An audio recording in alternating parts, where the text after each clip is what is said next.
Introduction. In 2004, two accomplished thriller writers harbored a dream. Their names, Gail Lenz and David Morrell. To that point, both Gail and David had enjoyed long and successful careers. But something was missing. The whodunits had Mystery Writers of America. Those who specialize in fear, the Horror Writers Association. And the Romance Writers Association had long-numbered thousands of members. Every genre seemed to have a trade group, except thriller writers. So Gail and David decided to start one. It began in Toronto on October 9th, 2004, and from that small beginning sprang international thriller writers. Today, over 2,500 men and women from 49 countries around the world hold membership. 80% are working thriller writers. The rest are industry specialists, agents, editors, and fans. Every July, the genre gathers in New York City for Thriller Fest. It's quite literally summer camp for thriller writers and thriller enthusiasts. The Thriller, awarded every year in a variety of categories, is now the prize thriller writers covet, since it was both created and bestowed by their peers. From its beginning, ITW strived to innovate. Doing what everyone else had done was never in its business plan. So in 2007, when board member and superb British thriller writer David Hewson suggested that the organization not charge dues, the idea was immediately embraced. If a writer is published by an ITW-recognized house, of which there are hundreds, then membership is free. So how would the organization sustain itself, pay its bills? The answer came in another innovative way. The organization would create its own books that would be sold to publishing houses, the revenue from which would generate operating capital.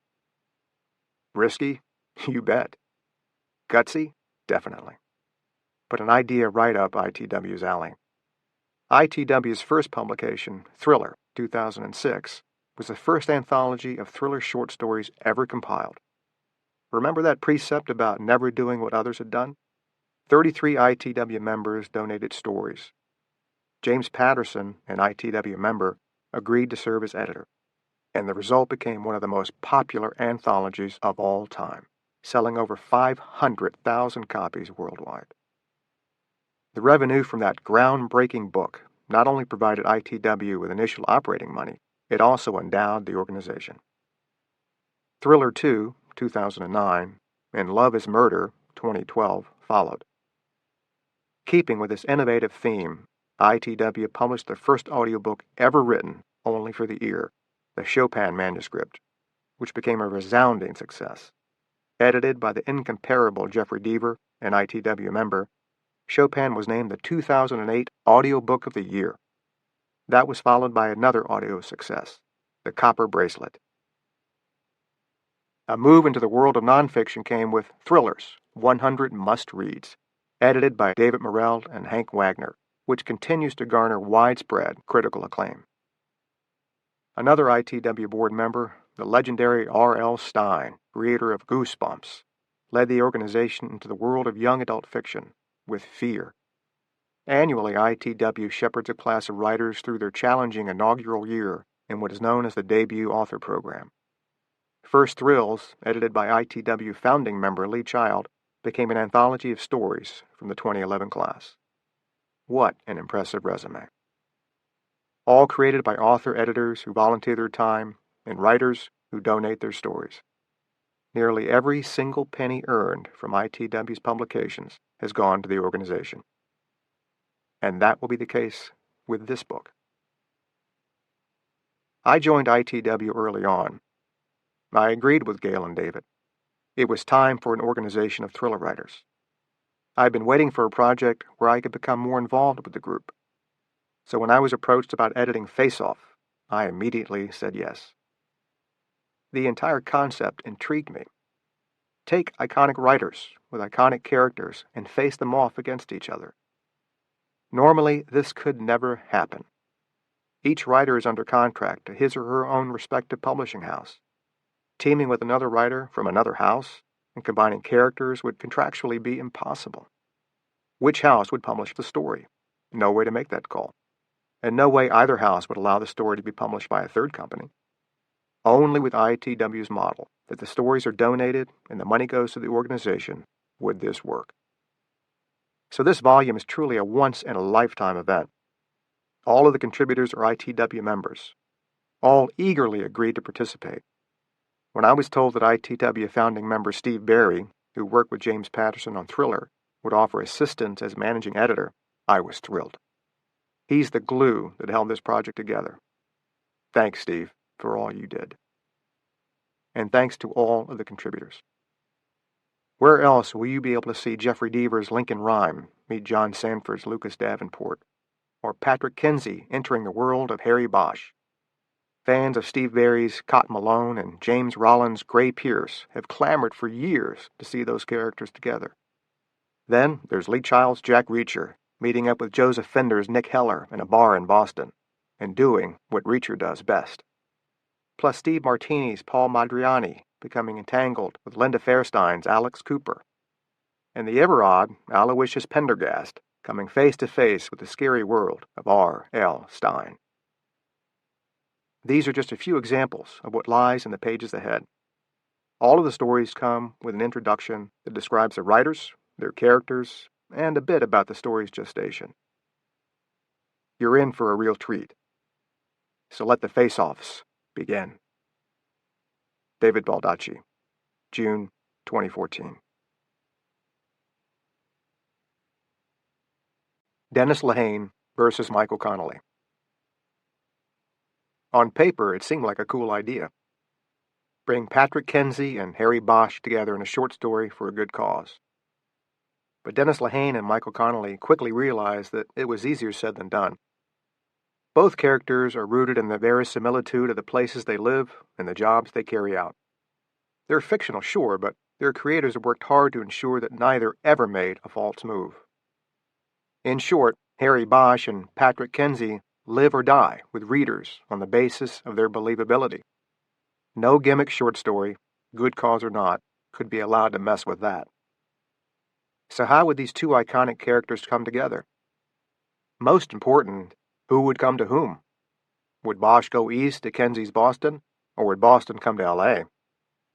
It seemed from the start the natural thing would be to send Bosch east. In the most recent Bosch books, Harry works for the LAPD's Open Unsolved Unit, a cold case squad that, by its nature, involves travel. When people think they've gotten away with murder, part of that getaway is moving away. Since many of Bosch's investigations have led him out of town, it was decided. Bosch would go to Boston, and while on a case, would cross paths with Kinsey. Michael started the story in Los Angeles, formulating a crime and a case that Bosch would work several years after it occurred. He would trace a suspect to Boston, travel there to observe and surreptitiously gather a DNA sample from a discarded coffee cup or a tossed cigarette butt. Once there, he'd cross the radar of Patrick Kinsey, who was working his own investigation, only for different reasons. Michael wrote the first 6 pages of the story and a few more containing potential angles of exploration. He emailed the package to Dennis, suggesting he add another 6 pages or so and finish the story. Quick and easy. They'd be done, then back to work on their own stuff in a few days. Michael waited for a reply. Then he waited some more. A few days turned into a few weeks. He finally dummied up an email saying he'd had internet issues and just wanted to see if his start of the story had been received. When Dennis responded, it was with a finished tale, adding 20 more pages, evolving the plot from the shorthand to the complex and humorous. So here it is, the first face-off. Red Eye, 2005. As a practice, Harry Bosch did his best to stay out of tunnels, but as he came out of Logan Airport, a tunnel was unavoidable. Either the Ted Williams or the Subner, take your pick. The rental car's GPS chose the Williams, so Harry drove down and deep under Boston Harbor. The traffic backed up at the bottom and then completely stopped as Bosch realized that the timing of his red-eye flight from L.A. had landed him in the heart of morning rush hour. Of course, the tunnel was much bigger and wider and was well lit in comparison to the tunnels of his past and those of his dreams. He was also not alone in his predicament. The passage was wall-to-wall with cars and trucks, a river of steel under the river of water, only one of them flowing at the moment. But a tunnel is a tunnel, and soon the chest-tightening feeling of claustrophobia took hold. Bosch started to sweat and impatiently honked the horn of his rental in impotent protest. This apparently only served to identify him as an outsider. The locals didn't honk. They did not rail against that which they could not change. Eventually, traffic started moving, and he finally emerged, lowering his window to let in the fresh air.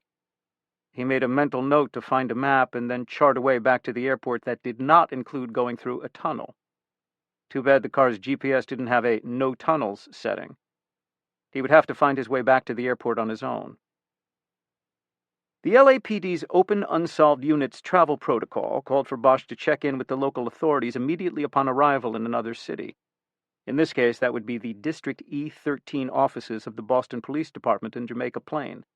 This was the district that included the address Bosch had for Edward Paisley, the man whose DNA Bosch had come to take, surreptitiously or not. Bosch, however, often trampled on the official cold case protocol. He usually followed his own protocol, which involved getting the lay of the land first and maybe putting an eye on his quarry, then going in to meet and greet the local constabulary. Bosch planned to check out Paisley's address, maybe get a first look at him, and then check into the room at Courtyard by Marriott he had reserved on Expedia. He might even take a short nap after check-in to make up for the lost sleep on the flight out. In the early afternoon, he would go to District E13 and tell the captain or major in charge that he was in from L.A. on a 15-year-old cold case murder. He would then most likely be paired with a division detective who had fallen from favor with command staff. Squiring around a visiting detective following a lead on a 1990 cold case was not a choice assignment. 2 nights before, at a bar on Warren Street in Roxbury, Dontel Howe had asked Patrick Kenzie, "You got kids?" Patrick half nodded, a bit confused on how to answer. "One on the way." "When?" "Any day now." Dontel Howe smiled. He was a trim black man in his early 30s, with close-cropped dreads and clothes so crisp you could smell the starch from 2 rooms away. "First?" Patrick nodded. "Ain't you a little old?" Dontel took another dainty sip from the one brandy he allowed himself every weeknight. Weekends, he'd assured Patrick, he could drink his weight in Henny, but weeknights and Sundays he kept his limit at 1 because every morning he drove a bus full of 45 children from their homes all over the city to Dearborn Middle School in Roxbury, about 2 blocks from the bar where he'd agreed to meet Patrick after work. A little old? Patrick checked himself in the bar mirror. A little grayer, okay. A little heavier, fine. A little less on top than he would have hoped, sure, but not bad for 40. Particularly 40 years lived as hard as he'd lived his. Either that or he was bullshitting himself, which was just as likely. "You don't look like you'll be auditioning for any boy bands yourself, Dontel." "But I already got 2 in grade school. Time they're in college and me and the woman are kicking it somewhere in Florida, I'll be your age." Patrick chuckled and drank some beer. Dontel Howe's voice grew deeper, more somber. "So no one's looking for her? Still?" Patrick made a metza motion with his hand. "Police think it's a custody thing. Father's a real piece of shit, and no one can find him. No one can find her either, so they think it's a case of 1 + 1 = she'll turn up." "But she's 12, man." She was Chiffon Henderson, a 7th grader Dontel Howe picked up every morning from the Bromley Heath housing projects in Jamaica Plain and dropped off 9 hours later in the same spot. 3 nights ago, Chiffon had left her bedroom in the back of the unit she shared with 2 sisters and her mother. The leaving wasn't in dispute. The question of whether it had been voluntary was. She'd exited through a window. No signs of struggle or forced entry, though her mother had told police that Chiffon often left her window open on a mild night, even though she'd been warned 1,000 times not to.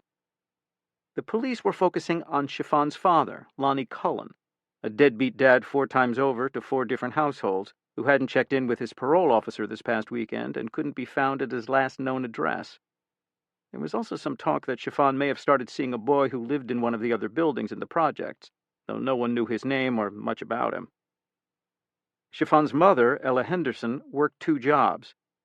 By day, she checked in patients for the 4 OB/GYN partners at Beth Israel. Nights, she cleaned offices. She was a poster child for the burdens of the working poor. So much time spent trying to feed your kids and keep the lights on that you never spent any time with them until the day they told you it was too late to start trying. 2 days ago, she checked in Patrick's wife, Angie, for her final appointment before their child, expected to enter the world a week from today, would be delivered. As Ella Henderson double-checked the insurance info and verified the parents' dates of birth, she began to weep. It was weeping without drama or noise, just a steady stream even as her polite smile remained in place and her eyes remained fixed on her computer screen. Half an hour later, Patrick had agreed to ask around about her daughter. The lead cop on the case, Detective Emily Zabrowski, had a current caseload of 12 investigations. She told Patrick she welcomed his help, but she saw no evidence of an abduction. She admitted that if it were an abduction, Chiffon's bedroom was the place to do it, though. A tall elm towered over her window and those above her. Her building was at the rear of the Heath Street complex, and the city was 5 months behind replacing bulbs in the lamps back there that had been shot out by drunken persons unknown on New Year's. Emily Zabrowski told Patrick, however, that no one heard a peep that night from Chiffon Henderson's bedroom. People rarely vanished involuntarily, the detective said. That was more something you saw on TV than encountered in the real world. So your operating theory? He'd asked. Her father, Detective Zabrowski said. Guy's got priors the way other guys have nose hair. To what end? Excuse me? He's a scumbag, Patrick said. I get it. But his scumbaggedness makes sense usually, right? There's motive behind it. He steals one of his kids, he wants to get paid or get the mother off his back for something. But here, the mother's got no money. She's never sued him for child support or alimony, and what guy with his psychological makeup wants to bring his 12-year-old daughter back to his spot, have her ragging on him from dawn to dusk? Detective Zabrowski shrugged. You think D-bags like Lonnie Cullen think things through before they do them? If they did, they wouldn't know the number on their orange jumpsuits better than their own birthdays. He did it because he's a criminal, and he's an idiot, and he has less impulse control than a flea at a livestock auction. And the boyfriend angle? Looking into it. 2 nights ago, Dontel said to Patrick, but you don't believe it. Patrick shrugged. Deadbeat dads dodge their kids. They don't kidnap him. Not the ones who've been out of the picture as long as Lonnie has. As for the boyfriend theory, she's, shacked up with him for 3 days? They never go out to grab a bite, call a friend? All I know, Dontel said, is she seemed like a sweet kid. Not one of them typical project girls who's always frontin' talking shit. She was quiet, but considerate, you know? Patrick took another drink of beer. No, tell me. Well, you get a job like mine, you got to do a probation period. 90 days during which they can shit-can you without cause. After that, you at the city, man. Gotta fuck up huge and be named Bin Laden for the city to be able to get rid of your ass. I hit my 90 a couple weeks ago, and not only did Chiffon congratulate me, she gave me a cupcake. No shit, Patrick smiled. Store-bought, Dontel said, but still. How sweet is that? Pretty sweet, Patrick nodded. You'll see in about 12 years with your kid. They ain't too into thinking about others at that age. It's all about what's going on up here.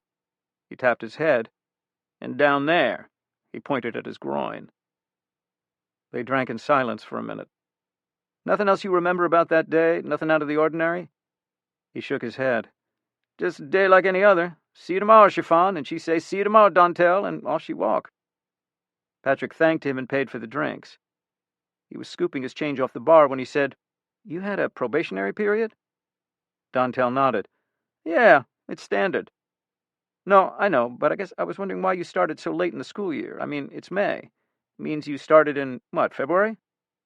Another nod. End of January, yeah. What'd you do before that? Drove a tour bus. Drove from here to Florida, here to Montreal, here to P-Town, all depended on the season. Hours were killing me. Shit, the road was killing me.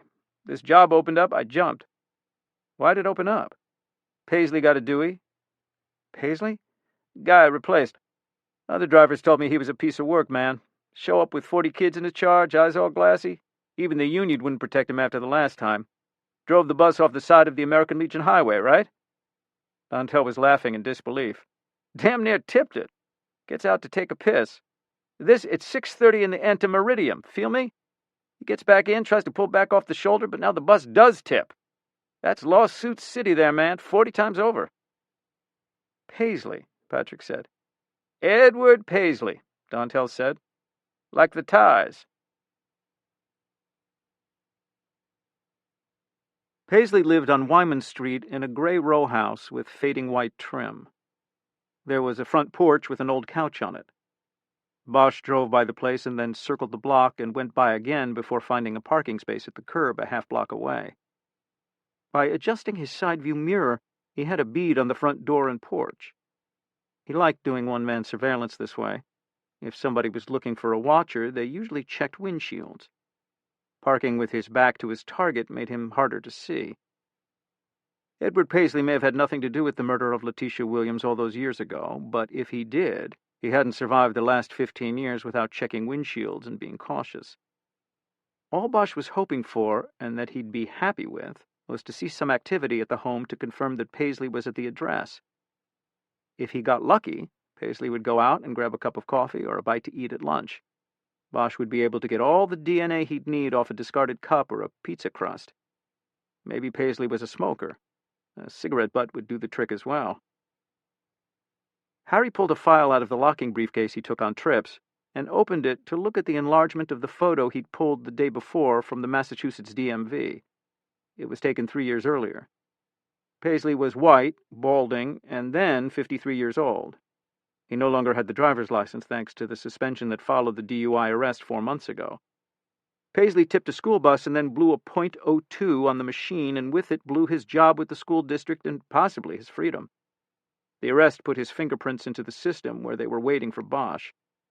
Sometimes Harry got lucky that way.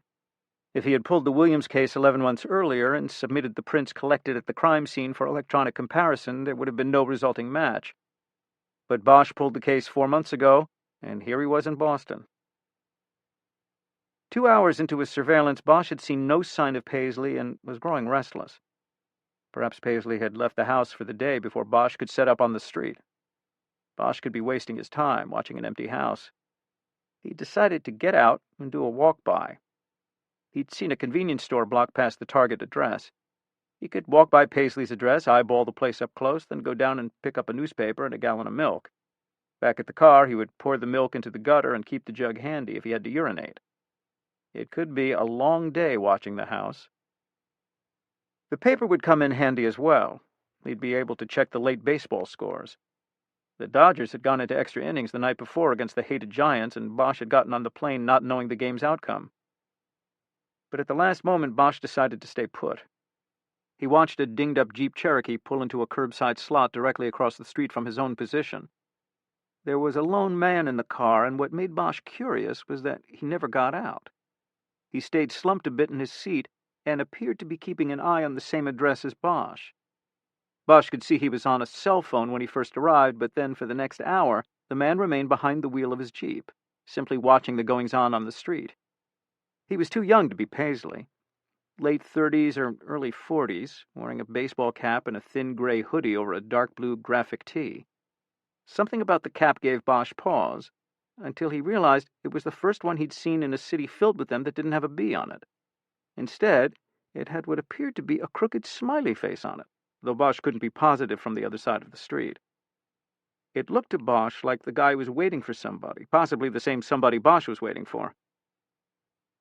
Eventually, Bosch realized he had become a similar object of curiosity for the man across the street, who was now surreptitiously watching Bosch as Bosch was surreptitiously watching him. They kept at this careful cross-surveillance until a siren split the air and a fire truck trundled down the road between them. Bosch tracked the truck in the side mirror, and when he looked back across the street, he saw that the Jeep was empty. The man had either used the distraction of the passing fire truck to slip out, or he was lying down inside.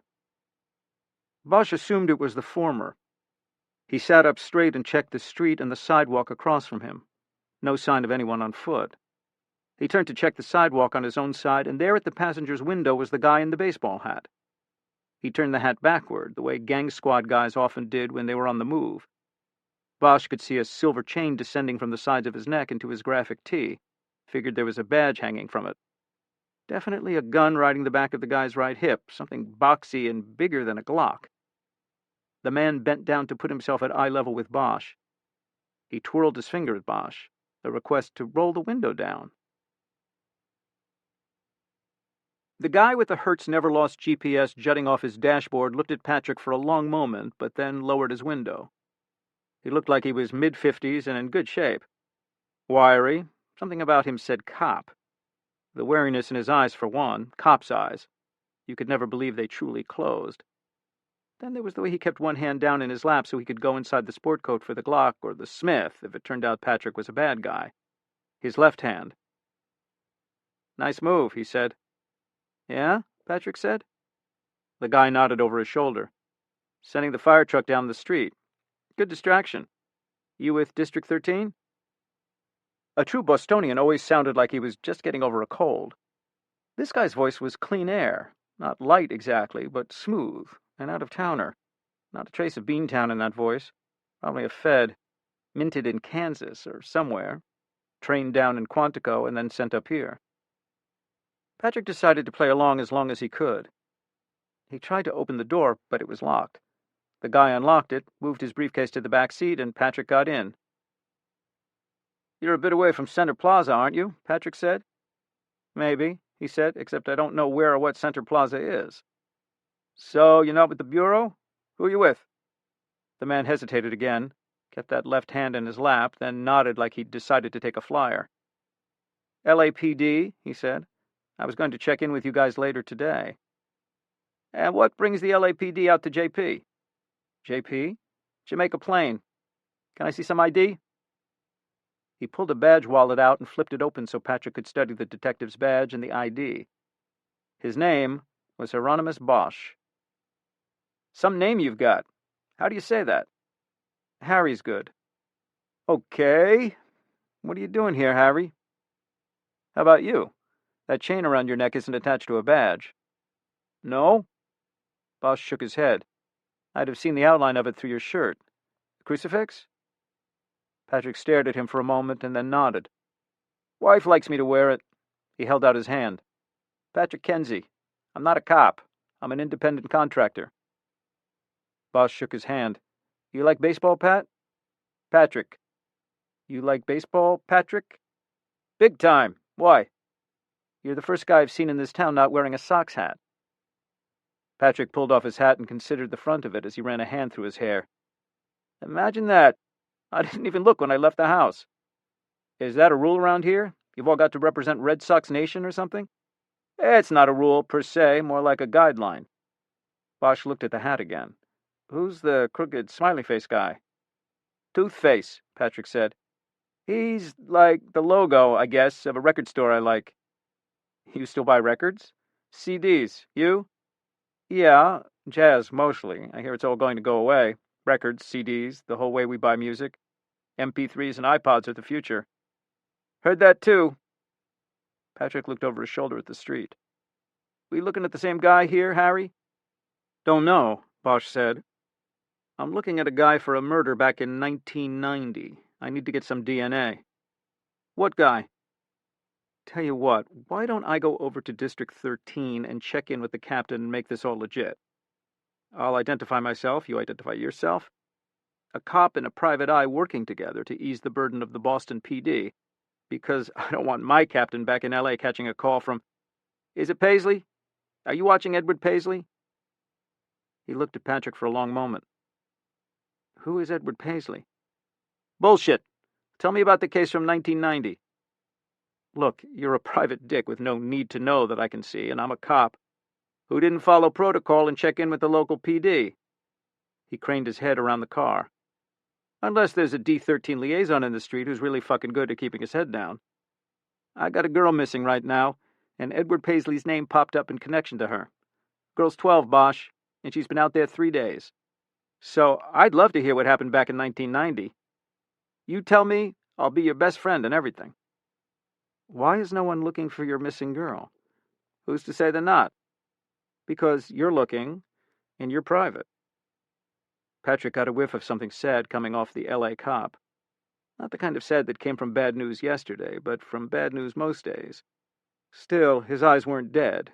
They pulsed instead, with appetite, maybe even addiction, for the hunt. This wasn't a house cat who checked out, who kept his head down, took his paycheck, and counted the days till his 20. This was a cop who kicked indoors if he had to, whether he knew what was on the other side or not, and had stayed on after 20. Patrick said, "She's the wrong color, wrong caste, and there's enough plausible anecdotal shit swirling around her situation to make anyone question whether she was abducted or just walked off." "But you think Paisley could be involved?" Patrick nodded. "Why?" "He's got 2 priors for sexual abuse of minors." Bosch shook his head. "No, I checked." "You checked domestic. You didn't know to check Costa Rica and Cuba. Both places where he was arrested, charged, had the shit beat out of him, and ultimately bought his way out. But the arrests are on record over there." "How'd you find them?" "I didn't. Principal of Dearborn Middle School was getting a bad feeling about Paisley when he drove a bus for them. One girl said this, one boy said that, another girl said such and such. Nothing you could build a case on, but enough for the principal to call Paisley into her office a couple times to discuss it." Patrick pulled a reporter's notebook from his back pocket, flipped it open. "Principal told me Paisley would have passed both interviews with flying colors, but he mentioned milk 1 time too many." "Milk?" "Milk." Patrick looked up from his notes and nodded. "He told the principal during their first meeting, he'd already been working there a year, the principal doesn't have shit to do with hiring bus drivers, that's HR downtown, that she should smile more because it made him think of milk. He told her in the second meeting that the sun in Cuba was whiter than milk, which is why he liked Cuba, the white lording over everything and all. It stuck with her." "Clearly. But so did the Cuba reference. It takes work to get to Cuba. You gotta fly to Canada or the Caribbean, pretend you banged around there when in fact you hopped a flight to Havana. So when her least favorite bus driver got a DUI while driving her students, she 86'd his ass straight away, but then started wondering about Cuba. She pulled his resume and found gaps. 6 months unexplained absence in 89, 10-month absence in 96. Our friendly principal, and remember, Bosch, your principal is your pal, kept digging. Didn't take long to find out that the 6 months in 89 were spent in a Costa Rican jail. The 10 months in 96 were spent in a cell in Havana. Plus, he moved around a lot in general. Phoenix, L.A., Chicago, Philly, and finally Boston. Always drives a bus, and only has one known relative, a sister, Tasha. Both times he was released from foreign jails, he was released into her custody. And I'm willing to bet she walked a bag of cash onto her flight that she didn't have with her on the flight back home. So now he's here, and Chiffon Henderson is not. And you know everything I know, Detective Bosch, but I bet you can't say the same." Bosch leaned back against his seat hard enough to make the leather crackle. He looked over at Patrick Kenzie and told the story of Letitia Williams. She was 14 years old and stolen from her bedroom in the night. No leads, few clues. The abductor had cut out the screen on her bedroom window. Didn't remove the screen, frame and all, cut the screen out of the frame with a razor, and then climbed in. The cut screen put immediate suspicion on the disappearance. The case was not shunted aside as a presumed runaway situation the way Chiffon Henderson's would be 15 years later. Detectives from the Major Crimes Unit rolled that morning after the girl was discovered gone, but the abduction scene was clean. No trace evidence of any kind recovered from the girl's bedroom. The presumption was the abductor or abductors had worn gloves, entered, and quickly incapacitated the girl, and, just as quickly, removed her through the window. However, there was one piece of presumed evidence gathered outside the house on the morning of the initial investigation. In the alley that ran behind the home where Letitia Williams lived, investigators found a flashlight.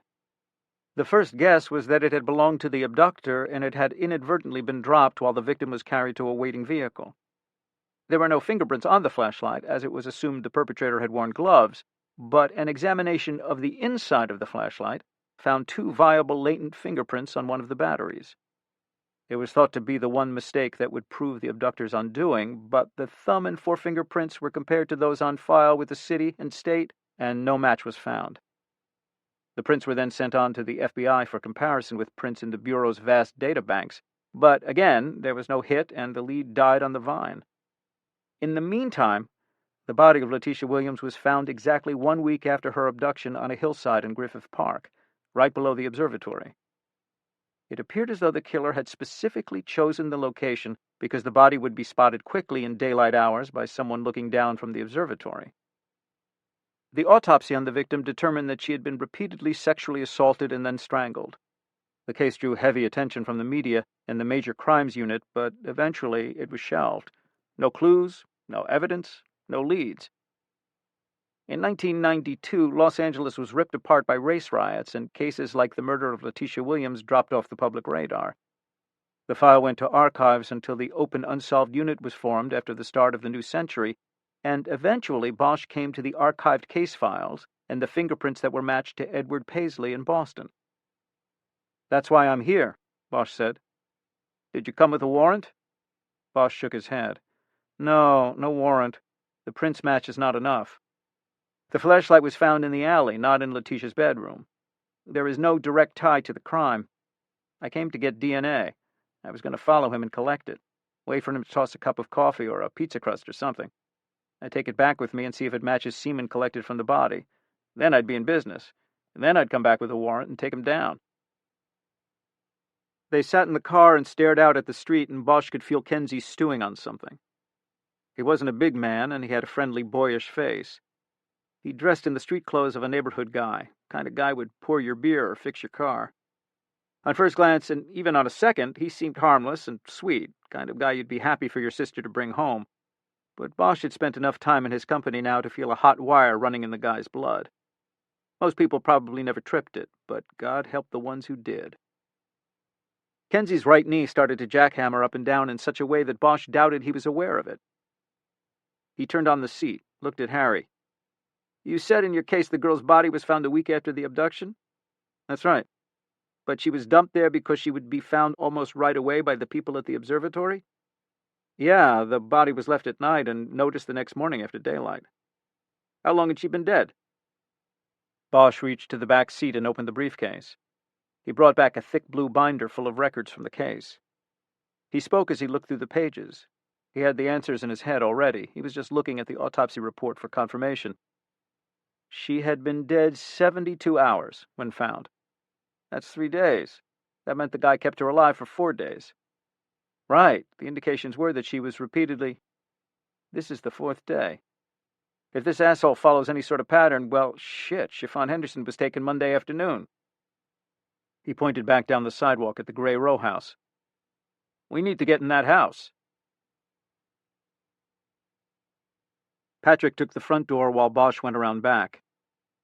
Patrick had told the LA cop he was reasonably proficient picking a lock, but Paisley's front door sported a lock Patrick had never seen before. New, too, and expensive by the looks of it. A $500 lock and a $40 door. Patrick tried a series of picks, but none of them could get to first base with the cylinders. It was like trying to pass a plastic stirrer through a rock. The second time he dropped a pick, he bent to retrieve it, and the door opened in front of him. He looked up at Harry Bosch standing on the threshold, a Glock dangling from his left hand. "I thought you said you could pick a lock." "I clearly overestimated my prowess." He straightened. "How'd you get in?" "He left a window unlocked." Bosch shrugged.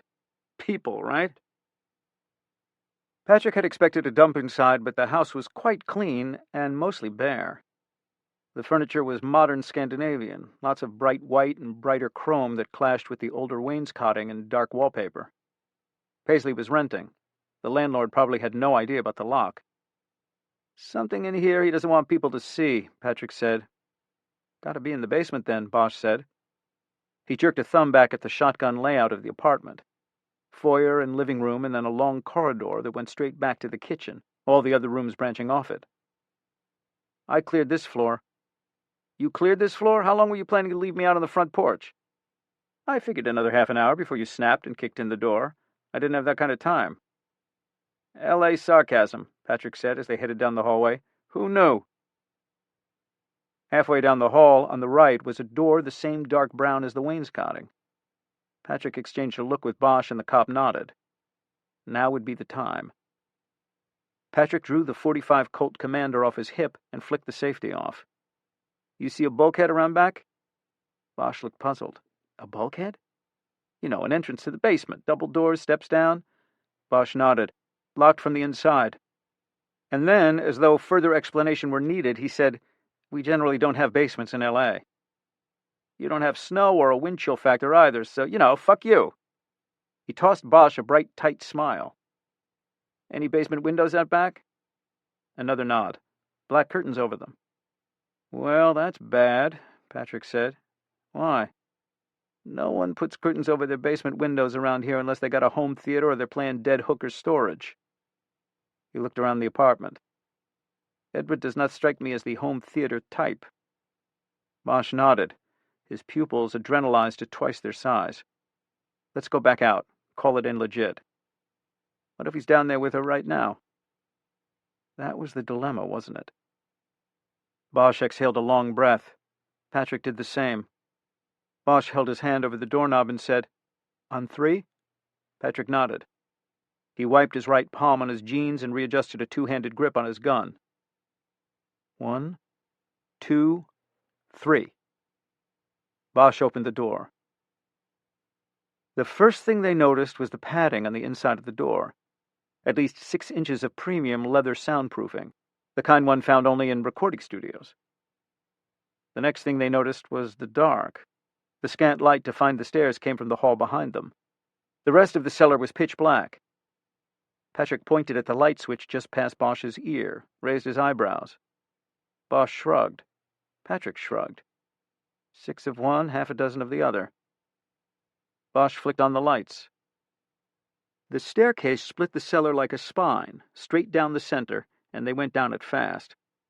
A black heating oil tank stood at the bottom, quite old, rust fringing the bottom of it.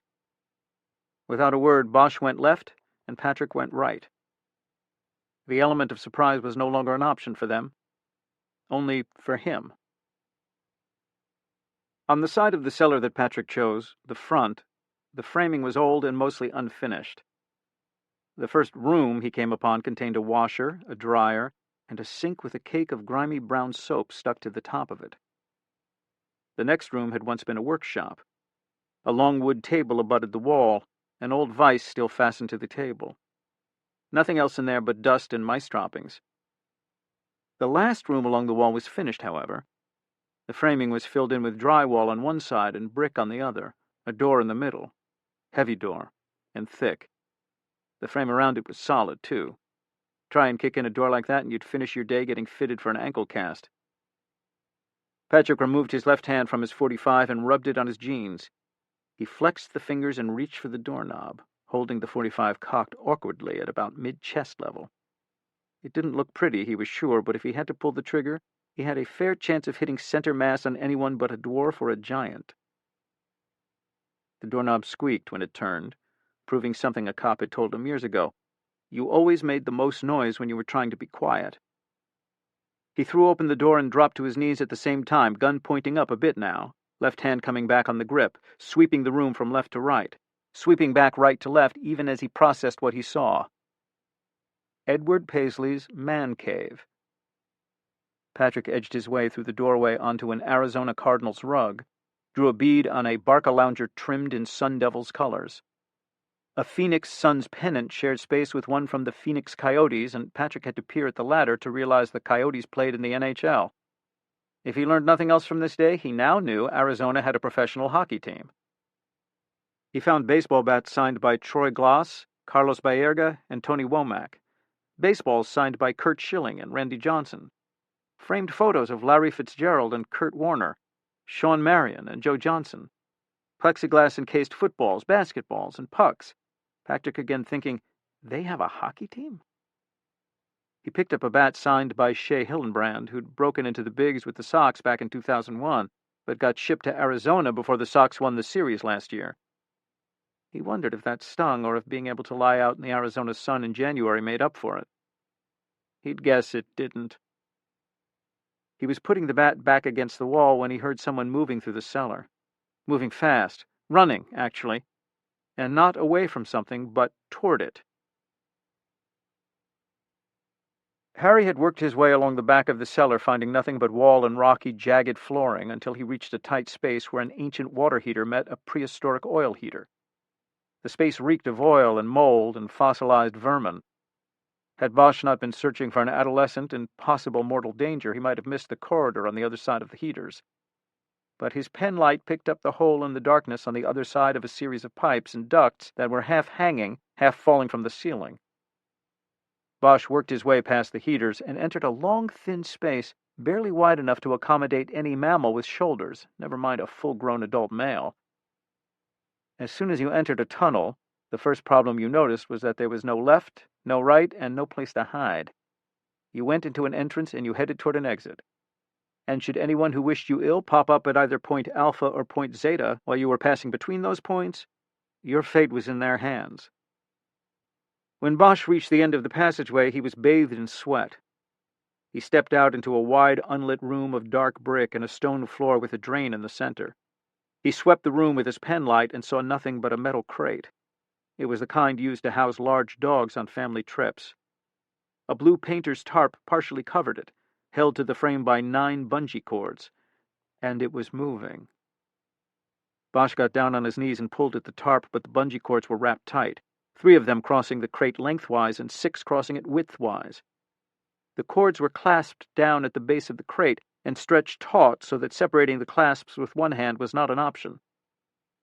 Bosch placed his Glock by his foot as the crate continued to rock, and he picked up the sound of someone mewling desperately from under all that tarp. He pulled apart the clasps on the first of the 3 lengthwise cords and still couldn't get a clear view inside. He put the penlight in his mouth and went to work on the second, and that's when the room turned white. It was as if someone had hung the sun a foot above his head or lit up a ballpark. He was blind. He got his hand on his Glock, but all he could see was white. He couldn't tell where the wall was. He couldn't even see the crate anymore, and he was kneeling in front of it. He heard something scrabble to his left, and he turned his gun that way, and then the scrabbling broke right, coming around his weak side, and he turned with the Glock crossing his body, his eyes adjusting enough to pick up a shadow.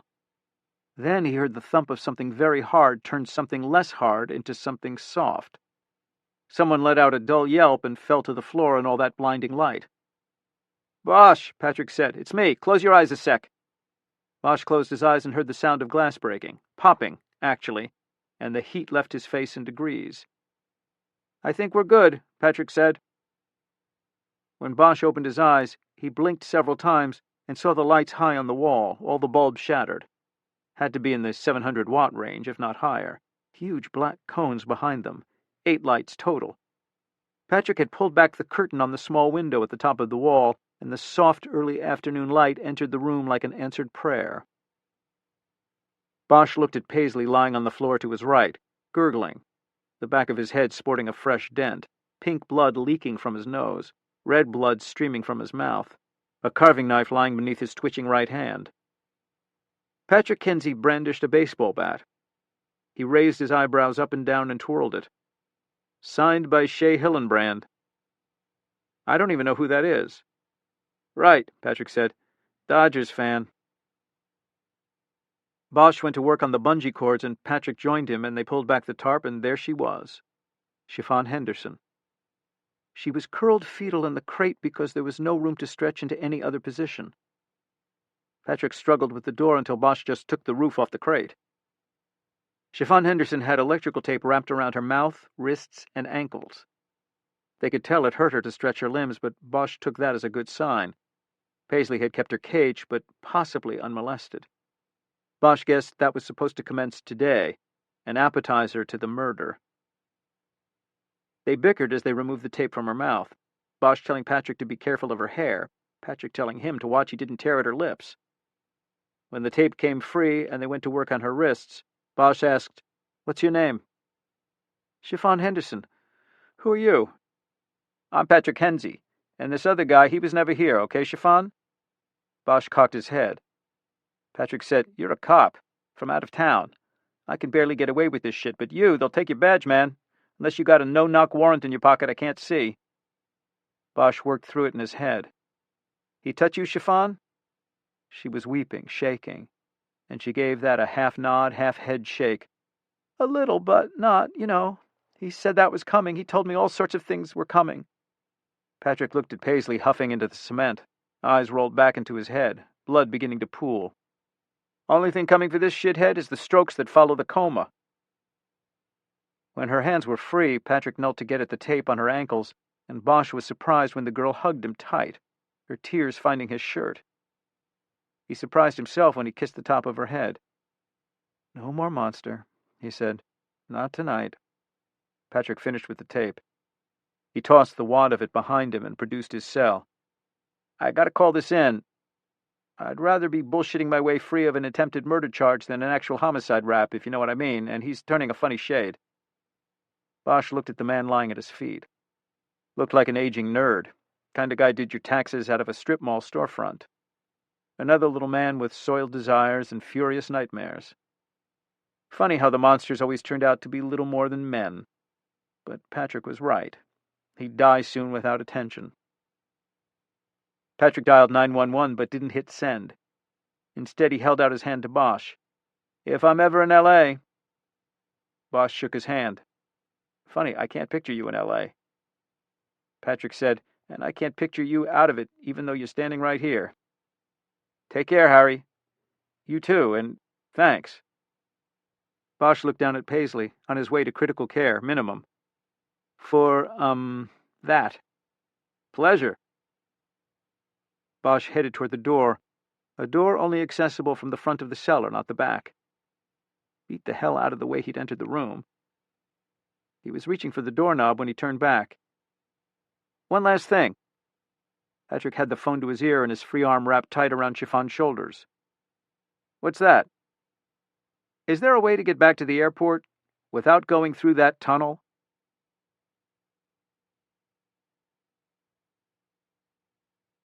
Ian Rankin versus Peter James. Combining characters from different fictional universes into the same story is something writers often contemplate, usually after wondering too many late in the evening at a conference or convention. The technical difficulties of that endeavor quickly intrude, and the good idea of the night before ends up in a drawer, never to see the light of day. So Peter James and Ian Rankin knew the challenges that lay in arranging a meeting between their two respective heroes. For one thing, Roy Grace and John Rebus are of different generations and backgrounds. They have vastly different ideas about law enforcement. For another, they operate 500 miles apart. Grace in Brighton, a resort city on the south coast of England, Rebus in Edinburgh, the capital of Scotland. Both countries, while constituents of the United Kingdom, have different legal systems, different rules, and regulations. Night and day to each other, actually. So how, realistically, could these two men meet and do business together? Fans of John Rebus know he's a big music fan, growing up in the early 1960s with The Who as his heroes. One of The Who's best-known albums, Quadrophenia, is set partially in Brighton, at a time when rival gangs, the Mods and the Rockers, would battle on its waterfront.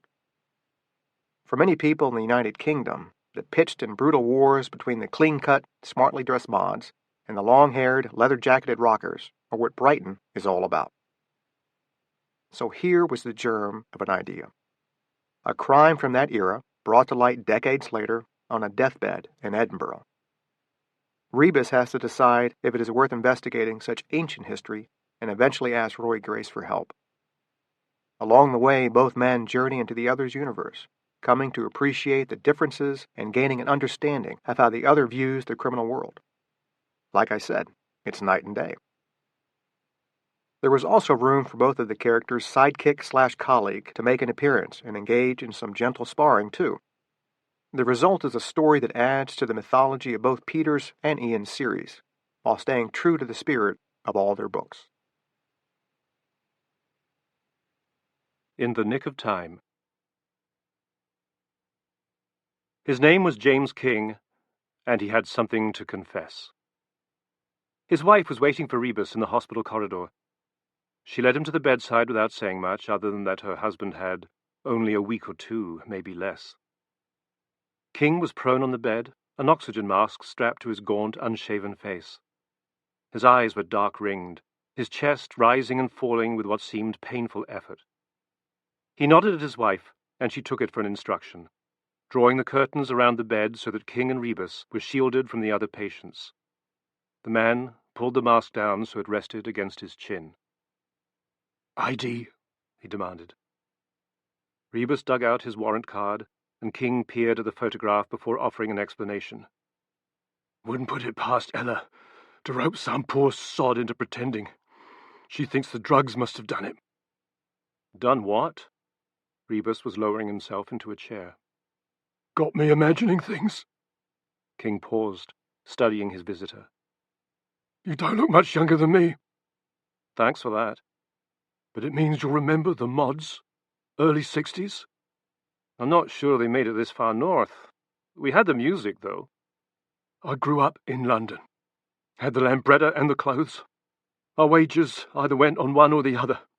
Weekend trips, Brighton and Margate. I liked Brighton better." King drifted off, his eyes becoming unfocused. There was a tumour in him that had grown too large to be dealt with. Rebus wondered what painkillers the doctors were giving him. He had a headache of his own. Maybe they had a few pills to spare. There was a loud wheezing from somewhere beyond the curtain. Another patient jolted into life by a coughing fit. King blinked away whatever memories he'd been replaying. "Your wife," Rebus said. "When she called us, she said there was something you wanted to say." "That's what I'm doing," King retorted, sounding irritated. "I'm telling you the story." "About your days as a mod?" "My last time in Brighton." "You and your scooter?" "And 100 others like me. It was a religion to us, something we were going to take to the grave." He paused. "And we hated those rockers almost as much as they hated us." "Rockers were bikers," Rebus checked, receiving a slow nod of agreement from King. "Pitched battles on the seafront," he went on. "I remember it from Quadrophenia." "Anything and everything became your weapon. I always had a blade with me, taken from my mum's cutlery drawer. But there were bottles, planks of wood, bricks." Rebus knew now what was coming, and leaned in a little closer toward the bed. "So what happened?" he prompted. King was thoughtful for a moment, then took a hit of oxygen before saying what needed to be said. "One of them, jeans stained with oil, 3-inch turn-ups, leather jacket and T-shirt. He starts running the wrong way, gets separated from the pack. A few of us peel off and go after him. He knows he's not going to outrun us, so dives into a hotel just off the Esplanade. Far as I remember, we were laughing like it was a game, but it wasn't. Not once we cornered him in one of the storerooms off the kitchen. Fists and feet to start with, but then he's got a blade out, and so have I, and I'm faster than him. The knife, my mum's knife, was still sticking out of his chest when we ran." King looked up at Rebus, eyes widening a little. "I left him there to die. That's why I need you to arrest me." His eyes were filling with liquid. "Because all the years since, I've never gone a day without remembering, waiting for your lot's knock at the door. And you never came, did you? You never came." Back in his second-floor tenement flat, Rebus smoked a couple of cigarettes and dug out his vinyl copy of The Who's Quadrophenia. He flicked through the booklet of photos and the little short story that accompanied them. Then he lifted his phone and called D.I. Siobhan Clark. "Well?" she asked. "It's archaeology," he told her. "Summer of 64. I'm assuming it landed on my lap because someone mistook me for old Father Time. Didn't even happen in Edinburgh." "Where then?" "Brighton. Mods and rockers, blood in the nostrils and amphetamines in the blood." He exhaled cigarette smoke. "Nearly 50 years ago, and a confession from a man with days left to live. Always supposing he did it.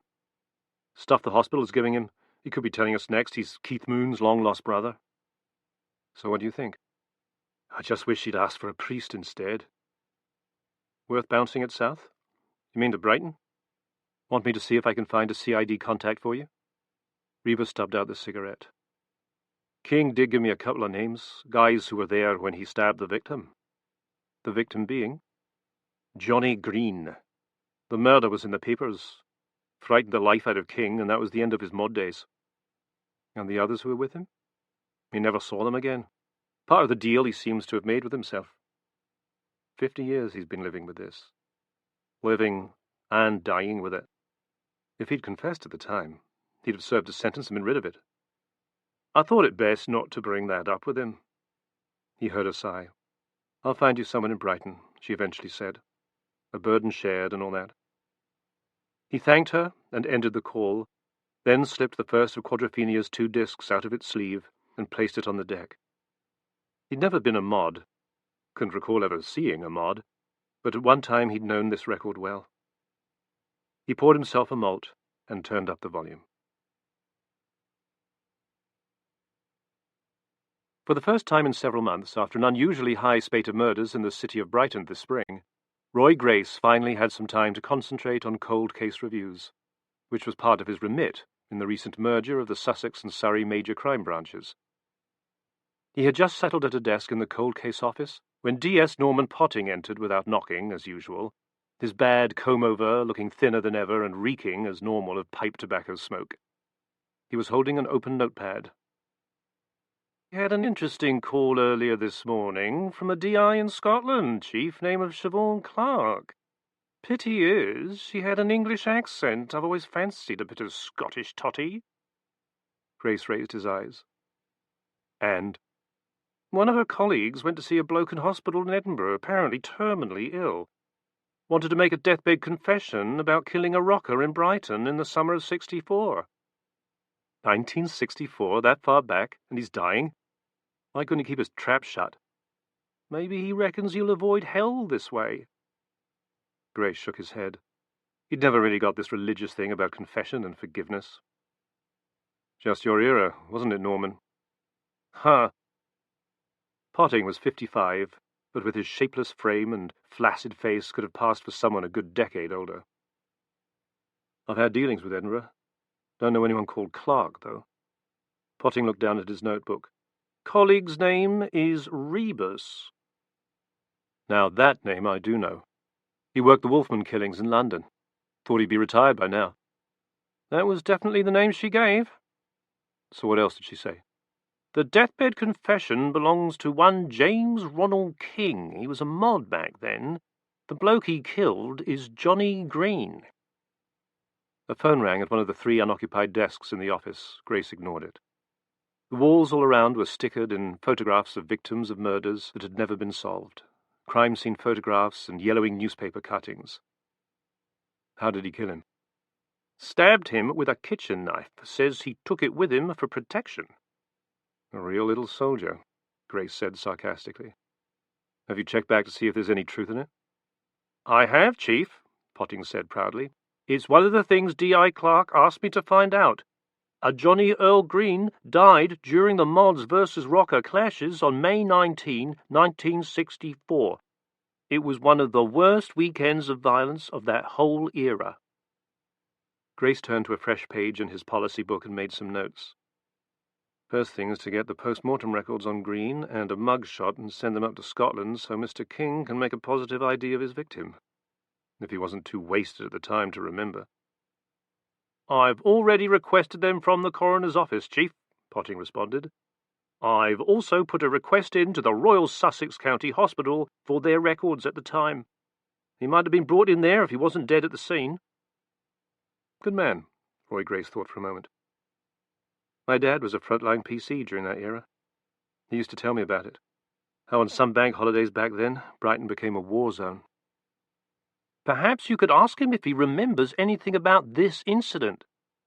"Good idea, but we need to find a medium first." It took a moment for this to register. Potting stood, frowning for a moment, then said, "I'm sorry, Gov, I didn't realise." "No reason why you should." 2 days later, Norman Potting came back into the cold case office, clutching an armful of manila folders which he dumped on Roy Grace's desk, then opened the top one. It was the pathologist's report on Johnny Earl Green. "It's not right, Gov," the old sweat said. "Take a look at the cause of death." Grace studied the document carefully. The list of the man's injuries did not make good reading. Multiple skull fractures resulting in subdural and extradural hemorrhage, together with direct brain tissue injury from fragments of skull displaced into the brain. Rib fractures causing flail chest, and laceration by broken ribs of the liver, spleen, and lungs. Extensive fractures of the maxilla and mandible, with hemorrhage causing direct upper airway obstruction and fatal inhalation of blood, combined with stamping injury to the trachea causing cervical vertebral dislocation. Stamping injuries to the ribs, again lacerating the major thoracic and abdominal organs. Multiple defensive injury fractures to the small bones of the hands and wrist, indicative of fetal position adopted by the victim. traumatic testicular and scrotal rupture. Grace looked up at the detective sergeant with a frown. There's nothing here about stab wounds. This James King in Edinburgh is certain he stabbed his victim? I spoke to John Rebus 20 minutes ago. No question, according to him. King stabbed him in the chest with the kitchen knife. Left it in the body when he fled the scene. A knife's unlikely to have been overlooked, even back in the day, Grace said wryly. Agreed. Which would indicate Johnny Green was not the victim. Or am I missing something? No, Gov. Potting grinned and opened another folder. I got this from the hospital. We're lucky. 1 more year and the records would have been destroyed. Saturday, May 19, 1964, they treated a stab assault casualty. Sabatier bread knife still in his chest. Name of Ollie Starr. He was an art student and member of an Essex biker gang. The blade damaged his spinal cord and he was transferred to the spinal injuries unit at Stoke Mandeville Hospital up in Bucks. Do the records say what happened to him? No, but I have the name of the officer who attended the scene and accompanied him to the county hospital. P.C. Jim Hopper. Grace did some quick mental arithmetic. It was now 2013, 49 years ago.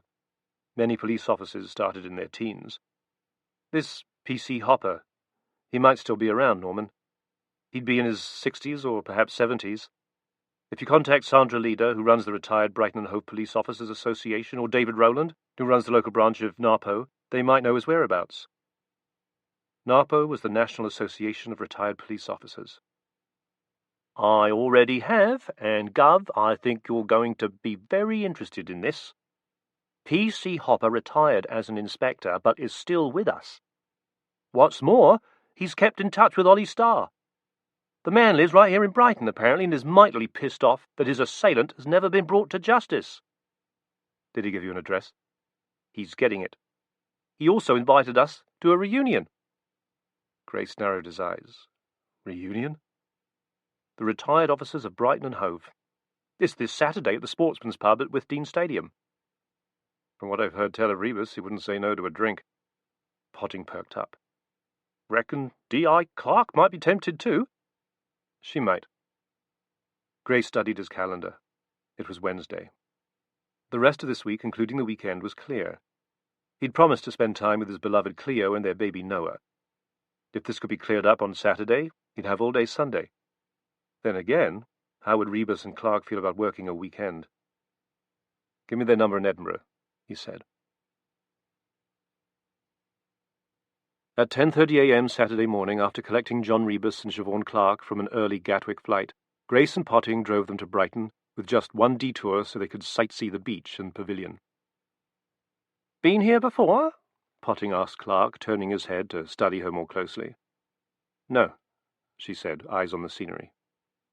Gets busy on the weekend, Grace explained. Day trippers from London. Just like 1964, Rebus commented. Just like, Grace echoed, meeting the older man's eyes in the rear-view mirror. You work cold cases? Rebus asked him. On top of my other duties, Grace confirmed. I did that too until Siobhan here rescued me. The way he said it made it sound as if he disliked being beholden. Much crime in your neck of the woods? Potting was asking Clark. Enough to keep us busy. Stuff we get here, but Grace broke in, cutting Potting off. It's not a competition. But of course it was, and always would be. And when Grace next met Rebus's gaze in the mirror, the two men shared a thin smile of acknowledgement. In a conference room at Sussex House CIDHQ, coffee was made before they sat to watch a video compiled by Amy Hanna of Media Relations. She had put together a selection of clips from Saturday, May 19, 1964, accompanied by a soundtrack from the era, the Dave Clark Five, Kinks, Rolling Stones, Beatles, and others. Nice touch, Rebus commented, as The Kids Are All Right played.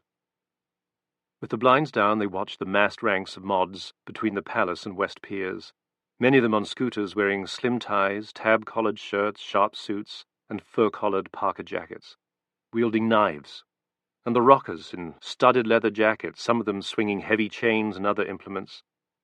The rockers looked little different to modern-day Hells Angels, apart from the pompadour hairstyles.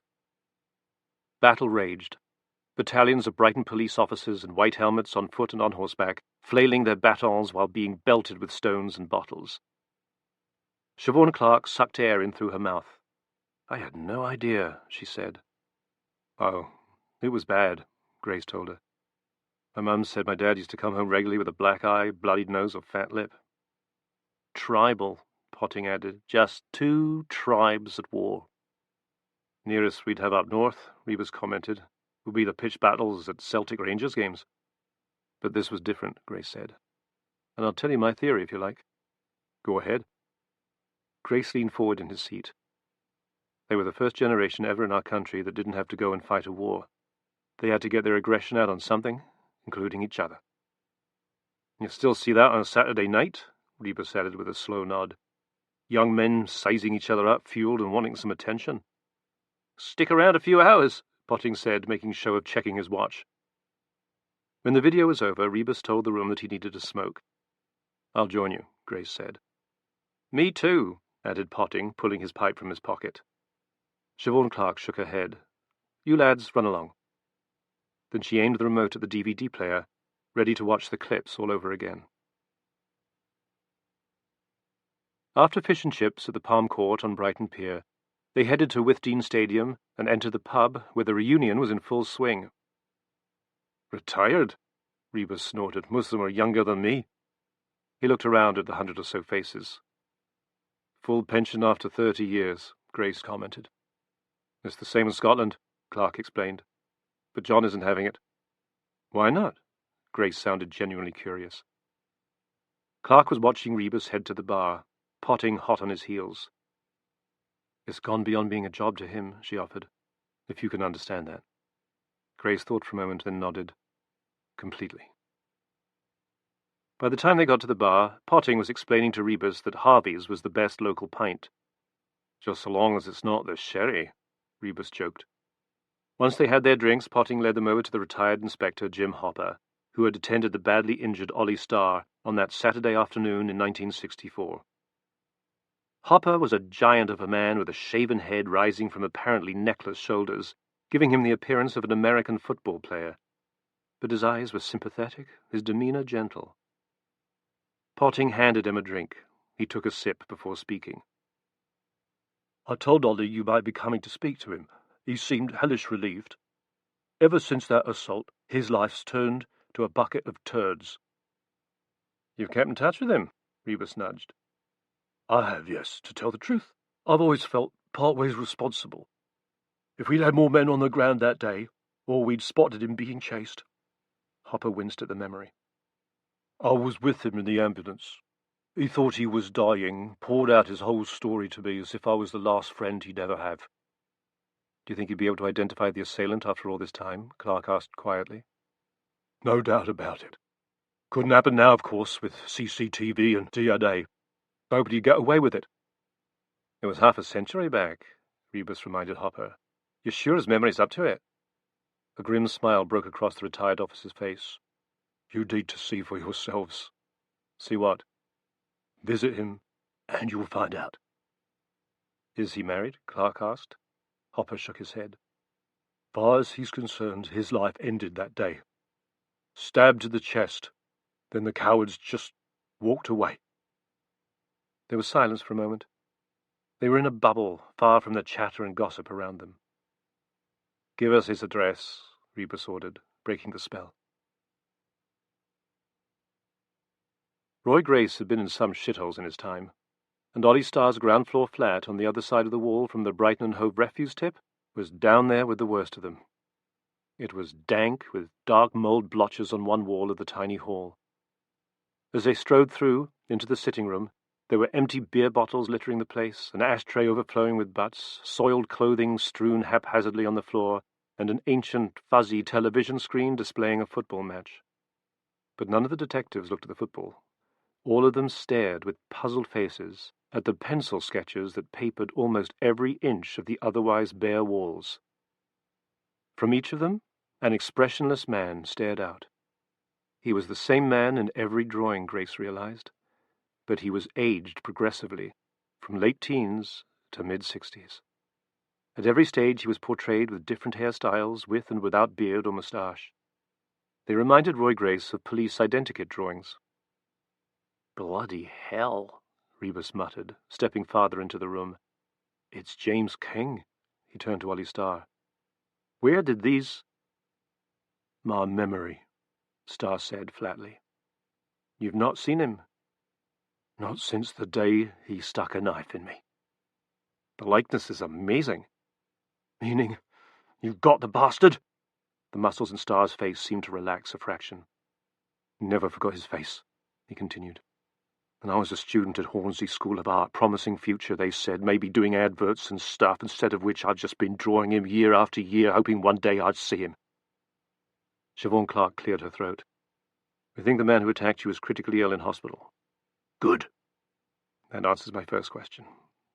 Starr's eyes narrowed. "What's that, then?" "Whether you'd want to go ahead with the prosecution after all this time," she paused, "against a man with not long to live." "I want to see him," Starr growled. "I need to see him, face to face, the closer the better. He has to be shown what he did, ruin my life, and the only thing that kept me going was this dream." "What dream?" Grace asked. "The dream of you lot coming here, delivering the news." Starr blinked back a tear. "We all have our dreams, eh?" His voice cracked a little. "But a man's reach should exceed his grasp, or what's a heaven for?" Grace was moved that the man had read Browning. He lived in a tip, yet clutched at beauty. How different might his life have been if... He caught John Rebus's eye, and then Siobhan Clark's, and knew they were thinking the same thing, while Potting tried to examine Clark's legs without her noticing. "We'd need to bring you to Edinburgh quickly," Rebus was saying. "Could you fly up Monday?" "Train might be less hassle," Starr said. "Give me time to decide whether to spit in his face first or go straight for a punch." Hospitals always made Roy Grace feel uncomfortable. Too many memories of visiting his dying father and, later, his dying mother. Late on Monday afternoon he followed Rebus and Clark along the corridor of the Royal Infirmary. It looked new. No smells of boiled cabbage or disinfectant. Transport had been awaiting the group at Waverley Station, Clark making sure the visitors glimpsed the famous castle before they headed to the outskirts of the city. As Rebus pushed open the doors at the ward, Grace glanced back in the direction of Potting and Starr. Neither man showed any emotion. "Okay," Grace checked, receiving 2 separate nods in reply. Rebus, however, had come to a sudden stop, Grace almost colliding with him. The bed in the corner was empty. The table next to it bare. "Shit," Rebus muttered, eyes scanning the room. Plenty of patients, but no sign of the only one that mattered. "Can I help?" a nurse asked, her face arranged into a professional smile. "James King," Rebus informed her. "Looks like we're too late." "Oh dear, yes." "How long ago did he die?" The smile was replaced with something more quizzical. "He's not dead," she explained. "He went into remission. It happens sometimes. And if I were the religious sort," she shrugged. "Spontaneous and inexplicable, but there you are. Mr. King's back home in the bosom of his family, happy as the proverbial Larry." 20 minutes later, Rebus knocked on the door of the bungalow on Liberton Bray. Ella King answered, then stared stonily at the small entourage outside. "My husband's changed his mind," she blurted out. "It was the drugs he was taking. They got him hallucinating." "Fine then," Rebus said, holding up his hands as if in surrender. "But could we come in a minute?" She didn't seem at all sure, but Rebus was already barging past her, stalking down the hall toward the living room, Grace and Clark right behind him. James King was seated in a large armchair, horse racing on the television. He was dressed in slacks and a polo shirt, a newspaper on his lap and a mug of tea by his side. "You've heard the news," he boomed. "They're calling it a miracle, for want of any better explanation. And has Ella explained about the drugs? I must have been rambling the time I talked to you." "Is that a fact, sir?" Well, is there any chance you could ramble your way to the front door? There's an old friend of yours waiting to see you. King's face creased in confusion, but Rebus was gesturing for him to get up, and get up he did, shuffling toward the front door. Norman Potting stood on the path outside, hands resting against the handles of Ollie Starr's wheelchair. "James King," Rebus said, "meet Oliver Starr." "But we've never met. I don't know him. What's this all about?" "You know me all right," Starr snarled, his whole body writhing as if a current were passing through it. "Your bread knife's still in an evidence locker in Brighton. Did your mum never ask you what happened to it?" Grace watched King's face. It was as if the man had been slapped. "What's going on?" his wife asked, voice trembling. "A man did die that day," Clark explained, "but not the man your husband attacked. When he saw it reported, he jumped to conclusions." "Is this the man who stabbed you, Mr. Starr?" Grace asked. "I'd know him anywhere," Ollie Starr replied, eyes burning into King's. "You old fool!" Ella King yelped at her husband. "I told you to leave it alone. Take it to the grave with you. Why did you have to bring it all up?" "James Ronald King," Grace was intoning, "I have a warrant issued for your arrest. I'm arresting you on suspicion of the attempted murder of Oliver Starr. You do not have to say anything, but it may harm your defense if you do not mention, when questioned, something which you later rely on in court. Anything you do say may be given in evidence. Is that clear?" "I'm in remission," King gasped. "The rest of my life ahead of me." "Had a good life so far, have you?" Starr snarled. "Better than mine, at any rate. All the years I've spent in a bloody wheelchair. No wife, no kids." "You can't do this," Ella King was pleading. "He's a very sick man." The hand was gripping her husband's arm. Rebus shook his head. "He's not ill, Mrs. King. We heard it from his own mouth." "But he is sick," Potting interjected. "Takes a sick mind to shove a knife so deep into someone it breaks their spine." "So far in the past, though," Ella King persisted. "Everything's different now." "Not so different," Rebus replied, looking toward Clark and Grace. "Besides which, I'd say we got here just in the nick of time." Roy Grace nodded his agreement. Different cities, different cultures, different generations even. But he knew he shared one thing above all else with John Rebus: pleasure in each and every result.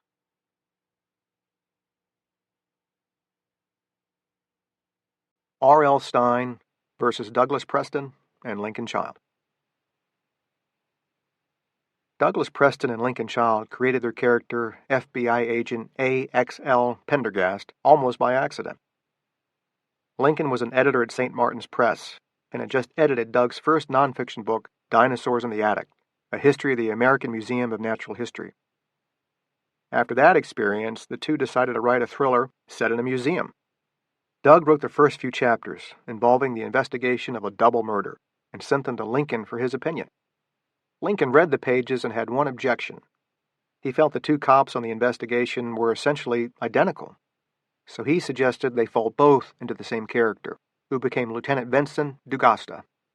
But then he added, "We need a new kind of detective for the second investigator, a person who's unusual and who'll be like a fish out of water in New York City." Doug, already irritated at this criticism of his prose, responded sarcastically, "Yeah, right, you mean like an albino FBI agent from New Orleans." Silence passed for a few moments between them. Then Lincoln said, "I think that could work." Over the next 15 minutes, Special Agent Pendergast was formed like Athena from the forehead of Zeus. And the rest, they say, is history.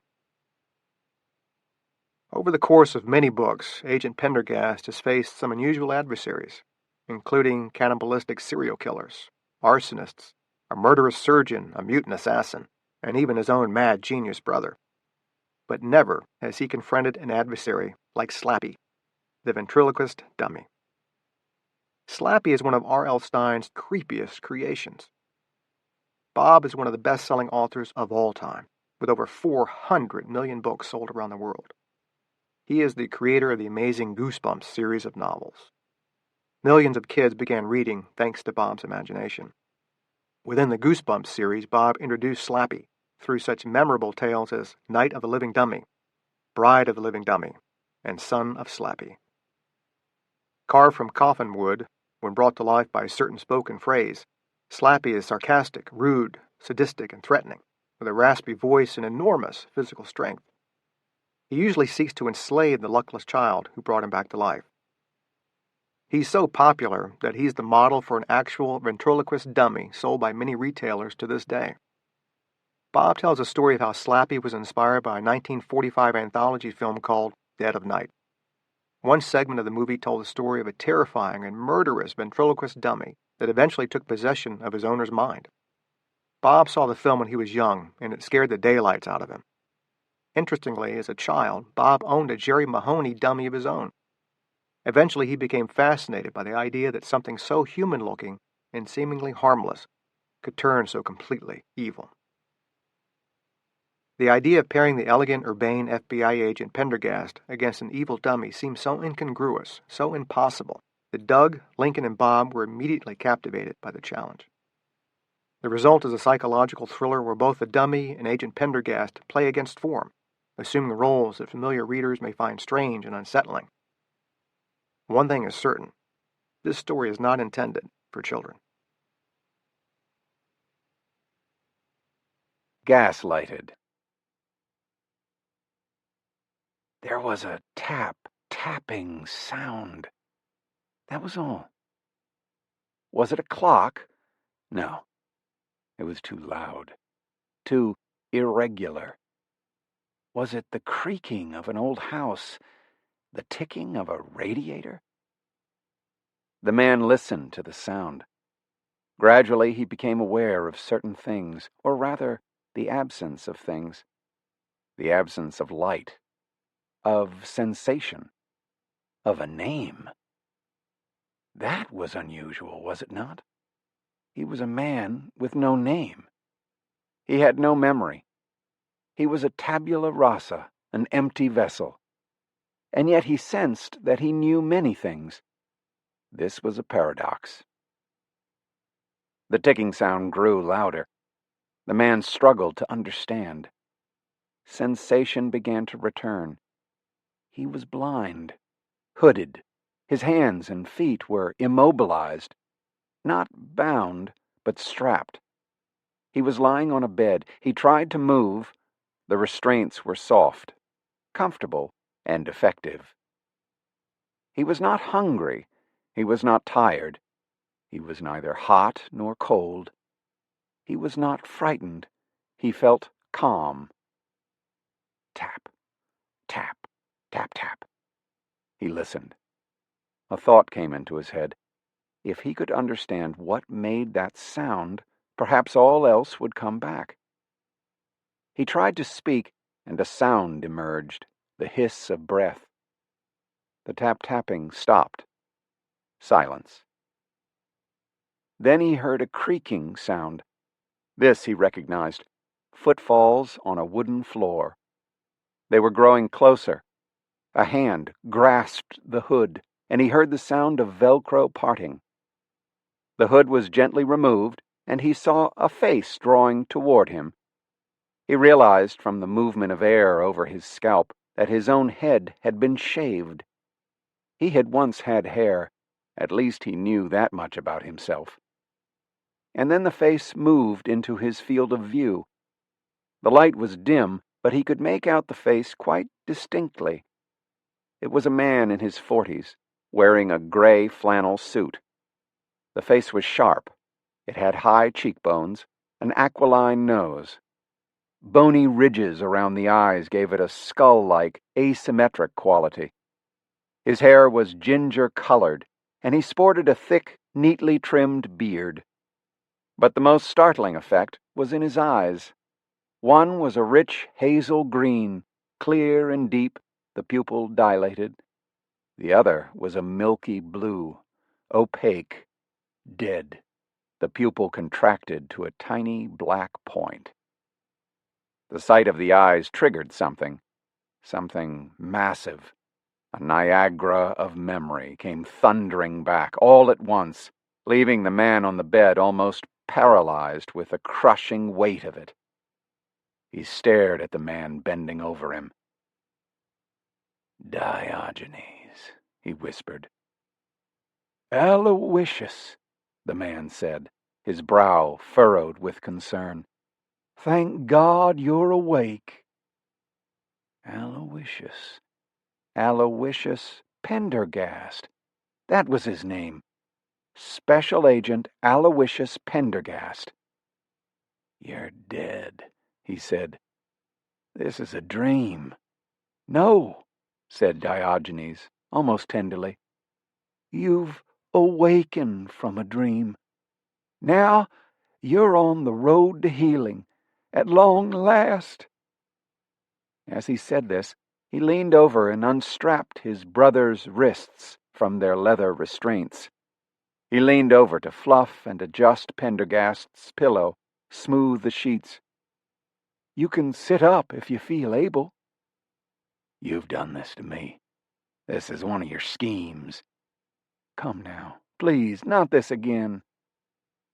Out of the corner of his eye, Aloysius saw movement. He turned his head. The door to his room had opened, and a woman was walking in. It was a woman he recognized instantly. Helen Esterhazy, his wife. His dead wife. He stared in horror as she approached. She reached out to take his hand, and he pulled it away. "This is a hallucination," he said. "This is very real," she said gently. "Impossible." She sat down on the edge of the bed. "We're alive, both of us. We're here to assist in your recovery." Aloysius Pendergast mutely shook his head. If this wasn't a dream, then he must be under the influence of drugs. He would not cooperate in whatever was happening to him, whatever they were doing. He closed his eyes and tried to remember how he had gotten to this place, what events led up to this imprisonment. But his short-term memory was a blank. What then was his last memory? He struggled to find it. But there was nothing, just a long, black road going back as far as his memory would travel. "We're here to help you," Diogenes added. Pendergast opened his eyes and stared into the heterochromic eyes of his brother. "You help me? You're my worst enemy. And besides, you're not here. You're dead." How did he know his brother was dead? If he couldn't remember, how could he be sure? And yet, he was sure.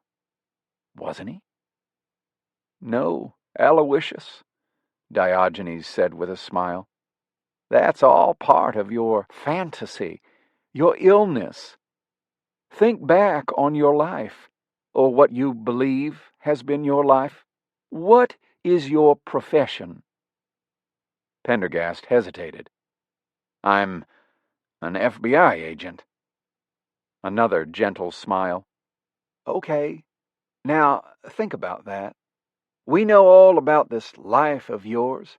You've spent the last months talking about it with Dr. Augustine. We've heard all about the insane exploits, the wild encounters. We've heard about all the people you've supposedly killed, about your narrow escapes.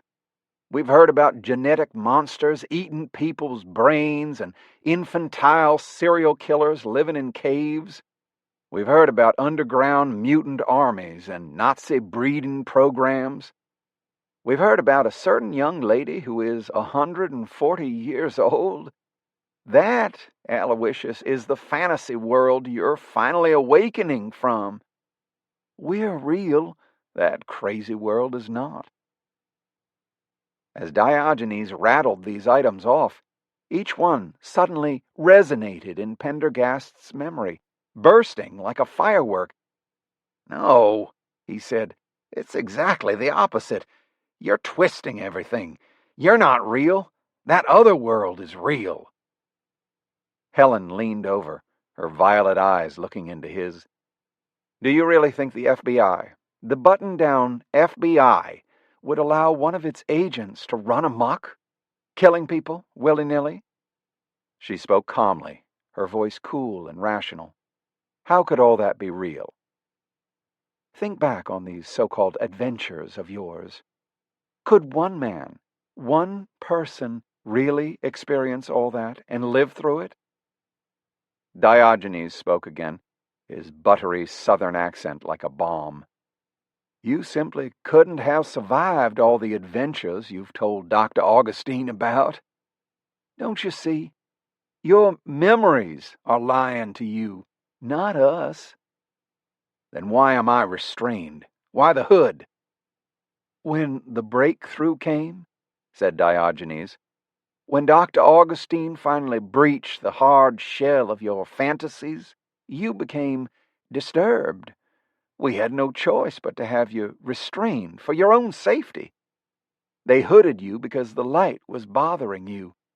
You've always had an aversion to light, ever since you were a child. And why the shaved head? That's necessary for the treatment, the placement of electrodes, electrical stimulation of the brain. Electrodes? What in God's name is being done to me? Try to relax, Aloysius, Helen said soothingly. We know how difficult this must be. You're awakening from a long, long nightmare. We're here to help you back to reality. Try to sit up. Have a drink of water. Pendergast sat up, and Helen adjusted the pillows behind him. He now took a closer look at the room.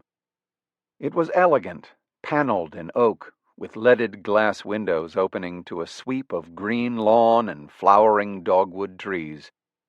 He noted that the windows were discreetly barred. A Persian rug covered much of the gleaming parquet floor. The only indication that this was a hospital room was an odd-looking medical instrument set into the wall by the head of his bed, with dials, tiny lights, and a series of electrodes dangling on long, colored leads. His gaze was arrested by a strange sight. In a satin wing chair in the far corner sat a ventriloquist's dummy. The dummy had brown hair and scarlet lips. It was wearing a doctor's white coat with a stethoscope draped around its neck. Its mouth hung open, revealing a dark hole. Its glassy blue eyes, underneath arched eyebrows, stared directly at him, unblinking. It sat up very straight, its legs sticking straight out, its polished brown shoes decorated with painted orange laces. At that moment the door opened, and a man strode in, a big, cheerful fellow with a fringe of hair around a bald pate.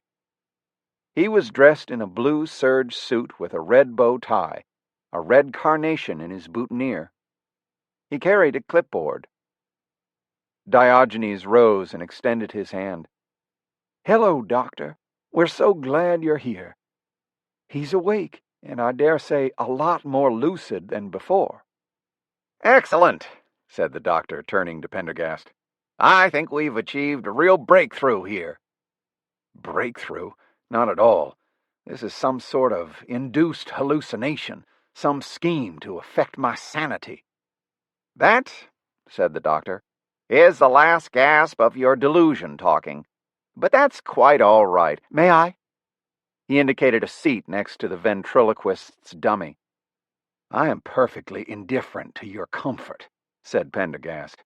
"Do as you wish." The doctor sat down, unperturbed.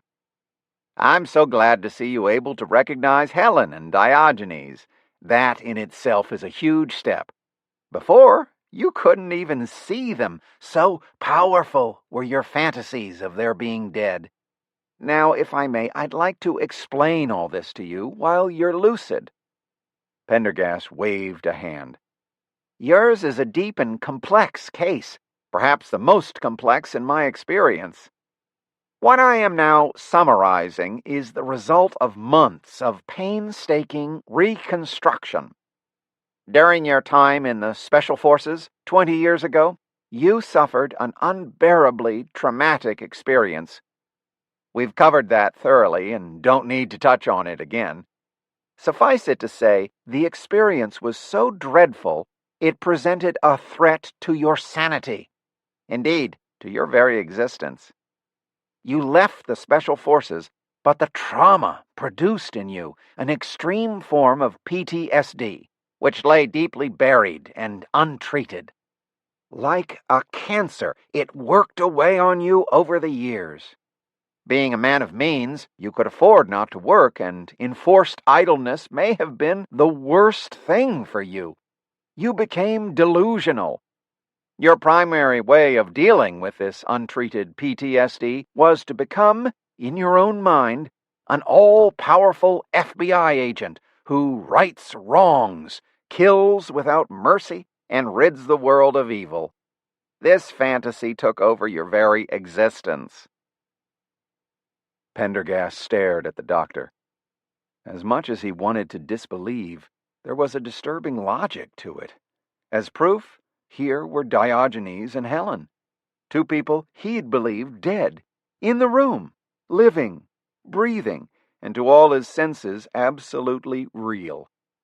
He couldn't deny the reality of his own eyes, and yet his memories of his FBI days, which the earlier litany of Diogenes had opened to him as if by a floodgate, were just as strong.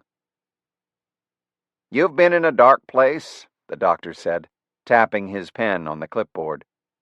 "But you're making real progress at last, thanks to my course of treatment. In fact, things were looking so promising that last week I brought in the two people who care about you the most, your brother and your ex-wife, to be by your side. It's always darkest just before you emerge from the tunnel." "What is this place?" "This is the Stony Mountain Sanatorium, outside of Saranac Lake in upstate New York." "And how did I get here?" "Your housekeeper found you barricaded in your Dakota apartment, raving about Nazis. The police were called. Your brother was notified, and he and your ex-wife arranged to bring you here. That was almost 6 months ago. It was slow, difficult going at first, but the progress you've made recently is most encouraging. Now, after what I've just explained, how do you feel?" Pendergast turned to Diogenes and was again struck by the look of brotherly concern on his face. "But you made it your life's work to destroy me." An expression of distress crossed Diogenes' face. "That, Aloysius, is the most painful part of your delusions. I've never been anything to you but a loving brother. Sure, we had our differences as kids, what brothers don't, but to see those childish tiffs grow into this adult paranoia was really painful. But I love you, brother, and I long ago realized it was an illness, not a choice." Pendergast turned to Helen. "And you?" She lowered her eyes. "First, it was your fantasy about me being killed by a lion in Africa, and then your delusion morphed into something even more bizarre, that I hadn't been killed by a lion at all, but by Nazis in Mexico. There came a time when I just couldn't take it. That's why I divorced you. I'm so sorry. Maybe I should have been stronger, but the fact is, I never stopped loving you." There was a silence. Pendergast looked around the room. It was all so real, so vivid, and so calming. Despite himself, he felt a sense of release, as if a long nightmare was finally ending. What if they were telling the truth? If so, the horror of Helen's death hadn't happened. It was all in his mind. And how wonderful to be released from those dreadful memories, that crushing sense of guilt, pain, and remorse, free of all the horrible things he had witnessed as an FBI agent.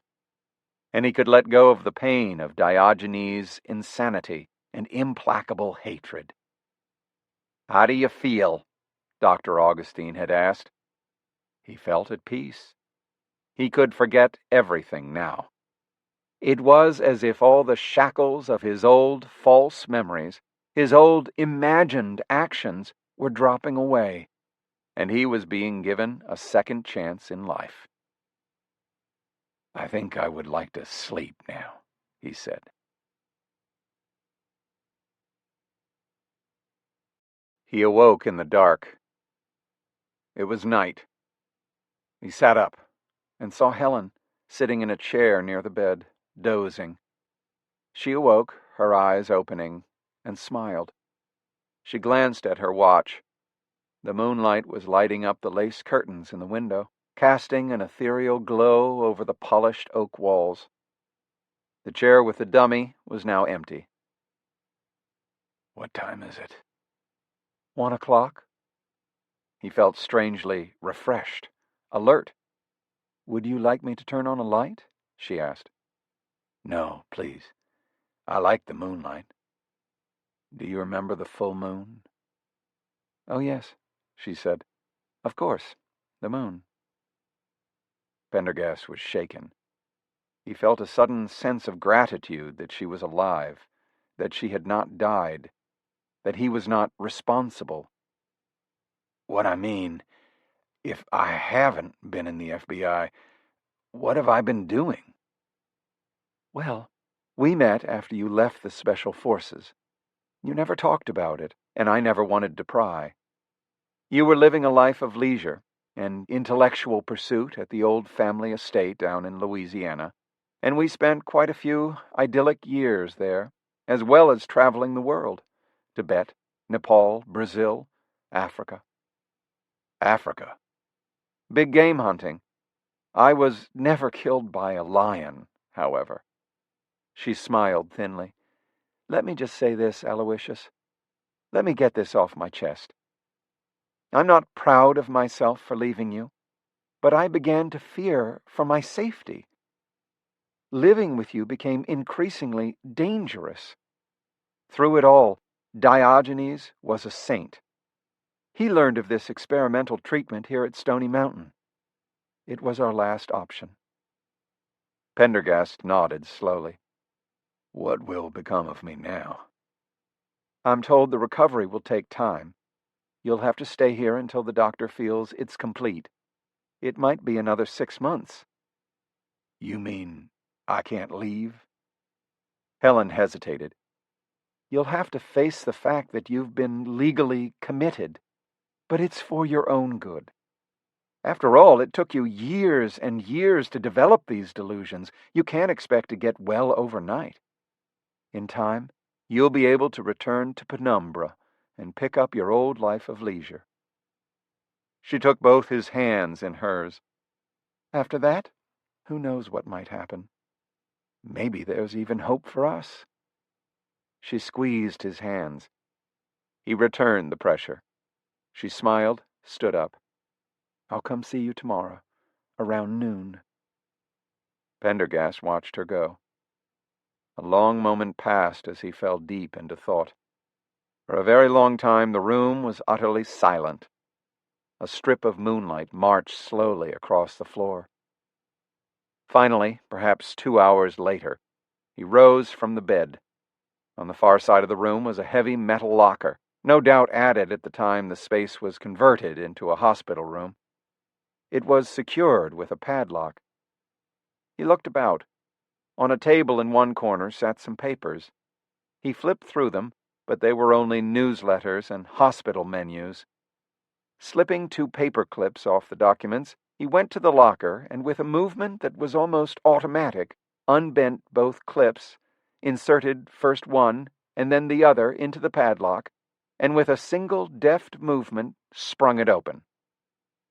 He paused. How did he know how to do that? From his Special Forces days? His memory of that time was still so damnably miasmic.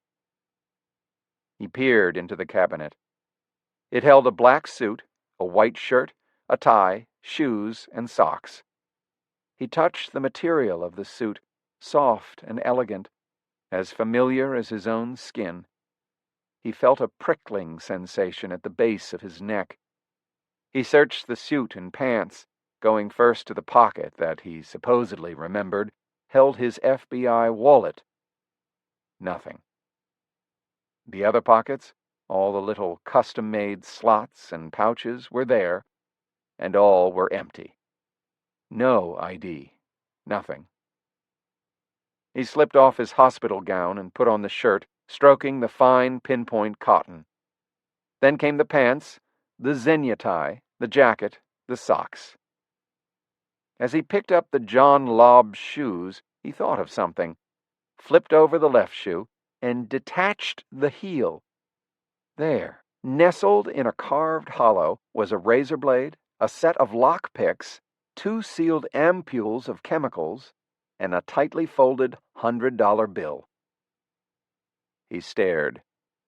Could this, too, be a product of his delusional FBI period?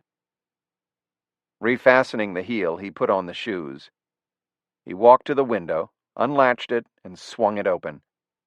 A breeze scented with hemlocks flowed through the vertical iron bars. He tried again to summon his last memory. They said he had been in there 6 months. Had it been winter, then? He tried desperately to remember, to see the landscape in front of him covered with snow, but could not. Flexing his arms, he reached out and grasped 2 adjoining metal bars. They were wrought iron, of poor quality, and corroded. With all his force, he pushed outward with each hand. Slowly but surely, the wrought iron deformed under his immense strength, until an opening large enough for him to slip through had been made. He let go, breathing hard. But now was not the time to leave. No, he needed answers first. He fastened the window shut and drew the curtains. Moving cautiously, he went to the door of his room, tested the knob. Locked, of course. In 10 seconds he had picked it with the aid of the paper clips, again marveling at his instinctual skill. He cracked the door and peered out. The lights were on in the hall, and at the far end he could see a nurse's station attended by a nurse and 2 orderlies. All were alert and busy. He waited, timing his exit until their attention was elsewhere, then ducked out of the door and pressed himself into the darkness of the next doorway. Another patient? With a deft twist of the paper clips, the lock opened, and he found himself in a room like his own, only much smaller. A man lay in the single bed.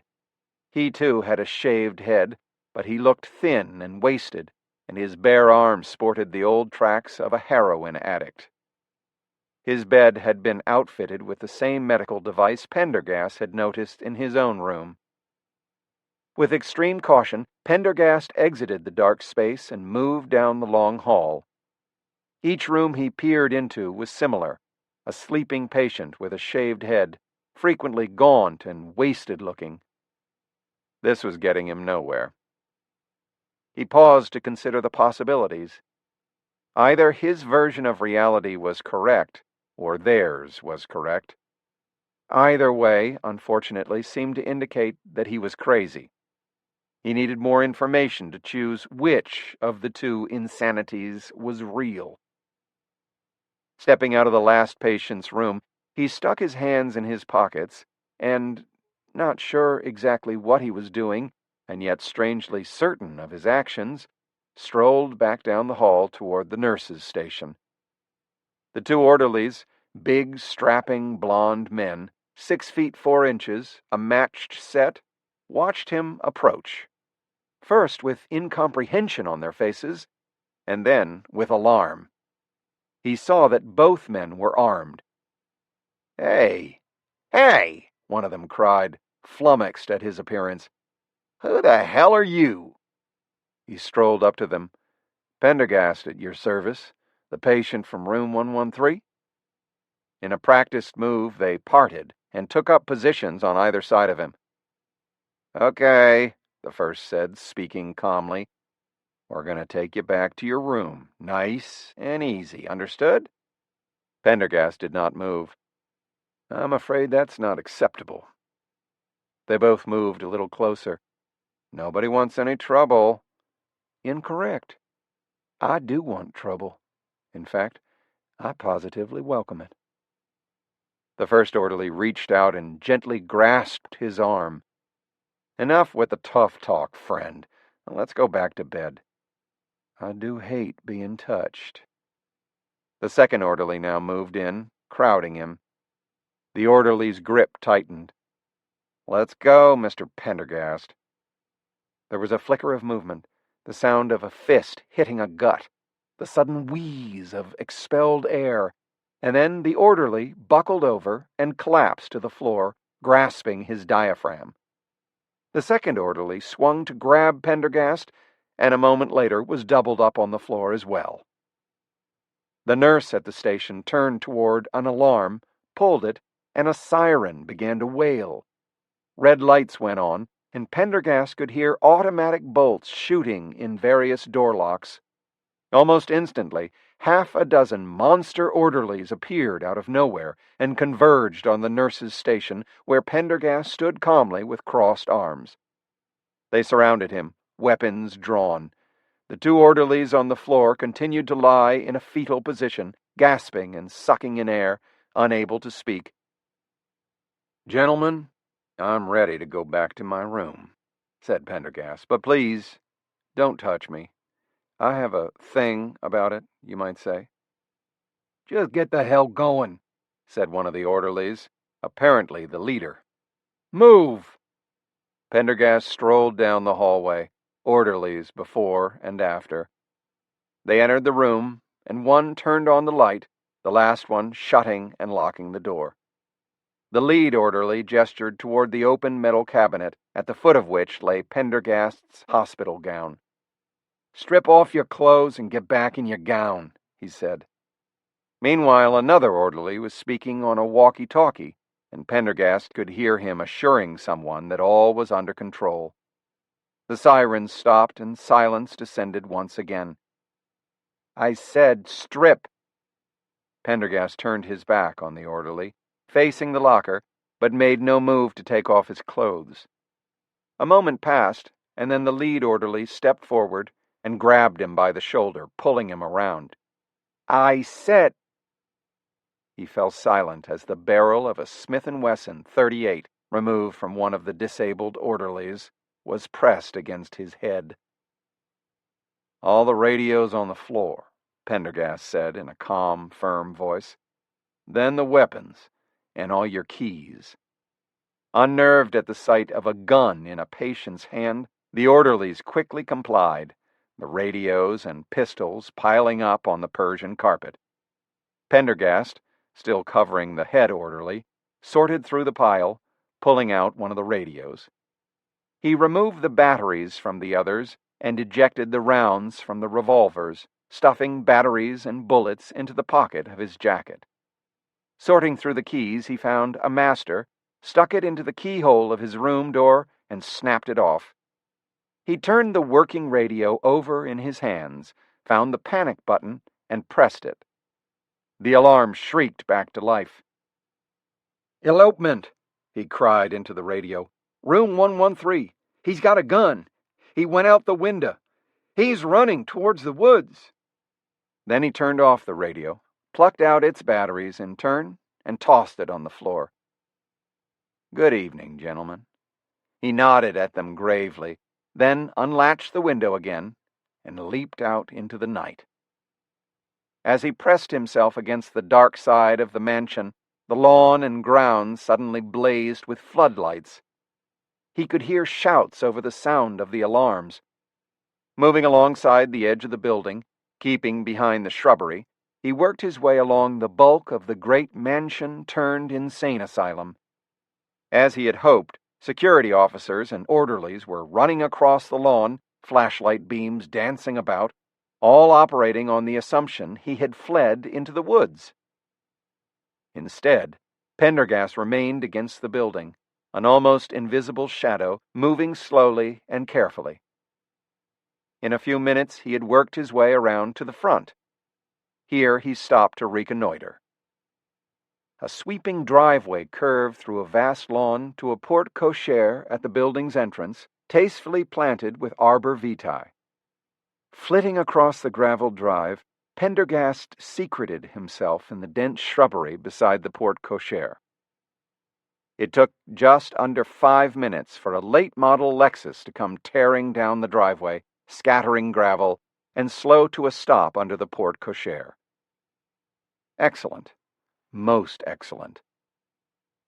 As the door was flung open, Pendergast dashed forward and rammed the driver. It was, as he'd expected, Dr. Augustine, back into the automobile, forcing him into his seat. Keeping the doctor covered with the gun, he quickly slipped into the passenger's seat. "Do keep driving," he said as he closed the door. The car continued down the driveway and back out toward what was evidently a manned guardhouse and gate. Pendergast slid off the seat and crouched under the dashboard. "Tell them you forgot something and we'll be right back. Deviate from the script and you will be shot." The doctor complied. The gate opened.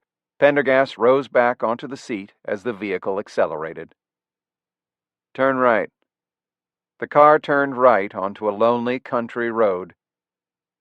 Pendergast turned on the vehicle's GPS and studied it briefly. "Ah, I see we're nowhere near Saranac Lake, but quite a lot closer to the Canadian border." He looked over at Dr. Augustine and removed the cell phone from his coat pocket. Keeping his eye on the GPS, he gave the doctor a series of directions. Half an hour later, the car was proceeding down a dirt track which dead-ended at a lonely pond. "Stop here." The doctor stopped. His lips were set in a thin line, and he was white-faced. "Dr. Augustine, do you realize the consequences of kidnapping a federal agent? I could kill you right now and get a medal for it. Unless, of course, I'm as crazy as you claim, in which case I'll be locked up. But either way, my dear doctor, you will be dead." No answer. "And I will kill you. I want to kill you. The only thing that will stop me is a full, immediate, and complete explanation of this setup."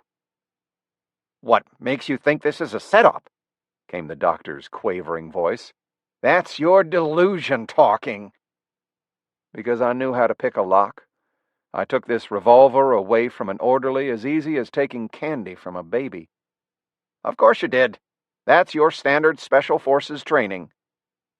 "I'm too strong to have been locked in a mental hospital for 6 months. I bent the bars in my window." "For God's sake, you spent half your time working out in our gym. Don't you remember?" A silence. Then Pendergast said, "It was a masterful job. You almost had me believing you. But I grew suspicious again when Helen did not rise to my comment about the moon. Sharing the full moonrise was always our private signal. That put me on my guard. And then I knew for certain it was a setup when Helen took my hands in hers." "And how in God's name did you know that?"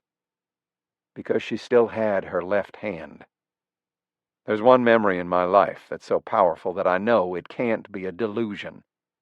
It occurred during the African hunting expedition in which Helen was attacked by a lion. My memory of the moment when I found her severed hand, still bearing its wedding ring, is seared too deep in my memory to be anything but real." The doctor was silent. The moon shone off the small lake. A loon called from some distant shore. Pendergast cocked the Smith & Wesson. "I've endured enough prevarication. Tell me the truth. One more lie, and you're dead." "How will you know it's a lie?" asked the doctor quietly. "It becomes a lie when I don't believe it." "I see. And what's in it for me, if I cooperate?" "You'll be permitted to live." The doctor took a deep, shuddering breath. "Let's start with my name. It's not Augustine. It's Grundman. Dr. William Grundman." "Keep going." "For the past decade, I've been experimenting with memory neurons. I discovered a gene known as NPAS4. "Which is?" "It controls the neurons of your memory. Memory, you see, is physical. It's stored through a combination of neurochemicals and trapped electrical potentials. By controlling NPAS4, I learned how to locate the neural networks that store specific memories. I learned how to manipulate those neurons. I learned how to erase them. Not delete. That would cause brain damage, but erase. A far more delicate operation. He paused. Do you believe me so far? You're still alive, aren't you? I discovered that this technique could be very lucrative. I started a clinic under the cover of the Stony Mountain Sanatorium. While the sanatorium is visible, naturally, what goes on there is quite underground. Continue. People come to my underground clinic to be rid of memories they no longer want. I'm sure you can imagine all sorts of situations in which that would be desirable. I make those memories go away for a price. And for a time, that was satisfactory. But then my research led me to a discovery that was even more extraordinary. I theorized that I could do more than erase memories. I could also create them. I could program new memories. Imagine the potential market for that. For the right price, you could be given the memory of having spent a weekend at Cap Antibes with the Hollywood starlet of your choice, or of scaling Everest with Mallory, or of conducting the New York Philharmonic in Mahler's Ninth. As he spoke, the doctor's eyes shone with a kind of inner light. But then the eyes glanced at the gun again, and they became veiled and anxious once more. Can't you lower that gun? Pendergast shook his head. Just keep talking. Okay. I needed guinea pigs in order to perfect the memory insertion procedure.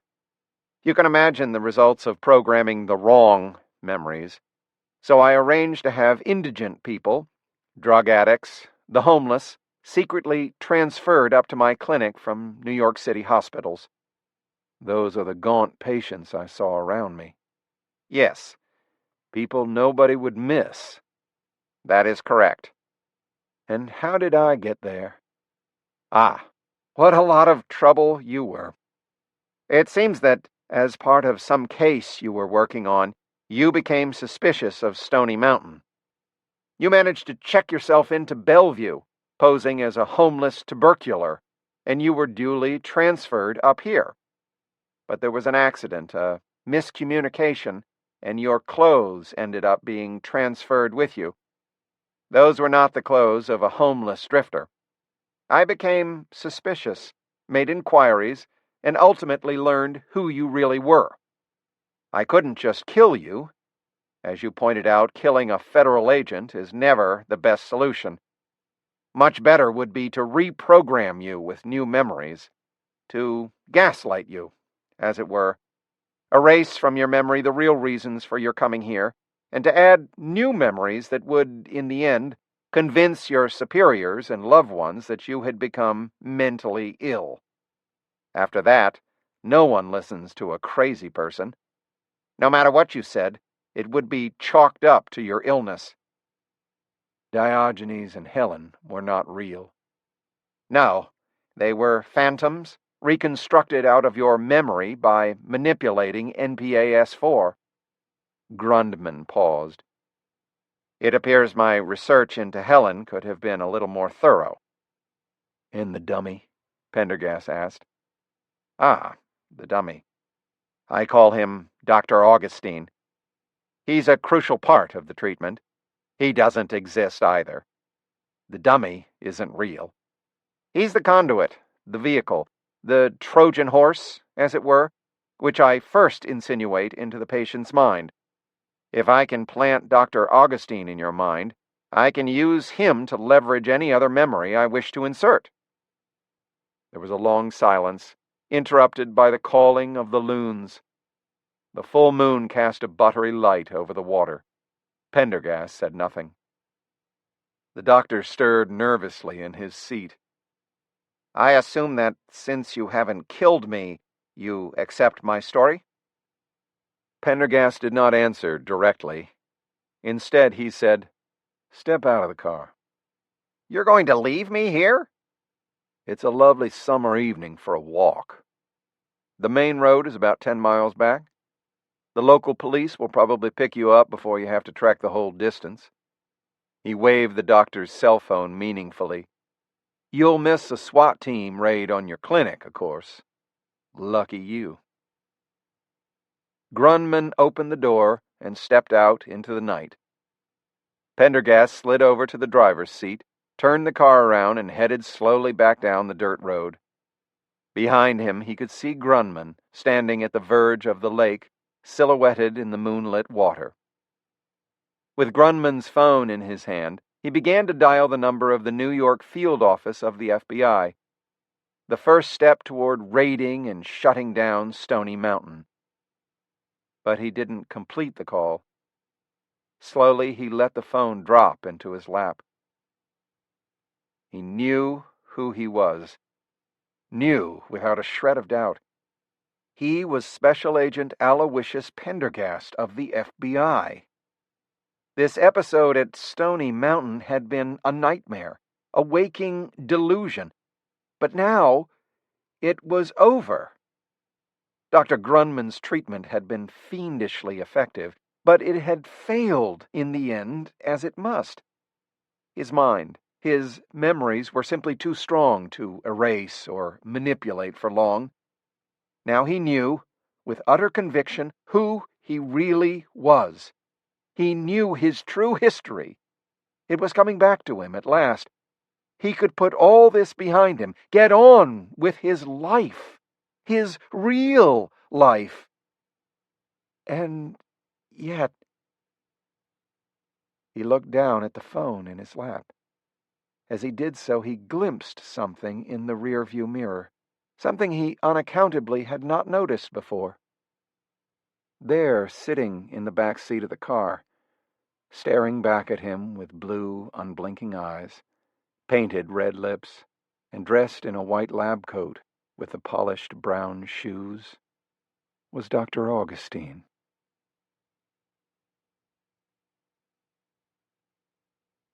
M.J. Rose versus Lisa Gardner. Old world versus young gun. Pragmatic versus the occult. Actual versus the surely impossible. That's the premise M.J. Rose and Lisa Gardner started with. The end result? A cunningly clever tale. M.J. Rose doesn't believe she invented Malachi Samuels any more than he may have invented her, but certainly Samuels changed her writing career when he first showed up in The Reincarnationist, 2007. Samuels became the impetus for M.J. to take her first foray into metaphysical and historical fiction, and she hasn't turned back from that course since. Samuels is, without question, unique. He's an enigmatic Jungian therapist, entrenched in research into past life regressions, a journey he's never actually been able to take himself, which is partly why that's become his obsession. The other reason is that, like M.J., his ancestors, going back to the 19th century, have been invested in questioning the mystical lines between past and present. Bringing law enforcement face to face with Malachi Samuels, a man who's managed to evade them at every turn for years, intrigued M.J., especially when the cop in question would be one of her favorites, Detective D.D. Warren. Here's an interesting fact. Lisa Gardner's D.D. Warren actually exists in real life. Gardner named her hardened Boston detective after her neighbor, a beautiful blonde best known for her baking and gardening skills. In the beginning, Lisa intended for D.D. to only appear in one chapter of Gardner's sniper novel, Alone. But D.D.'s brash Boston attitude and relentless determination quickly captured readers' imaginations. Before she knew it, Lisa ended up writing half a dozen novels featuring her neighbor's namesake. The decision to use D.D. for this story was an easy one. Who better to take on the charming, enigmatic Dr. Malachi Samuels, a man suspected of multiple murders but proved guilty of none, than a young, street-smart homicide cop? Add in the spice of Boston's Chinatown and the legend of a rare artifact, and you have the perfect recipe for a thriller. Or maybe something else entirely. Something unexpected. The Laughing Buddha.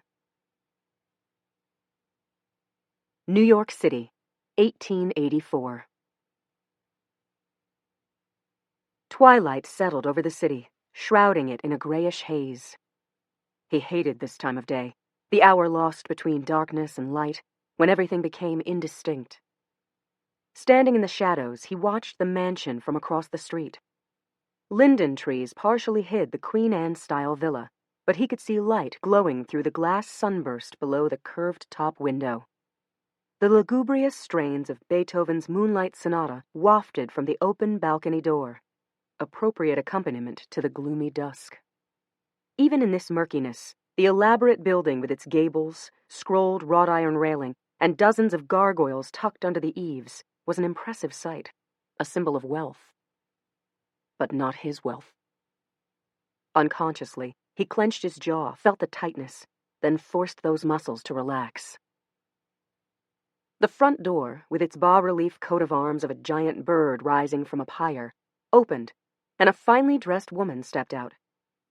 She didn't have any idea what she might be coming home to later that evening, but he did, and thought about how, if the worst happened, she'd accept his sympathy, come to rely on it, and never guess he'd been the one to orchestrate her grief. "Percy? Esme? Hurry now, we can't be late for your cousin's birthday party," she called. The children ran past her. The 10-year-old boy and his 8-year-old sister scampering down the steps and preceding their mother into the waiting carriage. Once the sound of the children's laughter and the hoofs clomping on cobblestones was far in the distance, the man crept across the street and silently let himself into the house. Quietly as he could, he traversed the black and white marble squares in the imposing foyer and walked down a hallway to the library's open doorway, where Trevor Talmadge worked at his desk, bent over his papers, reading and making notes, oblivious to the intruder. "Well, aren't you the busy boy?" Momentarily startled, Trevor looked up, then smiled indulgently. "When did you get here? Why didn't Peter announce you?" "I let myself in." "I didn't know you still had a key," he said, sounding more tired than surprised at the news. "Would you like it back?" A moment's hesitation.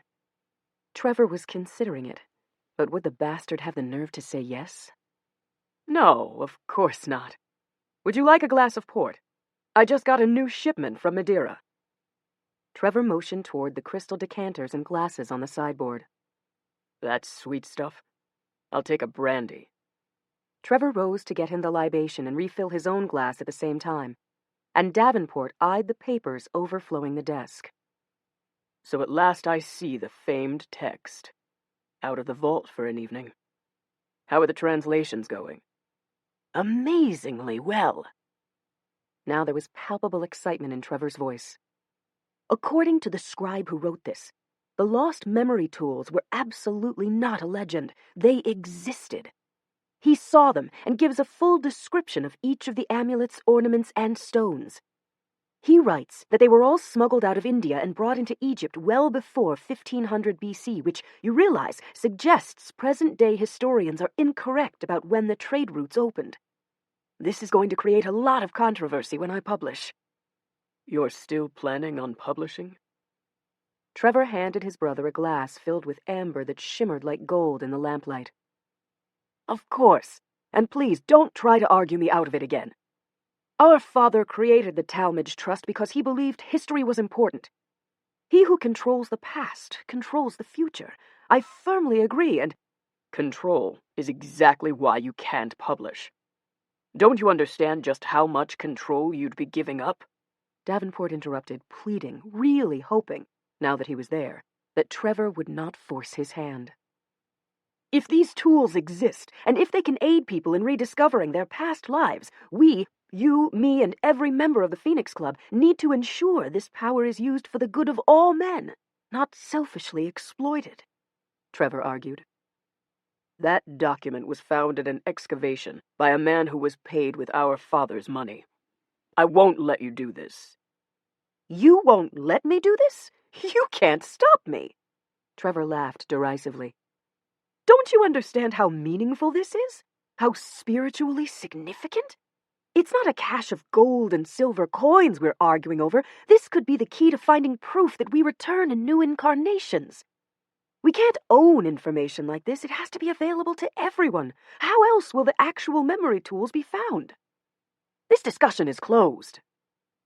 The decision to publish is not yours alone, Davenport said. I can say that same sentence back to you, Trevor retorted. Damn you! Davenport slammed down his glass of brandy so hard that it shattered, spilled liquor quickly threatening to ruin the papers. Annoyed with his brother, no, with himself, for letting Davenport get to him, Trevor cursed as he scooped up the ancient text and placed it out of harm's way on top of the books on a shelf behind him. But there were still his notes to salvage. As fast as he could, he grabbed pile after pile of his papers and put them on top of other books on other shelves. He was turned away from his brother, so he didn't see him draw the small silver revolver from his jacket pocket, or see the competitive grimace on his brother's face, as if they were children playing a game that Davenport was determined to win. The force of the bullet slammed Trevor forward into the shelves, the impact of his body pushing one pile of his notes behind a row of books. He reached out to steady himself, grabbed hold of a leather volume that ironically turned out to be the Tibetan Book of the Dead. It fell with him onto the floor. Blood spilling out of him as quickly as the brandy spilled out of the broken glass, Trevor lay dying, watching his brother steal out of the library, pistol back in his pocket, spoils under his arm, fearing, until he stopped thinking completely, what would become of the precious knowledge he tried but failed so miserably to protect. Chinatown, Boston. Present day. The book didn't save him in the end. The old volume, leather-bound with fading gold embossing and frayed edges, remained partially grasped in the dead man's right hand, where he'd collapsed onto the floor behind his massive desk, felled by a gunshot wound to the chest. Now, Boston Sergeant Detective Dee Dee Warren stood within an inch of the victim's well-dressed body, one of the only spaces available in the cluttered office, and did her best to interpret the scene. He held it up, she mused out loud to her partners, Neil and Phil. She gestured to the fallen tome. Saw the gun, responded instinctively to block the shot. Neil, the youngest member of their squad and a former EMT, immediately shook his head. Nah, no sign of gunpowder, no damage from a slug. Victim grabbed the book on the way down. Neil pointed to a fanned-out pile of papers that teetered dangerously close to the edge of the marble-topped desk. Bet the book was on top. Impact of the bullet spun the victim to his left. He reached for the desk but caught the book instead. Took it with him to the floor. Book would have been knocked to the side, Dee Dee countered. This kind of crime scene back and forth was one of her favorite games. As far as she was concerned, dead men did tell tales. Collateral damage, whereas our guy has the novel halfway in his hand. You want to know how many miscellaneous objects I've had to pry from dead men's hands? Neil shrugged. People see the end coming and reflexively hold tight. I don't know.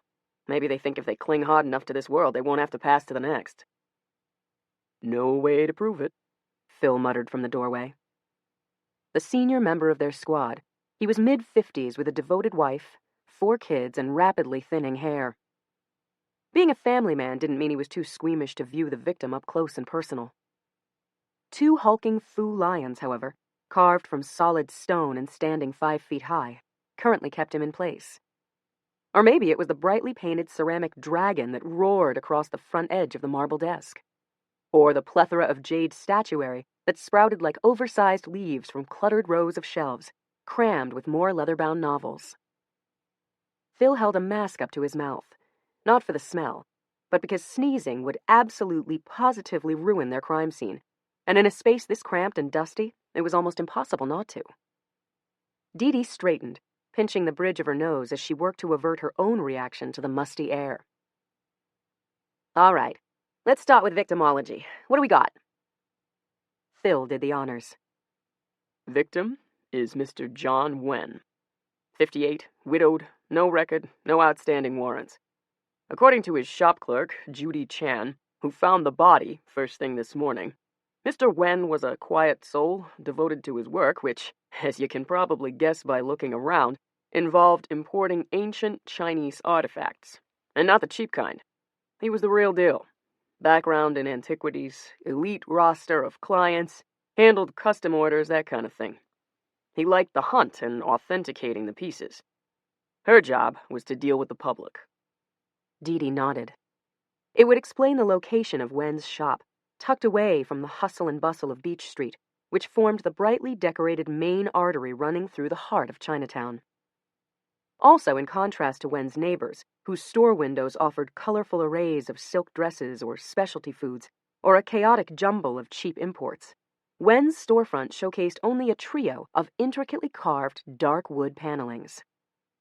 Once inside, a discreet bronze plate identified the panelings as belonging to such and such a dynasty, but they could now be yours for a mere $150,000. Come to think of it, such price points also explained the fine cut of Mr. Wen's elegant navy blue suit. A man who moved in elite circles and carried himself accordingly. Interesting. So, businessman, Dee Dee filled in. Educated, obviously. Respected? Trusted? Phil nodded. Probably not about theft, she continued, eyeing the small fortune in jade left around the office. But maybe a business deal gone bad? Mr. Wen identified the piece as Third Dynasty, when really it was built last week in the finest factory in Hong Kong, then aged by 6-year-olds beating it with heavy chains. Not possible. A new voice spoke up from behind Phil. He made way as best he could in the cramped doorway, and a beautiful, if solemn, Asian woman appeared. You are? Dee Dee prompted. Judy Chan. I have worked with Mr. Wen for 5 years now. He was a good man. He wouldn't cheat, and he didn't make mistakes. How'd you meet Mr. Wen? He ran an ad in the paper looking for a store clerk. I answered. Dee Dee eyed the assistant, taking in the girl's petite frame, elegantly sculpted cheekbones, glossy waterfall of jet-black hair. She asked the next logical question. Please describe your relationship. The assistant gave her an exasperated look. I worked with Mr. Wen Wednesdays through Sundays, 9 to 5. Occasionally, I would come in off hours to help him prepare for meetings with some of his more special clients. You know, the kind of people who want a 3,000-year-old armoire as a signature piece in their foyer and are willing to pay for it. Got a list of said clients? Yes. And his calendar. We'll want to see that. I understand. Was he meeting with someone last night? Not that I knew of. Would he tell you? Most of the time. His projects were not secret. More and more, he would even ask for my help. He appreciated my computer skills. When did you last see him? Yesterday, 5 p.m., when I locked up the store. Where was he? Back here, in his office. He generally stayed after the store was closed, catching up on paperwork, researching pieces. He didn't have a family. This, Judy gestured around the cramped office. This was his life. Was he working on anything special? Phil asked from beside her. Not that he had mentioned. Missing anything special? He gestured to the crowded space. For the first time, the girl hesitated. I don't know. All 3 Boston detectives studied her. His office, she said at last. He kept it busy. Dee Dee raised a brow, considering that the understatement of the month. Mr. Wen always said he thought better when surrounded by the past. Most of the items in this room were things he'd collected along the way. Gifts from colleagues, clients, friends, and the books. He loved them. Called them his children. I used to beg him to let me at least dust, attempt to tidy up. But he would never let me. He liked things just this way, even the piles of paper covering his desk. The horizontal filing system, he called it. It never failed him. The girl's voice faded out. She wasn't looking at them, but staring at the desk intently. It's wrong, she said flatly. I can't tell you how exactly, but it's wrong. Dee Dee obediently turned her attention to the desk. She noted mounds of paper, a scatter of miscellaneous notebooks, a rounded wooden bowl filled with yet more office detritus, then beside it, a heavily gilded female figurine whose curves were definitely more robust than Dee Dee's own, not to mention multiple haphazard piles of obviously old and dusty books. "I don't see a computer," she ventured at last. He worked by hand, thought best that way. When he needed to look something up, he used the computer in the front of the store. Dee Dee went about this another way. "Was the store locked this morning?" Yes.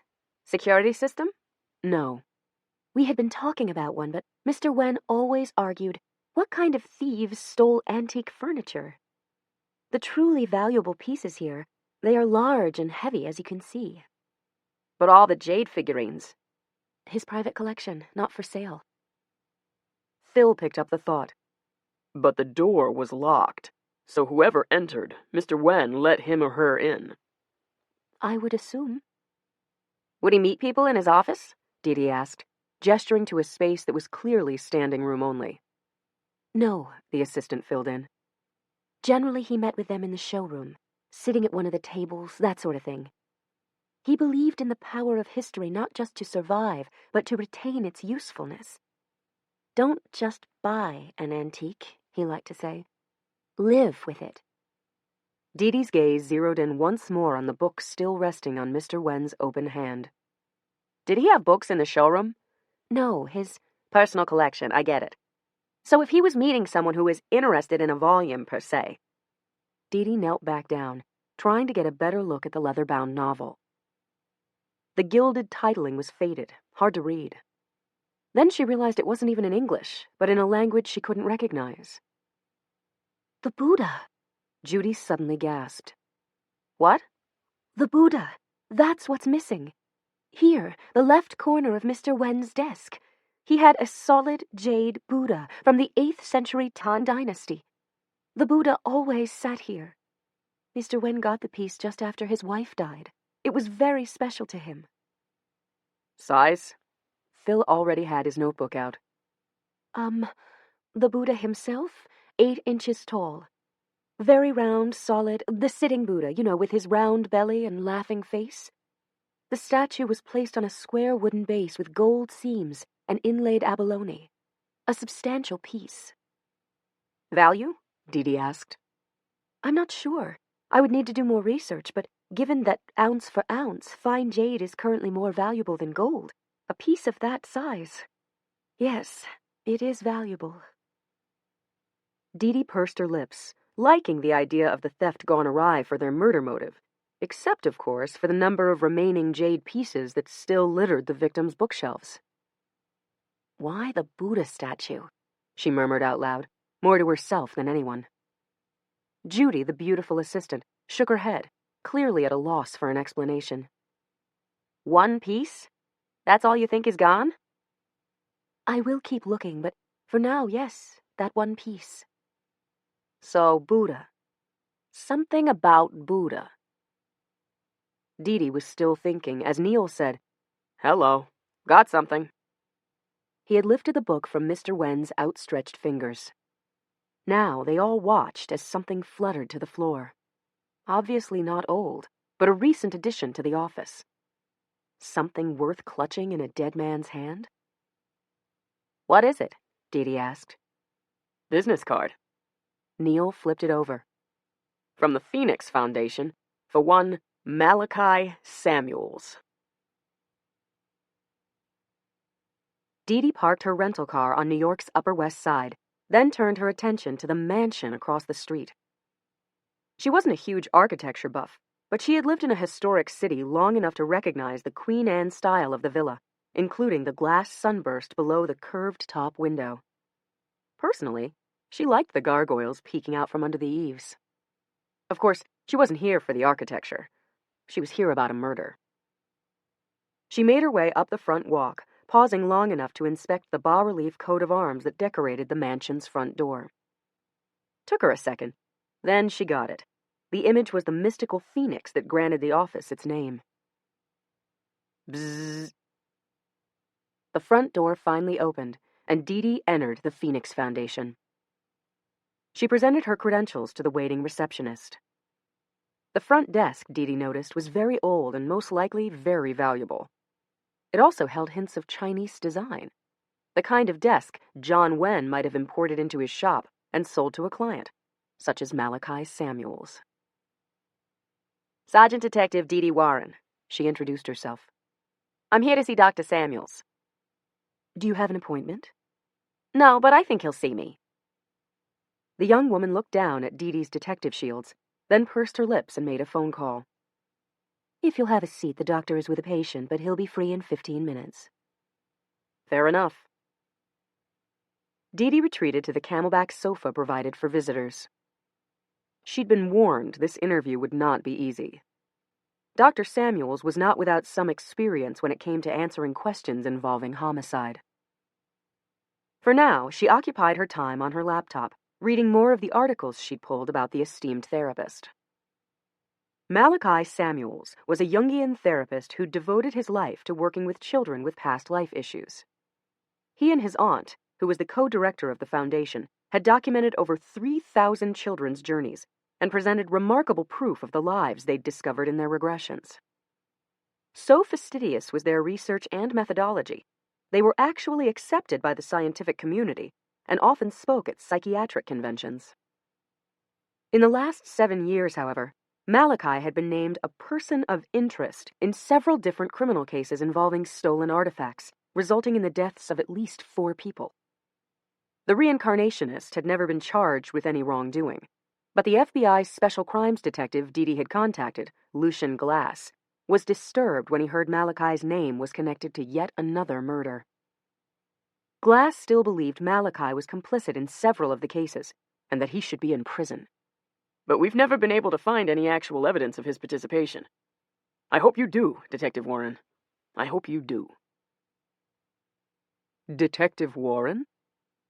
A rich, mellifluous voice cut through her thoughts. Dee Dee looked up to find the man in question now standing directly before her. "Dr. Malachi Samuels. How may I be of assistance?" Samuels was wearing a well-cut navy suit, carefully knotted silk tie, and a crisp white shirt with a monogram on the right cuff. Everything about him, from his clothing to his manner of speaking, suggested a gentleman of an earlier time, which already got Dee Dee to thinking. Was the good doctor merely collecting valuable old artifacts, or did he include himself among them? "I'm here about an incident in Boston," she said. "Could we talk someplace more private?" "Of course. This way." He led her down a hallway lit by stained glass sconces and lined with turn-of-the-century wallpaper. Silk would be her guess, with a faded floral pattern and hints of what was probably real gold. "Would you like any coffee or tea? Perhaps bottled water?" he asked as he opened the door to what Dee Dee surmised was his personal office. In keeping with the theme of the rest of the place, the space was lined with old books and lushly appointed with a fine Persian rug, an antique desk, and a comfortable leather couch and chairs. It faced an inner courtyard planted with trees and flowers, as befitting someone with a doctor's fine sensibilities. Dee Dee said she'd like some water, then took a seat, still cataloging the plethora of antiques and works of art scattered about. A tingle of excitement shot up her spine when she noticed a Chinese jade horse on Samuels's desk. Malachi handed Dee Dee a crystal glass filled with ice water. He took a seat opposite her on the other side of the glass coffee table. "Now, how can I help you?" "We found your business card at the scene of a murder." "That's terrible. Who was killed?" "Mr. John Wen." Malachi's face showed no emotion. In fact, he remained so unruffled that Dee Dee was instantly suspicious. "Did you know him, Doctor?" "I'm a therapist, Detective. Even if I did, I couldn't tell you.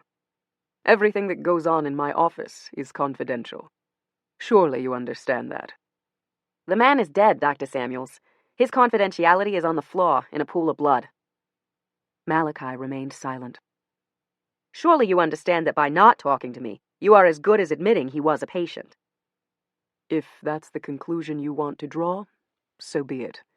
but I'm neither saying he was or wasn't. I'm not at liberty to discuss your case with you. Your business card was there when he died. How unfortunate, then, for us both. Dee Dee frowned, feeling the first tinge of annoyance. Samuels was within his rights, but it was going to make the case more complicated if she had to wait to get a court order. Last time you saw him alive? She fished. Who said I ever saw him? Special Agent Lucian Glass had been right. Samuels was good. Dee Dee went about it another way. Hypothetically speaking, if you were a detective investigating the homicide of a man who imported ancient Chinese artifacts, who would you question? Samuels merely arched a brow. Then, almost imperceptibly, he tilted his head in the direction of the decorative mirror hanging over his left shoulder. A Freudian slip, Dee Dee thought? Or just the incredible arrogance of a well-respected gentleman who may or may not have gotten away with murder? I am sorry, Detective, Dr. Samuels informed her, but I cannot assist you in this matter. Now, if you don't mind, I have another patient waiting. He stood up, and she had no choice but to follow. Show over, meeting adjourned. Dee Dee had wasted an entire day, not to mention a decent portion of her department's budget, on a trip to New York that had yielded her absolutely nothing. Nice horse, she said, pointing at the jade piece as she rose to stand. Thank you. Where'd you buy it? I didn't. Like many objects in this building, I inherited it. I moved it into my office, however, because I find it particularly compelling. Do you know why people collect antiques, Detective Warren? Aha, finally a little conversation. They like old things? Perhaps. More accurately, they identify with old things. Dee Dee couldn't help herself. She gazed around his clearly 19th century office. The good doctor didn't appear offended, more like amused by her unspoken point. Mr. John Wen, she tried one last time, didn't just collect antiques. By all accounts, he believed people should live with them, such as you do. Exactly. What does that mean? That means you're spending too much time in the present, Detective Warren, given that you are investigating a man who was all about the past. Dr. Samuels granted her one last, knowing smile. Then graciously but firmly, he escorted her out the door. After the Boston detective departed, Malachi returned to his office, where he poured himself an inch of 40-year-old Macallan. Lifting the heavy crystal tumbler, he took a sip, savored it. Then, drink in hand, he sat down heavily in the chair at his desk. Opening his top drawer, he withdrew his Smythson notebook. This was a private journal that he kept to record his musings on the search, as he had been referring to it for the last 35 years, ever since he'd opened a 19th century book on mesmerism that he'd come across in the library, and a scrap of old yellowed paper had fallen out. The handwriting had been spidery and appeared to have been written with a pen dipped in ink, which, along with what it said, helped Malachi date the note to the mid to late 1800s. Meeting with Mr. T at 2 p.m. regarding place to secure the papers. Wednesday at his establishment, 259 Broadway. According to family legend, Malachi's ancestor, Davenport Talmadge, had been in possession of papers that detailed all the amulets, ornaments, and stones that made up the lost cache of memory tools. Smuggled out of India and brought into Egypt before 1500 BC, these items were said to be able to stimulate past life memories. Had Davenport written the note? Did it refer to the list of lost tools? Without too much trouble, by matching the handwriting to letters in the archives, Malachi had been able to ascertain the note had been written by Davenport Talmadge, one of the original founders of the Phoenix Club. Knowing who'd written it had enabled Malachi to further narrow the note's provenance to sometime between 1884 and 1901. No earlier than 1884, as that was when Davenport had inherited his brother's estate and taken over running the club. And no later than 1901, as that had been the year Davenport had died. The address, 259 Broadway, was where the jewelry, stationery, and design firm of Tiffany & Company had been located during that era. Was Mr. T Tiffany himself? Probably. Davenport had been immensely wealthy. What objet d'art had Tiffany made at Davenport's request in order to hide the papers? Had the item been sold? Or did it still exist here in the mansion, where nearly every room boasted numerous Tiffany lamps and windows? Not to mention all the mansion's fireplaces, which were fronted with iridescent tiles fastened by the famous glassmaker and jeweler. Meaning the papers could very well be hidden in plain sight. An aggravating idea, that they could be so close and yet remain invisible to him. Now Malachi turned the pages to his notes from the last few weeks. The section where he'd recorded his sessions with Mr. John Wen. There had been 8 sessions in all, each one going over and over the same territory.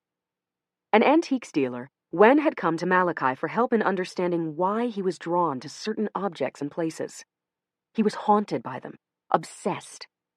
For years, he'd been trying to get clarity on the feelings that gripped him upon seeing certain items.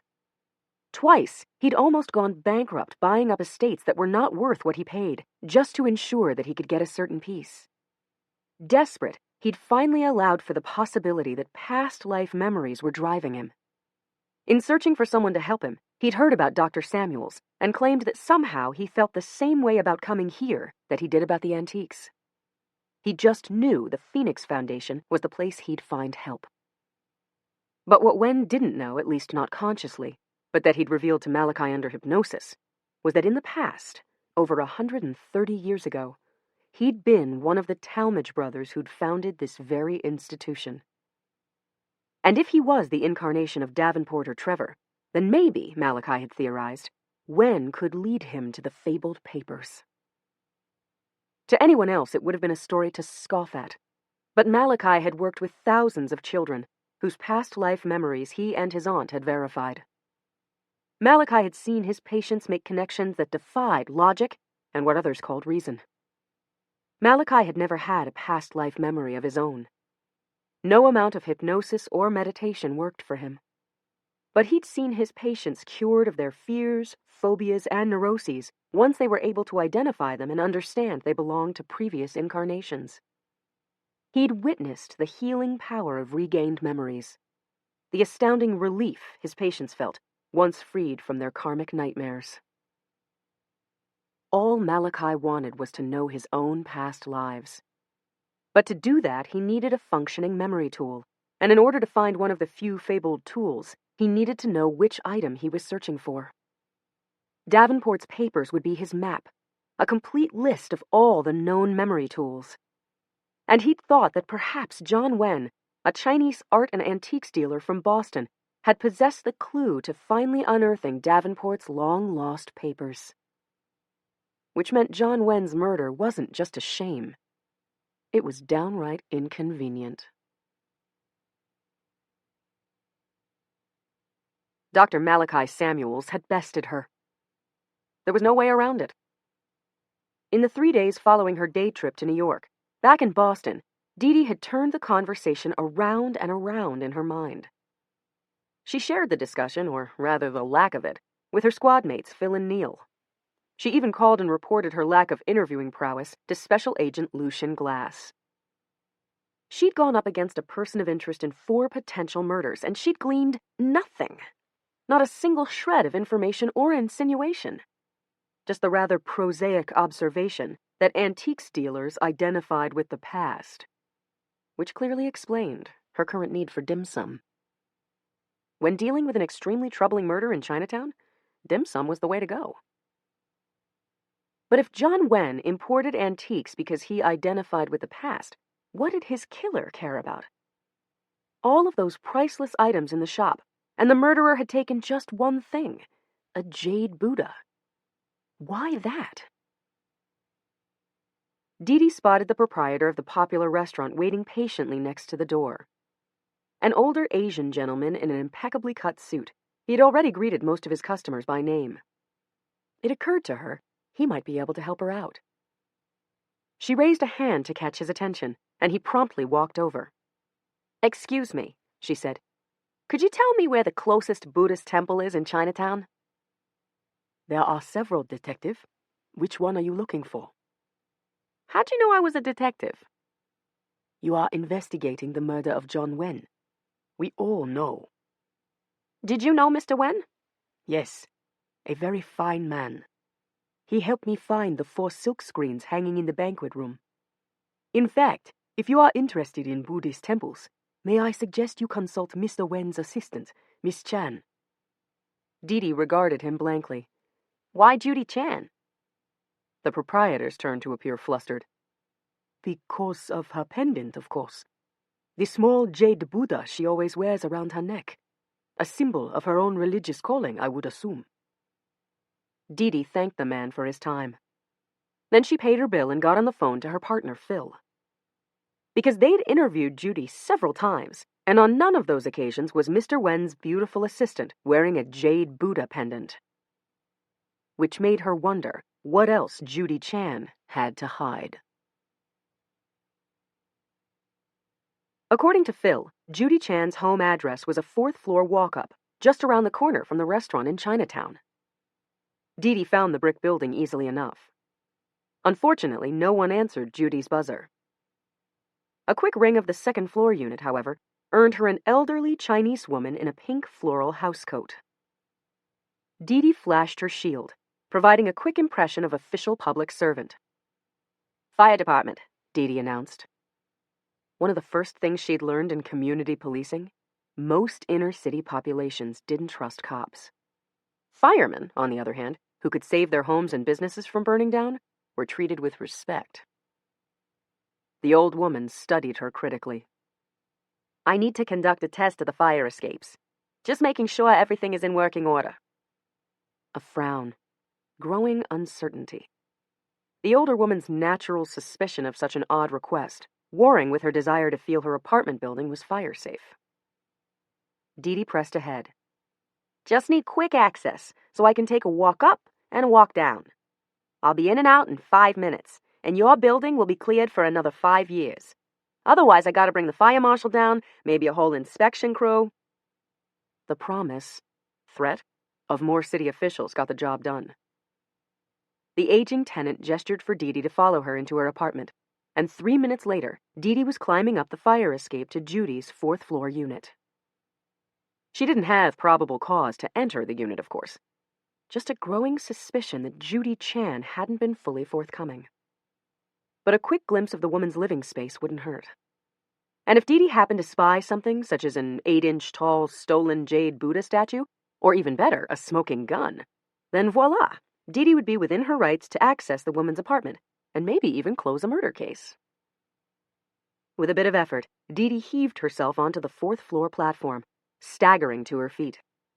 Her hands hurt from gripping the rusty metal fire escape, not to mention her heart was pounding painfully in her chest. Then she looked up. Holy crap! Buddhas. Everywhere. Judy Chan's 4th-floor unit was covered in images of the laughing Buddha. Buddha paintings, Buddha statues, Buddha-embroidered pillows, even tiny gold and jade and silver Buddha figurines. Everywhere Dee looked, for as far as the eye could see, was yet another image of the Buddha. Then, as she stood there, still open-mouthed, the front door of Chan's apartment opened. John Wen's former assistant entered her home, accompanied by Dr. Malachi Samuels. Malachi felt good about his day.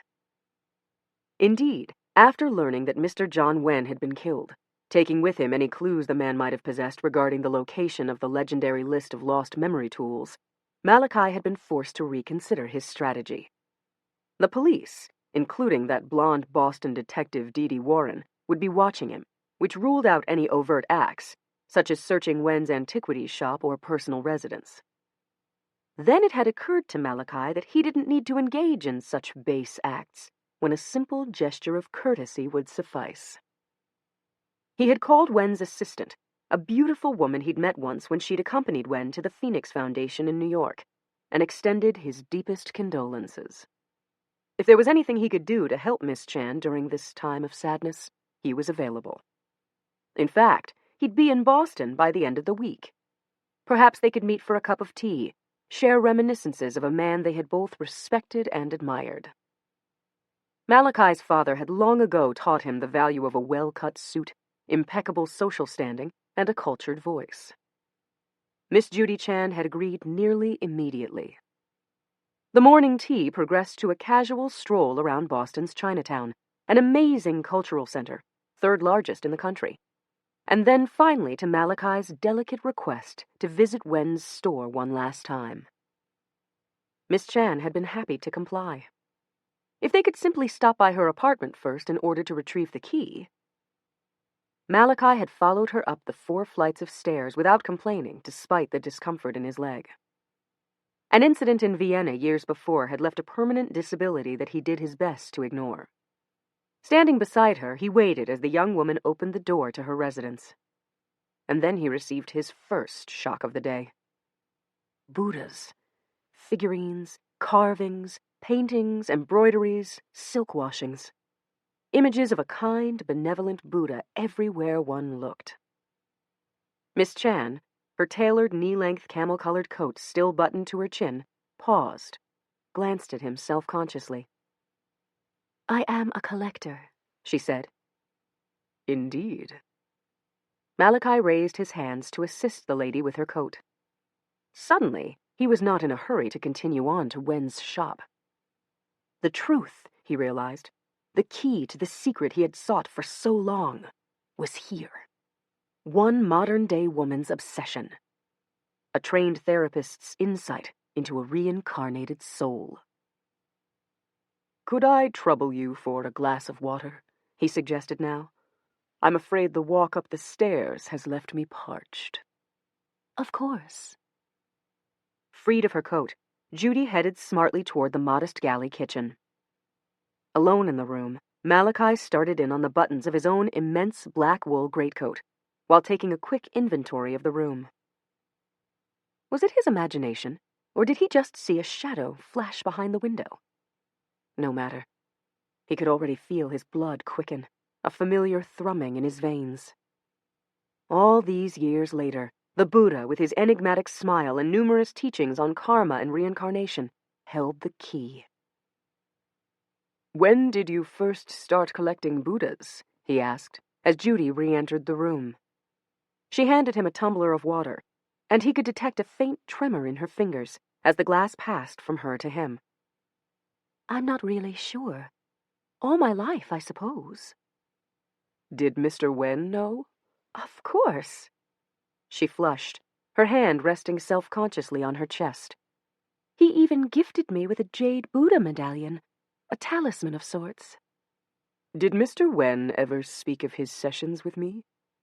I know he was seeing you about his own collecting issues.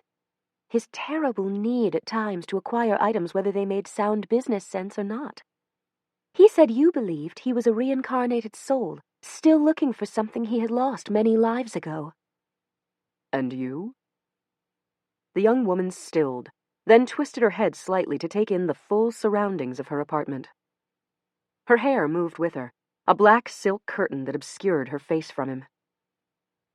I do not know why I do what I do, she whispered finally. A born-again soul, still searching to right a wrong? It makes as much sense to me as anything. "Might I suggest a short hypnosis session?" Malachi offered quietly. "It won't take more than 30-40 minutes of your time, and might very well provide you with some of the answers you seek.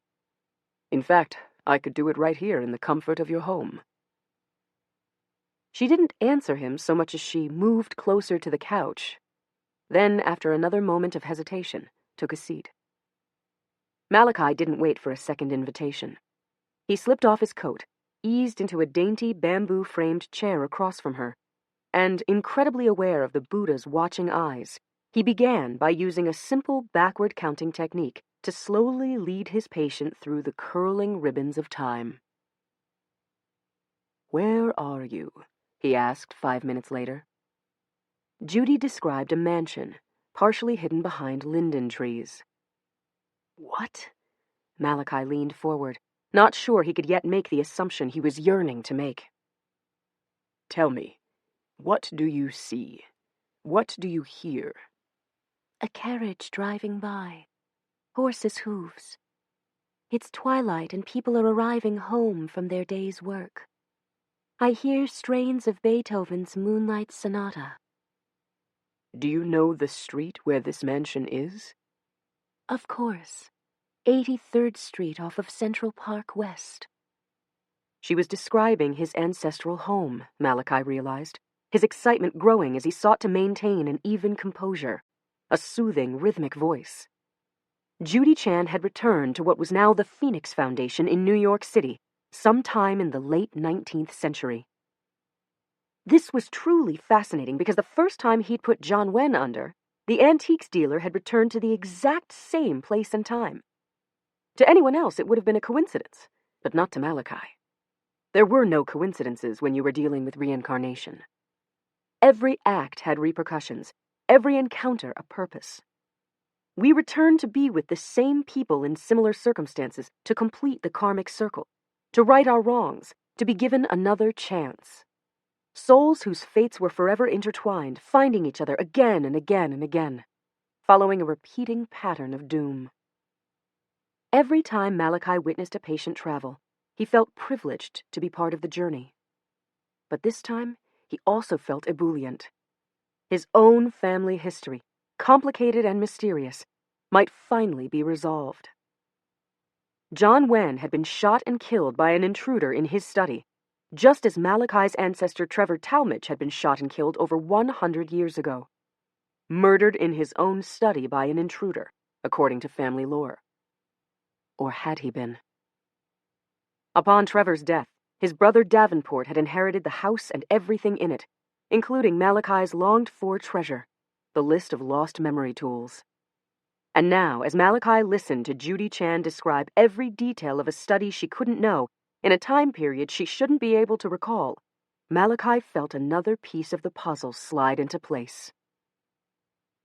"What are you doing there?" Malachi asked. My brother is wrong, Judy Chan said, answering a different question, her voice stronger than it had been a moment ago. She was sitting up straighter, too, Malachi noticed, her demeanor becoming more agitated. "What is your name?" Malachi asked. She didn't answer his question. Instead, she continued arguing with a ghost Malachi couldn't see or hear. The decision to publish is not your choice. "Publish what?" Malachi asked. "Who are you talking to?" My brother, Judy Chan hissed. He is wrong. And then Malachi knew. Trevor had not been shot by a stranger. His brother, Davenport, had done the deed. "Do you know Mr. Tiffany?" Malachi asked, breaking one of the rules of hypnosis and interrupting the moment to interject a question that might bring the patient out of the episode. But his hunch was correct. Yes, Judy said. He designed the lamps in the house, the tile work, jewels for the family. Malachi pictured the note he had found, written in Davenport's hand about the visit to Tiffany's studio so soon after Trevor's death. Had Davenport killed his own brother in order to seize the ancient text describing each lost memory tool? He must have.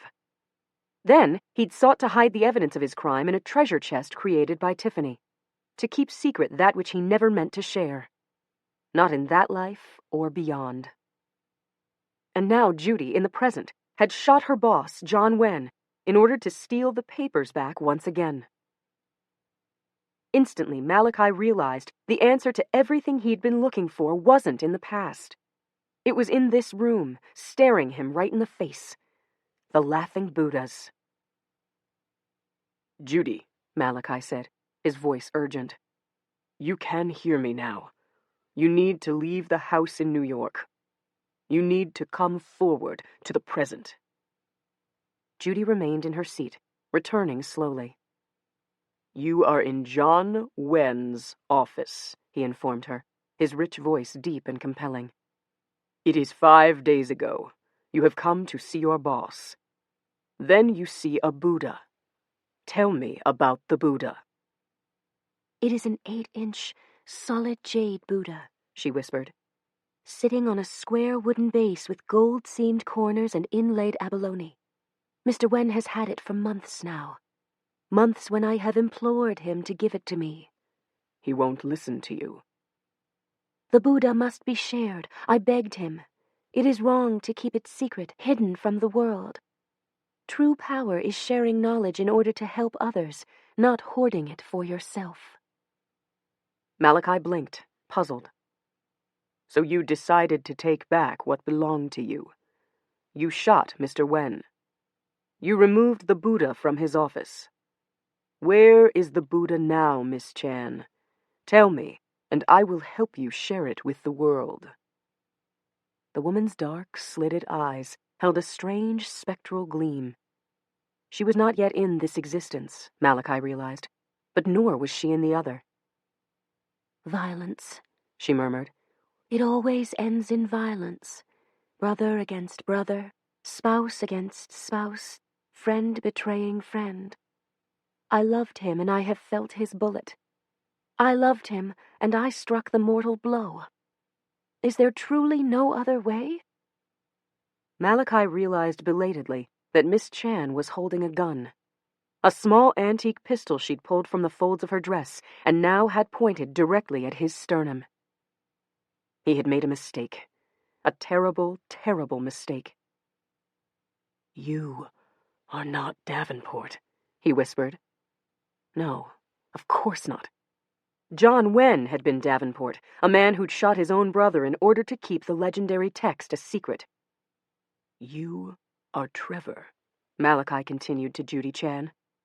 She was the reincarnation of the brother who'd wanted to share the list of lost memory tools with the world and paid with his life. 130 years ago, Trevor had been the victim. This time around, to judge by the pistol held so steadily in Judy Chan's hand, that would not be the case. The secret of the Laughing Buddha had to be shared, and Trevor, Judy, was willing to do it, no matter the price. I can help you, Malachi heard himself whisper, his voice hoarse with uncommon desperation. Show me the Buddha. I think I know its secret. I'll show you, and we can share it with the world. But Judy's finger was already tightening on the trigger. Lives tumbling over lives. An endless procession of old injustices and fresh pains. Lessons still unlearned. Cycles yet unbroken. The list of lost memory tools forever out of his reach. Malachi lunged forward. The antique pistol exploded to life once again. The moment Dee Dee saw Judy Chan sit down on her sofa, the detective had known the woman was in trouble. The glazed look that had come over her eyes, the sudden slackness of her features. Malachi was doing something to her, drugging her, tampering with a witness, interfering with a murder investigation. It all sounded like probable cause to Dee Dee. She started backpedaling as quietly as one could down a rusty fire escape, then dropped to the ground and picked up her cell. She requested uniformed officers, division detectives, and her squad mates, and she wanted them now. She buzzed the second-story apartment again, frantically seeking entrance. This time the elderly woman didn't come down, but stuck her graying head out the window above. Dee Dee didn't bother with pretenses anymore. I'm a cop, and the tenant on the 4th floor is in trouble. Open up, quick! The woman appeared to consider the matter. Then slowly but surely, the front door opened, and Dee Dee sprang ahead. 4 flights of stairs. Minute this case was done, she was booking more time with the stairmaster. But for now, around, around, around. She burst onto the 4th floor landing just in time to hear a gunshot. Crap! She threw herself at the door and it flew open, apparently unlocked. Her own firearm drawn, she dropped to the floor and scrambled into the unit, gaze already seeking an injured, possibly even murdered Judy Chan. Instead, she discovered the woman in question standing quietly before her, smoke still pouring from some ancient-looking derringer. He lied. He would have kept the Buddha for himself, Judy said calmly. The Buddha is meant to be shared. Then she handed the strange little pistol to Dee Dee, just as Malachi moaned from behind the sofa. If you could be of some assistance, Detective, I believe I have just been shot. Malachi shifted in his chair with some discomfort. Being shot in the leg that had been hurt in the stampede in Vienna years before had been an unlucky break. This time around, however, at least he'd fared better. It turned out Judy Chan wasn't a very good shot when partially hypnotized. While she'd murdered her boss with a single bullet to the heart, her woozy state, the very state Malachi had put her in, had saved his life. 8 months had passed, and now she was in prison, having been found guilty despite an aggressive effort on her attorney's part to prove that she was criminally insane, deluded by visions from a so-called past life. Malachi had sat in the back of the courthouse every day. If Miss Chan's attorney proved that believing what you remembered from a past life meant you were insane, Malachi's own life's work would have been held in question, his passion turned into a joke used against him. But the prosecutor had won. With over 25% of the country believing in reincarnation, and several world religions based on its precepts, the defendant's case didn't pass muster. The jury hadn't accepted the murder was Chan's attempt to right a centuries-long feud. But they did convict her on a charge of second-degree murder stemming from armed robbery. Reincarnation had not lost that day. Judy Chan had. "And now we have lot 121, the auctioneer called out in his sing-song voice. Malachi watched as the jade turtle that belonged to the estate of John Wen soared past its estimate of $10,000. The antiques dealer had indeed amassed a very valuable collection of fine antique Chinese treasures. It was a shame he'd had to die protecting one of them. The turtle was removed by a young man in a dark brown uniform, and a similarly dressed man brought out the next item for sale and placed it on the podium. "And now," said the auctioneer in his Boston accent, "we have the Laughing Buddha, lot 122, a fine example of 8th century Tang Dynasty carving." The wait for the estate to come to auction had seemed interminable to Malachi, but the police wouldn't release the items in Wen's office until after Chan's trial and arraignment were complete. "Do I hear 10,000? The auctioneer called. Malachi had needed to be careful when he'd come to Skinner's to inspect the Buddha before this sale. If he'd shown too much interest in it, someone might have noticed and wondered why. The private viewing room in the auction house where he'd looked it over had a camera in plain sight. Malachi hadn't dared risk trying to take the statue apart to determine if the base might actually be the secret receptacle used by Davenport to hide the list of lost memory tools. But closer examination had revealed such a thing might be possible. The approximate size and shape of the wooden base, the classic Tiffany artistry showcased by the gold-seamed corners and intricately inlaid abalone. In Malachi's mind, the statue's base could very well be the piece commissioned by Davenport from Tiffany himself after that first murder, over a century ago. 15,000 on my right. Do I hear, yes, 20 to the gentleman in the back? Do I hear 25? 25,000, thank you, ma'am. For the next few moments, Malachi waited for a lull in the bidding. He didn't want to help drive up the price. Expecting a slow in bidding to come at $50,000, he was unhappy when it didn't arrive till the price hit $75,000. But what difference did money make now? With his quest nearly over, the list of lost memory tools about to be his. He had been waiting for decades. I have 75,000 from the gentleman in the back. Going once? Twice? Malachi raised his paddle. Thank you, sir, the auctioneer said, acknowledging the new bidder. I have 80,000 in the front and 85 in the rear.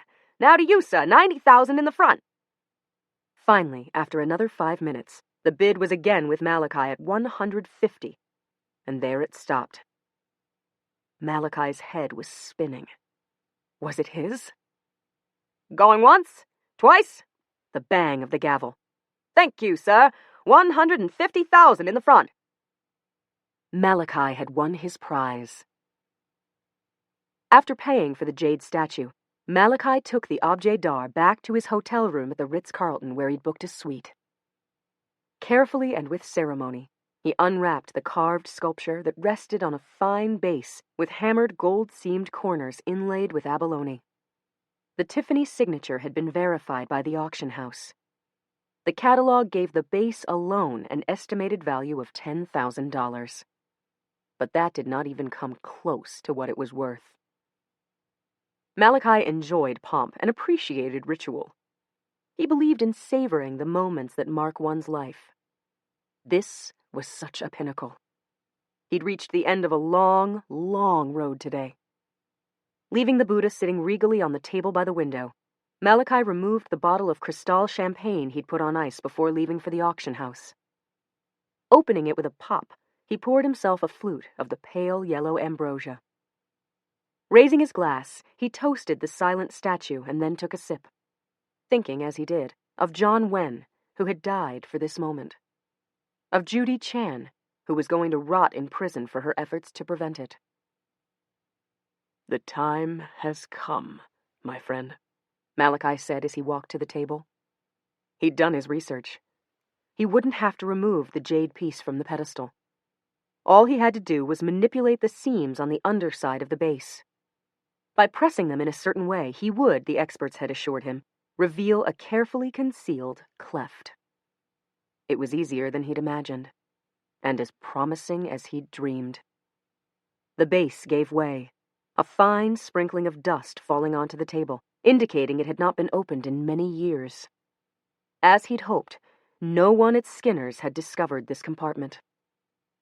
Malachi didn't look into the hidden compartment. Not yet. The anticipation after so very long was too delicious. He took a long, slow sip of the cold bubbly.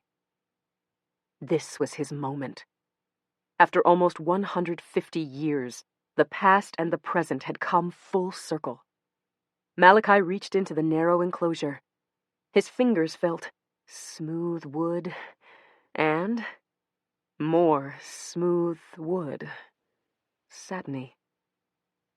He tipped the piece over, stared into the narrow coffin-like space where he was certain the treasure he sought had once been stashed, where now there was nothing. Malachi Samuels held the statue in his hands and stared into the abyss. For a moment, even though it was nigh on impossible, he thought he heard the Buddha laughing. Or maybe it was merely Davenport Talmage, still hoarding his list of lost memory tools from beyond the grave. Forever his to hide, and Malachi's to seek.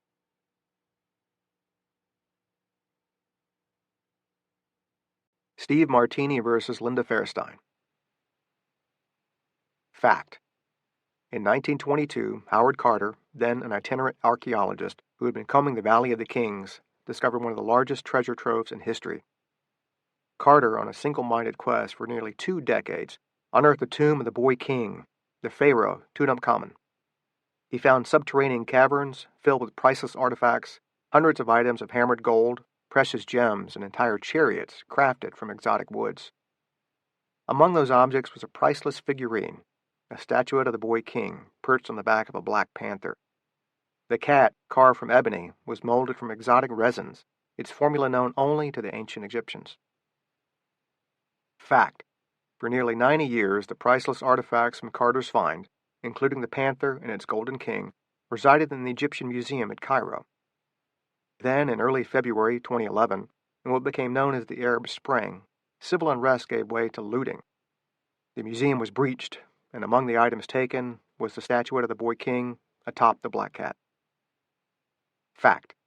On September 11, 2012, a marauding band of terrorists attacked the U.S. consulate in Benghazi, Libya, torching the structure and killing 4 Americans, including the U.S. ambassador.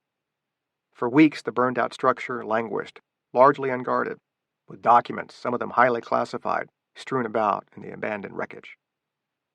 Got your interest? For 2 talented writers like Steve Martini and Linda Fairstein, this was all they needed to start a story. Paul Madriani is the protagonist of 12 best-selling novels by Steve Martini, a former journalist and California lawyer. Linda Fairstein was a lawyer too, a prosecutor for 30 years, and the head of the Sex Crimes Unit of the New York County District Attorney's Office. Wily prosecutor Alexandra Cooper is her creation. So far, there have been 15 novels featuring Cooper. Crossing swords at a lawyers' conference seemed the easiest way for these 2 characters to connect. Next, an enterprising young reporter returns from Benghazi and files a story about what she may have found in the burned-out consulate building. When that reporter turns up dead, Madriani and Cooper find themselves launched on a mad chase in search of the killer and the Golden Boy King. It's a legal thriller for the 21st century, from two masters. Surfing the Panther. So what you're saying is that you have no sympathy for the victim? As I explained previously, I can't discuss a pending case, said Madriani. Well then, let's go back to the hypothetical, said Cooper, flashing a smile at him. I just tried to get you to tip your hand about that big case you're trying in LA. Give the locals here some pointers. The situation we've been given to discuss today has a few similar issues. I'd like to know what you gain by being so vicious about a dead woman. There's no lack of sympathy, not on my part. Cooper ignored his denial. Why is it so many litigators show no empathy for the female victim? In our hypo, she was a woman excelling in a male-dominated vocation. Or maybe you saw her as someone who was socially undesirable. A parasite, perhaps. Your choice of words, not mine, said Madriani. He didn't like being cross-examined. Alexandra Cooper made him feel like a witness on the stand. But you agree with that assessment, don't you? You like blaming the victim. She knew she had him over a barrel and was pressing hard. Paul Madriani, a criminal defense lawyer, knew that he'd be making a mistake if he allowed her to mention the case he currently had on trial in LA. Like stepping on the trigger of a landmine. He tried to figure some way to ease off and keep her focused on this exercise. Let's just say that a jury is not likely to view the activities of your hypothetical victim as rising to the level of a holy calling. Can we just agree on that? Fair game? The hypothetical deceased ran a top-tier advertising agency, Paul. A startup she created with her own guts and brain. She started up more male body parts than one could count, Alex. I'll give you that, Madriani said. She also ran an escort service out of her Park Avenue offices. Some laughter from the audience, but none from Alex Cooper, whose gaze at the moment consisted of two slits, both directed like lasers at Madriani's Adam's apple. To Cooper, a 38-year-old career prosecutor, head of a pioneering sex crimes unit in New York City, these were fighting words. So you think she deserved to die, Paul? As I said earlier, you have to admit that the woman's death may well have had to do with some of the lowlifes she encountered in the sex trade, and nothing to do with my hypothetical client's business strategies. We have a question from the audience. The moderator tried to break up the gender brawl with some Q&A. What you're saying, said Cooper, not quite ready to give up the fight, is that a woman operating a legitimate portion of her company, perhaps more aggressively than her male competitors, deserves to be sexually assaulted, then bludgeoned. That is not what I said. She deserved the end she got, is that it? Is that the takeaway for the young lawyers here in the audience? Cooper and Madriani found themselves pitted against each other as speakers on a criminal law panel of the New York State Bar Association, debating tactics in capital cases. In today's session, they were using the example of a businesswoman in both legitimate and illegitimate realms, who'd been brutally sexually assaulted in her Manhattan office. As the defense attorney, Madriani was representing the hypothetical accused, a rival businessman, and his argument was that the deceased had many more unsavory enemies in her secondary career who may have killed her. In other words, he was casting aspersions on the dead victim's character in order to create reasonable doubt for his client. And Alexandra Cooper wasn't having any of it. Madriani had committed to the engagement months earlier, long before he had a trial date in a similarly high-profile case, People v. Mustafa, which was supposed to be off-limits for the panel's discussion since this matter was now pending, though Cooper was doing her best to rile him on it. He had taken the weekend off to fly to New York, and was now beginning to rue the day. Is that your pathetic attempt at a defense? Cooper asked, before he could answer her last question. That's not what I'm saying at all. Then perhaps you should explain yourself, said Cooper. Paul Madriani never needs to explain himself, the moderator said. He's a master in the well of the courtroom. In fact, Alex, since we're almost out of time, I suggest you take our visiting dignitary down to the bar and buy the first round. Isn't that your tradition during jury deliberations? It was nothing personal, Alex, Madriani added. It has nothing to do with the victim's gender. Alex was used to having the last word. She tried to interject another comment, but could see that some of the attendees were closing their notebooks, hoping to snag an introduction to the two lawyers before they could escape the conference ballroom. Madriani was having none of it. What I mean is that you don't have the most sympathetic victim in this kind of a situation. Really? You think anyone deserves to die in such a horrific way? Would it be better for you if it was a male victim who had his genitals mutilated? No, he said. Well, maybe. Laughter from the audience. Right now, Madriani was beginning to sense what that might feel like. Cooper offered up a smile. The gender card dropped on the table by a skilled prosecutor, showing him how it's done. Can I ask you a question, Miss Cooper? Be my guest, said Alex. I take it you're not on special assignment here, undercover, so to speak, with the LA District Attorney's Office, are you? Lawyers in the audience laughed again. Cooper just smiled. Touché. I tried to get you off mark, Paul, but I couldn't budge you. Better to have met you here than in the courtroom. And thanks for coming to do this. Litigators started moving to the podium in the front of the room. Paul leaned over to Alex as she stuffed her notes into a folder. The hotel bar in 15? No. Don't be a bad sport. I'm just being a good hostess, Paul. Lose your acolytes and I'll take you to the best bar in Manhattan. Best steaks, too, knowing how you like to devour red meat. Madriani smiled and nodded to accept the invitation. I made a 7 o'clock reservation at Patroon. It's a few blocks away. I'll meet you in the lobby and we can walk over. Alex recognized the first man, 4 or 5 years with the Legal Aid Society doing defense work, who had lined up in front of Madriani's place at the table. Mr. Madriani, he said, introducing himself and reaching up to shake hands. You're off the record now. I'm just curious to know how you plan to walk the tightrope in your trial in the Mustafa case. I've got something like that coming up in the fall. Like what? You know, the victim in your case, Carla Spinova. Madriani glanced at Cooper as if to say, You started this. Anyone who saw the news on television knew that Spinova was part of the international paparazzi. The victim here probed people's secrets with her camera. She rooted through their trash for a living, a provocative career to say the least. A good lawyer has got to use that against the prosecution, don't you think? Said Paul. Oh, really? Alex asked, resisting the wiser choice of walking away from the discussion. According to the medical examiner, if I recall correctly, Spinova's vagina was ripped in 4 places by a weapon with a sharp serrated edge. Stick to the hypothetical, Madriani said. I'm in front of a judge in LA who'd sooner drop the hammer on me for violating a gag order than parse words after reading my comments in the newspaper. Either way, Cooper said, a woman who lived on the margins is dead, and you're the one representing her killer. If there was a global ranking for those who invaded other people's privacy with a camera, Carla Spinova surely would have been seated no lower than 1 or 2 on that list, Madriani said, lowering his head so that only Alex and the young man in front of him could hear him.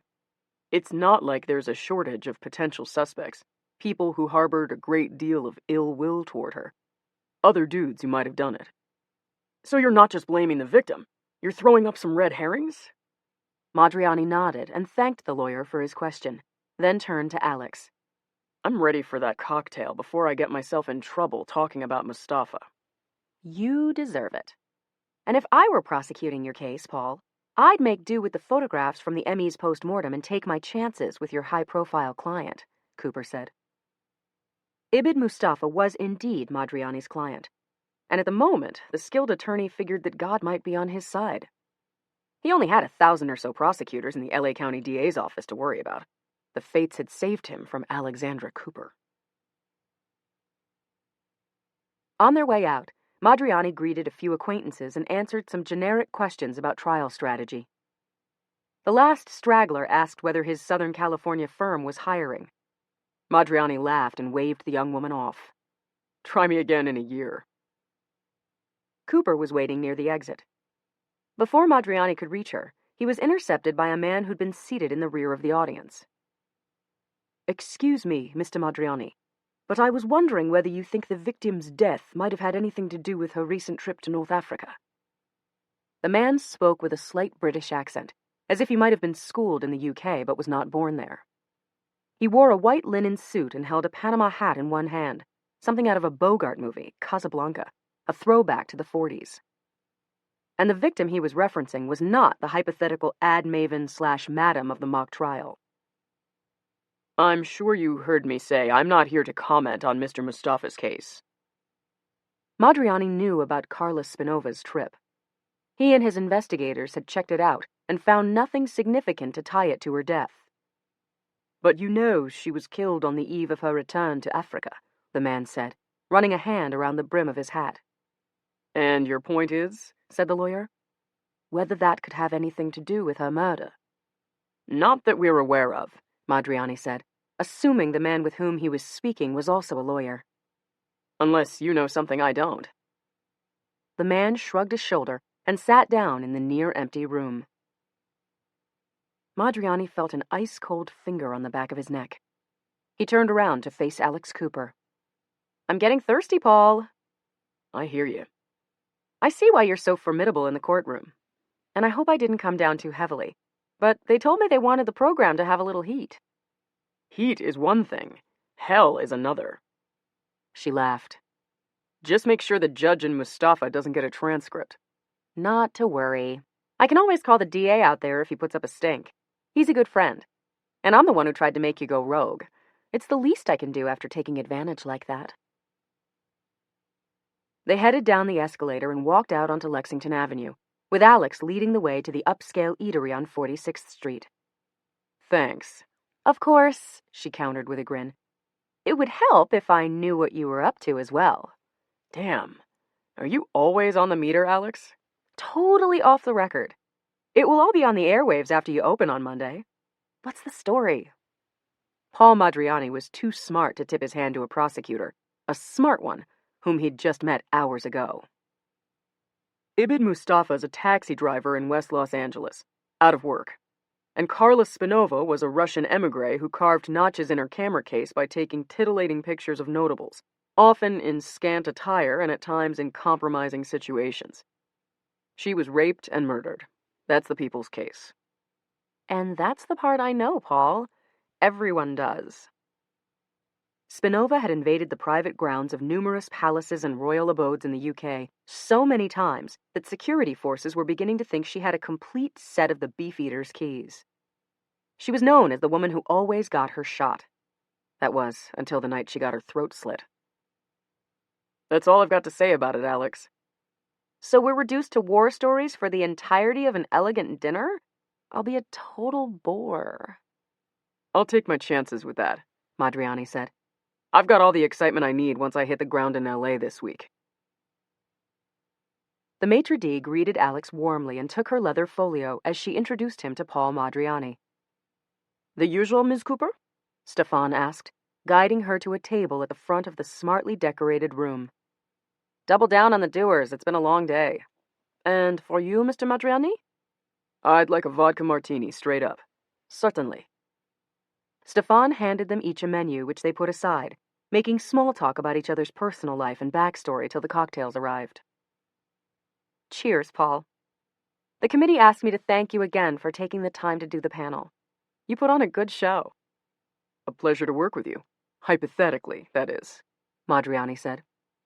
"What do you recommend for dinner?" Before Alex could answer, a shadow descended on the table, and they both looked up.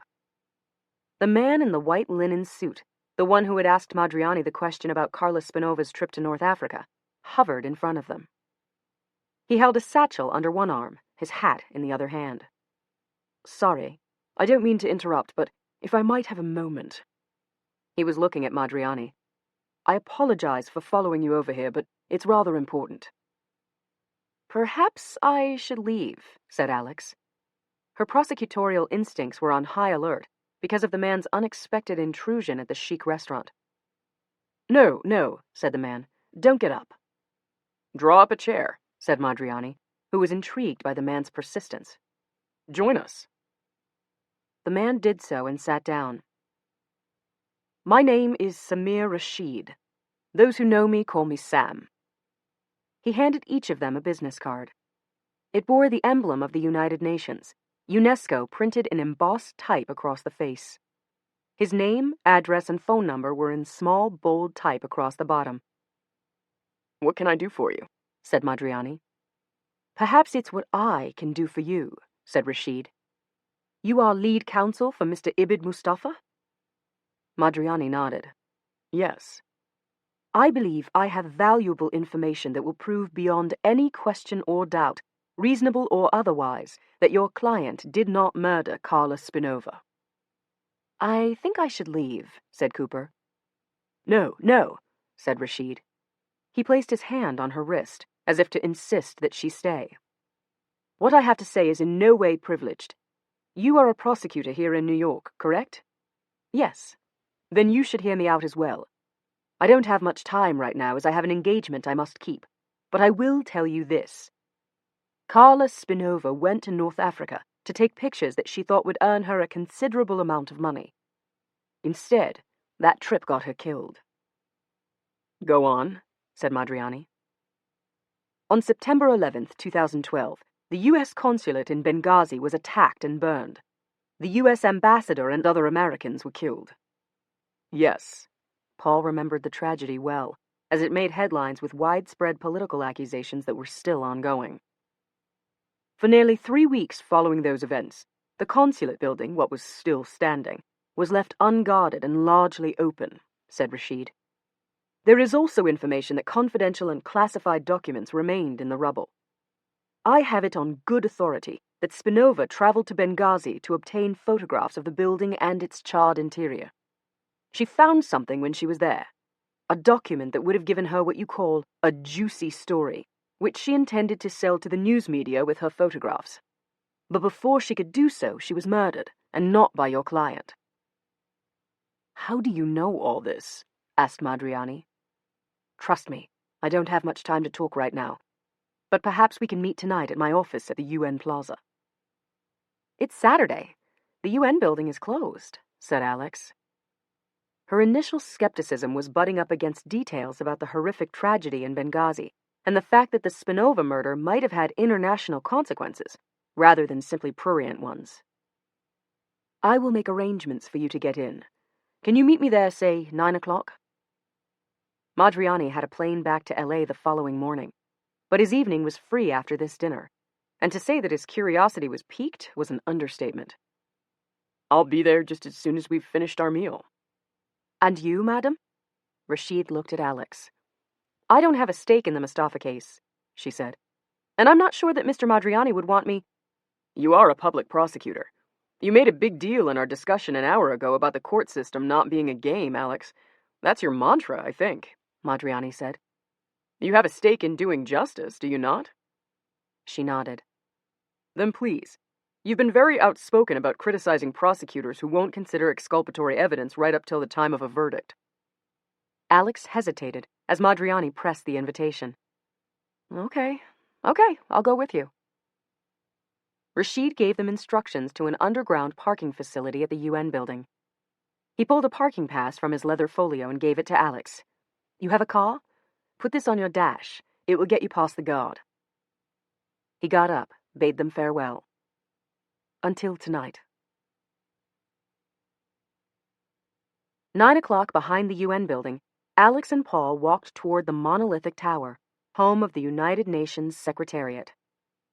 Before they had gone 50 yards, a figure stepped out of the shadows and raised his arm, waving toward them. He was still wearing the wrinkled white linen suit from earlier in the day. "I trust you had no difficulty parking?" said Rashid. "None," Alex said. "You keep long hours." "No rest for the weary," he replied. He led them toward a side entrance to the main building. Before they got there, Rashid hailed a janitor who had the door open and was just going inside. "Can you hold the door for us? Thank you." Rashid slid his keys back into his pocket and led the way toward a service elevator at the back of the building.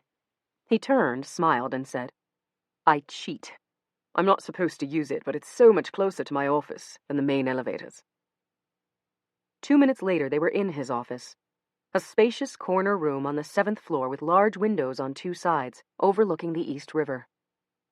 Rashid's nameplate was on the desk, a university diploma on the wall, and a photograph.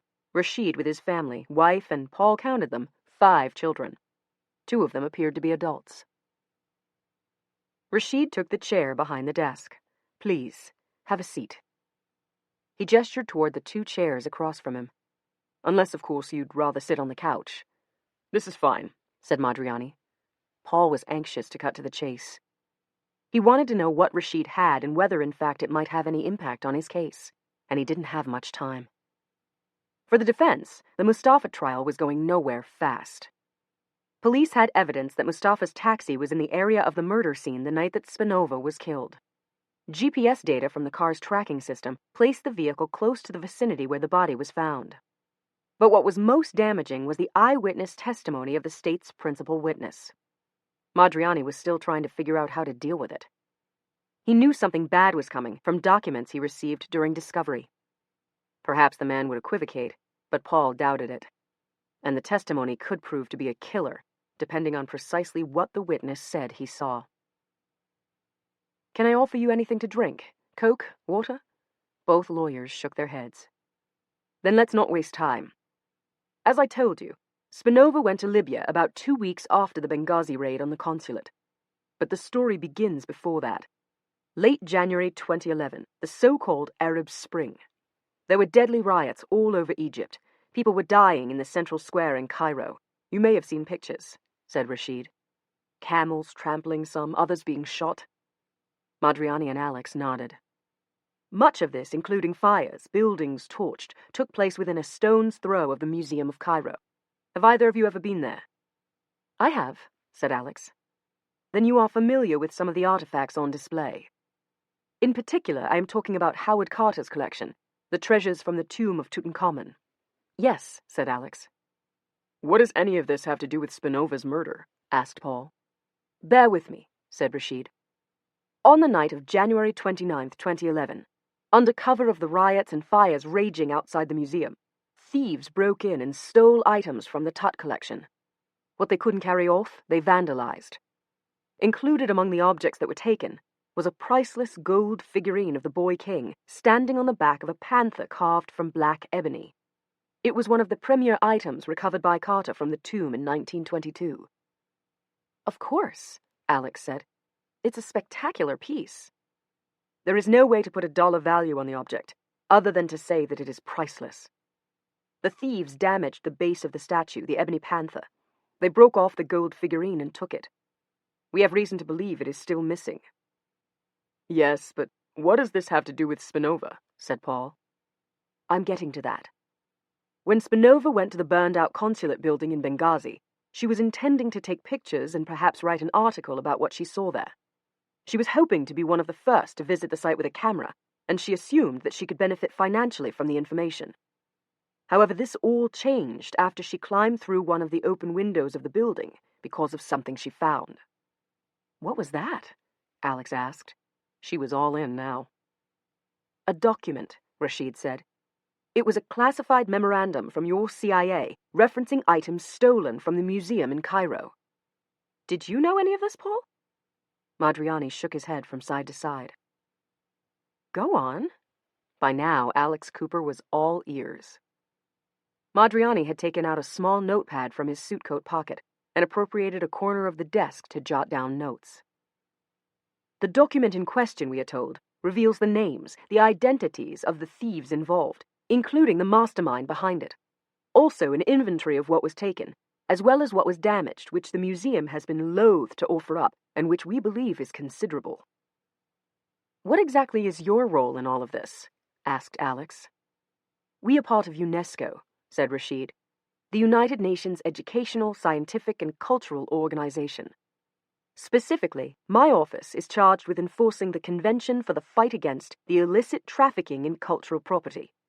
It is why we are so concerned about the contents of this memorandum, the one that Spinova found at the consulate, and which her killer presumably was after. You see, there is a far more sinister element to all of this." He paused and looked meaningfully at them. According to our sources, the items stolen, and in particular the gold figurine of the boy king, the figure of Tut codenamed Surfing the Panther in the memorandum, were transported to Libya shortly after the theft. Madriani stopped writing when he heard about the gold statue and its codename. They were placed in the care of an artisan, whose job it was to craft a number of identical replicas, Rashid said. The people at the Museum of Cairo would tell you that the damaged figurine was left behind by the looters. Of course, they had to say this. They even show pictures of it being restored. To say otherwise, given the political upheaval at the time, the change in government, well, heads would have rolled, quite literally, of those who were in charge of the museum. You see, the gold content of the figurine is minimal. It is its historical provenance that gives it vast monetary value. It is too recognizable to be sold to a legitimate museum, but private collectors would pay a fortune to obtain it for their own personal gratification. Because a buyer could not advertise its possession, the thieves would be free to make multiple copies and sell them to unwary but corrupt collectors at exorbitant prices, each one believing that they had the original item. Those buyers would never be able to disclose the fact that they paid tens of millions of dollars, perhaps more, for false replicas. They would be defrauded without recourse. "Makes good sense," Madriani said. But here is the important part. It is the reason U.S. intelligence got involved in the first place. They uncovered the identity of one of the potential buyers who was bargaining for the original figurine. He was willing to pay a huge sum to acquire it. "Who is that?" said Alex. "According to our information, the former supreme leader of North Korea, Kim Jong-il," Rashid said. "The reason for the memorandum, and again, we have not seen the document, but we have sources who tell us that Kim and the mastermind behind the theft had, as you say, struck a deal, an agreed-upon sum for delivery of the figurine. The price, if our information is correct, was $500 million US. Madriani whistled as he looked up. "We're in the wrong business. Still, that's a considerable inducement for murder.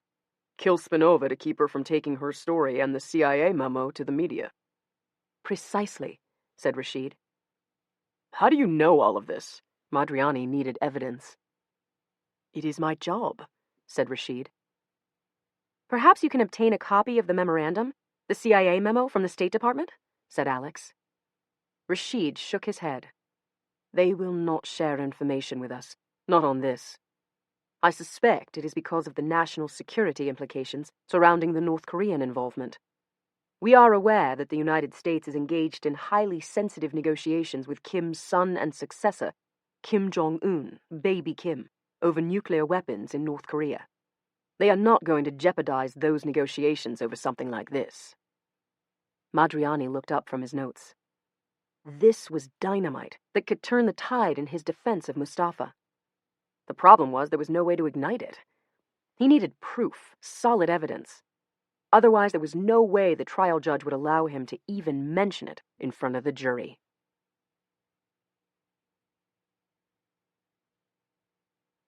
9:30 Monday morning, and the intercom buzzed on Alex Cooper's desk. The office outside her door at 1 Hogan Place in Manhattan, the headquarters for the New York District Attorney's Office, hummed with activity. The voice on the intercom was Cooper's secretary. "Call for you on line 1. Mr. Rashid from UNESCO? Do you want me to take a message? Tell him you're busy?" "No, I'll talk." Alex picked up the phone. "Hello?" "Miss Cooper, I hope I did not catch you at a bad time." "Mr. Rashid, I have a meeting in 20 minutes, but I can spare a moment." "I was wondering if you could tell me whether Mr. Madriani is still in town?" "No, he left yesterday morning." "Why do you ask?" "Because I called his office in San Diego. They said he was out of the area, unavailable for several days, that he could not be reached. I didn't want to leave a message. What I have to tell him is highly confidential."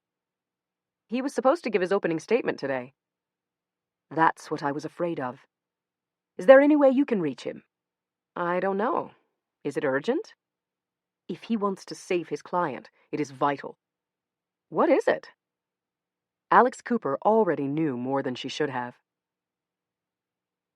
It took Alex almost 2 hours to track Madriani down through his office in Coronado, and from there to his cell phone in L.A. where she left a message. Just after 3 East Coast time, noon in L.A., he called her back during a break in the trial. "I hope it's important," said Madriani. "Pressed for time, are you?" "Just a couple of sharks from the DA's office working their way up my leg from the ankle to the knee. Nothing to worry about." "Rashid has been trying to get a hold of you since yesterday," said Alex. "He says the DA's office is about to lower the boom on your client." "I thought they already had," said Paul. "A witness by the name of Terry Mirza. Do you know the name?" asked Alex. "I do," said Paul. "But how does Rashid know—" "Be quiet and listen. You don't have much time. Rashid claims this guy Mirza saw your man dump Spinova's body in an alley in West L.A. the night of the murder." Mirza's name was on the state's witness list, but the information had not been released to the press or made public. Even Paul did not yet know the precise details of Mirza's testimony, only that he was a percipient witness to the body dump, only sketchy notes from police reports that the cops had left intentionally vague. They had closeted Mirza away since before the trial to keep him out of the clutches of Paul's investigators. Not that Mirza would have talked to any of them. "Why are you telling me this, Alex?" "Because I trust you. I trust your reputation. And there are 2 ways to go at this. I happen to believe that a DA's job is to do justice." "What 2 ways do you have in mind?" "Like I said, the DA out there is a good friend of mine. I'll call him. Maybe he'll listen to me. Take a hard look at what we give him about Cairo. Let him know he may be sitting on exculpatory evidence." "I hope your second idea makes more sense. He's been stonewalling me on this." "Look, Paul, I can't go rogue here, much as I might like to. But one of my best friends just left the office, Jenny Corcoran. She's waiting for a background check for an appointment she just got at Justice in D.C. She's a pit bull in the courtroom. She might work with you on this." "And you're telling me I can Trust her? Completely. You have my word." "So what will you say to the DA?" Paul asked. "According to Rashid, this guy Mirza is going to tell the jury that he saw your man pull a large plastic bundle from the back seat of his cab in an alley off Lancashire Boulevard the night Spinova was killed. Presumably, the reason there was no blood in the back seat of your man's cab is because she was killed somewhere else and dumped there." "That's their theory," said Paul. "Let me get this straight. Mirza can positively identify Mustafa as the man driving the cab and dumping the body?" "Rock solid, according to Rashid," said Alex. "You're sure? I need to know how confident he is, whether I can shake him on cross." Mirza had ID'd Mustafa from a photo array. Paul already knew that. He was hoping beyond hope that he could get the witness to equivocate on the identification, just a slight crack in the wall.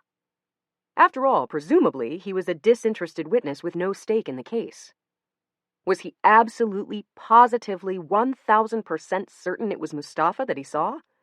No one was ever 1,000% sure of anything. "It might have been him. I can't be entirely sure." This was all Paul needed. Something he could play with and stretch like a rubber band in front of the jury on closing, and hope that it snapped. "According to Rashid, Mirza will positively identify your client at the scene, and he won't be burdened by any doubts." Paul's heart climbed into his throat. Don't tell me that Mirza has photographs of the body being dumped. And how does Rashid know all of this? "No, there are no photos," said Alex. "Rashid says Mirza will be lying through his teeth." What? Listen carefully. Do you have a notepad? Here are the details on what Rashid told me. We're both going to have to move quickly. The criminal courts building on Temple Street in downtown Los Angeles had an ominous feel for Madriani ever since the start of the Mustafa case. Even the courtroom was foreboding. Department 123 on the 13th floor. Had Madriani been superstitious, the only thing worse might have been the number of the beast, 666. Bad news, too, that the DA had been off-put by Alex Cooper's attempt to intervene in one of his biggest cases. But Alex had surprised Madriani by taking the week off from her own job and flying out to be at the trial, sitting discreetly in the rear of the courtroom, one spectator among many, after her friend Jenny Corcoran confirmed that her presence might help Madriani get at the truth. This morning, on direct examination, the testimony of Terry Mirza was presented to the jury as if it were written, produced, and directed for a Broadway production with an audience of 12. It came on smooth as silk, as the 9 women and 3 men in the jury box took notes and listened intently. There was not the slightest equivocation as Mirza identified the defendant, Ibn Mustafa, as the man he saw in the alley that night, the one who dragged the plastic-shrouded and bloodied body of Carla Spinova from the back seat of his yellow cab. Mirza even identified the cab number as well as the license plate number of the vehicle. He had everything but the VIN number off the engine block. When asked if he was absolutely certain that it was Mustafa that he saw that night, he said he had no doubt whatsoever. He told the jury that he observed the defendant clearly from several different angles as Mustafa struggled under the bright lights of a street lamp to drag the body over to the edge of the alley against the side of a building, where he left her and drove off. The witness also testified that the defendant was wearing gloves. This would explain the lack of fingerprints on the plastic tarp used to wrap the body. When the prosecutor had hammered the last nail in Mustafa's coffin and turned the witness over to Paul, the jurors were looking at Madriani as if to say, "Try and get out of that one." Paul introduced himself to the witness. "Mr. Mirza, let me ask you, what is your first name, your given name? It's not Terry, is it?" "No, it's Tariq." "What is the origin of the name? I mean, it's not English or Irish or German." "Objection, Your Honor. What's the relevance?" "I think the jury has a right to know a little bit about the witness and where he's from," said Paul. "I'll allow it," said the judge, "but keep it short, Mr. Madriani." "Mr. Mirza, where is your family from?" "My parents were Bedouins, from the desert, originally Saudi Arabia." "Do you have family in Saudi Arabia at the present time?" "I have an uncle who lives there." "Were you born here in this country?" "No, I came here when I was 3 with my mother and father and 2 brothers." "Do you have any other relatives living in the Middle East, say outside of Saudi Arabia at the present time?" "Objection as to relevance, Your Honor." The prosecutor was on his feet once more. "May we approach the bench?" said Madriani. The judge waved them on. Off to the side, away from the witness, Paul told the judge that the questions were intended to lay a foundation for the issue of credibility, which was always relevant. After all, it was the prosecution who put the witness on the stand. "I will give you a little latitude, Mr. Madriani, but let's try and tie it to something in the case." The judge eased back in his chair. Paul picked up where he left off. "Yes," said Mirza. "I have one brother and my grandparents who live in Shubra al-Khaima." "And where is that?" said Paul. "It's a town just outside Cairo in Egypt." "So your family lives in the same country my client is from?" "If you say so," said Mirza. "When is the last time you spoke to your family in Egypt?" said Paul. "I don't know. I don't remember." "A month ago? "Longer." 2 months?" "I don't know. As I said, I can't remember." "Mr. Mirza, isn't it a fact that the testimony you have offered before this jury here today is false? Is it not true that you never saw anything that night and that, in fact, the information you have testified to here today was provided to you by outside parties who have threatened your family in Egypt unless you testify in accordance with their instructions?" "No, that's not true," said Mirza. "Isn't it a fact, Mr. Mirza, that you received a letter, typed correspondence, hand-delivered to your home, instructing you to incriminate my client, telling you what to say, giving you details including the defendant's taxi number, the license number of the vehicle, the location of the alley, and other specifics, like the time of your supposed observations, and telling you that unless you did as the letter instructed, your family members in Egypt would be killed? Is that not a fact?" "No, I don't know what you're talking about." The discomfort level of the witness was obvious. Madriani lifted a sheaf of papers from the table in front of him.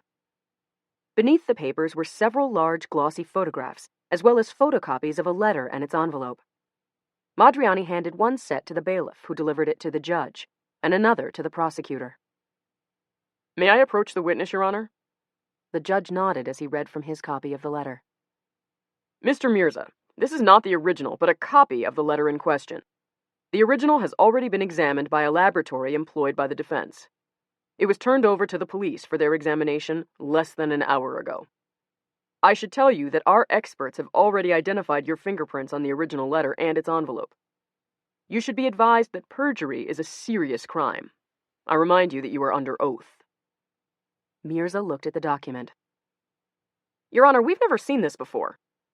The prosecutor was on his feet, waving his copy of the letter at the judge. "Neither had I, Your Honor, until late yesterday morning," said Madriani, "when, subject to a subpoena, the The letter was found in a safe deposit box belonging to Mr. Mirza at Fontana Bank in the city. It was tucked inside a large manila envelope containing some insurance documents. "I've never seen this before," said Mirza, his hands shaking. "We would ask for a continuance," said the prosecutor. Madriani ignored him. "Then perhaps you can explain to the jury and the judge how it came to find its way into your safe deposit box with your fingerprints on it?" "The witness will answer the question." One thing judges don't like is perjury. Mirza looked up at the judge, then toward the prosecutor, and finally at Madriani. A bewildered expression spread across his face. "I don't know. I really don't know." 6 days later, after the police crime lab verified Mirza's fingerprints on the letter and its envelope, both sides made their closing arguments to the jury. In the courtroom, crowded to overflowing, Alex Cooper sat just beyond the railing behind Madriani at the counsel table. In closing, it took little more than an hour for Madriani to shred the state's case, given that the testimony and evidence of the prosecution's chief witness had turned to dust. Other than the bleak GPS data putting Mustafa's taxi in the vicinity of the body dump, Mirza's testimony was the only real evidence tying him to the crime. Worse, it now appeared as if there was an active conspiracy afoot to frame Mustafa. Paul explained to the jury that while he could not defend Mirza's conduct on the stand, he understood the unwillingness on the part of the witness to own up to his perjury. After all, his family was in jeopardy, and he had reason to be afraid for them. Mirza, to the last breath, denied ever having seen the letter in question. He claimed that, to his knowledge, no one had ever threatened his family, and no one had told him what to say on the stand. He was adamant. No doubt the DA's office would take him to its own version of the woodshed for a thrashing on the issue of perjury if the jury failed to believe him. Still, there was no way to explain the fingerprints and the letter in the safe deposit box, all belonging to Mirza. After retiring to the jury room for deliberations, it seemed that the headiest item on the jury's agenda was the election of a foreman. Before the noon break, they were back with a verdict. "On the count of violation of Penal Code Section 187, first-degree murder, we, the jury, find the defendant, Ibid Mustafa, not guilty." There was a veritable uproar in the courtroom as Mustafa was discharged by the judge. Madriani made plans to meet with him the following Monday at his office in San Diego. Mustafa left to get his personal belongings that had been taken from him the night of his arrest. Paul, Alex, and Jenny Corcoran retreated through the phalanx of reporters to a restaurant for lunch and a glass of wine. It was Friday afternoon. Alex had to fly back to New York, but Jenny was able to stay on. She made plans to get together with Paul and his girlfriend, Jocelyn Cole, as well as his law partner, Harry Hines, in San Diego for a quick visit. After lunch, some local sightseeing, and a heavy dinner, the lawyers parted as Paul dropped Alex at the airport. She was still conflicted, she told him, about how it felt to hear that Mustafa was acquitted, when her first assumptions about his guilt in this heinous crime were so strong. Paul headed back to his own room. He would spend one more night in the City of Angels before collecting his luggage, picking Jenny up the following morning, and heading south to San Diego and home. As for Jenny, she was exhausted. As soon as she got to her room and showered, her head hit the pillow and she tried to sleep. But still, the subconscious was at work. Something troubled her. It was the testimony of Terry Mirza. In the true-to-form trials of the real world, Perry Mason endings, with witnesses crumbling on the stand and admitting their guilt, do not occur, except in one narrow band of cases. People who commit perjury and who are confronted on the stand with irrefutable evidence of their lies often do recant their testimony, particularly when admonished by counsel and the judge in stern language that perjury is a serious crime for which they could pay a stiff penalty, including time behind bars if convicted. Mirza had been told this several times, and still he stuck to his testimony. He insisted that he had never seen the letter threatening his family or directing him how to testify. The letter had still another quality to it, like a rabbit pulled from a hat. Samir Rashid somehow had acquired information about Mirza and his family in Egypt. According to Rashid, They were under a severe threat of death from the people who had raided the Cairo Museum and stolen the golden figurine, surfing the panther. These people had already killed Carla Spinova to get their hands on the memorandum left behind in the charred U.S. consulate building in Benghazi, the memo that identified the mastermind behind the museum theft, as well as the deal for the sale to the North Korean dictator. Rashid's same sources had told him about the letter delivered to Mirza and the threat to his family. The Cairo thieves were desperate to convict Mustafa for Spinova's murder, to make her death appear to be a brutal sexual assault, staged to seem so, because it would put an end to the controversy and leave them free to do their deals with their stolen booty. Case solved. Story over. It all made sense. Sort of. Slowly, her subconscious released her, and Jenny drifted off to sleep. She couldn't tell how long the slumber lasted, minutes or hours, disoriented as she was in the dark room. But she was awakened with a start by the noise next to her head. She opened her eyes in the dark, little blinking lights in unfamiliar places, and the sound of the electronic ringtone blaring next to the bed. She grabbed for the receiver and found it on the second stab. Hello? Hello, Jenny. Paul Madriani here. I'm sorry to wake you. What is it? She looked at the clock on the nightstand. It was 4:30 in the morning. We need to talk. The police called me 10 minutes ago. Ibid Mustafa is dead. What? He was killed by a hit-and-run driver at an intersection in West Los Angeles 2 hours ago. The police found my business card with the hotel phone number in Mustafa's pocket. They said he was drunk, stumbled into the street, and got nailed. According to witnesses, the driver sped off. Jenny's mind, still half asleep, raced, trying to absorb it all. Corcoran, are you there? Yes, I'm here. Mustafa was Islamic, devout. He prayed 5 times a day. More to the point, he didn't drink. An hour later, the two lawyers sat bleary-eyed, hunched over the table in Paul's hotel room, gulping coffee from styrofoam cups, something from an all-night cafe on the corner. I don't believe in coincidence, said Jenny. You want to know what I think? What? Said Paul. I think Mirza was telling the truth. I don't think he'd ever seen that letter before. I mean, you had him in a vice right there on the stand, squeezing him with hard evidence. Why not own up? After all, if your family is in jeopardy, it's no longer a secret. Then how did his prints get on the letter and the envelope? Blank paper, said Jenny. Maybe somebody got into his house. We all stack paper in our printers. Somebody could have taken the bottom page from the feeder. Or better, somebody hands Mirza a blank piece of paper in an envelope. He opens it, looks at it. Whoever gives it to him says, oops, wrong envelope, takes it back and gives him something else. Mirza never thinks twice about it. The contents of the letter are then typed or printed on the blank page, and suddenly the witness is confronted with it in court. You're forgetting something. How did the letter get into Mirza's safe deposit box? Said Madriani. Where there's a will, there's a way. You said it was found inside an envelope with some insurance documents. Right.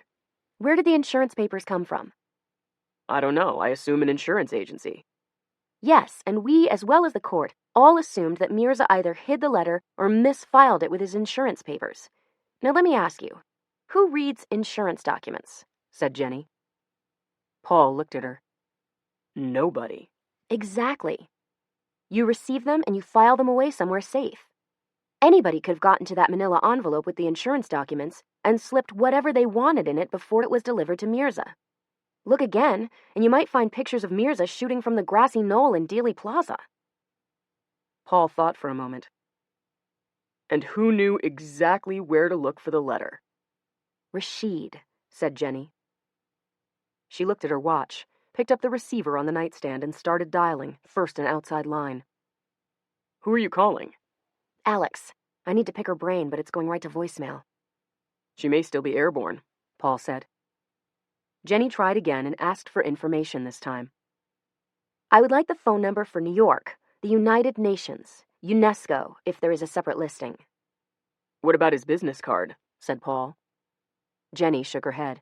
If I'm right, that's probably an answering service. They'll answer with any name a client gives them. 10 minutes later, they had the news. The good part was that UNESCO had its own main number. The bad news was that no one by the name of Samir Rashid worked there. There was no listing under that name for any employee. Jenny slammed the receiver into the cradle. He played you and Alex like a piano. How the hell did he get into the building? His office? After hours on a Saturday night, said Paul, and the janitor who just happened to be going in through the side door. The man is just full of coincidences. He used the service elevator instead of the bank of elevators near the main entrance. I should have known it was way too smooth. No going through security, said Jenny. Exactly. He probably paid the janitor at the door to let Alex and me in. You hang a few pictures and certificates on the wall, put a holder with business cards on the desk, slip a plastic plaque with your name on the office door, and you're in business. What we saw is what he wanted us to see. It's all about confidence, said Paul. Put yourself in the right setting, surround yourself with a cloak of authority, and you can peddle anything. To two gullible lawyers searching for the truth, said Jenny, and all you got was smoke and mirrors. Alex will go ballistic. Don't be so hard on us. We were the perfect marks. I've got a loser of a case. He's got the answer, the solution to all my problems. He plays on the interests of justice. We both wanted the fair result, especially when we figured out that Mustafa was being set up. Why does he want to get Mustafa off? Said Jenny. Mustafa killed Spinova, said Paul. He had something Rashid wanted, and he was holding it over Rashid's head unless Rashid helped him beat the charges. What? The CIA memorandum, said Paul. What? You think that was real? Said Jenny. The best con is one that includes a kernel of truth. Mustafa killed Spinova to get the memo, and he got it. But in the process, he got nailed. Mirza saw him dump the body. Cops caught up with him, and Mustafa used the memo, which, unless I'm wrong, identifies Rashid as the mastermind behind the Cairo museum theft. Mustafa used the memo to extort Rashid. Help me or else. If Mustafa goes down for the count, he uses the memo and the evidence in it to cut a deal for himself come sentencing. Enter two over-anxious lawyers, said Jenny, and Alex trying to do the right thing by the dead woman. Make sure the wrong guy isn't convicted unfairly. Those autopsy pictures haunted her.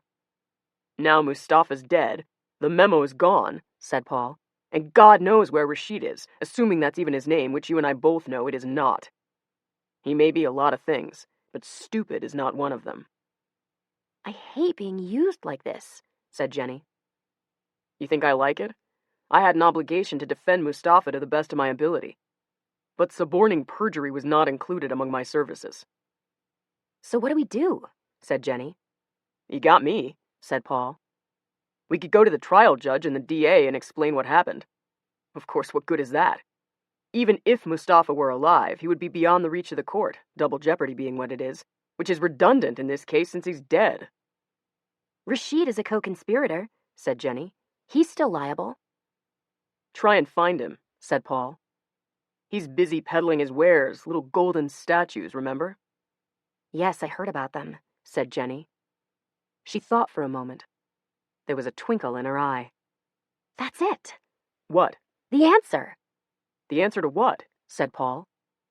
A woman scorned. Alex will want a hand in this. Maybe the DA will listen to her now. 8 days later, a sleek Gulfstream G650 touched down on the runway at the heavily guarded airport just outside Pyongyang, the capital of North Korea.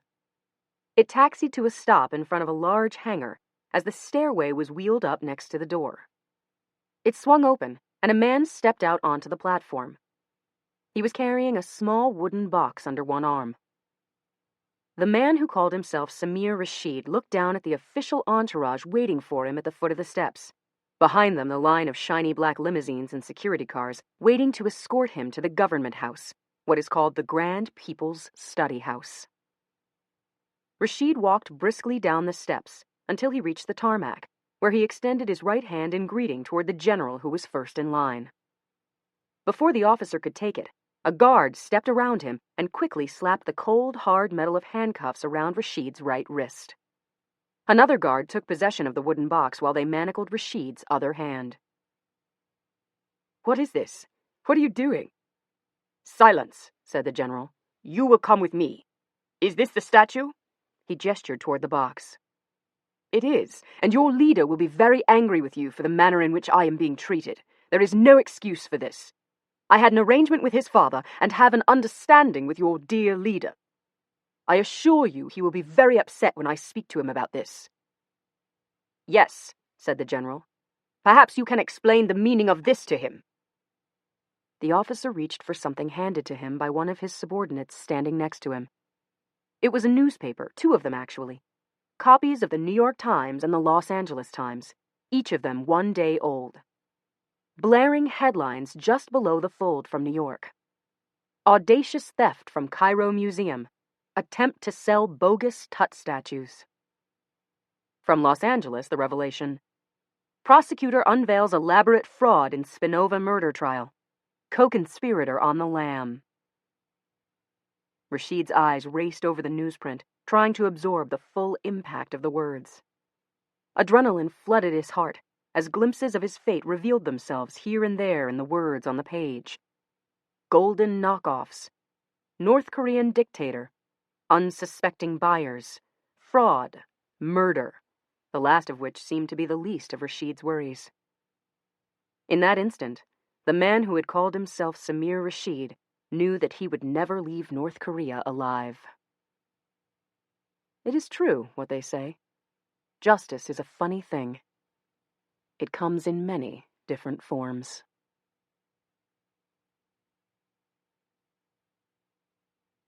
Jeffrey Deaver versus John Sanford. Combining Lincoln Rhyme and Lucas Davenport in a single adventure seemed an insurmountable problem. Rhyme, the hero of Jeffrey Deaver's series that began with The Bone Collector, 1997, is a quadriplegic and, of necessity, sticks close to home in New York City. Davenport, the star of John Sanford's Prey series, is an ace investigator living in Minnesota, working presently for that state's Bureau of Criminal Apprehension. How could the two ever meet? Fortunately, Davenport's talents as a no-nonsense, take-no-prisoners cop have transported him to the Big Apple before. In Silent Prey, 1992, NYPD Detective Lily Rothenberg enlisted Davenport's aid in nailing the psychotic killer Dr. Michael Becker, who was prowling the streets of Manhattan. Rhyme, too, has a partner, Detective Amelia Sachs. So Jeff and John decided it was a natural fit for this foursome to join forces to tackle the case of a murderous sculptor for whom art and death are inextricably and gruesomely intertwined. The combination of these 4 was particularly harmonious, since Lucas Davenport and Lily Rothenberg are known for their streetwise policing and skill at psychological profiling, while Lincoln Rhyme and Amelia Sachs ply the complementary skill of forensic science. Together they take on the task of figuring out who's doing what and why to victims in Lower Manhattan's chic art scene. The process of writing this story was seamless. Both John and Jeff are experienced at this sort of thing. Together they developed an outline, comprising about 8 scenes, then divided up the task of writing each one. Jeff handled the crime scene and forensics-oriented portions, John the undercover and street investigations. Rather than writing serially, one section after the other, sending the finished portions to each other, amazingly they worked simultaneously. When the rough story was finished, they each polished the completed manuscript, combined edits, and voila, they had a story. It's a chilling tale, one filled with each author's trademark reversals and twists. You'll think twice about ever walking into an art gallery again. And heaven help you if you ever strike up a conversation with a stranger in a bar. Rhymes with Prey. The night was hot and close, and the midsummer perfume of Central Park West, the odor of melted bubble gum mixed with discarded cheese pretzels and rotten bananas, or something just like that, seeped into the back seat of the taxi as it cleared 57th Street and headed north. The taxi driver was Pakistani from Karachi, he said, a slender, mild-mannered man who smelled lightly of cumin with an overlay of Drakkar Noir cologne. He listened to what might have been Pakistani jazz or Afghani rap or something even more exotic. The couple in the back seat wouldn't have known the difference, if there was any difference. When the male passenger asked how big Karachi was, the driver said, "More big than New York City, but more small than New York City if includes the subburgers." The woman said, "Really?" with an edge of skepticism. The Pakistani picked up the skepticism and said, "I look in Wiki, and this is what Wiki say." The male passenger was from Minnesota, and not knowing any better, or because he was rich and didn't care, overtipped the driver as he and the woman got out of the cab. As it moved away, he said to her, "I could use a sub-burger right now with ketchup and fries." "You just don't want to deal with Rhymes," she said. "He makes you nervous." Lucas Davenport looked up at Lincoln Rhymes' townhouse, a Victorian pile facing the park, with a weak, old-fashioned light over the doorway. "I'm getting over it. When I first went in there, I had a hard time looking at him. That pissed him off. I could feel it, and I feel kind of bad about it." "Didn't have any trouble looking at Amelia," said Lily Rothenberg. "Be nice," Lucas said, as they walked toward the front steps. "I'm happily married." "Doesn't keep you from checking out the market," Lily said. "I don't think she's on the market," Lucas said. He made a circling motion with an index finger. "I mean, can they—" "I don't know," Lily said. "Why did you ask? Just wait until I'm out of there." "Maybe not," Lucas said. "I'm getting over it, but I'm not that far over it, and he's not exactly Mr. Warmth." "Somebody might say that about you, too," Lily observed. "Hey, nobody said that to me while getting busy in my Porsche." Lily laughed and turned a little pink. Way back before their respective marriages, they dallied. In fact, Lucas had dallied her brains loose in a Porsche 911, a feat that not everyone thought possible, especially for people their size. "A long time ago when we were young," she said as they climbed the steps to Lincoln's front door. "I was slender as a fairy then." Lucas was a tall man, heavy in the shoulders, with a hawk nose and blue eyes. His black hair was touched with a bit of silver at the temples, and a long, thin scar ran from his forehead across his brow ridge and down onto his cheek, the product of a fishing accident.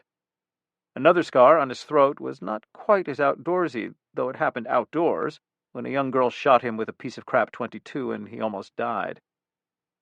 Lily was dark-haired and full-figured, constantly dieting and constantly finding more interesting things to eat. She never gained enough to be fat, couldn't lose enough to be thin. She'd never been a fairy.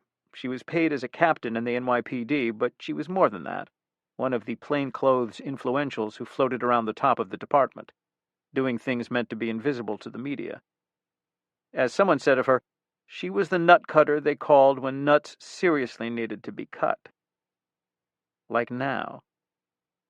She'd brought Lucas in as a consultant from the Minnesota Bureau of Criminal Apprehension because she didn't know who she could trust in her own department. They might have a serial killer cop on the loose, or even worse, a bunch of cops. And if that was right, the cops wouldn't be out-of-control dumbass flatfoots, but serious guys, narcotics detectives, who'd become fed up with the pointlessness and ineffectiveness of the war on drugs. The 4 dead were all female, all illegal Mexicans. All had been tortured, and all had some connection to drug sales, although with 2 of them, Lucas thought, the connection was fairly thin. Still, if they were dealing with the cartels, and if there was a turf war going on, they could have been killed simply as warnings. And torture was something the cartels did as other people might play cards. On the other hand, the women may have been tortured not as punishment or to make a point, but for information.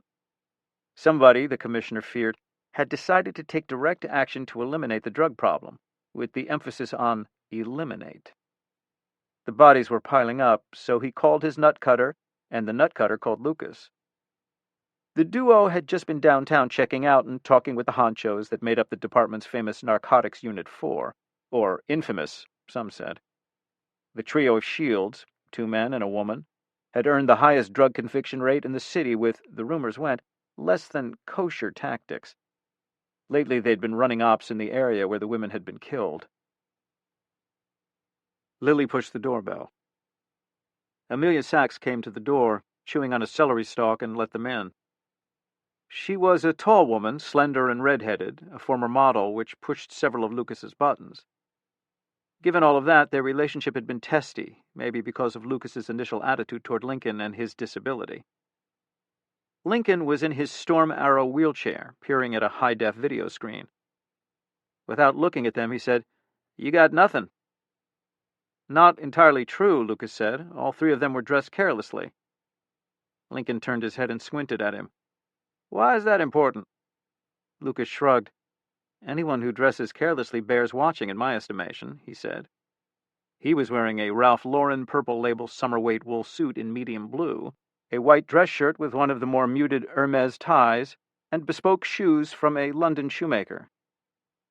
Amelia made a rude noise, and Lucas grinned at her, or at least showed his teeth. Easy, Lily said. To Lincoln, you're basically right. We got nothing. We weren't exactly stonewalled, we were know-nothinged. Like it was all a big puzzle, and why were we there? Were they acting? Lincoln asked. Hard to tell, Lucas said. Most detectives are good liars. But if somebody put a gun to my head, I'd say no, they weren't acting. They didn't know what we were talking about. I like that concept, Amelia said. What? Lucas asked. Lying? No, putting a gun to your head. Lily rolled her eyes. Amelia. Just having fun, Lily, Amelia said. You know I love Lucas like a brother. And I hope it stays that way, Lincoln grumped. Anyway, while you were out touring the city, we made some significant progress here. There were some anomalies in the autopsy photos that I thought worth revisiting. The bodies were found nude, of course, and so dirt and sand had been comprehensively impressed in the victims' skins, along with grains of concrete. However, in examining the photos, I noticed that in several of these flecks we were getting more light return than you might expect from grains of sand or soil or concrete. The photos were taken with flash, of course, a very intense light. The enhanced light return would not have been especially noticeable under the lights of an autopsy table. I sent Amelia to investigate. I found that all 4 victims had tiny bits of metal ingrained in their skin. The cut surfaces were shiny, which is why Lincoln was able to see them in the high-res photos, Amelia said. There weren't many of them, but some in each. I recovered them and brought them here, Lincoln said. They were uniform in size and smaller than the average brown sugar ant. We ran them through the GDS 400A glow discharge spectrometer, a Hewlett-Packard gas chromatograph, and a Geol SEM-scanning electron microscope. Those are instruments for determining the composition of a liquid, gas, or solid. I know what they are. I'm a cop, not a fucking moron, Lucas said. Lincoln continued without acknowledging the interruption, and found that they were flecks of bronze. Lily said, Bronze? That's good, right? We need a bronze working shop. Amelia said, It's good in a way. The fact is, bronze has become pretty much a specialty metal. It's used to make bells, cymbals, some ship propellers, Olympic medals, and bronze wool replaces steel wool for some woodworking applications. It's used in high-end weather stripping for doors. Lincoln, impatient, said, Yes. But the flecks are not bronze wool, and they are rounded, with no flat sides, as you would get from weather stripping and so on. Nor do they appear to be millings, which you would get with propellers and cymbals and such, because the grain size is too consistent. How about sculpture? Lucas asked. Lincoln was momentarily disconcerted, then said, I concluded that since the grains were so uniformly sized and so sharply cut, they most likely came from a hand-filing process. The most common hand-filing process used with bronze involves sculpture casting. Lucas said to Lily, That was apparent to me as soon as they mentioned bronze. Quite, Lincoln said. Lily, so we're looking for a foundry? Perhaps not, Lincoln said. There is another aspect worth mentioning. There weren't many of these bronze filings. I surmise that the murders may have taken place not in the foundry area, where you would expect a variety of returns from the casting process, and we have no bronze-related returns other than these flecks, and probably not even in the filing or grinding area. It appears to me that the grains were tracked into the area where the murders took place. Still, the kill site was near the filing area, or there would have been even fewer grains. Lucas said, So, what? We're looking for a room off a studio? Maybe even living quarters? Not living quarters. I think we're looking for a loft of some kind, a loft with a concrete floor. All 4 victims had flecks of concrete buried in their skin, but 2 of them were found lying on blacktop, not concrete. And it's an empty building, probably an abandoned warehouse. Where do you get that? Lucas asked. Lincoln twitched his shoulders, which Lucas had learned was a shrug. The women weren't gagged. Whoever killed them let them scream, either because it didn't bother them or because they enjoyed it, and they felt safe in letting them scream. Lucas nodded at him. Interesting, he said. Lily ticked it off on her fingers. We're looking for a male, probably because they're the ones who do this kind of thing. Either a sculptor or somebody who works with a sculptor who has a studio or a workshop in an empty warehouse. Either that or somebody picked the building without knowing about the bronze filings, Amelia said. They have nothing to do with bronze except that they happened to pick a place with bronze filings on the floor. Could have been there forever. I doubt that, Lincoln said. It's a logical possibility, though, Lily said. Lucas, I'm with Lincoln on this. Lily asked, Why? Lincoln looked at Lucas and said, You tell them. Because the particles are still shiny enough that Lincoln picked them up on the bodies. They're new. Lily nodded, and Amelia said, Okay. And he's a freak. He's a sadomasochist who knows what he's doing. He's got a record, Lucas said. He turned to Lily. Time to fire up the computers. And the computers were fired up, not by Lucas, Lily, Amelia, or Lincoln, but by a clerk in the basement of the FBI building in Washington. Lily spoke quietly into the shell-like ear of the chief of detectives, Stan Markowitz, who spoke to a pal in the upper strata of the FBI, who wrote a memo that drifted down through several layers of the bureaucracy and wound up on the desk of an inveterate war game player named Barry. Barry read the note and punched in a bunch of keywords and found, oddly enough, that there were 4 bronze sculptors in the United States who had been arrested for sex crimes involving some level of violence, and 2 of them had had studios in New York. One of them was dead, but James Robert Verlaine wasn't. James Robert Verlaine, Lily read the next morning. They were in Lincoln's crime lab, once a parlor. Or as we know him, Jim Bob, Lucas said. Has a fondness for cocaine, has been arrested twice for possession of small amounts, did no time. Also arrested years ago for possession of LSD, did 2 months. 4 years ago he was charged with possession of 30 hits of ecstasy, but he'd wiped the Ziploc bag they were in and he'd thrown it into the next toilet stall, where it landed in the toilet and wasn't fished out for a while. Quite a while, somebody hadn't flushed. The prosecutor dumped it for faulty chain of evidence. Last year he was arrested in an apartment over on Skid Row in a raid on a meth cooker, but he was released when it turned out the actual cooker was the woman who was renting the apartment. Verlaine said he was just an innocent visitor. The prosecutor dumped it again, insufficient evidence. Get to the sex, Lucas said. He's never been arrested for a sex crime, but he's been investigated, Lily said, reading from the FBI report. He's known for sculptures with slave themes involving bondage, whipping, various kinds of subjugation of women. A woman named Tina Martinez, note the last names here, complained to police that he'd injured a friend of hers named Maria Corso, who was supposedly modeling for one of these bondage sculptures. Corso refused to prosecute, said there'd been a misunderstanding with her friend. The investigators say they believe she was paid off. He's a bad man, Amelia said. Bad, Lincoln agreed, with a substantial interest in drugs. And probably with the kind of brain rot you get from meth, Lucas said. Do you have a plan? Lincoln asked. I plan to spend some time with him today, just watching. Amelia and Lily can help out, see what he does, who he talks to, where he hangs out. Do we know where he lives? Lincoln asked. We do, Lily said. Lincoln said to Lucas, I wonder if the women could handle the surveillance and keep you informed, of course.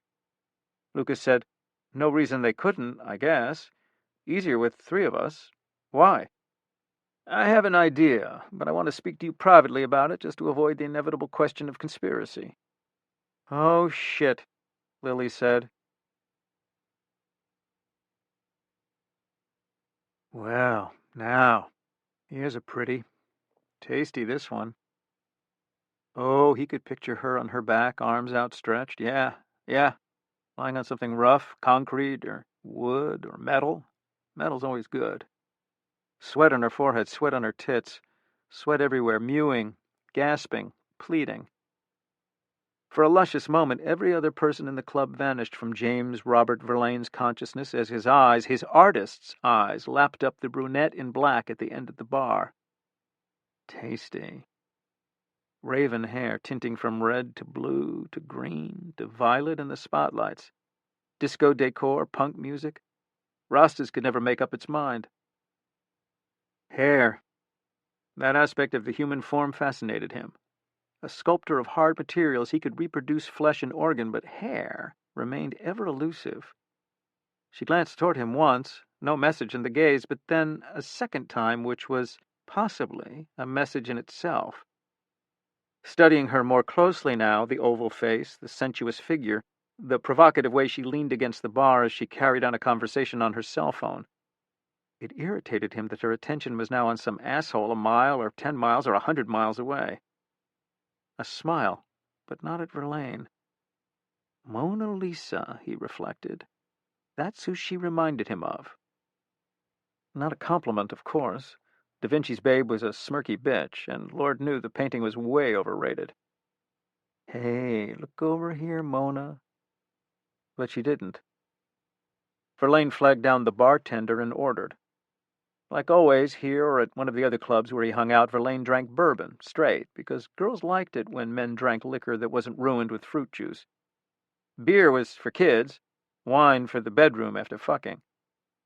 Mona looked in his direction once again, but didn't lock eyes. He was getting angry now. Who the hell was she talking to? Another scan.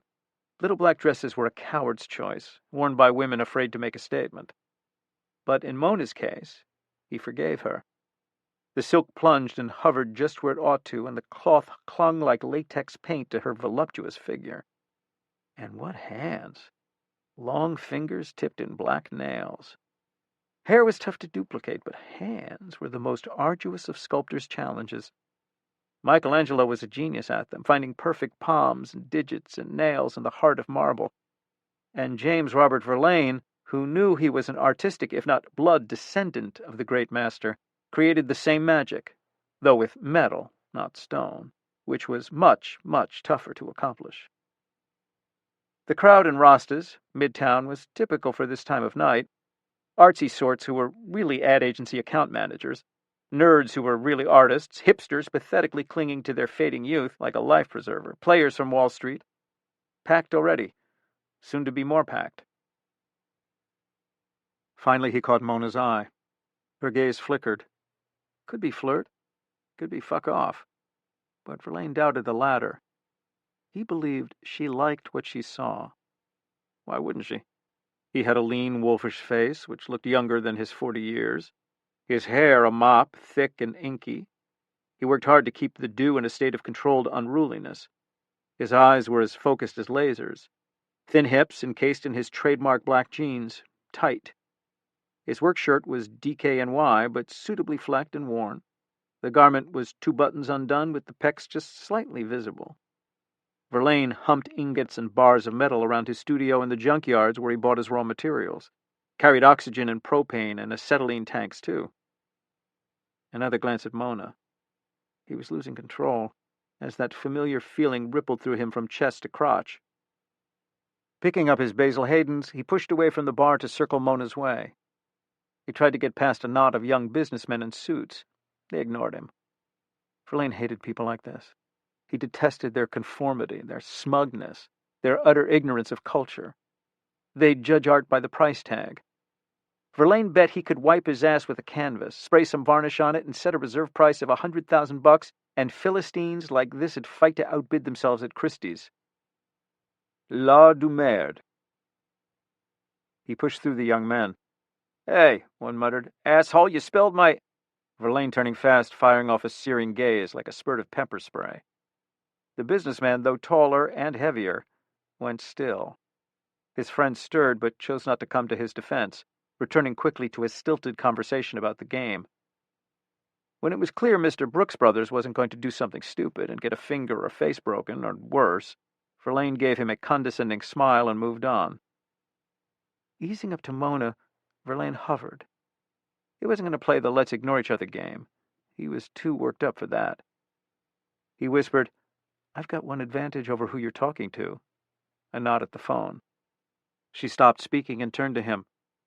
Verlaine grinned. I can buy you a drink, and he can't. Tense. Would she balk? Mona looked him over. Slow, not smiling now. She said into the phone, Gotta go. his index finger crooked for the bartender. "So, I'm James." Playing it coy, of course. She said something. He couldn't hear. The music at Rasta's was a 100-decibel remix of groups from 20 years ago, the worst of CBGBs. He leaned closer and smelled a luscious floral scent rising from her skin. Man, he wanted her. Wanted her tied down, wanted her sweating, wanted her crying. "What's that?" he called. Mona shouted, "I said, so what do you do, James?" Of course, this was Manhattan. That was always question number one. "I'm a sculptor." "Yeah?" A faint Brooklyn lilt. He could tolerate that. The skepticism in her eyes, no. His iPhone appeared, and shoving it her way, he flipped through the pictures. "Jesus, you really are." Then Mona looked past him. He followed her gaze and saw a tall redhead smiling as she made her way through the crowd. A stunner. His eyes did the triplet glance, face, tits, ass, and he didn't care that she saw him doing it. As tasty as Mona. And no LBD for her. Leather miniskirt, fishnets, low-cut dark blue sequin top, strapless. The arrivee tossed her beautiful hair off her shoulders, glistening with sweat. She cheek-kissed Mona, then pitched a smile Verlaine's way. Mona said, "This is James. He's a real sculptor. He's famous." "Cool," the redhead said, eyes wide and impressed, just the way he liked the pretties to be. He shook their hands. "And you are?" he asked the redhead. "I'm Amelia." Mona turned out to be Lily. Verlaine got Amelia a Pinot Gris and a refill of his bourbon. Conversation wandered. Protocol demanded that, and Verlaine had to play the game a little longer before he could bring up the subject. You had to be careful. You could ruin an evening if you moved too fast. A girl by herself, you got her drunk enough you could usually get her to try something different back at your place without too much effort. But two together? That took a lot more work. In fact, he wasn't sure he could pull this one off. They seemed, smart, savvy. They weren't going to fall for lines like, "I can open up a whole new world for you." No, may have to write this evening off. Hell. But just then Lily leaned forward and whispered, "So, what are you into, James?" "Hobbies, you mean?" he asked. The women regarded each other and broke out in laughs. "Yeah, hobbies. You have any hobbies?" "Sure, who doesn't?" "If we tell you about our hobby, will you tell us about yours?" When a sultry raven-haired pretty in a tight LBD asks you that question, there's only one answer. You bet. The redhead reached into her tiny purse and displayed a pair of handcuffs. Okay.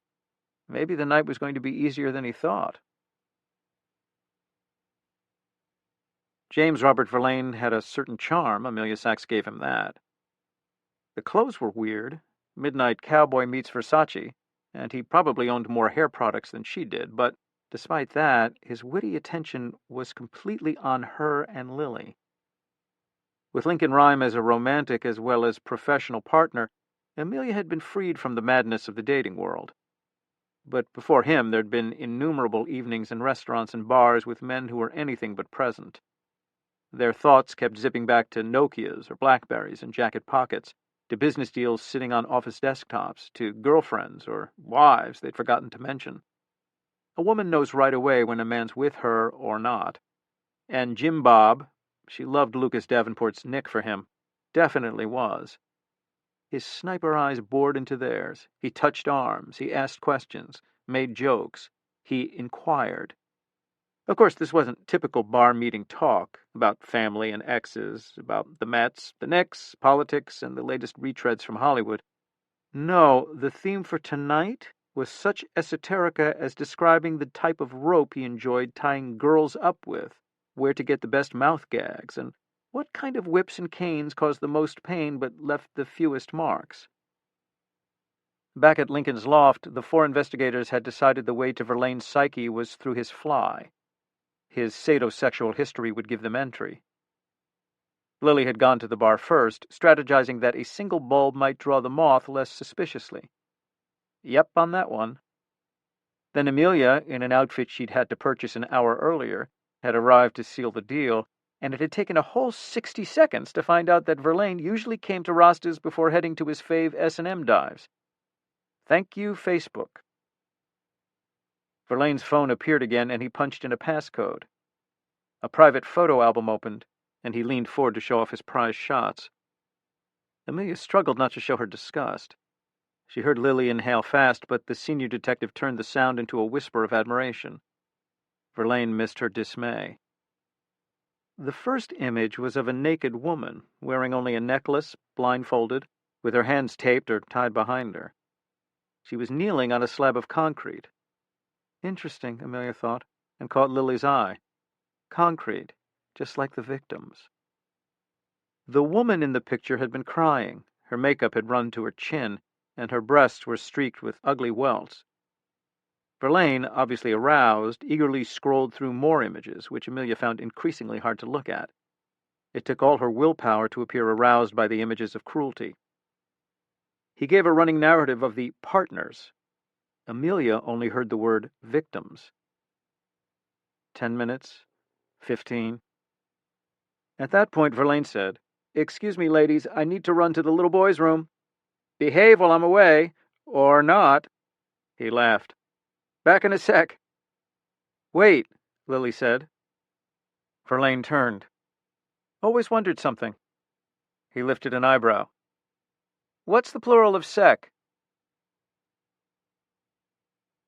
"That son of a bitch," Lily said. She wasn't smiling. "God, that was awful," Amelia added. "What do you think?" She was nodding back toward the toilets where Jim Bob might be emptying his bladder, but was sure to be filling his nostrils. "Sleazy, scummy, I want to take a shower and hand sanitizer." "Agreed, but is he a killer?" "Those pictures," Lily whispered. "I've worked sex crimes, but that's about the worst I've seen. From some of those wounds, I guarantee he put one or two of them in the hospital." She considered the question. "Yeah, I could see him taking it a step further and killing somebody." "You?" "I think so." Lily continued. "I hope so. Man, I really do. I don't want the crew from Narcotics 4 to be behind this." Amelia didn't much care for the detectives running the elite unit. Martin Glover, Danny Vincenzo, and Candy Preston all had egos like runaway stallions. But no cop wants to think that colleagues are torturing and killing wits just to up their conviction rate, however noble their cause. Amelia looked over her friend. "So, you and Lucas, you had a thing, right?" "A while ago, yeah. In Minnesota and when he came here. Really clicked between us. Still does, but not that way. We've moved on. And you and Lincoln seem like a good fit." "Just like you were saying, it clicks. Can't explain it. Don't think about it." "Lucas has some problems with him, being in the chair." "Happens some," Amelia laughed. "Of course, Lincoln rides people hard and then they get fed up and go, 'You're such an asshole,' or 'fuck you.' They forget he's a quad. That breaks the ice and it's all good. With Lucas, I think it's something more. He won't talk about it." Lily lowered her voice. "For me, I have to say, when Lucas and I met, a lot of it was physical. I need that. You and Lincoln?" "Oh, yeah. Believe it or not, it's good. Different, obviously, but good. Ah, here comes our Lord and Master." Wiping his nose with his fingers, Verlaine was oozing his way through the crowd. Amelia was sure he turned sideways intentionally to rub against an ass or two. One of his accidental victims, a petite redhead in a leather skirt and black blouse, turned fast, and eyes dark, angry discs shouted words they couldn't hear. Fast as a gunhammer falling on a primer, he wheeled and shoved his face into hers. "Christ," Amelia muttered, reaching toward her purse where a baby Glock rested. "He's going to hurt her." "Wait, we move in, that fucks up the whole op." They watched closely. A cold smile blossomed on Verlaine's face as the woman looked at him warily. She was attractive and her figure was perfect, though it was clear she'd had acne in her youth or some illness that left scarring. In the space of a few seconds, as he spoke to her, still smiling coolly, her expression morphed from confused to shocked to devastated. Amelia knew he was commenting on her complexion. He kept leaning forward, taunting, until she picked up her purse and fled into the bathroom, sobbing. Amelia said to Lily, "His expression, what's it look like to you?" "Like he just fucked somebody and wants a cigarette." Verlaine eased through the crowd back to the bar. "Hey there, ladies. Miss me?" The thing about burglary was, the careful burglar was rarely disturbed by the homeowner. It was always some snoopy neighbor who did him in. Lucas sat on a darkened stoop across the street from Verlaine's building, just watching and listening. The neighborhood was a tough one, not far from the East River, and not yet gentrifying. The buildings might be a little too rotten, a little too undistinguished, a little too far upriver. Verlaine's building was a bit of a puzzle. Only 2 stories tall, but wide and deep. Too large for a single inhabitant, Lucas thought. It had a shallow entrance above a wide one-step stoop, with bricked-up spaces on the bottom floor that were once windows. The place could have been a hardware store at one time, with walk-up apartments above it. In another neighborhood farther downtown, it would have become a nightclub or a restaurant. Here, it was just a derelict building, without a single light showing, either through the barred windows on the main door or from the windows on the second floor. Was there somebody else in there? Verlaine himself, Lucas knew, was at a midtown bar. Nothing moving, and still Lucas waited. He'd had a little heart-to-heart with Lincoln. When the women were gone, Lincoln said, "If you go to the black cabinet by the window, in the bottom section, the left side, there's a drawer." Lucas went to the cabinet, opened a lower-level door, pulled out the drawer, and found an electric lock rake. He took it out and pulled the trigger.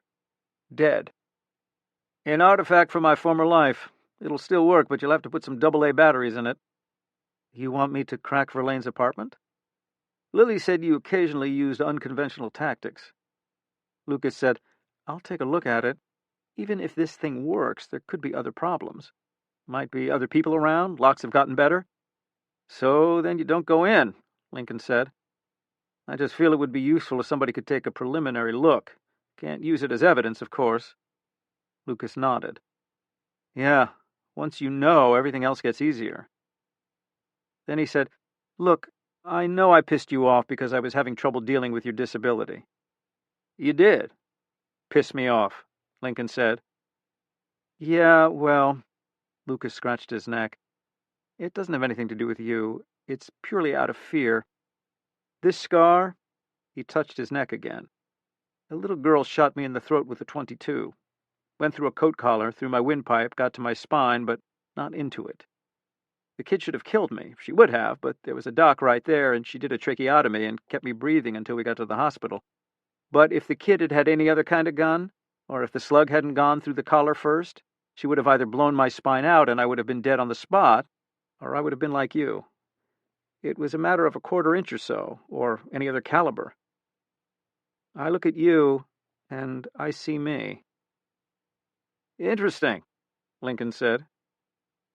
"After the accident, did you think about suicide?" "Yes, quite considerably," Lincoln said. "Sometimes. I'm not sure I made the right choice staying alive, but my curiosity keeps me going. I always seem to have work." He smiled. "God bless all the little criminals." "And then there's Amelia," Lucas said. "Yes, then there's Amelia." "You're a lucky man, Lincoln," Lucas said. Lincoln laughed and said, "It's been a while since anyone told me that." After an hour on the stoop, Lucas decided that he'd either have to make a move on the building or go away. He stood up, dusted off the seat of his jeans, and saw a man walking along the sidewalk toward him, alone. The man spit in the gutter and came on.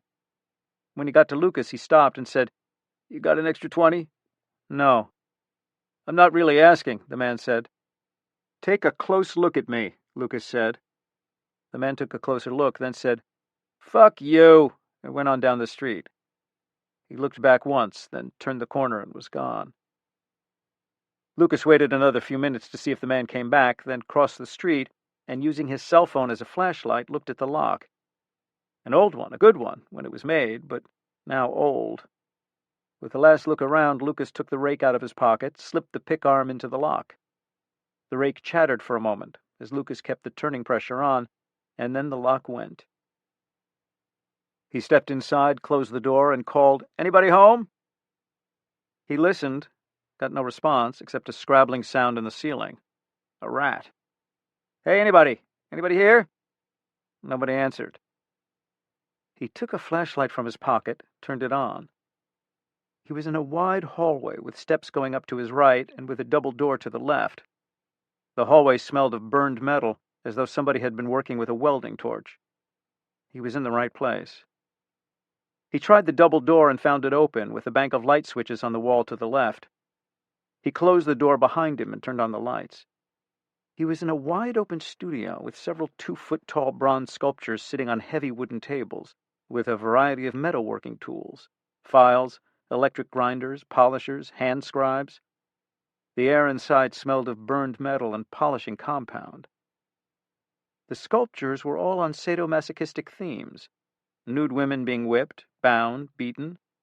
Just what you need to add that extra spark to your living room, Lucas thought. At the far edge of the studio was a low wooden wall, perhaps 10 feet high, which was 2 or 3 feet short of the ceiling.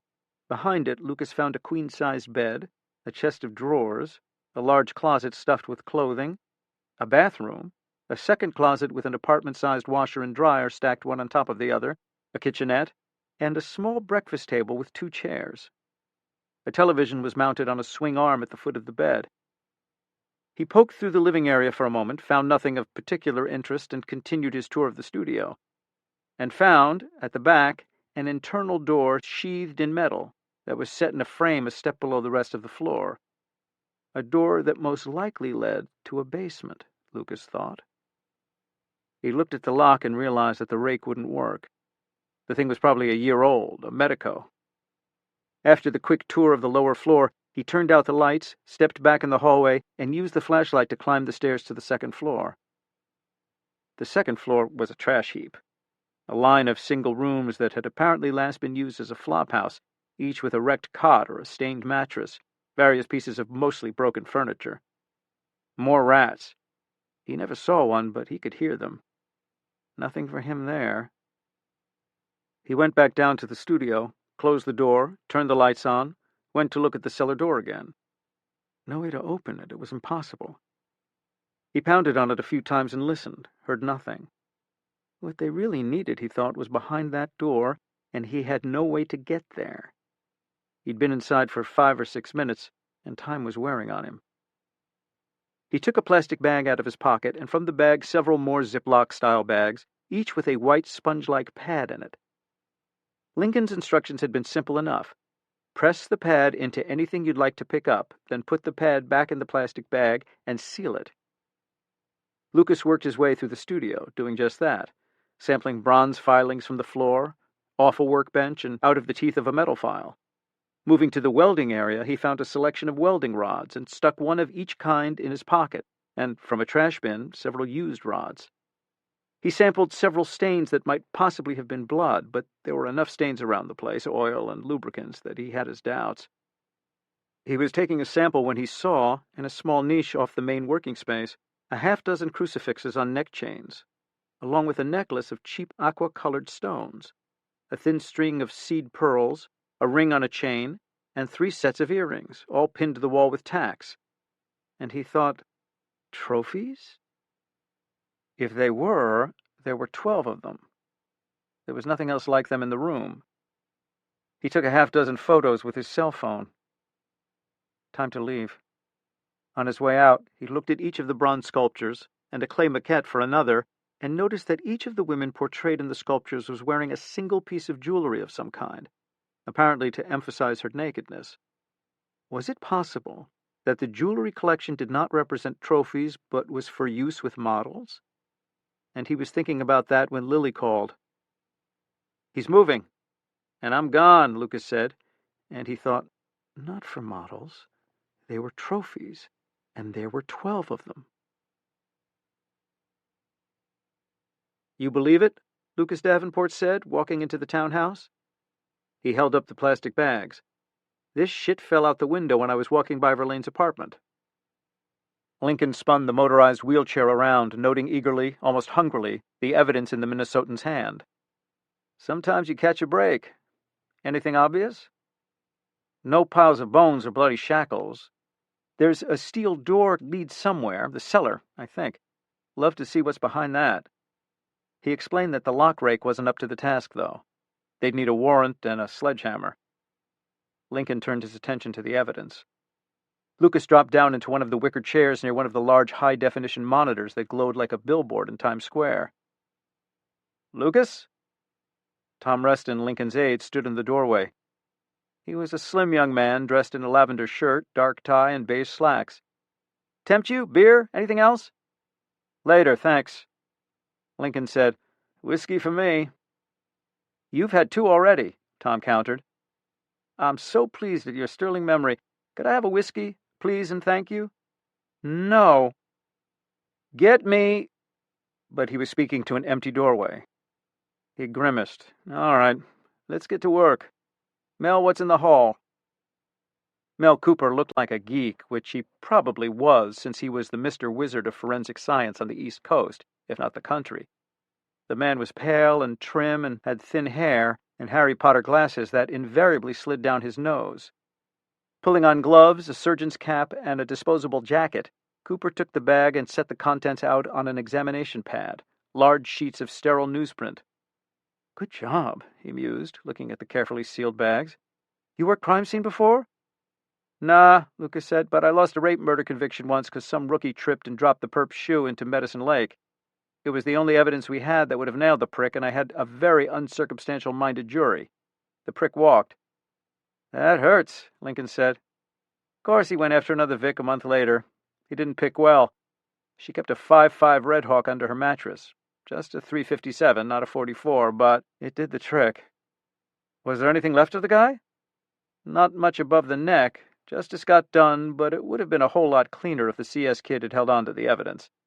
Taught me to treat it like gold." First, Cooper and Lincoln did a visual of the splinters and curlicues of bronze and other metals. Using an optical microscope on low power, Lincoln compared them with the scraps found in the backs of the women victims. He was looking at the shape of the scraps, along with the indentations from the tools that had trimmed them off a large piece of metal, presumably one of the sculptures. "Tool marks look real close to me," Lincoln said. Lucas walked over to the high-def monitor plugged into the microscope via an HDMI cable. "Yeah, I agree." They next had to compare the chemical composition of the metal from the crime scenes with that of the scraps Lucas had found at the studio. Cooper went to work analyzing each one, using the glow discharge spectrometer, the gas chromatograph, and the scanning electron microscope.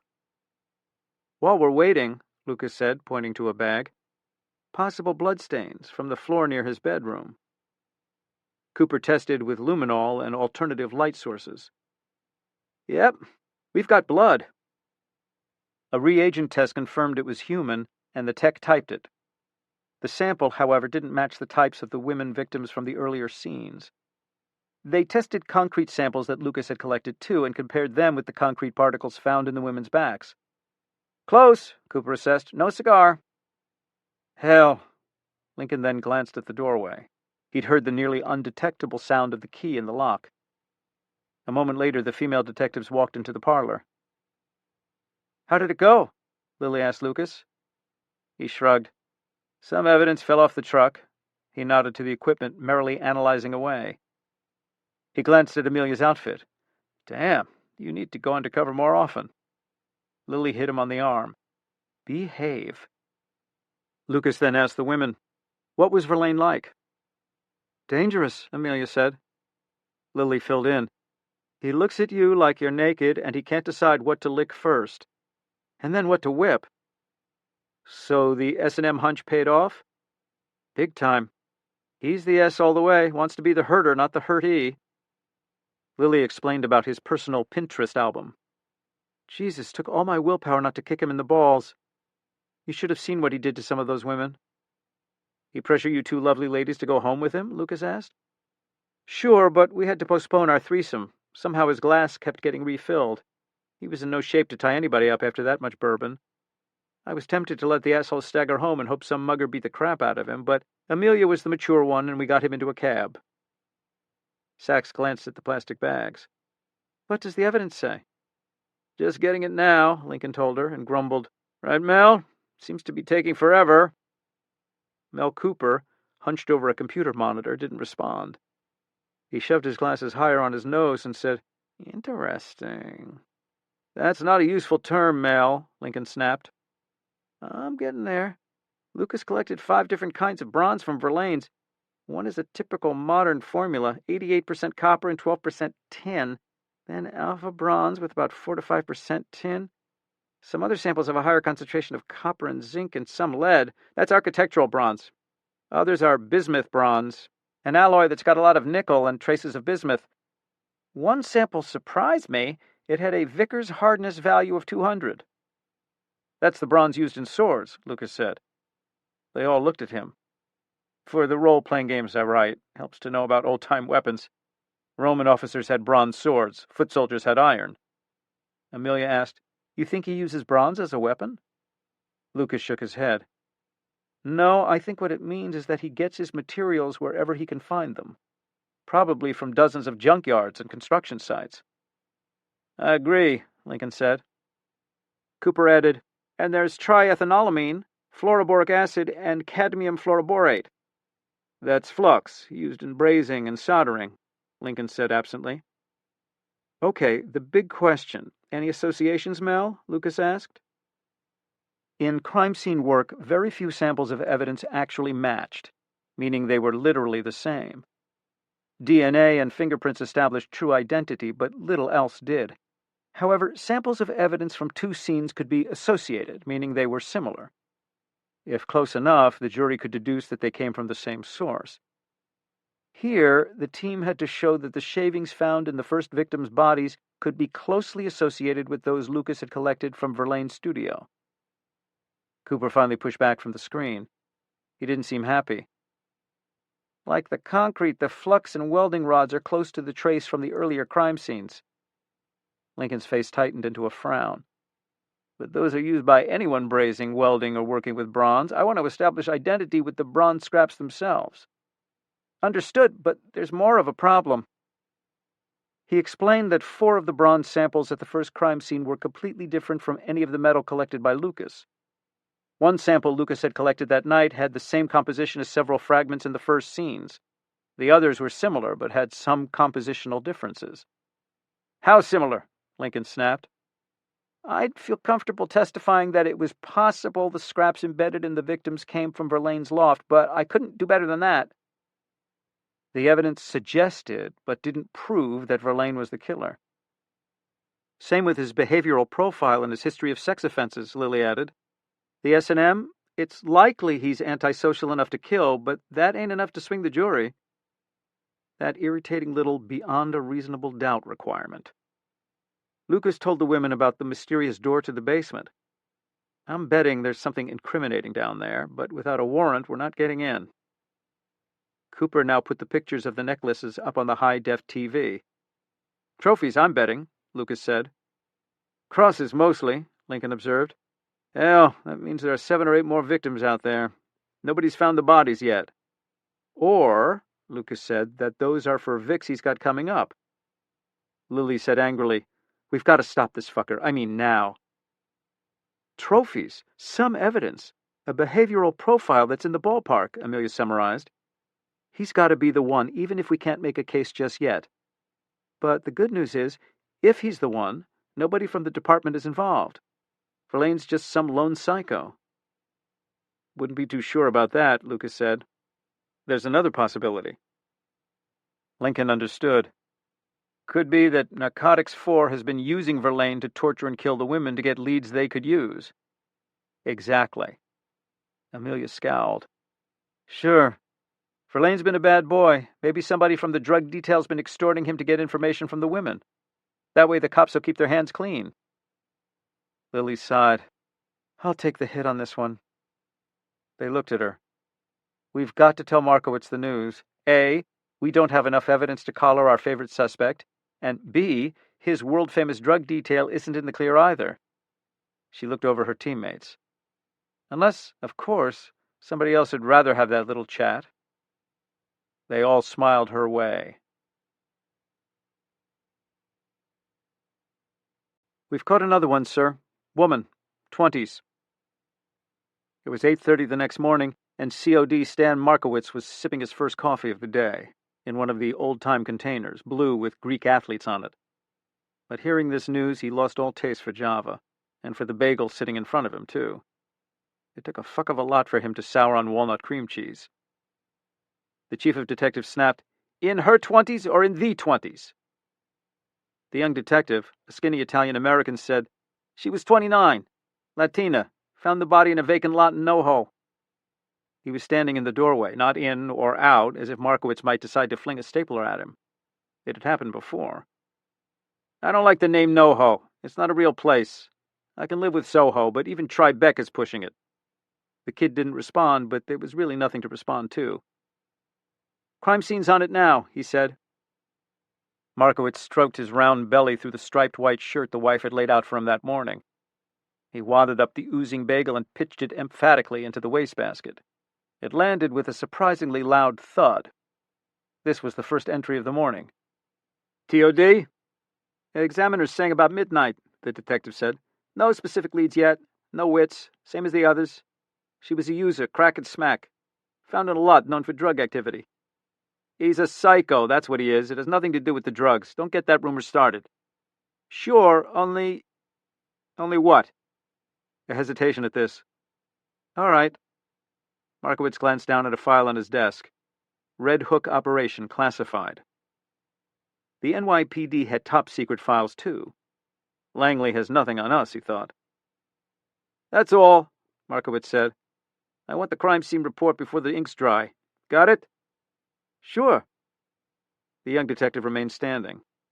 With a glare, the COD sent him scurrying. His landline had started ringing, 6 buttons lighting up like Christmas trees. 1 reporter, 2 reporters, 3 reporters, 4. He glanced at the empty doorway and sent a text, then hit the intercom switch. "Yes, sir?" "Hold all calls." "Yes, sir, except the—" "I said hold. The commissioner's on too." Naturally. "Stan? There's another one?" The man didn't have a brogue, but Markowitz often imagined that Commissioner of Police Patrick O'Brien sounded like he just came off the boat from the old country. "Afraid so, Pat. This is a nightmare. I'm getting calls from Gracie Mansion. I'm getting calls from Albany."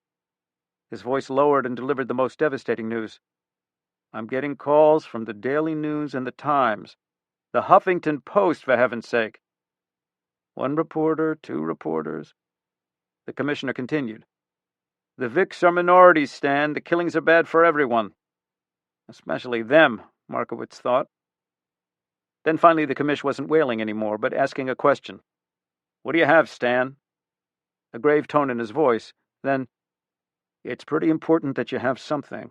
You hear me, Stan? I mean really important. You have something. Not we, not the department, not the city." Markowitz said quickly, "We've got a suspect." "Why didn't anybody tell me?" But his voice was balmed with relief. "It happened fast. You got him in custody?" "No, but he's more than a person of interest." The pause said that wasn't what the commissioner wanted to hear. "Is he the perp or not?" "Has to be. Just a few loose ends on the case before we can collar him." "Who is he?" "Sculptor, lives downtown, and the evidence is solid." "Listen, Stan," the commissioner said, back to whining. "There is way too much flack hitting the fan." Patrick O'Brien would rather butcher a figure of speech than utter an expletive. "Make it work." What, Pat?" "Wouldn't the citizens of New York love to read that we have a suspect?" "Well, Pat, we do have a suspect, just not enough for a warrant, or an announcement in the press." "You said the evidence was solid. I heard you say that. The citizens of the city'd feel so much better knowing that we're on top of it. It'd be great if they could read that by the time the Times Online got updated in the next cycle," which was about every half hour. "And I'd feel better too, Stan." Despite the COD's dozen-year track record, the commissioner could drop him to a low-level spot in public affairs in the time it took to microwave a Stouffer's lasagna. "All right, Pat." After organizing his thoughts, Markowitz picked up his cell phone, hit a number. "Rothenberg." "I just heard, Detective. Another one." "That's right, Stan. We're at the scene. Amelia's running it now. The Vic was tortured first, just like the other ones. I wanted to let you know you're going to hear in the press that we have a suspect." After a dense pause, Lily said, "Who?" "Well, the sculptor, Verlaine." "He's our suspect, Stan. He's not the press's suspect. There's a big difference. Verlaine's not for public consumption at this point." "What does your gut tell you, Lily?" "He's an asshole. He's a sadist, and he's the doer." "What's the percentage?" "Percentage? Christ, I don't know. How does 96 3/10% sound?" The COD let the irrelevance pass. "It's going to put people at ease, Lily." Silence, presumably as she tried to process why they needed to put people at ease. "That's not in my job description, Stan. My job is catching assholes and putting them in jail." He looked up. He noted a woman in a suit standing in his outer office, waiting. She was the one he'd texted 15 minutes ago. Markowitz said, "And I've looked into your other theory." "What's that?" she asked, an edge to her voice. "What you told me last night, that somebody, maybe from Narcotics 4 or someplace else in the department, was using Verlaine to kill the women? Don't waste time pursuing that." "Why not?" Now his voice was hard as a metal file.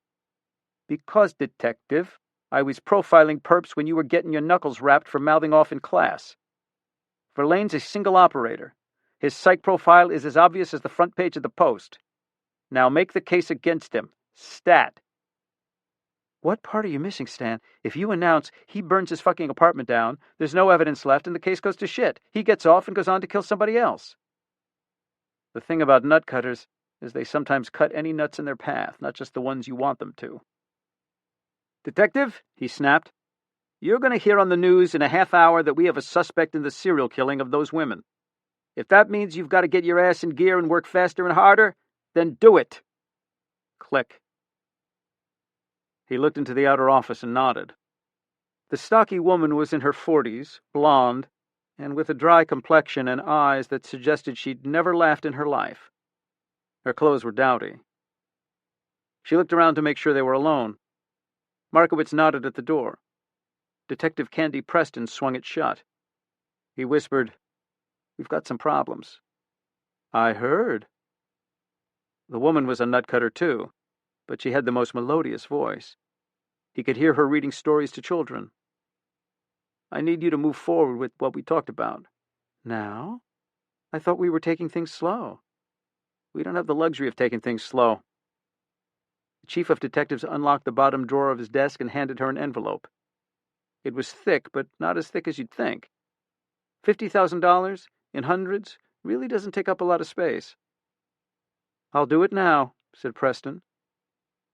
She was one of the senior members of the Narcotics Unit 4 detail. She slipped the money into her purse and rose, walked to the door. Her feet, he noticed, were as delicate as her voice. Just before she touched the knob, Markowitz said, "Oh, some advice, detective?" She frowned at the implication that she was green. Stiffly, she said, "I've handled things like this in the past, Stan. I know." "That's not my advice. My advice is don't fuck up." Amelia was switching back and forth between WABC and WNBC and said, before anyone else did, "We're screwed." "Maybe," Lucas said. He turned to Lincoln. "I understand from my BCA people that fires mess up DNA." "That's right," Lincoln said. "Theoretically, if he dumped a few gallons of gas down that basement, if the basement is the kill room, he could wipe out the most critical evidence. We wouldn't get DNA unless we found an actual body." Lucas said to Lily, "You know what I think? If those are trophies hanging on his wall—" "They are," Lincoln said. "Then we're dealing with a lot more than 4 dead. Even if we don't have what we need for a search warrant, we need to go in there anyway." Lily shook her head. "We need a warrant." Lucas turned to Lincoln. "Help me out here." Lincoln said, "We took samples from the poured concrete steps outside the building for which we didn't need a search warrant, and we found that the concrete matched the flecks of concrete in the victims' backs. We also found flecks of bronze, which are chemically identical to the bronze found in the victims' backs." "But," Amelia said. Lincoln raised his hand. "Quiet." "That's certainly enough for a warrant," Lily said. "At least if I go to the right judge, and I will. If you'll write out the specs for the application, I can have it in an hour." "I'll do that," Lincoln said, and to Lucas, "If you'll go back to the building with a couple of collection pads, get those samples for me. Backdate them to this morning." There may not be any bronze, but we've got a fair collection of it now. Take a few flecks with you. You know, just in case." They all looked round at each other, then Lucas said, "At least a dozen trophies." "After you make the collection, just wait there," Lily said. "I won't be long behind you." "I'll go with Lucas," Amelia said. "If we need to block the back of the building or he needs backup while we're there." "You might want to bring an entry team," Lucas said to Lily. "Entry team? I'm bringing everybody. I'll make a courtesy call to the FBI. They'll want to have an observer." "I'll be there," Lincoln said. "I don't want your entry team trashing my evidence." They took Amelia's car, a maroon 1970 Ford Torino Cobra, heir to the Fairlane, kicking out nifty 405 horsepower with 447 pounds of torque. They made the 20-minute trip in 12 minutes. 8 minutes out, she looked at Lucas and said, "You're not holding on to anything." "You know what you're doing," he said. "You're almost as good as I am." She snorted. "What do you drive? A 911?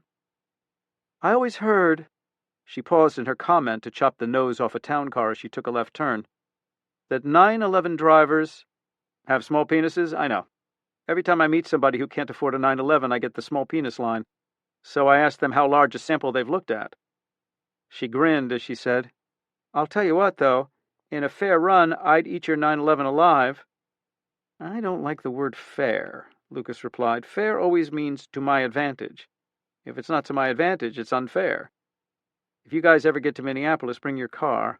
I've got a run just across the border in Wisconsin. Narrow blacktop, blind hills, 20 miles long, maybe 200 braking curves." "That's not fair," she said, but she grinned again, and threw the Cobra down an alley, the walls whipping by 2 feet away on each side, 6 inches from Lucas's window when she dodged a trash can. Lucas yawned and said, "Wake me up when we get there." He tilted back in his seat and then said, "By the way, I'm one of the best action shooters around." Amelia dropped off Lucas, who was dressed in jeans, a polo shirt, and running shoes at Verlaine's apartment. He was carrying a backpack loaned to him by Amelia. There were 4 men on the long block, 2 on each side, each one by himself. Amelia was headed around the block where she could watch the back of the building. Lucas sat on Verlaine's stoop. He was too well fed to be a street person, but from a distance, with the pack by his feet, he could pass. They'd put a few bronze flakes in the bags with the sampling pads before they left, and now he took them out one at a time, trying to look like he was shaking cigarettes out of a pack, and pressed them into the stoop. When he had 5 samples in place, he put them in the pack and zipped it up. That done, he stood and ambled up the block, took out his cell phone and called Lily, Lincoln, and Amelia, and said the same thing to all of them. "We're good to go." Lily said, 40 minutes. "What's taking so long?" "Nothing. You just got there quicker than you should have. I've got the application. I'm seeing the judge in about 2 minutes, and the entry team is gearing up, so easy, boy." Lucas continued up the block and on to the next block, and then walked back, and finally, with nothing at all going on at Verlaine's building, he turned the corner and walked around the block, where he found Amelia's car parked with Lincoln's Chrysler van right behind it. Amelia climbed out of the passenger's side. "Want to leave the pack?" "Yeah." He looked at his watch. "Half an hour yet. I'll find another place to sit." "Stay in touch," Lincoln said from the back. Lincoln's aide, Tom, who was driving, said, "I brought some sandwiches along. These 2 can spend hours at a crime scene. If you want a ham and cheese—" "I not only want one, it'll give me something to do while I'm watching," Lucas said. "Some reason to be sitting there." Lucas ambled back around the block, carrying his brown paper sandwich bag, and found a stoop 50 yards down the block from the entrance to Verlaine's studio. He sat down, took Tom's ham and cheese out of the sack, took a bite, and said aloud, "That's a great ham and cheese." He was thinking about the fact that you almost couldn't buy a great ham and cheese in the Twin Cities, and why that might be, but that you could get a great one in Des Moines or Chicago, and then thought about Chicago being the hog butcher to the world, when a man stuck his head out of the door behind him and said, "This look like a fucking cafeteria? Hit the road, asshole." Lucas chewed and swallowed, then shook his cell phone out of his pocket and dialed Lily, ostentatiously pushed the speakerphone button, and when she answered said, "I'm being hassled by a guy across the street from the Target at 219. How long would it take to get, say, a half-dozen building inspectors here? The place doesn't look so sturdy." "I could have them there in an hour," Lily said. Lucas looked at the guy in the doorway. "An hour good for you?" "Stay as long as you want," the guy said, and eased the door shut. 5 minutes after that, a white van drove by Verlaine's building, and the guy in the passenger seat took a close look at Lucas, and then nodded to him. Lucas nodded back. The van reappeared another 5 minutes later, going in the opposite direction, and this time the driver nodded to him. 10 minutes after that, Amelia called. "We got the blocking squad here. Lincoln and I are coming around." And Lily, "1 minute." The entry team arrived in 2 white unmarked vans, closely followed by Lily in an unmarked car, another unmarked car, Amelia's car, and 2 patrol cars. Behind them all, Lincoln's van turned the corner. Lucas jogged down the street toward them as the van stopped directly in front of Verlaine's stoop, and 2 guys carrying an entry ram hustled up to the door. 4 cops in armor were right behind them, and as Lucas came up, the ram handlers smashed the door open, and the armored cops went in. Lucas was right there with Lily, and as they piled into the entryway, the team suddenly stopped. There was some milling, and the team leader called, "We got a body." Lily and Lucas shouldered their way from behind through the crowd, with Amelia a step behind, and they turned the corner at the door that went into the studio. Verlaine was there, staring sightlessly at one of his sculptures. His head was a bloody mess, and a semi-auto pistol lay on the floor by his fingertips. "Got some brass," Amelia said. She sounded like a professor of murder, her voice cool and analytical. Lucas saw the shell sitting by Verlaine's foot. Then Amelia turned to the entry team leader and said, "We've got to clear the building, but just 2 guys on this floor, and stay out on the perimeter, away from the kill site." The team leader nodded and started calling names. Lincoln pushed through the crowd in his chair, saw the body. Lily said to him, "This could solve a lot of problems." "Yes, it could," he said, "but the statistics say that it probably won't." "What do you mean?" "Serial killers don't often commit suicide. They like the attention they get from us. The spree killers, who are going through a psychotic break, they'll kill themselves almost every time if you give them a chance." "It's either a problem or an opportunity," Lincoln said. "Opportunity?" "If he didn't kill himself, it's a problem," Lincoln said. "If he did, I might get a nice paper out of it." "How bad is it, Sachs?" Looking over Verlaine's apartment, she said, "Seen worse." She was speaking to Lincoln, who was outside on the street in front of the place. They were connected via a headset and stalk mic. Her judgment had nothing to do with the unpleasant detritus of gore and bits of bone littering the sculptor's floor near the body. In fact, head wounds produce minimal blood flow. What she meant was that the place was relatively uncontaminated. If scenes were left virgin after the crime, forensic teams would have a much easier time processing the evidence. But that rarely happened. Bystanders, souvenir hunters, looters, grieving family members would pollute the scene with trace evidence, smear fingerprints, and walk off with everything from telltale epidermal cells to the murder weapon itself. And some of the worst offenders were the first responders. Understandably, of course, saving lives and clearing a scene of the bad guys take priority, but leads have been destroyed and suspects found not guilty because otherwise solid evidence was destroyed by tactical teams and EMTs. Here, though, once it looked like Verlaine had offed himself, the entry team backed out and let Lily and Amelia, armed with their Glocks, clear the place. They were careful not to disturb anything. Then Lily backed away and let the expert do her thing. Now in her crime scene unit overalls, booties, and hood, Amelia was walking carefully through the 50 by 50 open space. "It's like a junkyard, Rhyme." Workbenches were littered with tools and slabs of metal and stone and instruments, welding masks, gloves, and leather jackets so thick they seemed bulletproof. The floor was equally cluttered, rough-hewn wooden boxes holding ingots of metal, pallets loaded with stone and more scrap. Gas tanks filled one wall, hand trucks and jacks, electric saws and drill presses. Overhead, a series of rails and tracks ran throughout the space at ceiling height, about 15 feet up. These held electric pulleys and winches for transporting loads of metal and the finished sculptures throughout the space. Rusty chains and hooks dangled. How homey, Amelia thought. And everywhere, Verlaine's sculptures. made of metal sheets and bars and rods, welded or soldered or bolted together. Bronze mostly, but some iron and steel and copper. It was as if he couldn't bear to have a space in his studio not presided over by one of his ladies. And ladies in extremis. Though the works were impressionistic, there was no doubt what each one depicted. A woman in pain, just as horrific as Lucas Davenport had described. Bent over backward, on all fours, tied down on their backs, crying in agony, pleading. Some were pierced by lengths of rebar reinforcing rods. She forced herself to look past the disturbing sculptures and get to work.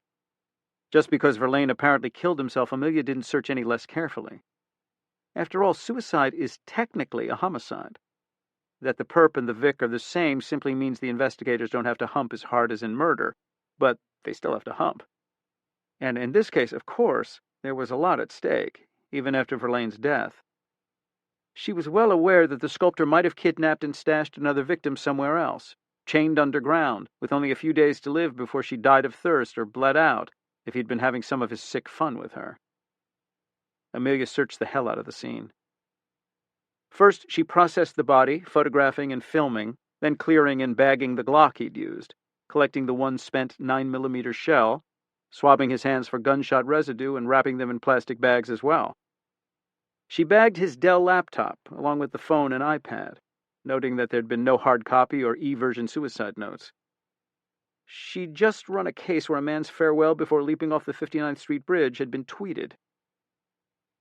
Amelia searched the way she always did, walking the grid.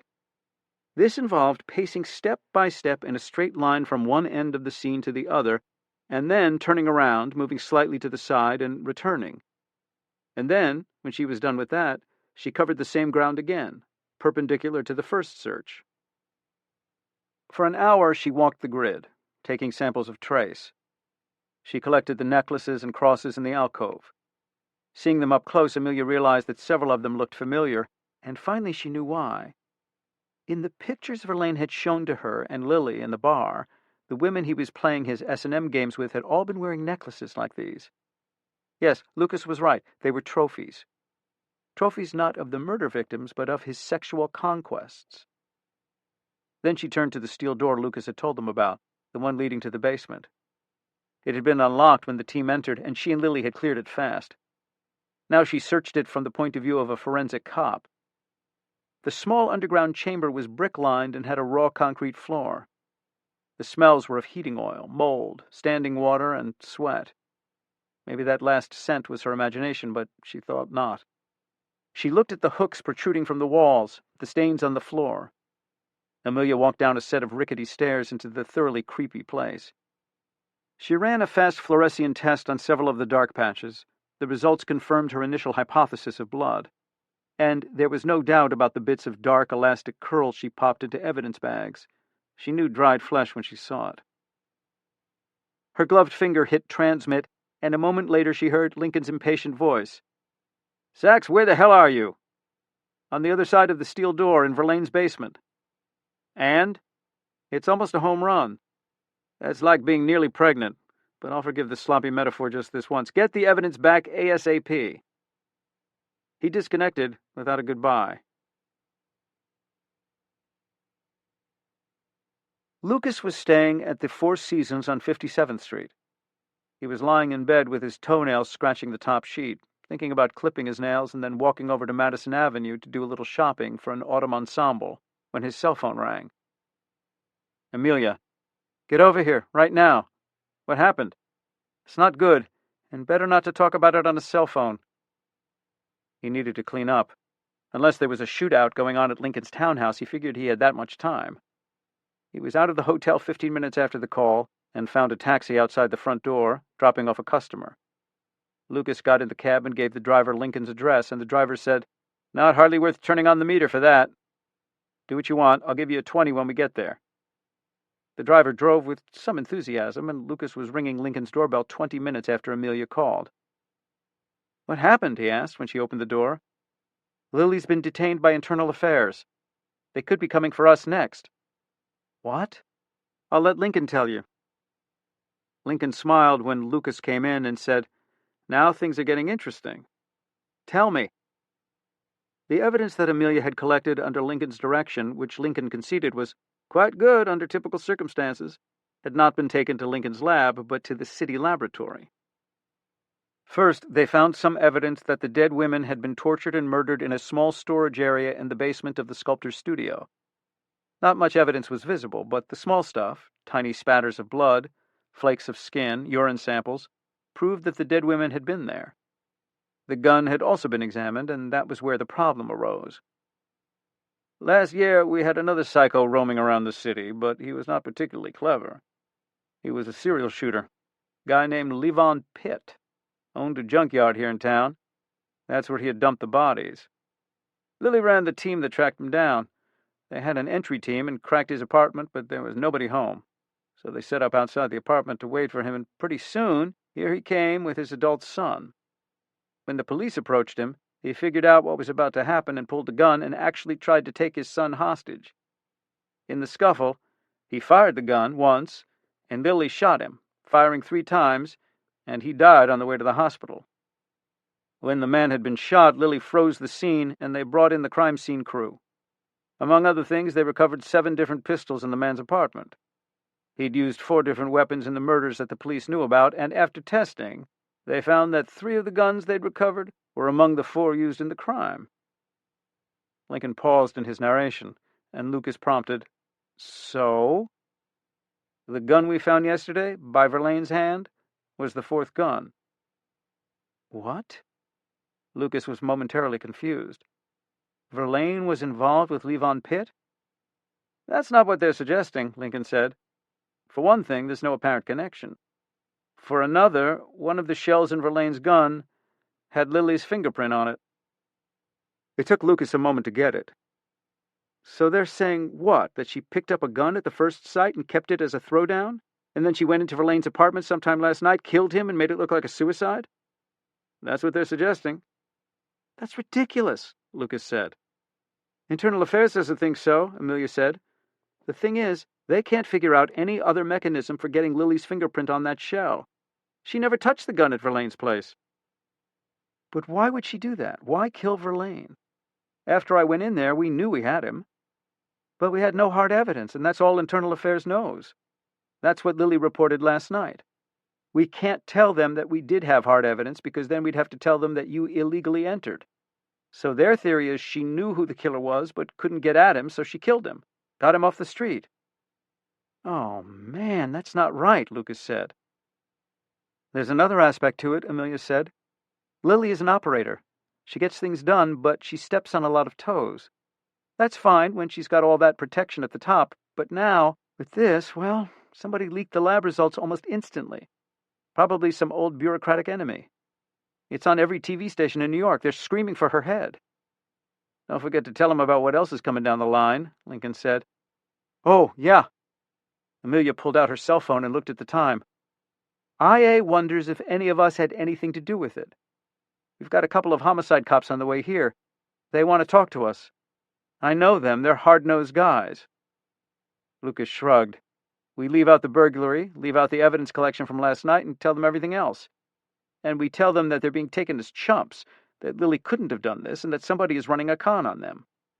"That'll piss them off," Amelia said.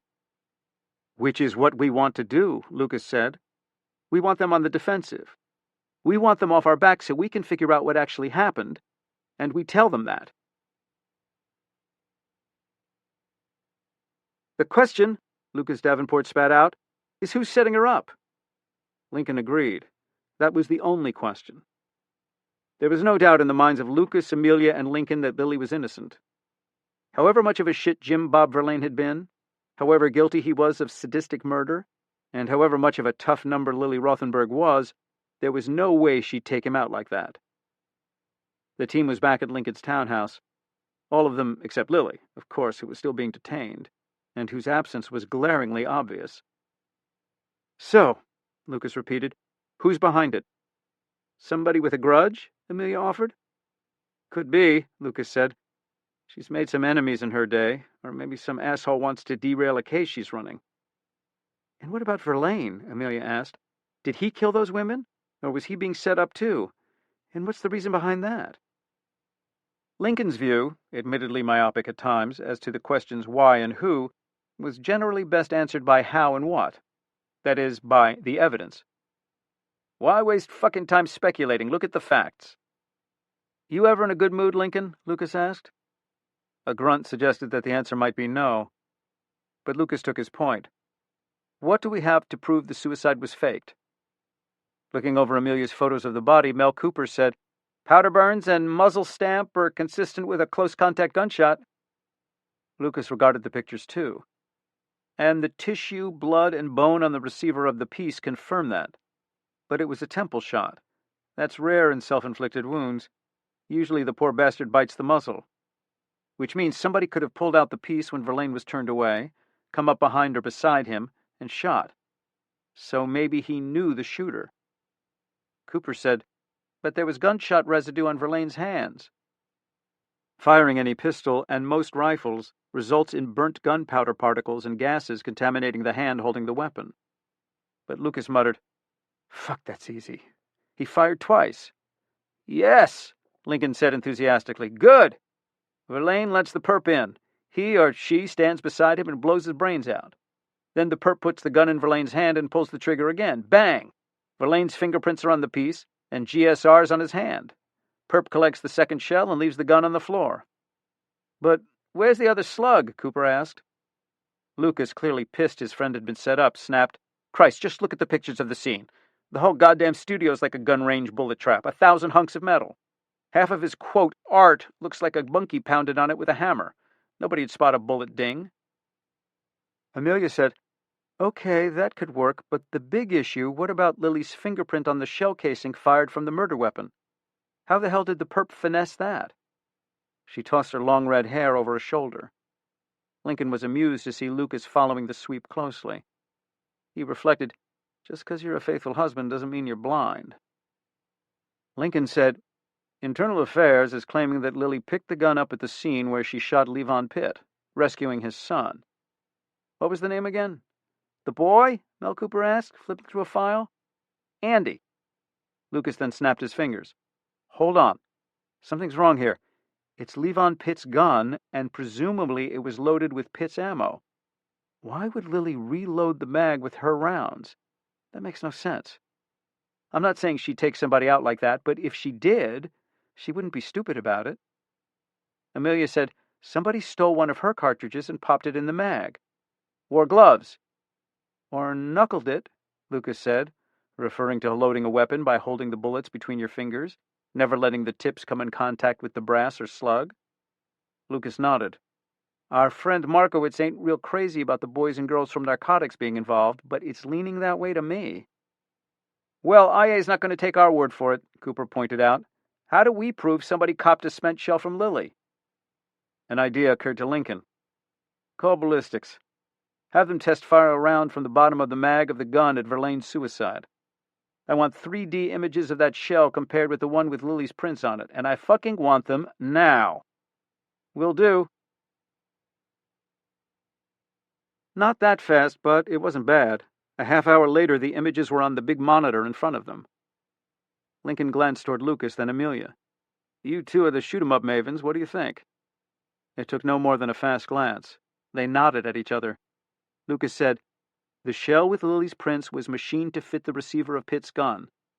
The real perp got one of her cartridges and altered it. Yep, Amelia agreed. So whoever did it knows weapons and metalwork. It's real high quality, close tolerances. Okay, that proves she was set up, but it doesn't get us any closer to who's setting Lily up, Cooper said. Breaking a lengthy silence, Lucas said, maybe it does. Amelia, you know somebody in the NYPD evidence room? Know somebody? She asked, laughing. It's my home away from home. Stan Markowitz stood at the podium beside the police commissioner, along with some minion from the mayor's office and a public affairs officer or two. They were in the press room in one police plaza.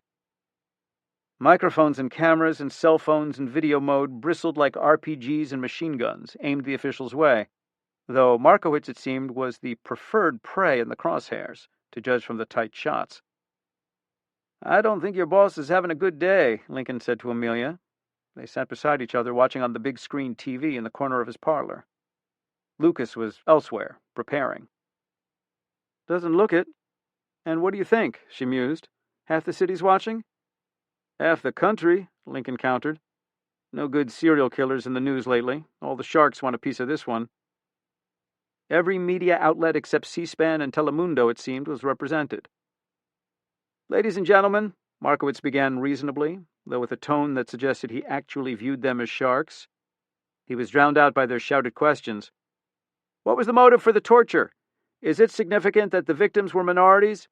Is there a connection between this case and the Becker case a few years ago involving Lucas Davenport?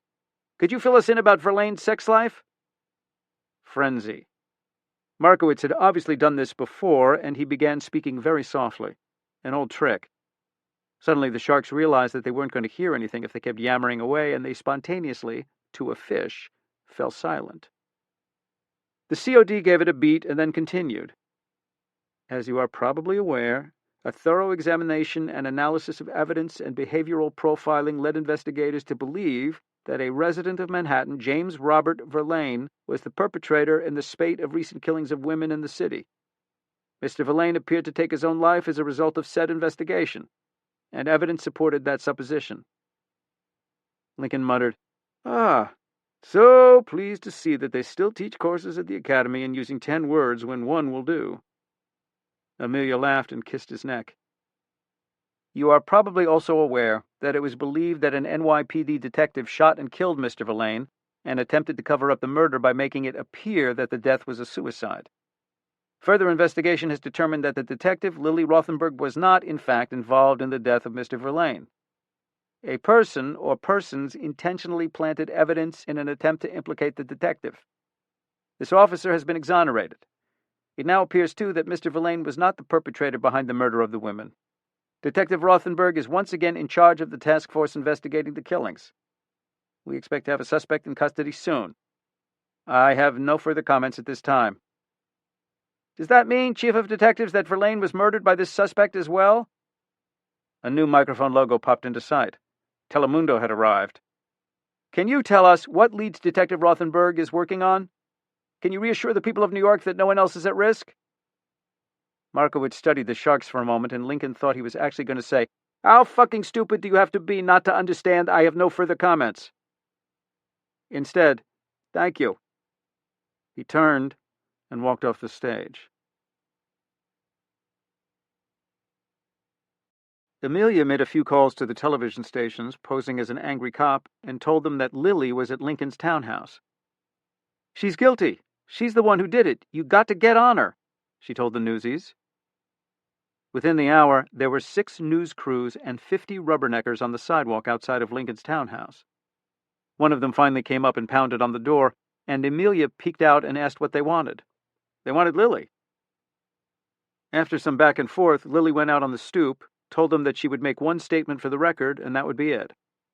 "I have some very clear ideas of how this may have happened," she began. "Are you guilty?" somebody shouted. "Of course I'm not guilty," Lily said. "I'm not guilty of anything except trying to track down a torture killer. But the possibilities now are quite few. The logical possibilities. I'll knock them down one at a time, and when I'm finished, we'll have this madman, within the next day or two. I'm confident of that." The press conference lasted for another 2 or 3 minutes. Then she said she would not talk any more about it and went back inside. The news crews dispersed, with the exception of a radio reporter. The rubberneckers went with them. An hour later, Lucas stuck his head out the door. "If you're waiting for Lily, she went out the back a half hour ago." At 10 o'clock that night, Lucas and Lily headed over to the west side, in the 30s west of 9th Avenue.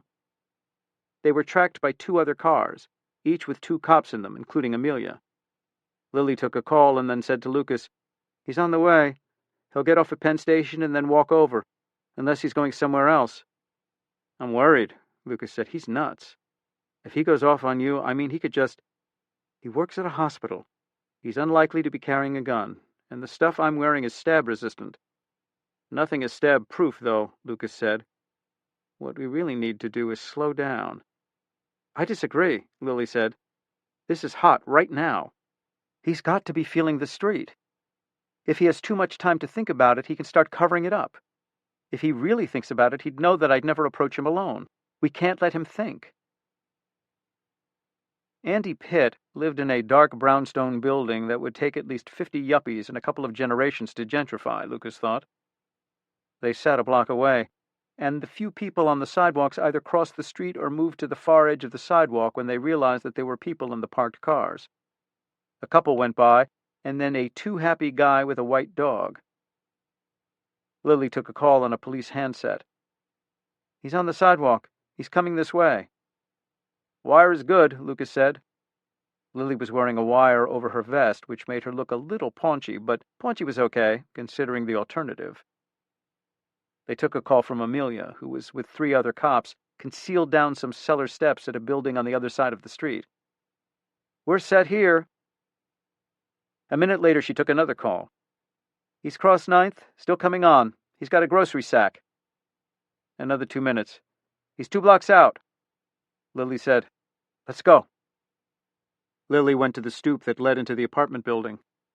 The doors were locked, but the rake opened them in a moment, and Lucas stepped into the entry hall. There was a weak bare bulb light inside, and he reached up and unscrewed it, a 1/4 inch at a time because of the heat. When it went out, he unscrewed it another 1/4 inch, then pulled his gun, cocked it, and leaned against the wall. Lily was facing him through the glass, 5 inches away, and he could hear her radio. "He'll turn the corner in 10 seconds. 9, 8... Lily opened the door, turned off the radio, and handed it to Lucas. They were both counting. 7, 6, 5, 4... Andy turned the corner. Lucas was looking past Lily's head, and he said, just loud enough for her to hear, "He's seen you. Bang on the door." She banged on the door. Lucas said, "He's coming up. He's 100 feet out." Lily turned away from the door as if giving up, then saw Andy in his bag. Andy stopped under the only nearby streetlight, and Lily walked down the steps and called, "Police! Is that you, Andy? Wait there!" If he ran, they'd have to try something different. He didn't run. He said, "You're the cop who killed my father." "That's right. I have a few questions for you. We're trying to find out how a piece of brass, a shell from a 9mm cartridge, got into a gun that was used in another killing. You may have heard about it. After I thought about it, Andy, there's only one way, isn't there? You picked it up. We froze the crime scene, but you were right in the middle of it with your father. What did you do, step on it, kneel on it? You were kneeling right next to him." Lucas, watching him from the window, saw Andy do something with his left hand, his free hand, something in the pocket of his jacket. Couldn't see what, but Lily didn't seem worried, but then she might not have been able to see the move. She pushed him, still talking. "Found the kill room and found some DNA that shouldn't have been there. Not much, a few flakes of skin, but good enough for us. So, I have a warrant. We need a DNA sample from you. It won't hurt. I have a kit. We need you to scrub a swab against your gums." "I knelt on it," Andy said. "What?" "I knelt on it. The shell. I didn't try to do that. I just knelt on it by accident. When I saw what it was, I put it in my pocket." "And you reloaded it?" "Of course. My pop and I reloaded everything. When you shoot a lot, you don't want to waste all that brass. We saved more than half, except that we shot more." "Who killed the women? You or Verlaine?" "Not Verlaine." Andy laughed and dropped his grocery sack by his ankle. "We had the same interests, but he never had the guts to do anything real. He just liked to get the women in there and pose them like slave girls and make his sculptures, and then he'd go around to the S&M clubs and brag about it. But he had that room down in the basement where he kept his finished work. He had that big steel door because the metal thieves will take that bronze shit and melt it right down, but that was perfect. I'd get the girls down there and I'd do what I wanted, what he dreamed about. You ever had a slave? There's nothing like it." "Why'd you kill him?" "Because of you. I didn't even know how close you were to finding him, even with all those clues I left for you, all those brass filings. But I had that shell, and a shell is a terrible thing to waste. You killed my pop. I thought they'd put you in prison so you'd have all that time to think about it." "Why those victims, Andy? Why those particular women?" But he didn't answer, just stepped closer, fist coming out of his pocket. Lucas stepped through the door with his gun and shouted, "He's got something in his hand! Lily, he's got something!" Lily jumped back, but Andy was right with her, grabbed her by the collar and yanked her back, looking around. Stay away, he screamed. I got a scalpel. I'll cut her face off. Amelia and the other cops emerged from the stairway across the street and spread out. Get away. Get away or I'll cut her throat. I swear to God, I'll cut her fucking throat. He yanked Lily backward, and Lily called to Lucas, I can't reach my gun. It got stuck under the damn vest when he pulled me back. Lucas, can you go down? Maybe. Don't try anything. I just want to go away. I walk her up the block and I... Lily, using both hands, grabbed his knife arm and pushed it away from her just an inch, and at the same time kicked her feet out from under herself and dropped. Amelia and Lucas fired at the same time, and Andy's head exploded. Lily landed on her ass and rolled away from the falling body. The scalpel tinkled to the ground 6 feet away. That was not optimal, she said as she got back to her feet and turned to look down at the body. After that, it was mostly routine. Checking the tape, calling crime scene. Andy Pitt had 2 bullet holes in his head, one right through the forehead out the back, and the second in one temple and out the other. As the scene was taped off, Lucas stepped over to Amelia and asked, You okay? I'm okay. How about you? I'm okay, he said. He looked her over and said, Do you know that you smile when you pull the trigger? They sat in government-issue furniture and wheelchair, across from the chief of detectives, his office. Lucas, Lily, Amelia, and Lincoln. They were here for what Lincoln joked was the post-mortem. Maybe in bad taste, but nobody was all that upset that Andy Pitt was lying in the morgue at the moment. Markowitz was on a call, nodding subconsciously, from which Lincoln deduced he was speaking, well, most likely listening, to his boss, the commissioner. Lincoln looked around. He thought the office was pretty nice, big, ordered, with nice views, though Lincoln had no use for views. His townhouse, for instance, offered a nice scene of Central Park. He invariably ordered Tom to close the curtains. Distracting. Markowitz hung up. His gaze incorporated them all. Everybody upstairs is happy. I was worried. They were worried. Well, it was a little radical what you wanted to do, but it worked out. Lincoln shrugged, one of the few gestures he was capable of, and turned his chair slightly to face Markowitz. The plan was logical, the execution competent, he said. Those were about his highest forms of praise. It was Lucas who'd initially come up with the theory of who'd killed Verlaine and set Lily up. Amelia, you know somebody in the NYPD evidence room? He had a possible source for the shell casing with Lily's fingerprint on it, the crime scene where she'd tapped Levon Pitt. Sure enough, the evidence log from that crime reported 3 slugs recovered, but only 2 spent casings. Somebody, possibly, had pocketed the third. Okay, the gun at Verlaine's belonged to Levon Pitt. The shell casing at Verlaine's had been Lily's, fired when Pitt was shot, Lucas had pointed out when they'd learned this. How could they be linked? Only through the one individual who had a connection to them both, Andy Pitt, Levon's son, the kid who had supposedly been held hostage by his father. But what, Lucas speculated, if he hadn't been a hostage? What if he was his father's accomplice in the serial shootings back then, and he was enraged that Lily had killed his father? It made sense, Lincoln had agreed, and he'd pointed out that Andy might have met Verlaine through his father's junkyard, where possibly the sculptor bought metal for his art. They'd found where the young man lived and worked and set up surveillance. But no evidence implicated him. They needed more. They had to flush him, force him into making a move. And Lincoln had come up with a plan, using Lily as bait. They'd proved to Markowitz she was innocent and asked him to make the initial press announcement to that effect. Then Amelia contacted more reporters. Lily, too, had made her statement. That virtually guaranteed that Andy knew Lily was getting close. He'd have to make his move. I can't thank you enough, Markowitz said. I mean, you, Lucas, coming all the way from Minneapolis, that was really above and beyond the call. Glad to help out. Better get back to it. Markowitz's attention was elsewhere now. He was glancing at the notepad on which he'd jotted notes during his conversation with the commissioner. There were a lot of notes. But nobody rose. Lincoln glanced at Lily, who was the senior law officer here. She said, Stan, just one thing we were thinking about, one loose end, sort of. Still distracted. Loose end? He was ticking off something on the paper in front of him. You know what occurred to us? Remember we had the idea that somebody was using Verlaine to kill those women? Well, what if it wasn't Verlaine they were using, but Andy Pitt? Huh? I don't get it. Lily continued. Sure, he had a motive to get even with me, but that doesn't mean somebody else didn't force him or hire him to kill those women, and Verlaine. Amelia said, like, maybe somebody from Narcotics 4, after all. Andy Pitt never got to tell us why he picked those women. Why? Maybe the women could provide good info on drug operations in the city. Maybe it was Andy who got recruited by somebody in Narc 4. And another thing that we were pondering, Lincoln said. Who exactly was it doing everything he could to protect the unit? The one who insisted that the killings had to be the work of a psycho, nothing to do with any cops. Lily took over again. That'd be you, Stan.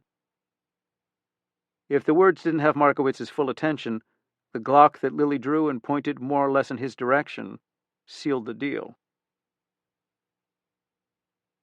The chief of detectives sighed. God damn it. What's the story, Stan? Amelia asked, voice cold. She tossed her hair. Lucas was still looking. There was a pause. All right, Markowitz muttered. I did pull some strings to get the drug side of the investigation downplayed. Let me guess, Lily snapped.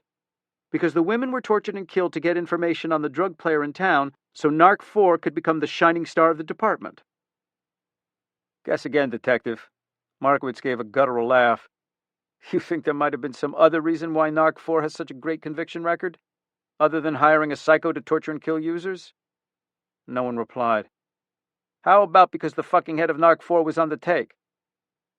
Marty Glover? Yeah, exactly. We've suspected it for 6 months. Sure, the team was collaring suppliers and importers and meth cookers all over the city, except for one location. A big heroin distribution operation based in Red Hook, Brooklyn. He tapped a file on his desk. Glover was on their payroll and using Narc 4 to take down their competition. The others on the team weren't in on it. All they knew was that Glover had good sources. Markowitz waved at Lily's weapon as if it were an irritating wasp. Do you mind? She holstered the Glock, but kept her hand near the grip. The COD continued. But the internal affairs Red Hook operation against Glover had nothing to do with Verlaine or Pitt, or the torture murders. It was just a coincidence that women were druggies, the victims. But then you started looking for connections. Glover freaked out. I thought he was going to rabbit, go underground and burn the evidence, so I told you to back off. That's all there was to it. Lucas asked, What happened with Glover? I didn't want to move so fast, but there was no choice. I called Candy Preston from Narc 4, and we set up a sting to nail Glover. I had her use one of her snitches to offer him a payoff, $50,000. I didn't think he'd go for it, but he couldn't resist. We got him on camera taking the bribe. It's not as righteous a collar as we'd like. I wanted some of the Red Hook scum, too, but the prosecutor will work him over. He'll give up names if we play with the sentencing. Lincoln gave him points for credibility, but he remained skeptical. Lucas, too, apparently. He said, Good story, Stan, but I think we'd all like confirmation. Who can we talk to who'll vouch for you? Well, there's somebody who's been in the loop from the beginning of the Red Hook op. Who? The mayor. Lincoln glanced toward Lucas and said, Works for me. Outside, they headed toward the accessible van, where Tom sat in the driver's seat. He saw the entourage and hit the button that opened the door and lowered the ramp. Then he climbed out. Lincoln wheeled up to the van, then braked to a stop, spun around. Anyone care to come back to the townhouse for an aperitivo? It's approaching cocktail hour. Bit early, the aide pointed out. Such a mother hen. Tom, our guests have had an extremely traumatic time. Kidnapping was involved, knives were involved, gunplay was involved. If anybody deserves a bit of refreshment, it's them. Love to, Lucas offered, but I'm heading back to the family. Got a flight in an hour. I'm going to make sure he gets to the airport, Lily said, without getting into any trouble. They shook hands. Lincoln wheeled onto the ramp, and his aide fixed the chair to it with canvas straps. The criminalist said, We should think about doing this again, Davenport. Tom lifted his eyebrow. Last name means he likes you, and he doesn't like many people. Lincoln grumbled. I'm not saying I like anyone. Where did that subtext come from? I'm simply saying this case didn't turn out to be the disaster it might have. I may not be back here soon, Lucas said and cocked his head. But you ever get to Minnesota? I used to go quite a bit. You've been? Amelia asked. Of course. I grew up in the Midwest, remember? Lincoln said impatiently. I'd go fishing for muskie and pike in Swan Lake and Minnetonka. You fished? Tom asked. He seemed astonished. And I've been to Hibbing, a Bob Dylan pilgrimage. Site of the largest open pit iron mine in the world, Lucas said. Lincoln nodded. My first impression was that it'd be a great place to dispose of bodies. Had the same thought myself. And it's settled, Rhyme muttered. You catch any good cases up there, something interesting, something challenging, give me a call. Lily's been there too, helping us out. We could get the team back together. Lucas glanced at Amelia. We'll go out to the range, you and me. I can teach you how to shoot. And we can hit that highway you were mentioning. I'll give you a few tips on how to drive that toy car of yours. Let's go, Sax, Lincoln called. We've got a crime scene report to write up.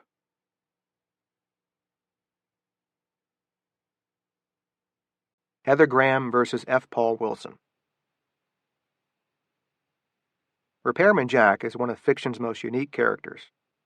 F. Paul Wilson created him in 1984 as the Tomb, an urban mercenary who hires himself out to fix problems the system can't or won't deal with. The Tomb became a huge success. Despite that, though, Paul did not write the second Repairman Jack novel until 14 years later. Why? He says he was afraid Jack would take over his writing career. Finally, in 1998, Jack returned for what Paul said at the time was just one novel. But then he did another, and another. 22 novels later, it's safe to say that Repairman Jack definitely took over Paul's writing career. But that's okay. Both writer and character came to deeply know each other. Heather Graham is a publishing dynamo with over 100 novels to her credit. Romantic suspense, historical romance, vampire fiction, time travel, occult, even Christmas holiday fare. You name it, she's written it. But Heather's at her best when she blends a bit of paranormal with real human evil. And while Heather has been best known in recent years for her crew of Hunter novels, her Cafferty and Quinn series has long been simmering in the back of her mind. Let the Dead Sleep, 2013, began the first adventure for Michael Quinn and Danny Cafferty, followed by Waking the Dead. Michael Quinn is a special kind of guy. College football hero, too popular for his own good. Eventually, an excessive lifestyle causes his death in a hospital emergency room. Brought back to life by a crew of doctors, Quinn becomes a new man, never sure of exactly what he brought back with him from the dead. After meeting up with Danny Cafferty, who's just inherited her father's unique curio shop, Quinn finds that Danny will need everything he can give her when she starts collecting on her own. Quinn is much like Paul's Repairman Jack, not bound by any rules that conventional law enforcement agents obey. Sure, he knows where the line is drawn. He just chooses to ignore it. So how did this collaboration start? Heather had an idea that involved Michael Quinn and a mausoleum containing a mysterious artifact. The problem? Repairman Jack works almost exclusively in New York City, so Paul had to come up with a way to bring him south to New Orleans. That's where Madame de Medici comes in. Who's that? You'll see. Infernal Night. Jack wandered the room as they spoke. Okay, so Jules, the last surviving member of the Chastain family, was rich. If the private Gulfstream 5 that had flown him down here from LaGuardia and the Maybach with the liveried driver that had picked him up at the airport weren't enough, the sprawling New Orleans mansion provided sufficient backup. Moss-draped oaks had swayed in the breeze on either side of the house as the driver had let him out in front. "The Garden District," he'd said. Jack had no idea what that meant, but the neighborhood spoke of genteel wealth, of a time forgotten, of slow grace and a distant era. For all Jack knew, the manor house itself might have been a plantation once. With those massive pillars lining the front porch, it reminded him a little of Tara from Gone with the Wind. He'd done a little research before agreeing to come south. Jules Chastain had acquired his wealth the old-fashioned way. He'd inherited it. And the guy knew people, famous people. Newspaper clippings and original photos of Chastain with George W., with Obama, with Streisand, with Little Richard. Now, that was cool. Lined the walls between artifacts from all over the world. Jack had lots of artifacts around his apartment, too, but mostly from the 1930s and 40s. These were from, like, pre-pyramid days. I could be impressed, he thought. He'd probably be definitely impressed if this guy was talking sense. He stopped his wandering to face Chastain where he sat in some kind of throne of swords chair, only this wasn't a movie prop. With his thin mustache, thick glasses, and ridiculous silk smoking jacket, he looked like Percy Dove tonsils on crack instead of martinis. Let me get this straight.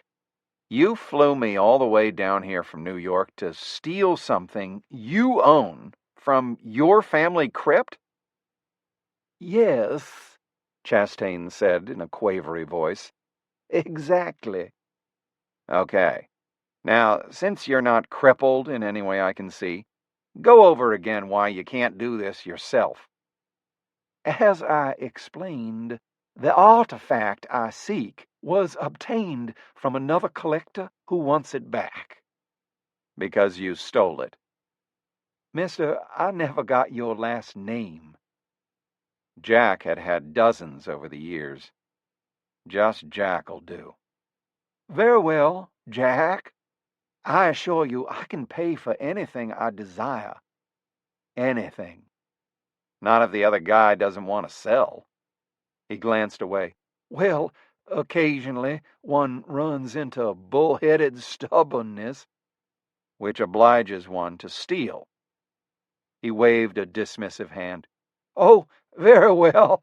Yes, I appropriated it without the owner's knowledge. And the owner wants it back.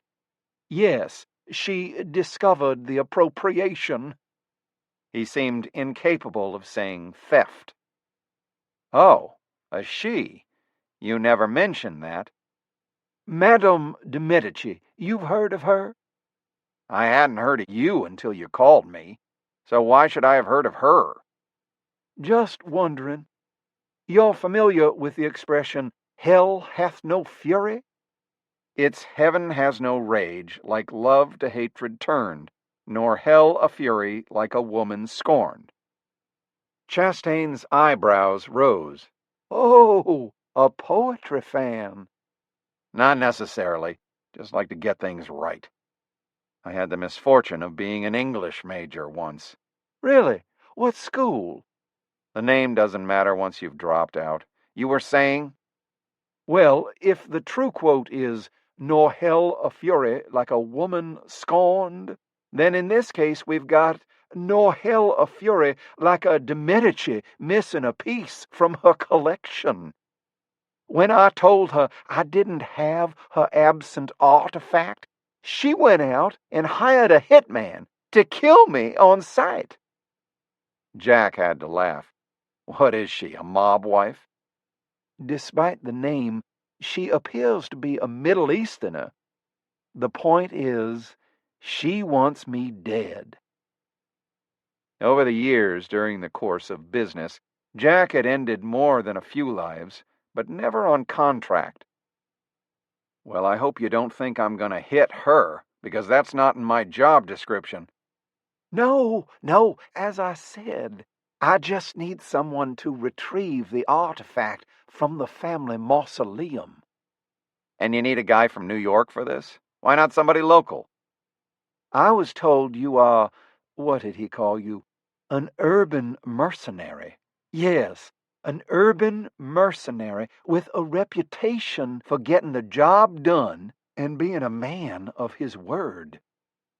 Where'd you hear all this? I'm not sure the individual would like me talking about him.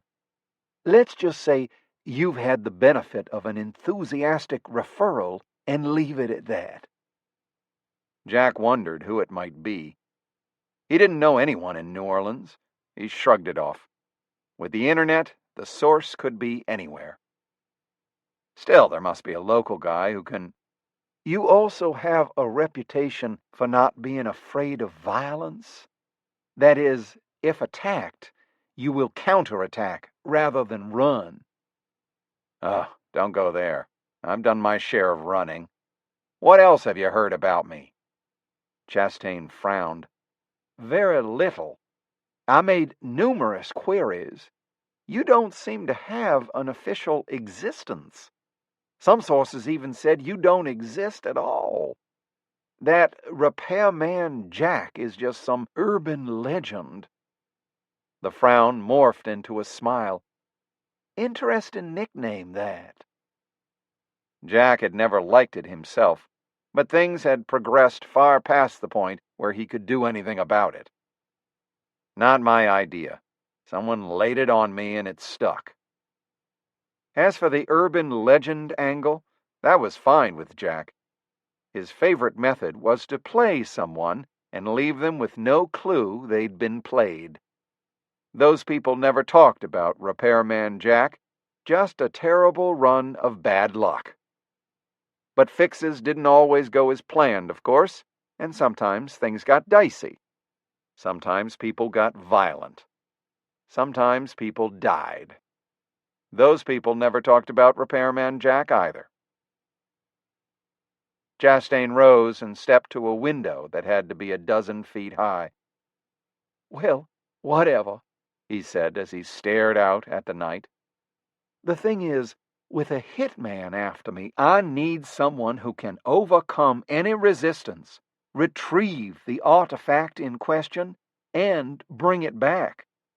Too many locals would forget about that last part. With a hitman after you, you shouldn't be standing at a window. Chastain stiffened, then ducked to the side. I am so stupid at times, he said, drawing the curtains across the panes. I'm not geared for this kind of situation. That's why I need you. Jack still wasn't buying. But the simple solution is to call this Medici lady and say it's in the mausoleum and tell her to go get it herself. Chastain's hands flew into the air. I would, if I could. I've tried, but she's gone off the radar, incommunicado, and I fear the longer I wait, the shorter I'll live. If I can just get the artifact back in my hands, I can eventually negotiate a settlement. But I'm afraid to set foot outside the door. Something not right here. Customers had tried to run games on him before. Was this another? How do I know you're not setting me up to steal this from her? Jules laughed. It is in the Chastain mausoleum. It's got my family name on it. I'll show you a back way in. Why do I need a back way in if it's yours? Take the front way if you wish. It's just that I fear Madame de Medici's hitman might suspect I'll show up there and be lying in wait. Jack pulled his Glock from the small of his back. Traveling armed was a sweet perk of a private jet, and aimed it at Chastain's face. No need to lie in wait when you had him driven in from the airport. Chastain's eyes were fixed on the pistol as he backed away. What? No! Madame de Medici offered me twice your fee, Jack shrugged. You got played. This is impossible. Quite possible. Jack returned the pistol to its nylon holster, but not true this time. Chastain sagged against the desk. Why would you do such a thing? Had my reasons. He had wanted to see Chastain's reaction, and it hadn't been what he had expected. That was cruel, he said, dropping back into his desk chair. No, just serving up a dose of reality. So, just what is this artifact? Jack pointed to a huge Olmec stone head in a corner. "Not something like that, is it?" Hysteria tinged Chastain's twittering laugh. "Oh, goodness, no! It's a ring. An ancient ring. I've drawn a diagram of the interior of the mausoleum so you can find the hiding place." Jack didn't like this, any of it. But Chastain had called while Gia and Vicky were back in Iowa visiting her folks, and he felt the need for a brief change of scenery. A fat fee, round-trip transportation to New Orleans in a private jet, it had all sounded too good to be true. And naturally, that was how it was turning out. Hitman? Sheesh. He hadn't bargained for that. But if he could sneak in and sneak back out of this mausoleum with no one the wiser, everything would be cool. He'd stop by the French Quarter for a fried oyster poor boy and then be on his way. All right, let's get this over with. And money up front, all of it. Certainly. Chastain reached for an envelope on a nearby table in the shape of an elephant. Cash in hundreds, as agreed. Another one of those pursy dove tonsils smiles. I take it Uncle Sam won't be seeing any of that. Jack said nothing as he pocketed the envelope. He wouldn't know a 1040 if it poked him in the eye. Chastain said, "I was concerned you might not be armed, but no longer. I'll have my man drive you over to the plantation and—" "You'll show me how to get there, then have your man drive me to where I can hail a cab." Arrive in a silver Maybach Landaulet. Yeah, that would work. Very well, but be prepared for deadly force. Uh-huh. Got a map? After watching Chastain trace a path along the Mississippi to the location of the old Chastain plantation on River Road, Jack let himself out onto the front porch to wait for the car. He stood between two of the massive columns, staring out at the misty night and listening to his forebrain playing Should I Stay or Should I Go by The Clash, while his hindbrain blasted Go, now. Something definitely rotten in New Orleans. A guy with a contract out on him didn't stand at a window. He'd have all the curtains drawn and all the doors barricaded. So Jack had pulled his pistol to see how he'd react. In the context of having your name on a contract, "This is impossible," was not a response that made any sense when looking down the muzzle of a gun. But it made plenty of sense if the contract didn't exist. Chastain was lying, probably about many things. The smart thing to do was walk away. But Jack's interest was piqued. What was the game here? He'd come a long way, the money was good, and he felt a need to see this through. He closed his eyes and took a deep breath. The air was different here, heavier than New York's. Manhattan was old, and he'd found ancient secrets in its hidden corners, but this place, the atmosphere was laden with a rot of dark mysteries, with maybe even a touch of magic hovering on the edges. Jack had seen magic. He hated magic. Be prepared for deadly force. Jack was hoping to avoid that, but he'd be ready. Michael Quinn stood flat against the side of the Boudreau vault in the family cemetery of the Chastain plantation, listening. His ears were attuned to hear the faintest rustle of movement. A sliver of moon cast meager light, but that didn't stand against him. He had learned the art of seeing by night. The vault was filled top to bottom with decaying coffins or the sun-cremated dead, so he couldn't hide inside.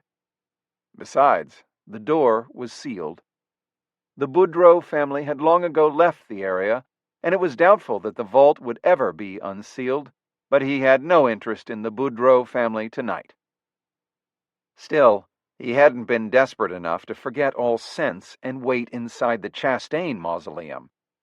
The crumbling old Boudreaux vault was adorned with gargoyles and angels, strange mix that it might be, and a good place to wait. In the darkness, if a piece of his head showed as he watched the night, he might appear to be simply part of a gargoyle. The Chastain mausoleum had a gate and a door, and a chapel inside filled with an altar and chairs. The walls themselves were lined with coffins. 2 sarcophagi stood to each side of the chairs that allowed seating. While the old Chastain plantation had burned to the ground during the Civil War, the family had merely moved on into the city of New Orleans, and every decade or so, a new Chastain joined his or her ancestors. He knew the mausoleum well. He'd come out here often enough in his misspent youth with friends. Adolescents loved to sneak out to the ruins of the Chastain plantation and into the old cemetery to tell ghost stories and try to scare themselves and dare one another to sleep in the mausoleum. They were somewhat outside the French Quarter and the old section of the city, where the time-worn buildings and Spanish and French architecture ruled in the unique and beautiful aura of faded elegance that created the atmosphere of New Orleans, far from the jazz bands and commercial pop that emanated from the clubs on Bourbon. Yet here, out in the bayou area, Michael felt even more a part of the essence of Orleans Parish. Here the cicadas were rubbing their wings. He heard the rustle of the wind through skeletal trees that scattered the graveyard, and beneath the meager glow of the moon, he felt the pervasion of death and history, and something lonely and sad as well. The cemetery was not the size of St. Louis, but was built in the true style of the cities of the dead that were so much a part of the South Louisiana landscape. Eerie by night, the small and large tombs did seem to make up their own city, and it was easy to imagine that ghostly denizens might emerge from the wrought iron gates and different archways and openings at any minute, ready to dance beneath the sliver of moonlight. The vigil seemed long. The tomb he leaned against seemed cold despite the sultry weather of the night. His muscles began to tighten. There. Movement.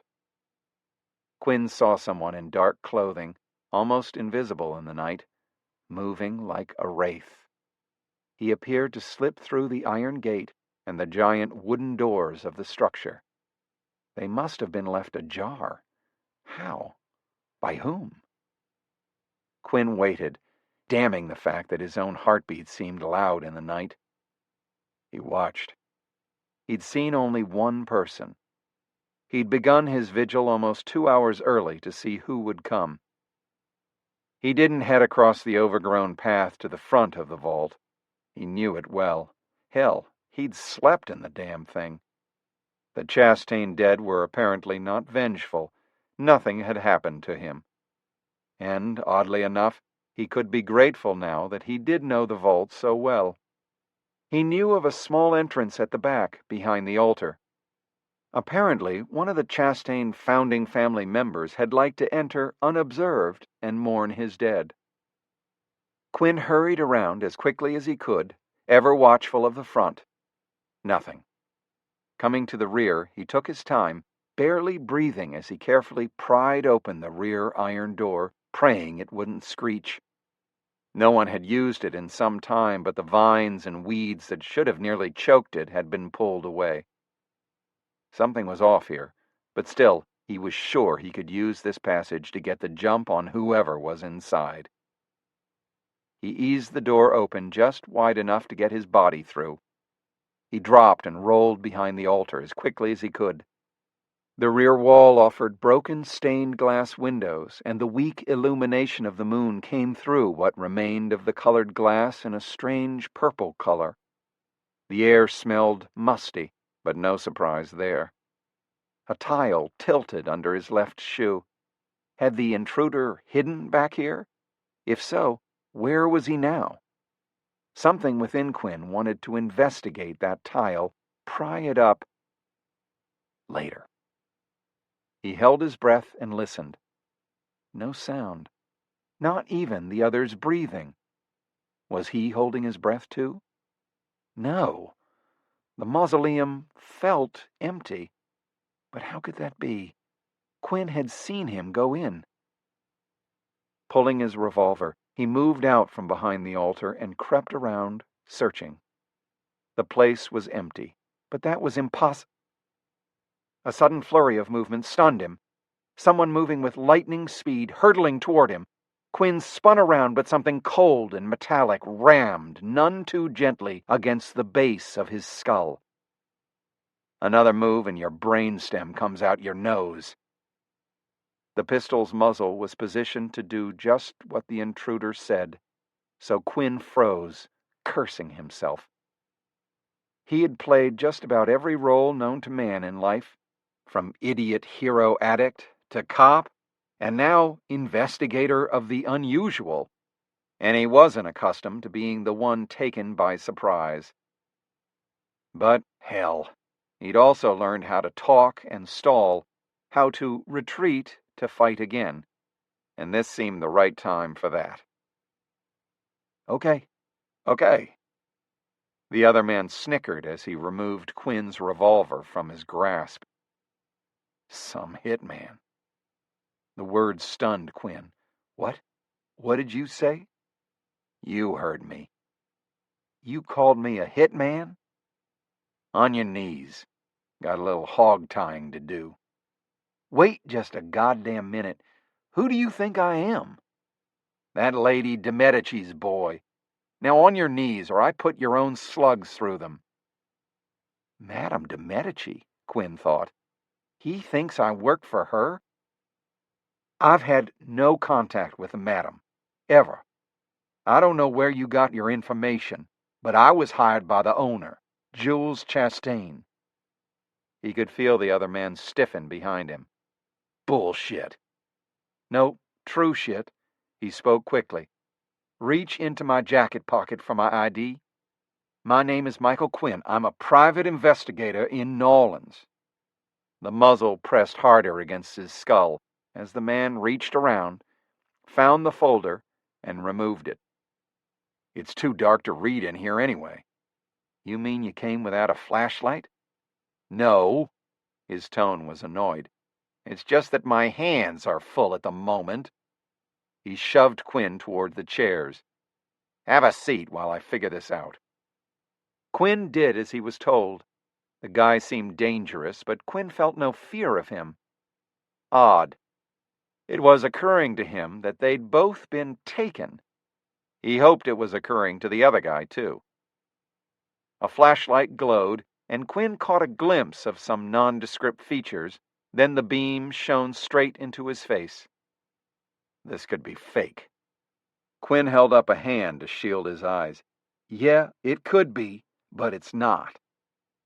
The ID folder sailed through the light and landed in his lap. I don't know why I believe you, but I do. Why did Chastain hire you? To protect this place from a thief he was tipped was coming? That would be you, I guess. Quinn winced inwardly. It had seemed like a nothing job. He hadn't even told Danny about it. Chastain was rich. He and Danny often needed hefty sums in their line of work. Pulling in a nice, up-front paycheck for a few hours of work while she was busy with a celebration ceremony had seemed like a damn good idea. He should have known there'd be a catch, like nearly getting his fool self killed. The other man barked a bitter laugh. No, I'm no thief. Chastain hired me to retrieve a ring he had hidden here. What? Yeah, what the fuck? The silence lengthened between them until Quinn finally said, Can I have my pistol back? It's a revolver, and a revolver is not strictly a pistol. Quinn had to laugh. You mean I let a gun nerd get the drop on me? Facts is facts, and no, you can't have it back. At least not yet. Not yet is okay. But how the hell did you get the drop on me? Chastain told me about the rear door. I didn't trust him, so I went in the front and out the back, then watched the place. I saw you go in the back, so I followed." Quinn had to admit that was pretty clever, even as he kicked himself for falling for it. He'd seen how the vines at the rear had been disturbed, but he'd come in anyway. "You do realize we've been set up, right?" Another short, sharp laugh. "You think?" I knew this smelled bad. "You don't sound like a local." "Got that right. Chastain told me to be prepared for deadly force. He made it sound defensive. Now I'm thinking he wanted me to use it. What's he got against you?" "Nothing that I know of. Barely know the man. But I do know him better than you. I'm local." "You know my name. What's yours?" "Jack." "Jack what?" "Just Jack'll do. Seems like I was supposed to kill you." Quinn's muscles tightened, ready to leap. He'd actually been declared dead once already. He didn't fear death, but he sure as hell didn't want to die. "And?" he asked flatly. A shrug. "Don't see any reason to." Jack pulled out a folded piece of paper and handed it to Quinn. "This is supposedly where Chastain hid the ring I was supposed to bring him. Suppose it's bogus, too." Quinn looked over the diagram and the instructions. "Don't you want a light?" Jack said. "Don't need it." Quinn studied the diagram. "There should be a jagged little crack in the bottom of the first vault, the oldest, according to this." He ignored the fact that the other man had a gun while he still didn't, and chanced turning his back on him to head to the rear of the vault and hunker down.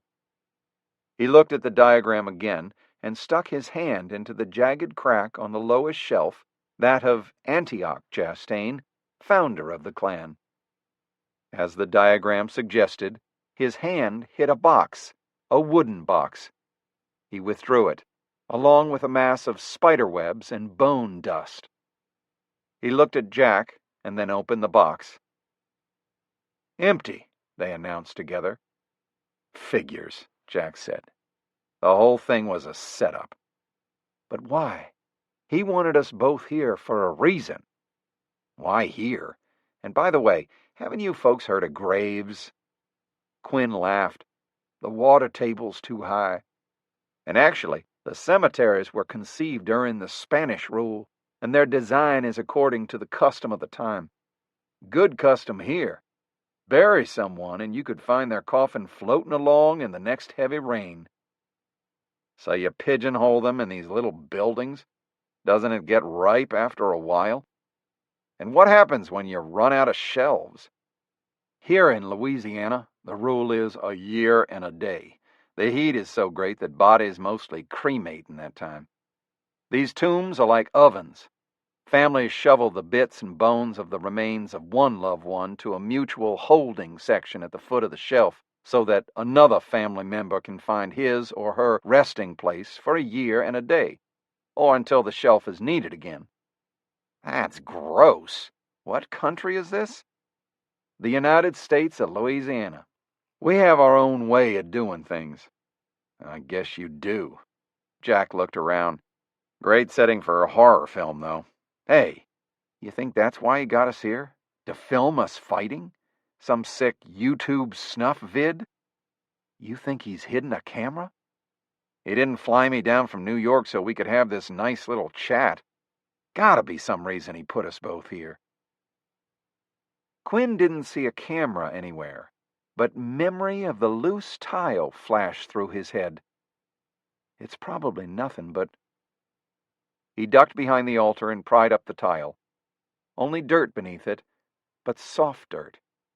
He dug and struck metal within the first inch.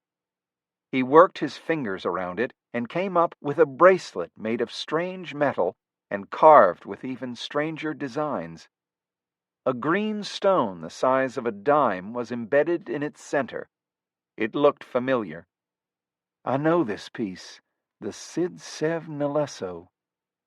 Sounds like a gelato flavor, Jack said. It was found sealed in a sunken temple dedicated to an as yet unidentified deity. in the drowned city of Heraklion. So, what's it doing here? Good question. It and part of a papyrus scroll found with it were smuggled out and sold on the black market. The buyer was purportedly Chastain. And you know all this how?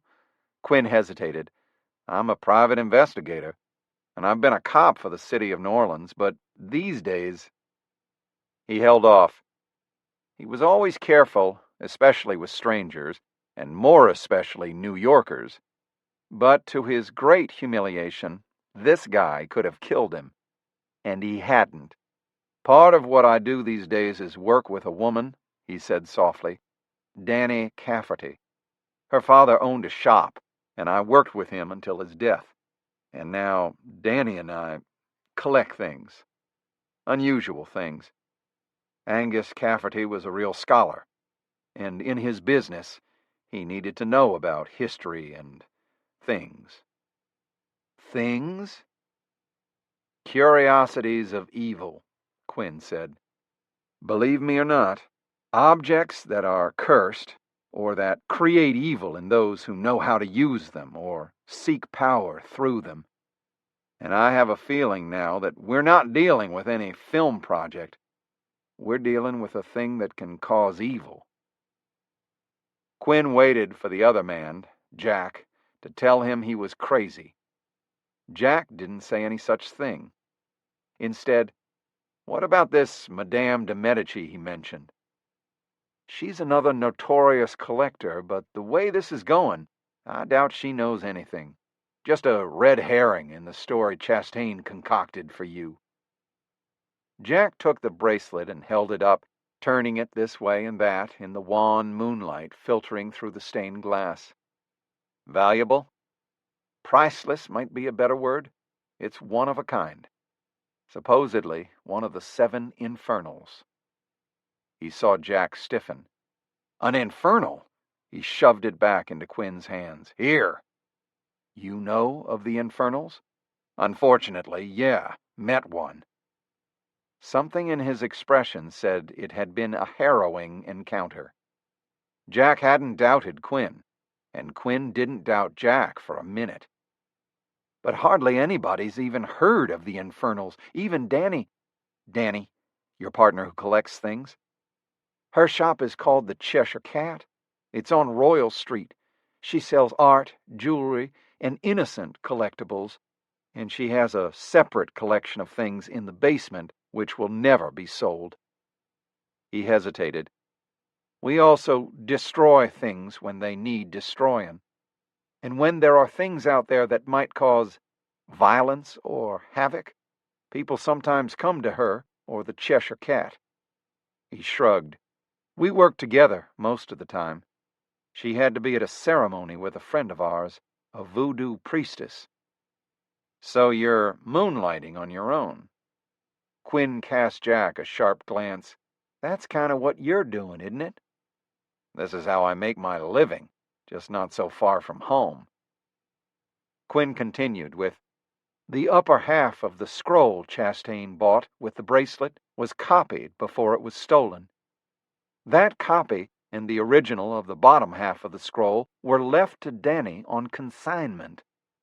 Who left it? Some weird old guy wouldn't leave his name. Said he'd be back after she sold it. There didn't seem to be anything, well, not right about it. He hesitated and then said, we usually have a nose for things that aren't right. He trusted her? Quinn shrugged, hiding a burst of pride. She has a flawless reputation. Any buyer? Quinn felt a mild jolt of unease as he remembered Danny mentioning that she had sold the fragment and to whom she had sold it. Yes, Madame de Medici. I thought you didn't know the woman, Jack said sharply. I don't know her. I know of her. She doesn't come into the shop herself. She sends a minion. Jack laughed. Minion? She's got a minion? A number of them. Anyway, she's purchased from Danny before, and nothing bad has ever come of it. So she does figure in this. What the hell, maybe. but I still think Chastain is taking the two of us on some kind of a ride. We'll worry about Madame de Medici later, Jack said, pointing to the bracelet. What's the deal on this thing? The top half of the scroll claims the Cid Sev Nalesso confers the gift of knowing the thoughts of others. No one can hide their thoughts from the wearer. I can see where that could come in handy during a negotiation. For a collector like Chastain, who's always haggling, it's invaluable. What's the downside? Quinn was surprised by the question. Why do you think there's a downside? He felt uneasy. They should have sensed something bad was going to go down. Always a downside with an infernal. How can you know that? Supposedly there are 7 infernals. One of them damn near took the 2 people who mean more to me than anything else in this world. How? Too long a story for here and now. Okay. Where is it now? Gone. And don't ask where, because I don't know. But it didn't go alone. It took somebody with it. From Jack's expression, Quinn knew better than to ask who. Jack cleared his throat and said, Enough about me. What's the bottom half of the scroll say? It says the bracelet isn't of Greek or Egyptian origin. Calls it one of the 7 infernals from the first age. I obviously don't have to explain that to you. But its gift is considered a curse. So maybe that's your downside. Jack shook his head. If you know someone's thoughts, they can't hide anything from you. The truth can be ugly and it can hurt, but knowing what's really going down is better than getting the shaft. Quinn couldn't disagree. The advantage in any relationship, business or personal, was obvious.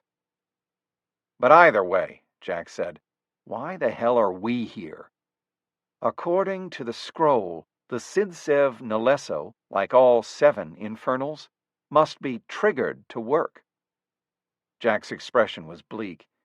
Yeah, I know. Quinn wondered just what the hell had happened to him.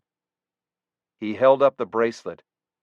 Well, this one requires violence to activate it. So, there you have it. That's why we're here. Was I actually supposed to kill you? The scroll says death isn't necessary, just violence. Jack began wandering in a tight circle, muttering, Curse. No one can hide their thoughts from the wearer. Violence. Suddenly Jack whirled and punched him in the gut. Quinn doubled over, as much in surprise as in pain. Are you out of your... A right cross to the jaw snapped his head back. That did it. If this son of a bitch wanted a Donnybrook, he was going to get one. Quinn charged, head down, catching Jack in the midsection and slamming him back against the shelves. You son of a bitch, Jack gasped in a breathless voice, and then he grabbed Quinn's arm and flipped him on his ass. Oh, hell, Quinn thought, rolling and leaping to his feet. But he was smiling as he charged at Jack. Is it going as you hoped? Said a soft, feminine voice behind him.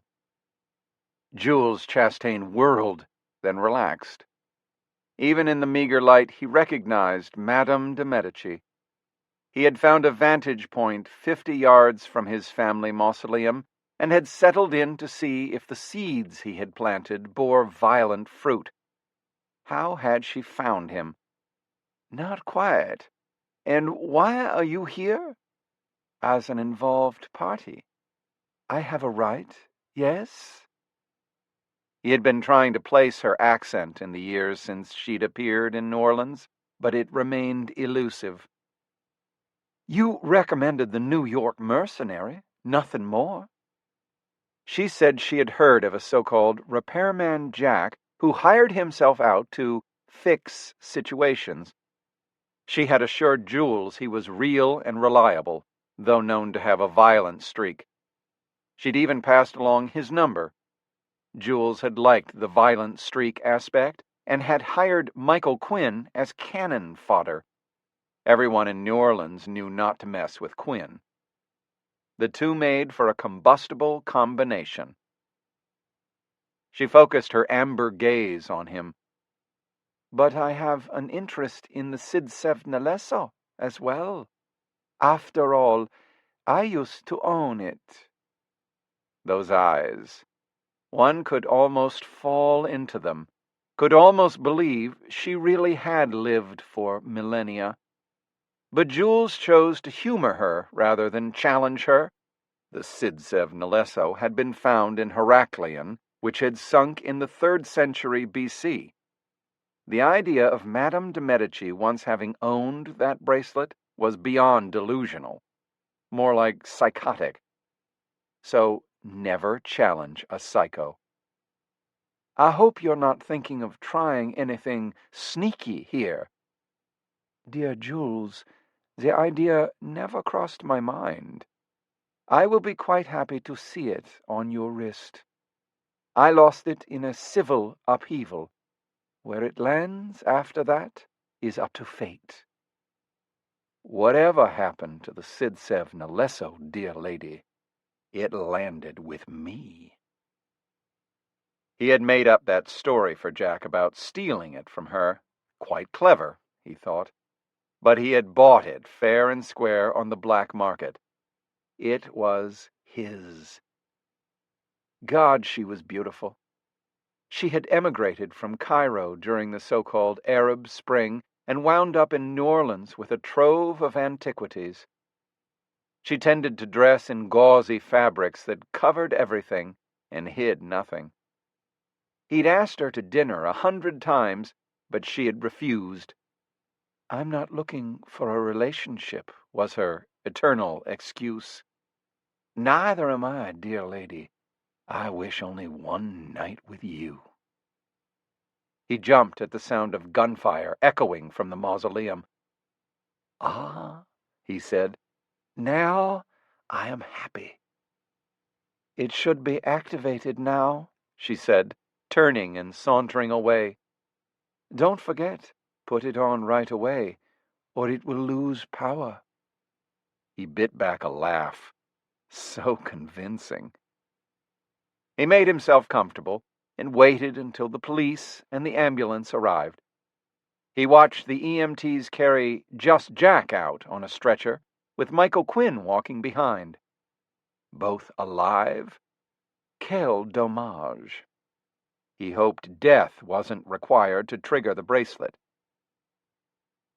When all the intruders were gone, Jules made his way to the mausoleum and slipped through the still-open front gates. He headed to the rear of the altar and pried up the tile. A little digging, and there it was, the Cid Sevnalesso. He noted with glee that its stone had turned from green to red, confirmation that the bracelet's power had been ignited. He sighed, "You are such a genius, Jules." He slipped it over his left hand and was taken aback when it tightened itself around his wrist, but not too tight. Okay, not a problem. Custom fit wasn't a bad thing, and he had no intention of taking it off anyway. If this trinket lived up to only a fraction of its advance publicity, the world would be his oyster. As he stepped out into the night, he heard a voice. $2. $2. Need $1 more to get a bottle. Small bottle, but better than nothing." He looked around and saw a wino stumbling past the Boudreaux vault. His first thought was to drive out the trespasser, but then he realized the bum wasn't talking. Jules was hearing him in his head, hearing his thoughts. Dear God, it worked. It worked! Other thoughts streamed in. Another drink and she'll be ready. Oh, I hope I don't hurl. I'll totally die if I hurl. A young couple out for the night? He wondered where they were, but further speculation was cut off by more voices in his head. Shout it was over. Jim greatly alarmed me from the deepest reproach, as if it were soon. All the other company, I never thought he would. My convict, do you mean that? But that it wasn't tomorrow. But the style I had best endeavors, let to see him next day, when living had a but he had had no time after, and apparently out. Old chap found the file still in. He pressed his hands to his ears, but couldn't stop the voices. The thoughts from other heads streaming in from all over the city, the state, the county, the world, mixing and interweaving into a mad torrent that ran straight into his consciousness. "Stop!" he screamed. But it didn't stop. It thickened and quickened and ran more furiously into his brain. Turns of yours this question, mais est-il que j'ai mieux? S'efforce de leser. Burns that dread serious subcutaneous sickness of muscle podjedjets je wiem je nedvet matiernik. Us in arms make coil, must grunt. Wir würde mit einen guten Namen sicher glücklich. Cutaneous frothy takes the good. Wasn't myself might have a life and the muscle to heartache if a... He clawed at the bracelet, but it wouldn't fit over his hand. He pushed at it, digging its edge into his skin, drawing blood, but it was too tight to remove. Too tight! He had to get it off. Jules Chastain ran screaming through the night in search of help. The ambulance pulled up in front of the emergency entrance at Tulane Medical Center. Jack sat up and looked at the EMT at his side. "Thanks for the lift." "Hey, no worries," the young man told him. "Quinn called. That's enough for me." Good guy to know, this Michael Quinn. As Jack exited the vehicle, a car pulled up behind it. Quinn sat behind the wheel. Jack nodded as he slipped into the passenger's seat. Quinn rubbed his jaw before driving out into traffic. "That's one mean right hook you have." Jack said, "You're no slouch yourself. My ribs are bruised as shit." Quinn laughed. "I'm glad I saw that green stone turn red when it did. It's going to be hard enough explaining. Well, hell, I think we're both beat up enough." "Seemed the right thing to do, letting Chastain get in there and take the bracelet after we activated it," Jack said. "If there really is a curse, then the man deserved to have it." Quinn offered him a grim smile. "I hope you're right about this. Right about the way the curse will work." Jack's own experience with an infernal had come to a tragic end, but it could have been so much worse. They weren't called infernals for nothing. "I'm just guessing," he said. "No one can hide their thoughts from the wearer," could also read, "Everyone's thoughts are revealed to the wearer." And hearing literally everyone's thoughts would definitely be a curse. "Nice touch," Quinn told him. "I mean, firing your Glock into the floor after our fight, and reburying that bracelet so that Chastain could find it once we were out. Not a bad deal that you're friends with half the cops and emergency techs in the city, too." Quinn shrugged. "Well, like I told you, I was a cop once. Still work with them, with one great cop, an old partner, LaRue. He doesn't want me to explain things like curses and infernals. He just wants me to take care of them. I tend to avoid cops. Nothing personal. It's just the less they know about me, the better." "You have warrants out on you?" Jack shrugged. "Need a name on a warrant, don't you?" "Yeah, of course." "Well then, I guess not. As for the here and now, we should know how things pan out by tomorrow. You know a place I can bunk for the night?" Quinn smiled, not at all grimly then. "Yeah, I know a great place, right on Royal. And when Danny wants to know why I'm beat to hell, I can say, 'You should see the other guy,' and then show her that other guy." Jack laughed. He could get to like this Quinn. It didn't take long to reach the center of the French Quarter. Jack was impressed with the historic building with the sign that read, "The Cheshire Cat." but they didn't enter by the front. Quinn hit a button on his dash, a garage door opened, and they moved through a beautiful garden courtyard to enter by a side door. A woman was waiting there, tall and lithe, with a giant dog by her side. "That's just Wolf," Quinn told him, greeting the dog, who accepted Jack right away because his master suggested he do so. Quinn seemed a little awkward as he greeted the woman. "Danny, you're back early." "So I am," she said, staring from Quinn to Jack and then back at Quinn again. "I guess you two should come in and get cleaned up and patched up. And I guess you're going to tell me that I should see the other guys?" Jack looked at Quinn. They both smiled. Jack said, "We are the other guys." "Interesting," Danny said. "I'll put on some tea and get out the whiskey. I'm looking forward to hearing all about it." Normally, Jack would be looking for a beer, but after tonight, whiskey was definitely in order. In the morning, Quinn tracked down LaRue by phone and learned he was at the hospital. He rounded up Jack and drove him there. The front desk gave them the room number, and they headed up. No surprise to find his old friend standing next to the bed where Chastain lay heavily sedated. His left arm was thickly bandaged, and Quinn noticed with a start it was much shorter than it should be. "Quinn," LaRue said, shaking his head. "I guess I expected to see you here at some point. Damnedest thing. Chastain, he of untold riches, suddenly went mad and cut off his own hand. You know anything about that? And who's your friend?" "Jack. Jack, this is Detective LaRue." "Jack?" "Just Jack." LaRue studied him a moment, then shrugged. "Anything I need to worry about?" he asked Quinn. Quinn stared at the pale, unconscious man. "He's going to make it?" "Minus his hand and wrist." "How did he wind up here?" "He's lucky he's alive. Beat cop found him wandering the streets, mumbling incoherently. I was afraid we had a psycho out there somewhere chopping on people.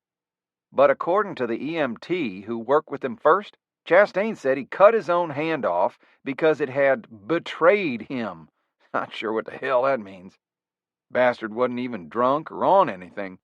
Tox reports came back clean." "Anybody find the hand?" LaRue shook his head. "Gone. Dog might have run off with it, or a big rat." "How about some jewelry?" Jack said. "Like, say, a bracelet?" LaRue stared at them both. "What bracelet?" Hell, that meant the Sid Sev Nalesso was still out there. Quinn shrugged and said, "Well, I was just thinking, if you cut your hand off at the wrist, it might have been because you had something on the wrist that you couldn't get off. You know, something that had betrayed you." "I got cops looking in dumpsters, no hand," LaRue said. "Strange as hell, huh? Should I be looking for a bracelet?" "If you find the hand, you'll find something with it, I would think," Quinn said. LaRue shook his head and glanced at both men. "You make sure I know if there's something I should be worrying about, Quinn. Mr. Jack, enjoy the city." LaRue walked by them. Quinn watched as Jack paused at Chastain's bedside. "What goes around?" he murmured. Quinn nodded. "No one dead. That works for me."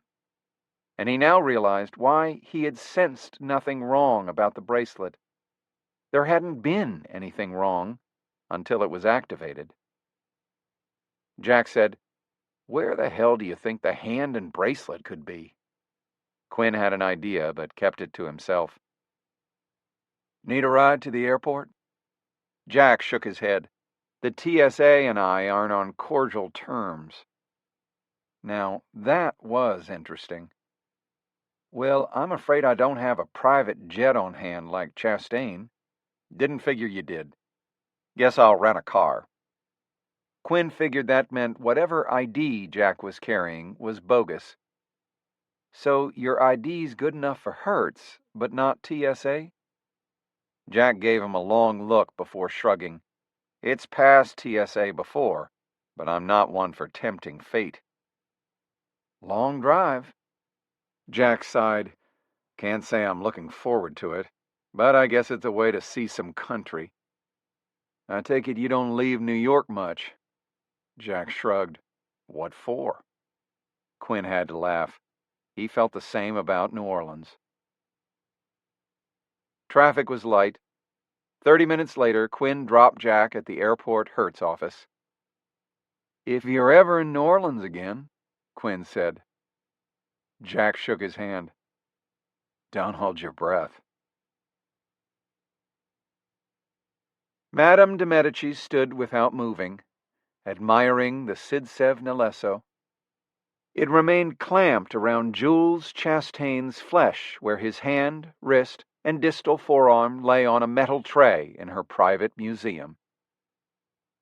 She had told Jules last night that she'd be quite happy to see it on his wrist, and that had been true.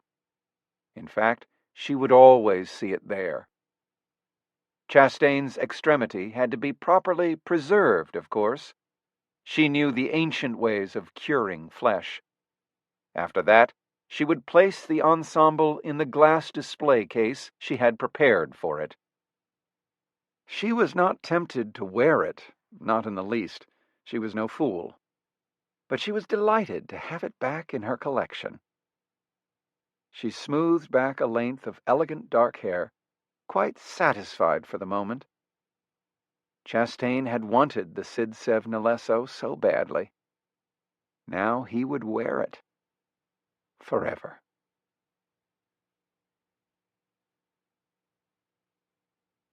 Raymond Corey versus Linwood Barclay. Raymond Corey's decision to use Sean Riley for the short story was an easy one. He'd first brought the FBI agent to life when, in 1996, as a budding screenwriter, he'd written his third, unproduced screenplay, a modern conspiracy thriller that harkened back to the days of the Crusades, called The Last Templar. He then experienced the euphoria of being offered a small fortune by a major New York publisher to turn his screenplay into a novel, only then to be gutted when the publisher said they'd like him to make a small change to the story. Let's lose the religion. It's boring. Turn the Templar secret into gold, jewels, a real treasure. Raymond decided that advice was no good, so he nixed the deal. Smart, gutsy, foolish? Maybe all three. But interest in the screenplay did trigger a screenwriting career. So, for several years, Sean Riley remained locked away in a dormant file on Raymond's hard drive while he worked on movies and television shows. Then, in 2006, Sean Riley was finally allowed to breathe again in The Last Templar. Raymond decided to write the story for himself, religion and all. The result was a global success, selling over 5 million copies in more than 40 languages. Which just goes to show, not all advice is good advice. For Linwood Barclay, the decision to use Glenn Garber was a little trickier. Linwood hasn't had a series character since he wrote 4 comic thrillers, from 2004 to 2007, starring Zach Walker. Since then, each of his novels has been a standalone with a different hero. The obsessive-compulsive, risk-averse Zach Walker would not have been the best partner for Sean Riley. Zach would have probably fled the story after the first paragraph, leaving Riley to carry the load. But Glenn Garber, the contractor, as in home renovator, not hitman, from Linwood's The Accident, 2011, seemed the perfect character to team with Riley. He's a tough, no-nonsense guy, someone who's not unfamiliar with loss, and not afraid to put himself on the line to protect those he loves. While he doesn't have the kind of training Sean Riley possesses, he's no stranger to courage and wanting to see justice done. This short story emerged from a single line that Linwood emailed to Raymond, which ultimately became the fiery incident that launches the tale. Both writers then batted the story back and forth, each writing one of the sections and seeding clues, while leaving the choice of where to go entirely to the other. The result? A free flow of imagination and an exhilarating ride. Pit stop. Glenn Garber had been given his coffee, but was still waiting for an order of chicken nuggets for his daughter Kelly, when a woman raced into the restaurant screaming that some guy was on fire in the parking lot. They'd pulled in off the interstate at around the halfway point of their trip. Glenn was being asked to bid on a farmhouse renovation about 2 hours out of Milford. It was Saturday, so he invited Kelly to come along for the ride. Not just because he liked her company, but because he wasn't going to leave a 10-year-old on her own for the day. Glenn had been paranoid enough when his wife Sheila was still alive, but being a single dad had upped his anxiety levels. He always wanted to know where Kelly was, every minute of every day. He could just imagine how much she'd appreciate this when she was well into her teenage years. When Kelly saw the signs for an upcoming service center, she announced that she was so hungry she thought she might die. "We wouldn't want that," her father said. "I guess I could use a coffee. I'll make a quick pit stop." Turned out not to be so quick. Given that it was Saturday and the middle of summer, the lot was packed, and the lineup deep when they went into the restaurant. When they finally reached the counter, Glenn placed their order. The girl ringing up the sale said the nuggets would take a few minutes, but she had his coffee to him in seconds. Glenn wrapped his hand around the takeout cup and quickly let go. "Yikes," he said. "We'll be up there before this is cool enough to drink." He put the tip of his index finger on the bottom lip and his thumb on the edge of the plastic lid. "Where's my nuggets?" Kelly asked. The girl said they'd just take a... That was when the woman screamed, "He's on fire! There's a man on fire!" The first thing Glenn thought was, no way, a car on fire maybe. It wasn't unheard of for a car to overheat here along the interstate, especially when it was pushing 90 degrees out there. But a man in flames? That didn't sound right. The second thing he thought was he had a fire extinguisher in his pickup, a Ford F-150 with the words Garber Contracting, Milford, plastered on the doors. Should he run out, grab the extinguisher from behind the driver's seat, and try to help this guy, assuming what this woman said was true? Yeah, maybe, except he wasn't about to leave Kelly all by herself in a crowded roadside fast food joint, where someone could grab a kid, toss her in a car, and be God knows where in 10 minutes. "Honey," he said to her, "we're going to the truck." "What about my—" But by the way her dad pulled her arm, she knew something bad was going on. She hadn't only heard the woman screaming about that guy, she could feel the anxiety sweeping the room. People trying to decide what to do, whether to stay in there, flock to the window and gawk, or run outside and get a front-row seat. Glenn guided Kelly quickly to the door, pushing past people, butting in ahead of them to get outside. Coming out of the air conditioning, the midday heat hit them like a warm, smothering blanket. "Over there," Kelly said, pointing. A crowd had formed a couple of car lengths away from the pumps. Waves of heat riffled through the air. Glenn let go of Kelly's arm, reached into his pocket for the remote, and hit the button to unlock his truck as they approached it. He brought Kelly around to the passenger's side. She was more than big enough to hop in herself, but her father gave her enough of a boost that she was nearly tossed across the seat. He reached over her and placed his coffee into one of the cup holders between the seats. Then he went around to the driver's side, opened the door, and reached behind the seat to grab the red cylinder he always kept there. Doing construction, you were just as likely to need one of these at a work site as you were to put out a car fire. "Stay here," Glenn said firmly. "Lock the doors." "I'll die with the windows up," Kelly said. "It's 1,000,000 degrees in here." He hopped in long enough to engage the ignition without firing up the engine and power down the windows, leaving the key inserted in the steering column. "Keep the doors locked just the same." Glenn, extinguisher in his right hand, ran toward the commotion. People screaming. He pulled the pin on the extinguisher, then got his left hand under the cylinder for support and shouldered his way through the onlookers. Good God! It was hard to tell with the flames, but it was indeed a man. In his 30s, probably, maybe 250 pounds, dressed in sandals and a t-shirt and a pair of those cargo shorts with the oversized pockets. Not exactly a Tibetan monk setting himself ablaze. If the man had been flailing earlier, he'd given up by the time Glenn had arrived, now down on the pavement, his body crumpling in on itself as the flames consumed him. But that didn't stop Glenn from taking a few quick shots with the extinguisher. The people who'd gathered around backed away, mouths still open in horror. But a couple of them had screamed and shifted their gaze to something else and were looking no less shocked. Glenn managed to tear his eyes away from the dead man to see what could possibly be distracting these people from a sight as ghastly as this. It wasn't exactly every day you came upon a man on fire.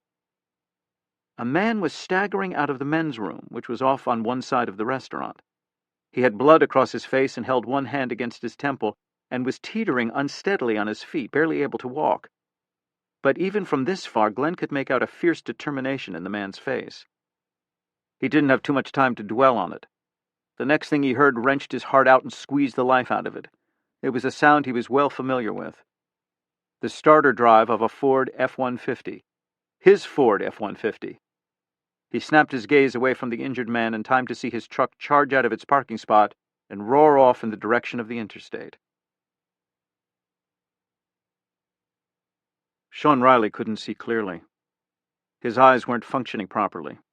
Not yet, not with the blood streaked across them, and the little information they were filtering in was being processed by a concussed brain. A direct hit from a toilet tank cover usually had that effect. He glanced around as he advanced, willing his head to clear up, trying to process whatever inputs he could pick up from the scene around him. He could make out a small crowd gathered off to his left. He could hear panicked screams and sobbing coming from them. And then the smell hit him, a horrific smell that he instantly recognized, a putrid, sickly sweet smell that was unique and traumatizing to anyone who'd ever suffered the misfortune of coming across it. Mercifully, most people hadn't. Then again, most people weren't FBI field agents for whom the worst horrors the human mind could dream up were just part and parcel of the job. Riley saw the rising smoke and instantly guessed what must have happened there. He also knew who had to be responsible for it. The same man who had left him for dead in the men's toilet. And as anger spiked through him from that realization and morsels of clarity tumbled into his mind, he heard a man yelling out, "Kelly!" He saw a man burst out from among the crowd and charge off across the lot, chucking a fire extinguisher he was carrying. Riley's instinct shifted all his attention away from the crowd and locked onto that man, and he willed his legs to propel him faster as he chased after him.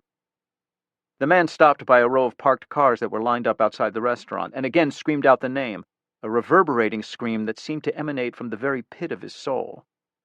He was glancing ahead down the interstate, then his head darted left and right as Riley caught up with him. The man must have heard and sensed Riley. He spun around to face him, one arm raised high, its fist balled offensively and ready to pummel. "My daughter," he growled, his face burning with fear and fury. "She's gone." Riley raised his hands defensively. "Wait a sec. Kelly!" the man hollered again. "My girl, she was in my truck. It was right here and now it's gone, heading for the highway." Riley understood. First, another innocent victim burned alive. A distraction, Riley figured, to allow the man he was after to get away. Now this guy's daughter abducted. All because of him. His own fury took over. "It was locked," the man spat out as he shot another glance down the highway, "but the key was in it. The windows were down." Riley held both hands in front of him, his fingers splayed open in a holding, calming gesture. "You have a phone?" he asked the girl's father. The man seemed momentarily confused by this. "What? Do you have a phone on you?" The man nodded and patted his jacket and pants before pulling out a cell phone from a back pocket. Riley snatched it from him. "Is it locked?" Uncertainly, the man said, "No. Who the hell are you?" Riley dodged the question, nodded, and bolted away from him. There was no time to waste. Every second counted. He scanned the forecourt and settled on a small burgundy station wagon that was just pulling out of its parking spot, and without so much as a split-second's hesitation, he beelined for it and placed himself right in its path, intercepting it with his arms spread wide and waving to the driver to stop.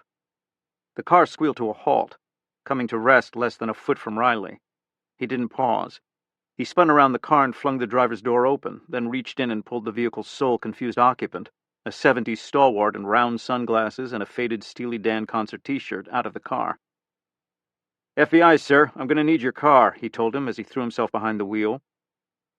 Without waiting for an answer, Riley pulled the creaking door shut, threw the car into drive, and charged off, only to slam on his brakes as a figure stepped in front of the car, blocking his way. The father. Standing there, staring down Riley with an unsettling cocktail of anger and confusion. Within seconds, he had pulled the passenger's door open and slid in next to Riley. Riley studied him for a beat. "You said FBI?" the man said. "Yes," Riley replied. The man took a breath, then said, "Drive." Riley nodded, turned to face the open road, and did just that. When Christoph saw the parked truck with the little girl sitting on the passenger side, he figured there was a chance the keys were in it. He spotted her after he'd splashed some gas on that fat guy at the pumps, tossed a match his way. Poof! Guy went up like a marshmallow you'd held over the campfire too long. While everyone was running over to see the show, he scanned the lot. He figured a guy on fire would prompt some people to bail from their vehicles without taking the time to grab their keys. That was when he saw the Ford, with the kid inside. Christoph sprinted toward it, clutching the brushed aluminum cylinder still in his hand. He'd had to let go of it long enough to whack that FBI agent in the head with the toilet tank cover, but he had it back in his hand now.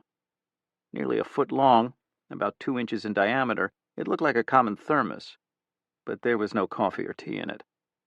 No, what was inside it was definitely not something you'd want to drink. Not first thing in the morning. Not ever. But Riley sure wanted it, and Christoph definitely wanted to hang on to it. Its contents were worth a great deal to him, worth killing for. Stealing a truck with a kid inside it, that'd be the least of his crimes by the time this was over. When he reached the truck, he grabbed the door handle so hard he nearly ripped off a nail when he discovered it was locked. But the window was down, so all Christoph had to do was reach in and pull the lock up. The kid shouted, "Hey, this isn't your truck!" Well, no kidding. He jumped in behind the wheel, hoping the key would be in the ignition. Hallelujah, praise the Lord, there it was. He half chuckled to himself. The very notion of thanking God when he had with him the means to destroy so much of what the Lord had created. He stomped one foot down hard on the brake, turned the key, got the engine going. He tucked the aluminum cylinder on the seat between his thigh and the center console. The kid wouldn't stop yammering. "Stop it!" she shouted. "This is my dad's truck. Get out!" Threw it into drive and hit the gas. Christoph glanced in the mirror, saw the crowd of people gathered around that hapless traveler. It was hard to feel bad for the man. In many ways, he was lucky. He got to go first. He was spared the misery that would befall everyone later. "Stop!" the girl screamed. He glanced over at her. Maybe 9, 10 years old. Sweet-looking kid, really. Reminded him of his niece. Best not to think of her or any other members of his family. This wasn't the time to get sentimental. The girl suddenly leaned over, tried to grab at the key in the steering wheel, turn it back. Christoph brought down his hand, fast, hitting the girl at the wrist. She yelped, withdrew her hand, pushed herself tight up against the passenger's door. She was starting to whimper. "Shut up," he yelled at her. "Shut up or I'll throw you out." Which was exactly what he wanted to do, but wanting it and being able to do it were two different things. He couldn't reach all the way across and open the door and shove her out. Not at nearly 80 miles per hour, which he was now traveling, and his foot easing down even harder on the accelerator. If he wanted to ditch the kid, he'd have to pull over to the shoulder, run around to the other side, and drag her out. Not a bad idea, actually, but he'd lose time. There wasn't much time before he was to make the rendezvous, but if there was no one on his tail... He glanced into the rear-view mirror again. He'd already passed several cars since leaving the service station. No one else out here on the interstate was driving any faster than he was, but there was a car coming up from behind, growing larger in the mirror. A burgundy car, a station wagon it looked like, judging from the roof racks, but a small car. Maybe he hadn't hit Riley hard enough on that goddamn head of his. Maybe the son of a bitch had commandeered a car and was coming after him. Maybe having the kid wasn't a liability after all. The kid was leverage. What was Riley going to do? Run him off the road? Shoot out his tires? Run the risk of killing somebody's little girl? Then again, you could never predict what Riley would do. He was the kind of guy who saw the bigger picture, who might figure one dead girl was better than millions. Christoph reached down, felt the cylinder by his thigh, felt its power. He turned to the girl who was still whimpering. "Hey, come on, stop that. But you can't try to take out the key while we're moving. You could get us both killed." The girl sniffed, wiped the tears from her cheeks. Her eyes were wide with fear. "So, kid," he said, "what's your name?" "Kelly," she whispered. "Kelly, nice name. Better do up your seatbelt, Kelly. Gonna be a wild ride." Riley had the pedal pressed down as far as it would go, but it still wasn't enough. The car, a Chevy Vega camback station wagon from the 70s with wood-grain sides and a burgundy vinyl interior that had to be a health hazard in itself, was struggling to get above 60. Still, he thought it could have been worse. He could have commandeered an AMC Gremlin, or a Pacer, or pretty much anything with an AMC badge on it, for that matter. Up ahead, the F-150 was receding alarmingly, a fact that wasn't lost on the Ford's owner, who was now sitting ramrod straight next to Riley, his eyes lasered on the vehicle his daughter was in. "He's getting away," the man blurted. "Why didn't you just hijack a scooter? Would have been faster." Riley frowned and squeezed the pedal harder, hoping to coax an extra mile per hour or two from the Chevy's asthmatic engine.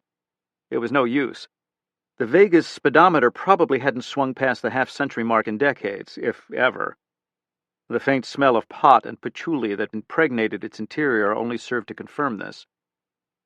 "Fuel?" Riley asked. "How much have you got in your tank?" The man's face creased as he thought for a quick moment, then said, "It's low, less than a quarter full. I was going to fill up after we ate." Riley asked, "So what are we talking about distance-wise? How far can you get?" The man thought again for a beat, then said, 70, 80 miles maybe? Riley glanced at the Vegas fuel gauge. It was almost half full. He processed this. Given the speed the F-150 was traveling at, that suggested an hour's driving time. And with the F-150 pulling away at a rate of 10 or 15 miles per hour or more, it would soon be out of sight, despite the flat terrain and the more or less straight road they were hurtling, well, gliding down. He had to find a way to bridge that gap. Quickly. "Who is this guy?" the man asked. "What the hell's going on?" Riley glanced across at him. The man was alarmed enough. "He's a person of interest. We need to stop him." The man stared at him, his eyes wide with disbelief. "Seriously?" he raged. "That's it? You're going to stonewall me with some kind of it's classified bullshit? That guy's got my daughter. He's got Kelly." Riley's guts tightened. He could understand the man's anger. He'd only recently been through something similar himself with his now 5-year-old son, Alex. He looked at the man and could just feel the fear and worry that had to be coursing through him. "The only thing you need to know right now is that I will do everything in my power to get your daughter back," Riley said. "That's priority one. Everything else has to follow on from that. Okay?" Even as the words left his lips, he was twisting inside, pained by the knowledge that he was partly lying. Of course the man's daughter would be a priority, just not the priority. Of course he'd do everything in his power to get her back safely, but ultimately, the man Riley only knew by his online avatar, Faustus, had the potential to unleash a lot of damage. Lethal damage. He needed to be neutralized. Riley hoped it would never come down to it, never reach a point where a binary decision had to be made, where it would have to be one or the other, but not both. Some decisions were too horrific to contemplate. At Quantico, during training, they referred to them as Coventry moments, after the widely accepted but false story that during World War II, Churchill had allowed the city to be sacrificed and not have it evacuated so as not to let the Germans know that his men had broken the Nazis' Enigma code and knew about the devastating raid to come. It was nonsense, of course. The codebreakers hadn't known that the target was Coventry. Still, the story had become widely accepted, and the myth endured. Riley hoped there wasn't a Coventry moment waiting for him. The man didn't seem convinced by Riley's words. "You bet your ass she's priority one. I'll see to that." Riley held the man's gaze and nodded. "What's your name?" "Garber. Glenn Garber. You?" "Sean Riley. That your real name, or is that also classified?" Riley shrugged. "It's real." "Where's the rest of your men?" Garber asked. "Don't you at least have a partner or something? You guys work in twos, right?" Riley grimaced. Under normal circumstances, Garber was right, but this case had been anything but normal right from the get-go. "I've been undercover and I didn't have a phone," he told Garber. "Then things happened real quick. I had to improvise. I was hoping to connect with my people from the service center." "But you didn't?" Riley shook his head. "We're on our own." "Well, you've got a phone now," Garber told him. "Use it. Get help." But Riley already had another idea. "I will," he said, "but first, tell me this. Does your daughter have a cell phone on her?" Garber's expression clouded, then morphed from confusion to concern. "Yes, she does, but why?" Riley handed him back his phone. "Call her." Kelly couldn't take her eyes off the man. When you're a kid, everyone tells you to be wary of strangers. She was old enough now to realize anyone could present a threat, but when she was younger, she imagined strangers as evil-looking people. Long, pointy noses, devil ears, thick eyebrows, and bad teeth. This man just looked like an ordinary person. He could have been someone her dad worked with, one of his crew that built and fixed houses. But there was something about the eyes. They were cold. Worse than cold, they were dead. When the man glanced over at her and she looked into those eyes, she thought about when her dad took her to the Central Park Zoo on one of their trips into the city. She and her dad did everything together since her mom had died. She remembered the reptile exhibit and how when they looked through the glass you couldn't tell if they were really looking at you or not. Creepy eyes. She noticed something else about him, too. He kept touching that cylinder, the thing that looked like a narrow thermos that was tucked between his thigh and the center console. Kelly was thinking about that when the sound of her own cell phone made her jump. It was in her small purse, which was on the seat beside her. "That you?" Christoph asked, his head snapping right. "Yeah." She took out the phone, looked at it, saw that it was her dad. She couldn't believe it hadn't occurred to her to call him before now, but she was so scared she wasn't thinking straight. "Well," Christoph said, "you better answer it." She did. "Dad, a man stole the truck. I'm in the truck." Glenn said, "I know, sweetheart. I'm with a policeman. We're following you. Are you okay? Has he hurt you?" Kelly glanced at the man. "He hit my arm when I tried to take out the key, but it doesn't hurt that much." "Honey, everything's going to be okay. We just have to figure out how—" "Give me the phone," Christoph said to Kelly. When she hesitated, his eyes narrowed and his voice dropped an octave. "Now." Kelly handed it over. Christoph put it to his ear and said, "You're the kid's dad?" "No," said Riley. "It was. Now it's me." Christoph smiled. "That's you in that little wagon behind me, isn't it? The Vega? Those things didn't run when they were new 40 years ago. Unless it's got a rocket launcher on it, I think you're screwed. Let the kid go, Faustus. Keep the truck, but let the kid out." Christoph chuckled. "I think when I hit you in the head, you suffered some kind of brain damage. You pull over, and I'll pull over at the same time. There'll be a half a mile between us. Let the kid out. I'll drop her dad off, then it'll just be you and me. We don't need a whole lot of collateral damage here." That prompted a second chuckle from Christoph. "Seriously? The collateral damage I had in mind amounts to a lot more than one little girl." He leaned harder on the accelerator. "You're getting smaller in my rear view. You're going to have to pedal harder." The Ford edged up toward 85. The truck cleared a stand of trees, and parked there, tucked in behind them, was a state police car. Kelly whipped her head around to see the car as they sped past it, then said to the man, "I think he had radar. You're going to get a ticket," with a hint of satisfaction, like he was really in trouble now. "Son of a bitch," Christoph said, tossing the phone into a tray in the console. He glanced in his mirror. The police car was shooting out of its hiding spot and hitting the highway, back tires drifting. Siren on, lights flashing. In the Vega, Riley said, "Son of a bitch." "What?" Garber said. "He's got the cops after him. Isn't that a good thing?" Riley said nothing. "Looks like we're going to have some fun," Christoph said. The cruiser was one of those souped-up Crown Vics, an Interceptor. Christoph knew he could outrun Riley's commandeered Vega, but the cruiser was another matter. It was gaining on him fast. He couldn't outrun it, and he couldn't outhandle it, but one thing this Ford had over the Crown Vic was bulk. Maybe Christoph could run it off the road, but he'd have to let it catch him first.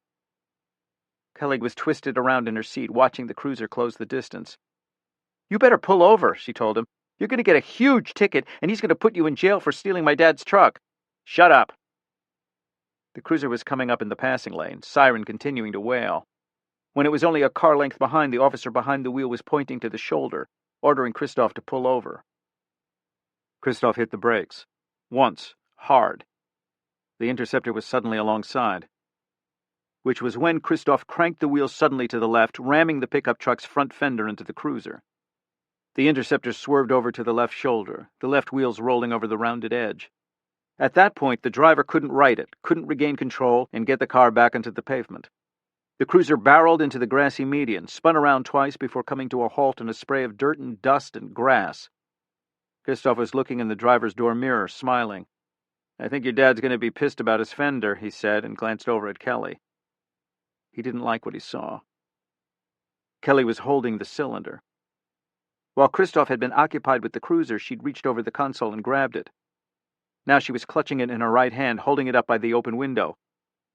"Let me out," Kelly said, "and give my dad back his truck." Christ!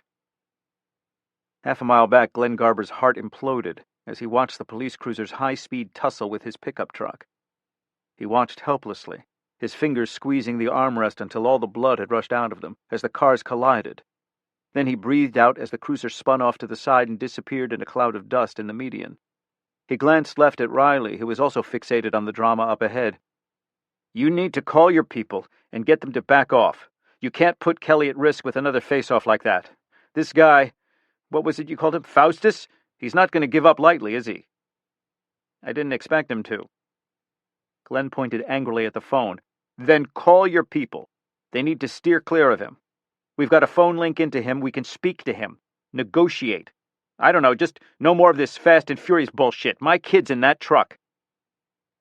Riley peeled his eyes off the receding pickup truck long enough to take in Garber's scowling face, then stared ahead again and nodded. "I'll send out an alert. Make sure no one engages him, but we can't just let him ride off into the sunset. Even if he does let your daughter go, we need to make both things happen. We need to get her back, but we also need to grab him." "Why?" Garber shot back. "Kelly's the only thing that matters here. Even if he gets away, you'll find him again. You guys always do." "It's not that simple." "It is for me. We get Kelly back. Priority 1, remember? Then you use your drones and your keyword surveillance and facial recognition software and all the other tricks you guys have these days, and you go in and grab him. After I have my daughter back." Riley grimaced. He hated moments like this. He wanted to say something to get this man to understand the seriousness of the matter, the utterly unthinkable consequences that might well occur if his quarry were to get away. But he couldn't tell him everything. Not when it was that classified. Not when security protocols dictated who could know the truth and who couldn't. Garber seemed to read his hesitation as he pressed on. "Who is this guy? And what kind of a name is Faustus? I mean, Christ, it sounds like something Stan Lee dreamed up." "I wish it was," Riley said. "So who is he?" Riley weighed his words carefully. "He's a guy with a grudge, a really big grudge, and right now he's got the means to get himself some serious payback." Garber went quiet for a second, then said, "A grudge? Against who?" Riley slid a glance across at him. "Everyone." Up ahead, Kristoff had to fight to yank his eyes off the canister in the girl's hands and make sure he kept the truck on the road. That damn girl. After everything he'd been through, after everything he'd done to get to where he was now, even if it was in the middle of nowhere, far from the nearest big city where he could unleash the demon he'd risked everything to get his hands on, she had it in her power to ruin it all. He couldn't let that happen. "Give me that canister, Kelly," he rasped. "Give it back right now." "No!" she fired back angrily. What the hell kind of kid is this? He fumed inwardly. A stab of admiration cut through the rage he felt. She was a tough kid, and he liked that. Better than some sniveling, pathetic crybaby, he thought. A kid with some gusto in her. Good for her. Still, it wouldn't distract him from doing whatever it took to get the canister back, even if that meant snapping her neck with his bare hands. He couldn't just reach out and grab it. She was holding it right by the open window. He couldn't risk her throwing it out of the car, which is what she was threatening to do. The canister was supposed to be strong, able to withstand a considerable impact. But flying out of a car at 80 miles per hour, hitting the pavement, maybe getting run over by a car behind them? No, that would not be good. There would come a time when he'd be happy for the contents of that canister to hit the atmosphere, but not just yet. Kristoff wouldn't mind a little time to get away first. Didn't want to be downwind and all that. So he needed to persuade this kid, who was starting to get very annoying, to be very respectful of that canister. "Kelly," he said, mustering as much calmness into his tone as he could, "you need to give it back to me. You want to know why?" She scowled at him, a fierce determination radiating out of her face. But some uncertainty broke through, and after a moment she said, "Why?" "Well, right now the reason I need you, the reason you're still alive, is because of that canister. You're kind of my safety net, my way of making sure the cops stay off my back and let me get to where I'm going. But if I don't have that canister you're holding in your hand, well, then I don't need to go there anymore, which means I don't need you anymore." She thought about it for a second. "Which means you can let me go?" "No," he replied in a measured, calm tone. "It means I can kill you." He kept his gaze on her, able to let it linger on her now that the road ahead was relatively straight and flat. Do you understand? If you want to stay alive, if you want to give me a reason to keep you alive, you need to give it back to me. Kelly stared at him, confusion clouding her expression. Do you want to die, Kelly? He asked, his voice taking on a sharper edge. Do you? Is that what you really want? He saw her lower lip quiver as the horrible realization settled into the little girl's mind. But she didn't say anything. Do you want to die, Kelly? He asked again, putting more pressure on the accelerator as the interstate began a long, steady hill climb. The flutter of her lip quickened. Then she dropped her eyes and shook her head slowly from side to side. No, she muttered. I don't want to die. Then give it back to me, he said. Give it back to me and everything will be all right. She raised her head to meet his gaze. He nodded to her gently and reached out with his right hand open, tilting his head expectantly. He saw defeat and acceptance flush through her expression, felt the tension ease out of his shoulders and neck as she brought the canister back into the car and rested it on her lap. Good girl, he said. A sudden thud from behind shook the truck and shoved him off the back of his seat. What the? He glanced into his rearview mirror. His jaw dropped, then he flung his head around to look out the rear window in disbelief. It was the police cruiser again, ramming his truck from behind. Only this time, it wasn't carrying any cops. Riley was at the wheel with the kid's dad sitting next to him, and he was charging forward again. Are you out of your mind? Garber asked when Riley rammed the back of his pickup with the police cruiser. Because the truck sat high in relation to the car, Riley was hitting the bumper with the top of the cruiser's grill. Need to get his attention, Riley said, keeping his eyes straight ahead, his jaw set firmly. And get Kelly killed at the same time, Garber said. You run him off the road, that truck rolls, and what do you think's going to happen to her? She'll get tossed out the window. Riley, eyes still forward, nodded. She's got her seatbelt on. Taking the police car had struck Garber as a pretty good idea. There was no way the Vega was going to catch his truck. When the cruiser went spinning into the median and Riley hit the brakes and jumped out, at first Glenn thought the FBI agent was checking to see if the cop was okay. Glenn figured the cop could look after himself. It was Kelly that Riley should be focused on. But Garber quickly saw that Riley's intentions were more pragmatic than compassionate. Riley was flashing his FBI credentials as he was opening the car door. The cop was awake and reasonably coherent, but his vision was impaired by the blood draining from a gash at his forehead. Need your vehicle, Riley barked. The cop said, What? Is the car operational? Riley said. The engine was still running, but the way the car went off the road, the steering could be shot to hell. The cop wiped blood from his eyes to get a look at Riley's ID. I'm not giving my car to some dumbass Fed who... Riley reached into the car and grabbed the man by the shirt and hauled him out of the vehicle, tossing him into the weeds. The cop was going for the weapon at his belt as he fell onto his back in the brush.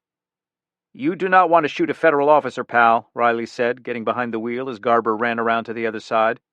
The keys are in the Vega. Riley dropped the transmission lever down into drive and hit the gas.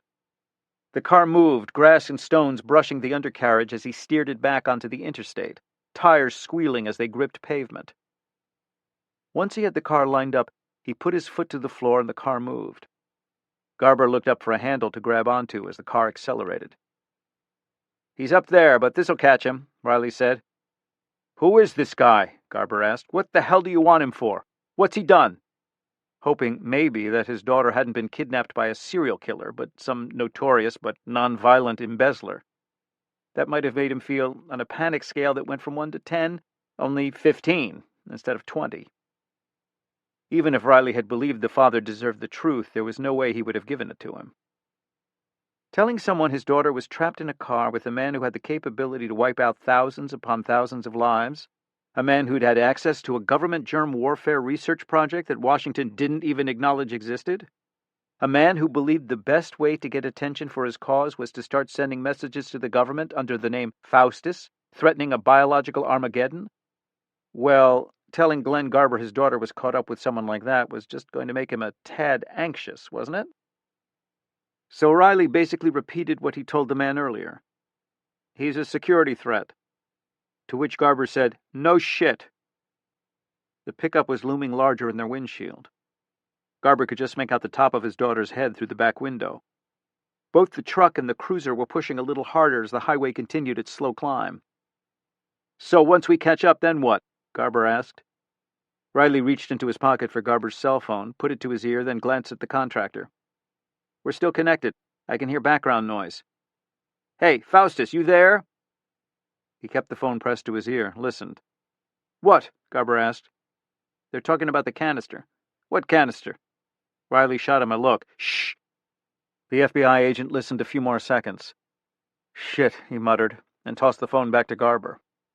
He put it to his ear, shouted his daughter's name as Riley nudged the car up past 100. The truck was right in front of them.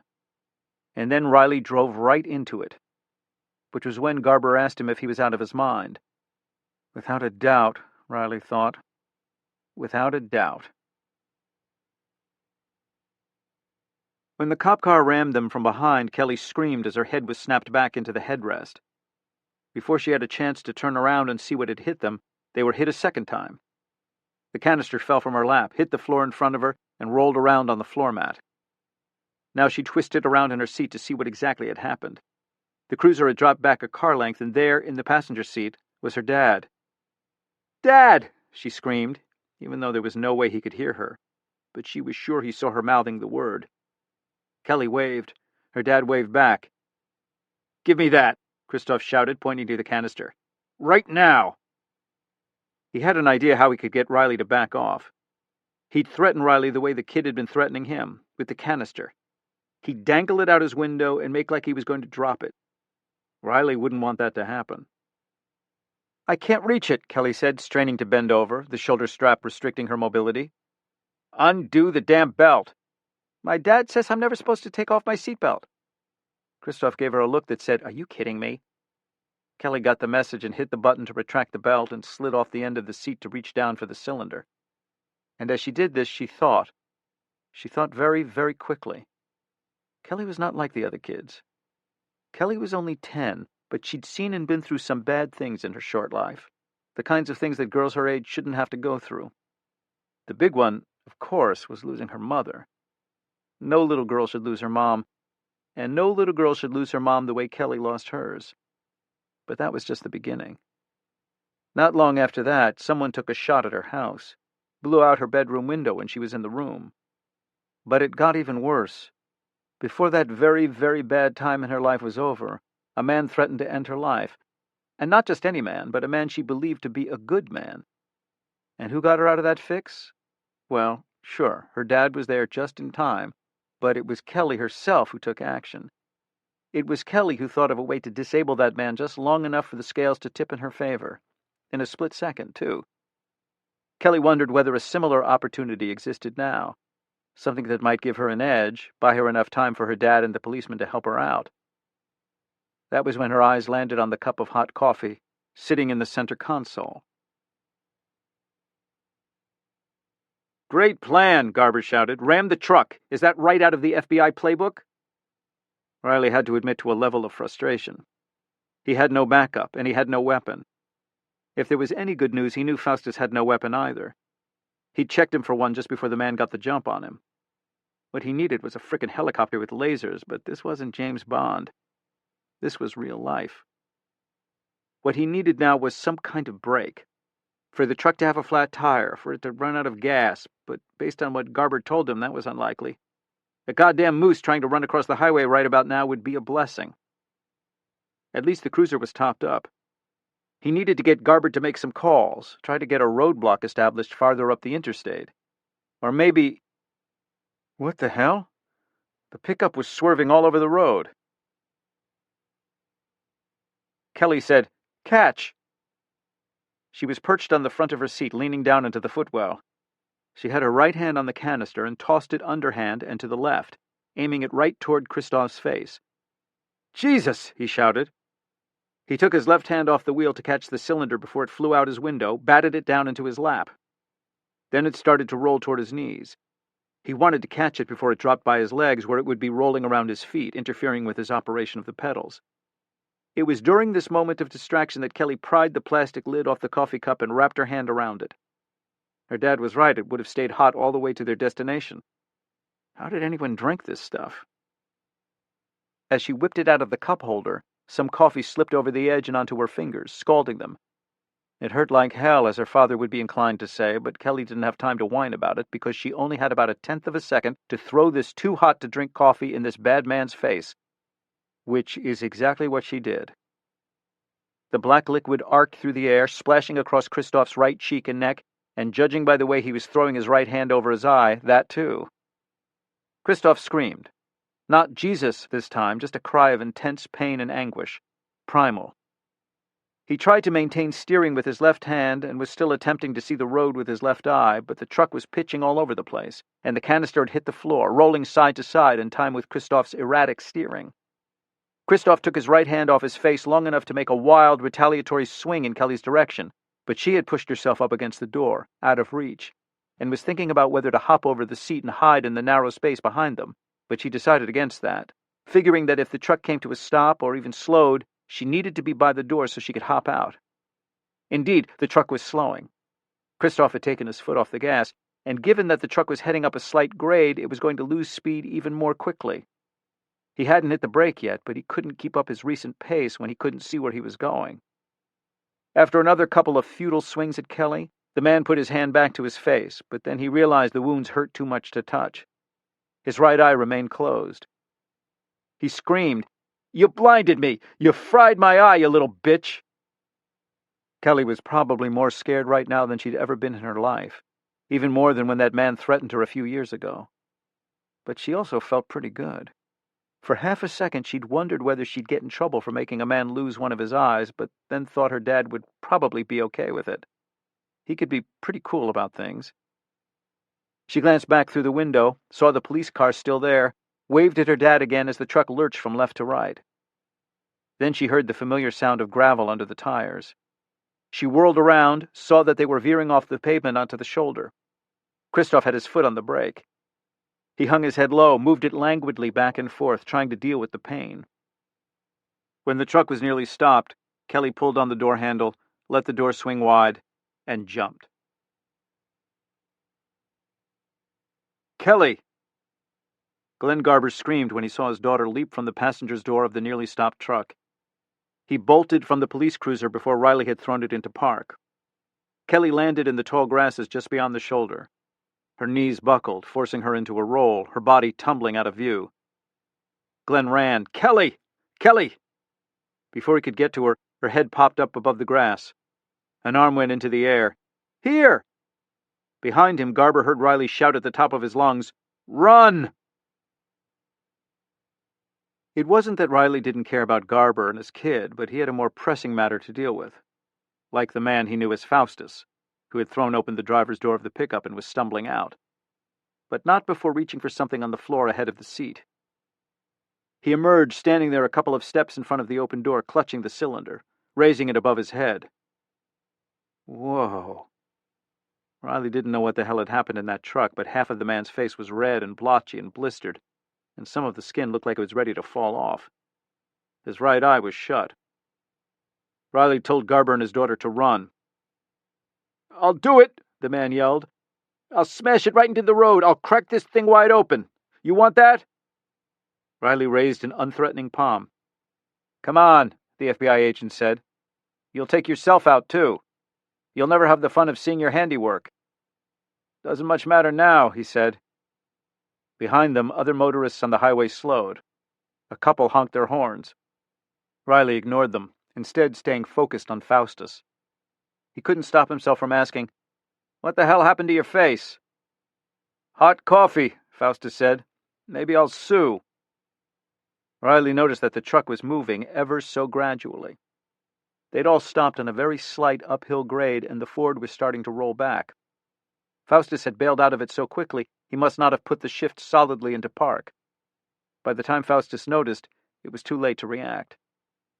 The open driver's door caught him on the back and threw him down onto the highway like he'd been tackled.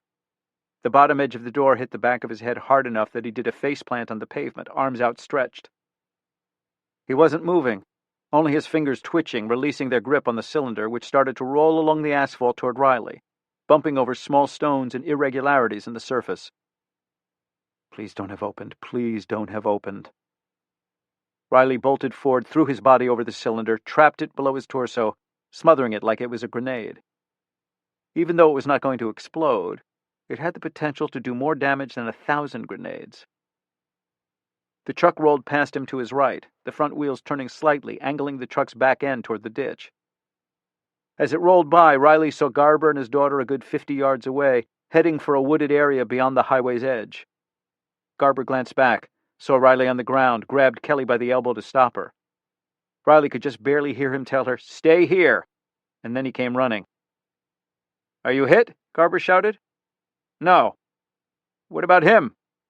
"I'm guessing dead. That door hit him hard, and then his head hit the pavement. He hasn't moved." "Why are you lying on—" "Have you got a bag in your truck, a plastic bag, a couple of them, anything airtight?" A thought hit him. "Evidence bags in the cruiser." Garber stopped, ran for the police car, grabbed the keys, and ran around back to pop the trunk. It took him about 15 seconds to find what he was looking for. Clear plastic, sealable bags, like oversized sandwich bags. He grabbed a handful and ran back to Riley as his truck slowly backed into the ditch, the engine still running. The agent, still keeping his body pressed to the pavement, reached up for a bag. "Give it to me." Garber had some sense of how serious the situation was. "Should I start running again?" he asked. Riley grimaced. "Probably not much point. We're either safe or we're not. You couldn't run fast enough to save yourself." He worked the bag under his torso, then in one swift motion got up on his knees, shoved the cylinder into it, and sealed the top. Garber realized he was holding his breath. "You've got the end of the world in that bag, don't you?" "Pretty much," Riley replied.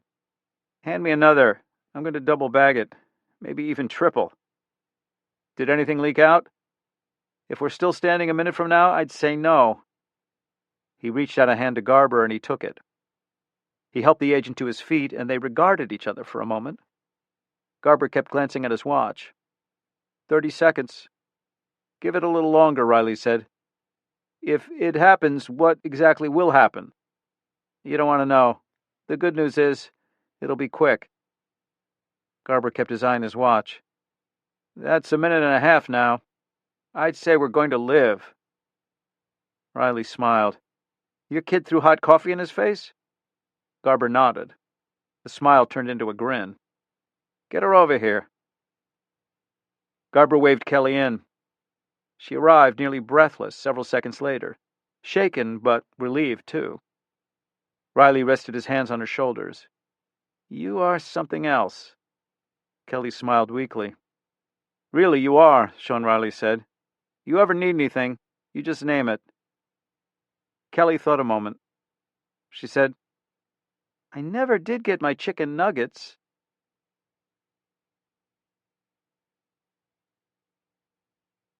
John Lesquire versus T. Jefferson Parker.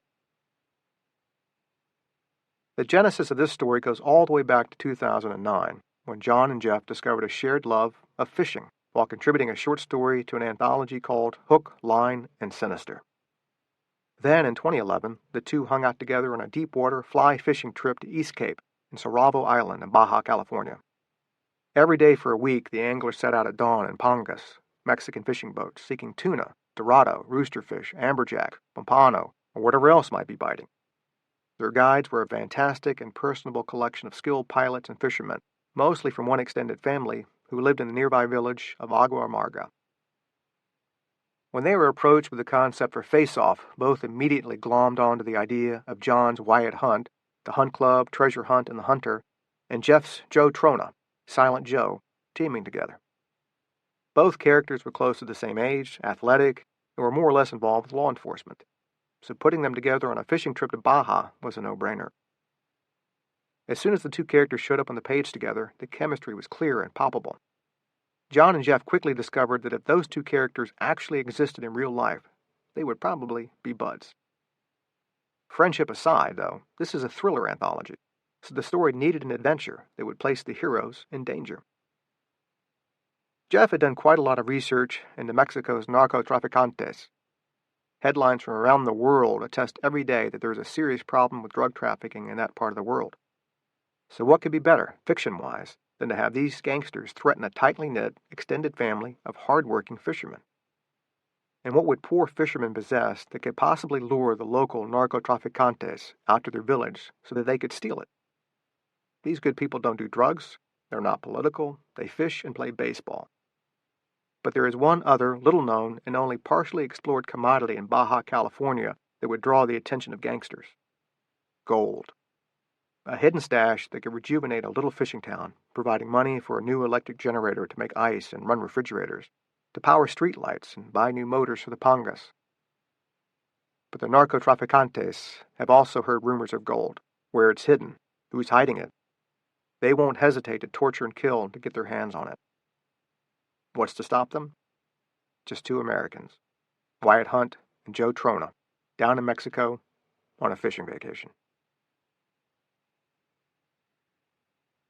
Silent Hunt. Wyatt made it to his gate in the international terminal of LAX with an hour to spare before boarding would begin for his noon connecting flight to La Paz. He was traveling light, with one brand-new light brown on dark brown carry-on duffel bag into which he'd stuffed nearly $2,000 worth of new fly fishing gear, his toilet kit, and 2 changes of clothes, long pants of good wicking material that with a zip converted into shorts, and 2 long-sleeve shirts, the latter items newly purchased from REI, against what was forecast to be debilitating heat. 8 hours a day on the water, no shade, average temperature around 110. It was September, and his party of 10, all unknown to him, were going after dorado, roosterfish, various tuna, and the occasional marlin, sailfish, or shark. None of these fish would weigh less than 10 pounds, and some might go to 100 or more.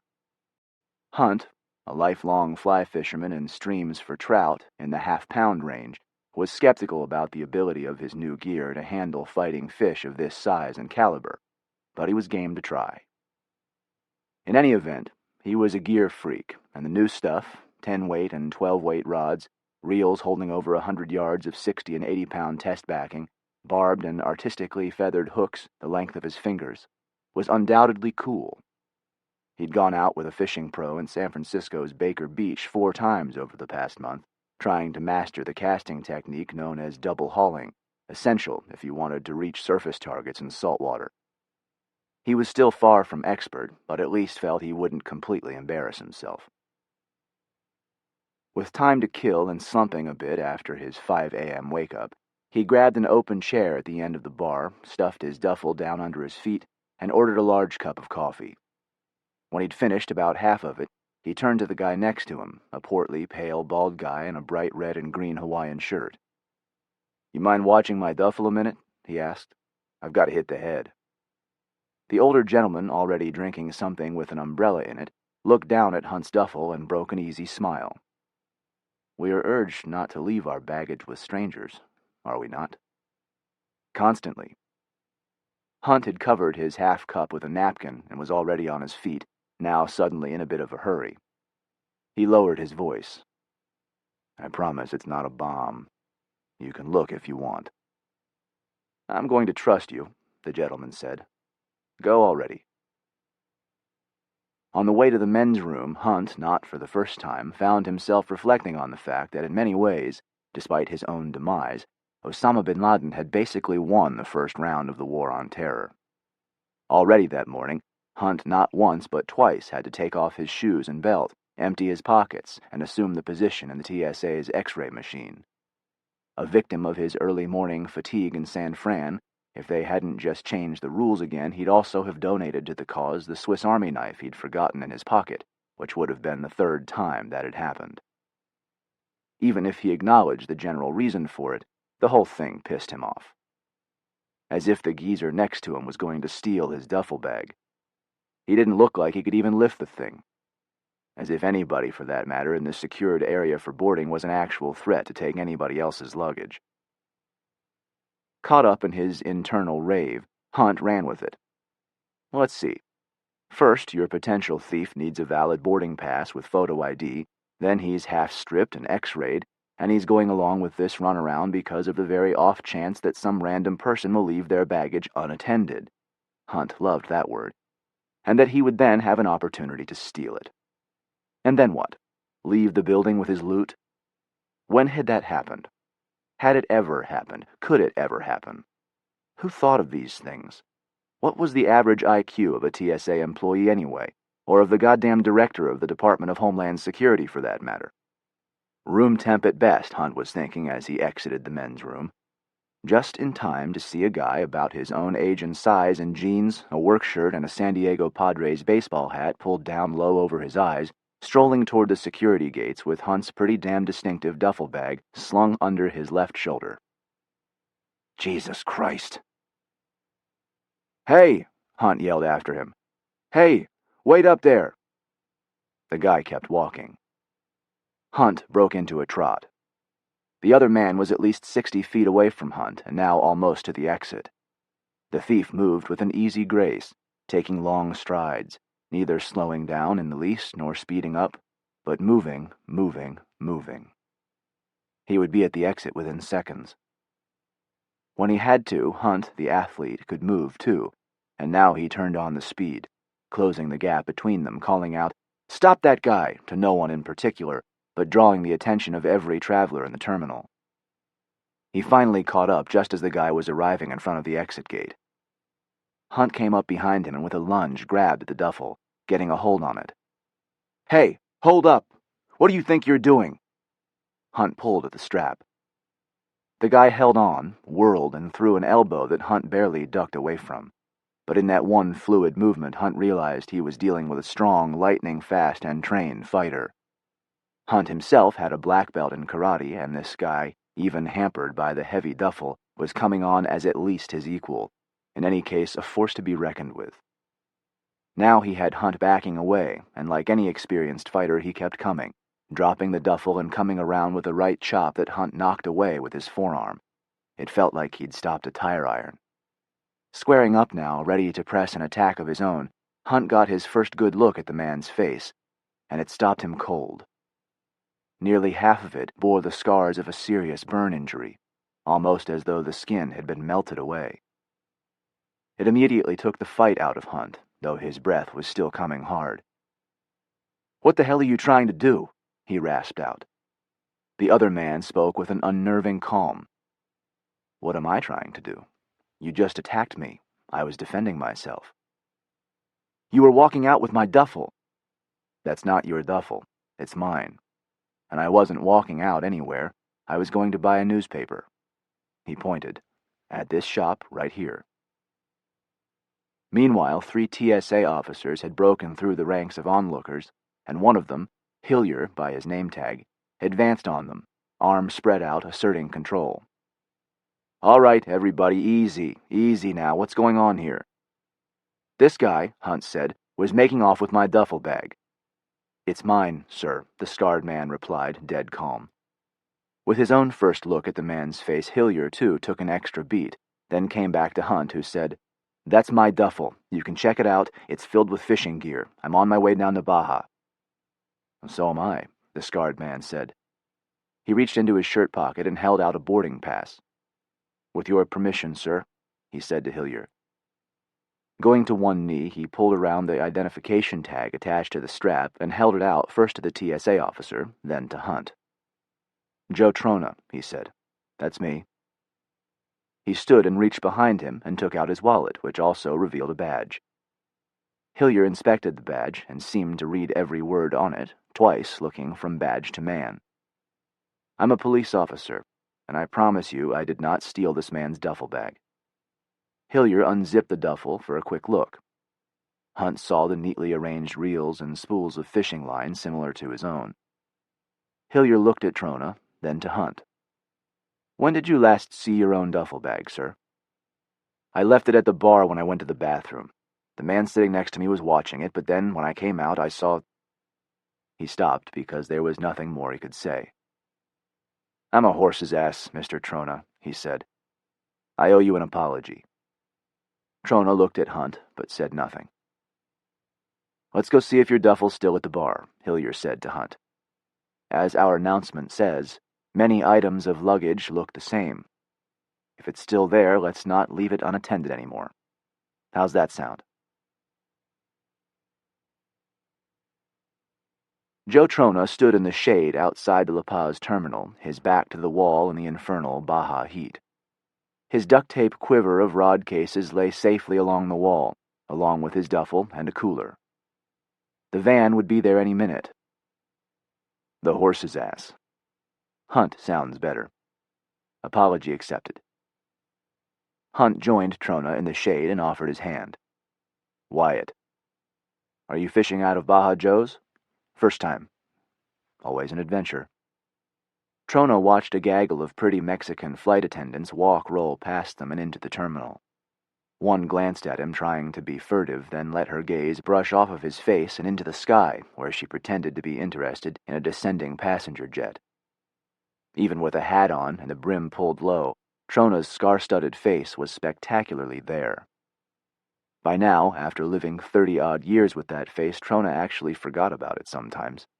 Of course, the reminders were always quick to come. Reflections, people from adults to children, even dogs. You're the deputy from Orange County, said Hunt. Trona nodded and enjoyed the inevitable beat of silence.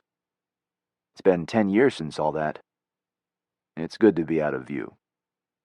Don't I know, said Hunt. Those murders you worked in San Francisco were big news down south. Took you all the way back to 78 in Jonestown. Man, history isn't so ancient. No, said Trona. Not when Richard III shows up under a parking lot. How's the PI work? Hunt shrugged. I read about the cartel trouble here in La Paz. Zeta's barging in on La Familia, is what I heard. Long as they stay away from Baja Joe's, said Trona. All I want is 6 days of peace, quiet, and fishing. Maybe some bourbon. Let's fish together tomorrow.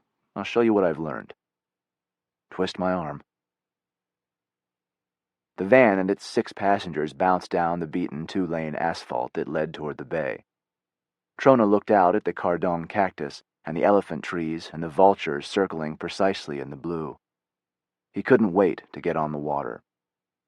They slowed down for a Policia Preventiva officer standing by his truck, flares in an angled line behind him, belching pink smoke.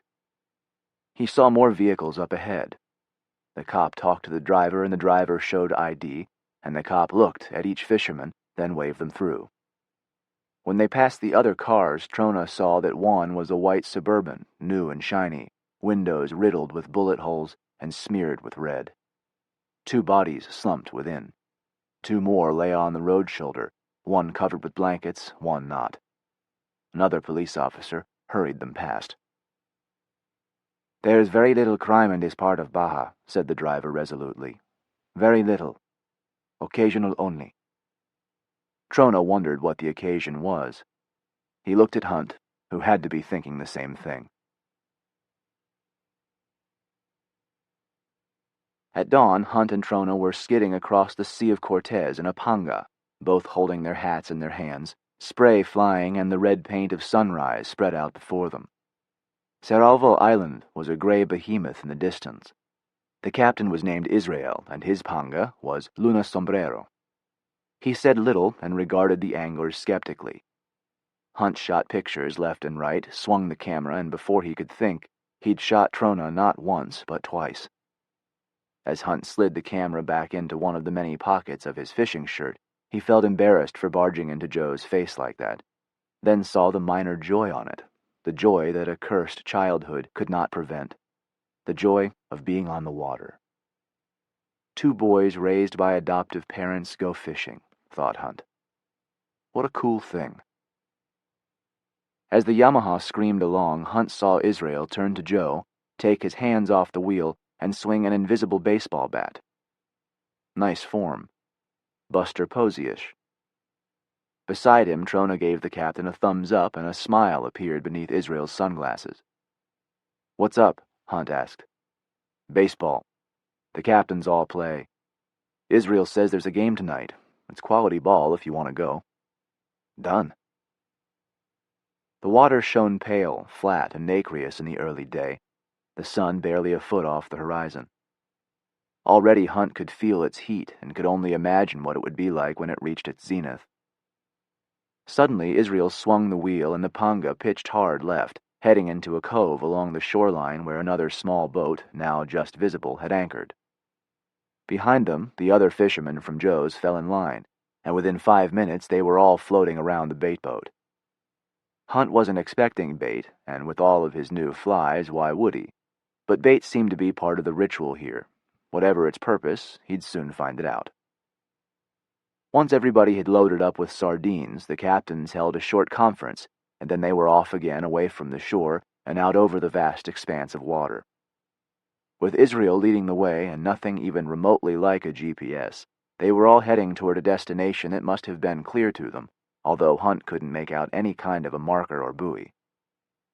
The target, a good 10 minutes and perhaps a mile out, was a white 1-gallon plastic Clorox container, tied to some rope that probably had a sea anchor attached down below to keep it more or less in place.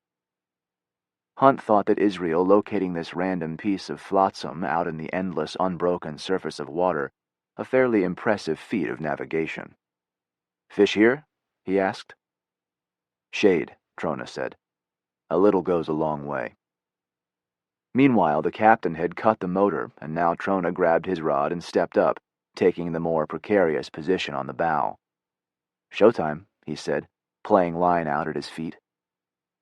At his place in the middle of the panga, Hunt stood and started doing the same as Israel threw a couple of pieces of bait out into the water around them. Nothing.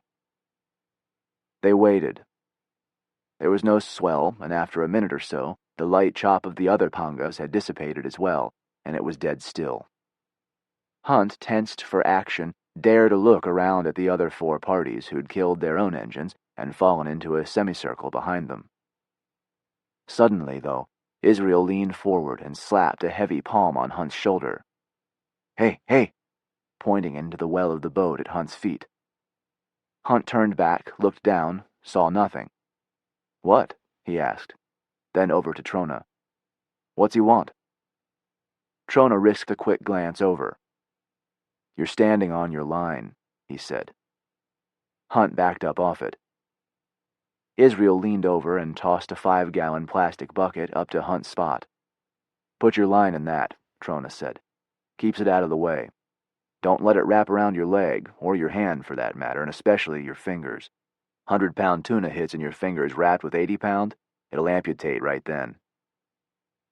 Hunt got himself squared away. Israel threw another couple sardines out into the clear, blue, still water. Trona scanned the horizon in a wide arc. Then a sudden swirl at the surface out in front of Hunt, and Israel came alive. "Dorado! Dorado!" Hunt got his rod up, pumped, cast, fed line, back cast, waiting what seemed interminably for the rod to load as he'd been taught, then let it rip again. This time the instant that the fly landed, one of the big fish struck. He'd never really imagined anything like this kind of acceleration in any fishing context. Suddenly, just about immediately, all the line that he'd so carefully dropped into his plastic bucket, 50 or 60 feet of it, was gone, and now he was on to his reel, already nearly to the backing, holding on for all he was worth with one hand as the reel spun beneath his other palm and the running fish ran off yard upon yard and then, 60 or 70 yards out, jumped once, twice, a third time. Unable to stop himself or even aware of it, he let out a scream. "Hee-yah!" "You got him," Trona said. "Let him run. Stay cool. You got him." After the fishing and a brief siesta back at the hotel, Joe borrowed Baja Joe's van and drove to Los Planes to see the baseball game. Over the years, he'd become a fan. The boat captains were all good players, and Israel's tiny village of Agua Amarga was pitted against mighty La Paz. Hunt rode along. As soon as the sun went down and the heat dropped slightly, the game started under sparse lights before a big and boisterous crowd. Israel was on the mound, carefully picking his way through La Paz's heavy hitters. Trona and Hunt drank Pacificos and ate spicy peanuts, compared California's new austerity to the poverty they saw here. Hunt noted that either one could produce fine baseball. Joe waved to Israel's sister Angelica, sitting just a few rows down with 3 of Israel's 4 children. No sign of Israel's wife or oldest son. Joe felt the burn on the back of his neck, something no amount of sunscreen could prevent here in Baja. But it was a good feeling, and he felt his heart downshift. Halfway through the third, a fleet of 4 black SUVs came tearing across the flat, dusty desert from far away, hopping over the creosote bushes and dunes, converging from all the outfield directions. The field they were playing on here had no home run fence, and so nothing stood between these intruders and the players. Murmurs rose. Then tense voices rippled through the crowd, and some of the spectators clambered down the bleachers, heading for where they had haphazardly parked. Israel stood in an alert posture on the mound, watching. Trona saw no emblems or roof lights or radio antennae on the SUVs. "I don't think they're fans," said Hunt. "Oh, they're not. I left my bazooka at home." Joe felt for the .45 that was not on his hip, the .40 that was not on his ankle, then finally the .44 Derringer that was not in his pant pocket, and thought, Mexican law is Mexican law, gringo law enforcement or not. The SUVs slid to dusty stops one by one, and disgorged cumbersome, heavily armed men. Trona saw the Zetas, patches on their shoulders, and his heart went cold. He and Hunt had joined the crowd surging down the stands, then ducked under one of the bleacher benches, and like monkeys lowered themselves to the ground. Joe peered through the scaffolding and saw Israel still on the mound, waiting for 4 Zetas who strode toward him from center field. Their M16s shone dully in the lights, and the outfielders stood frozen, watching them with what might have been resignation or terror. Everywhere Joe looked, he saw another fire squad of Zetas closing in, 9 men in all, a baseball team's worth of armed men.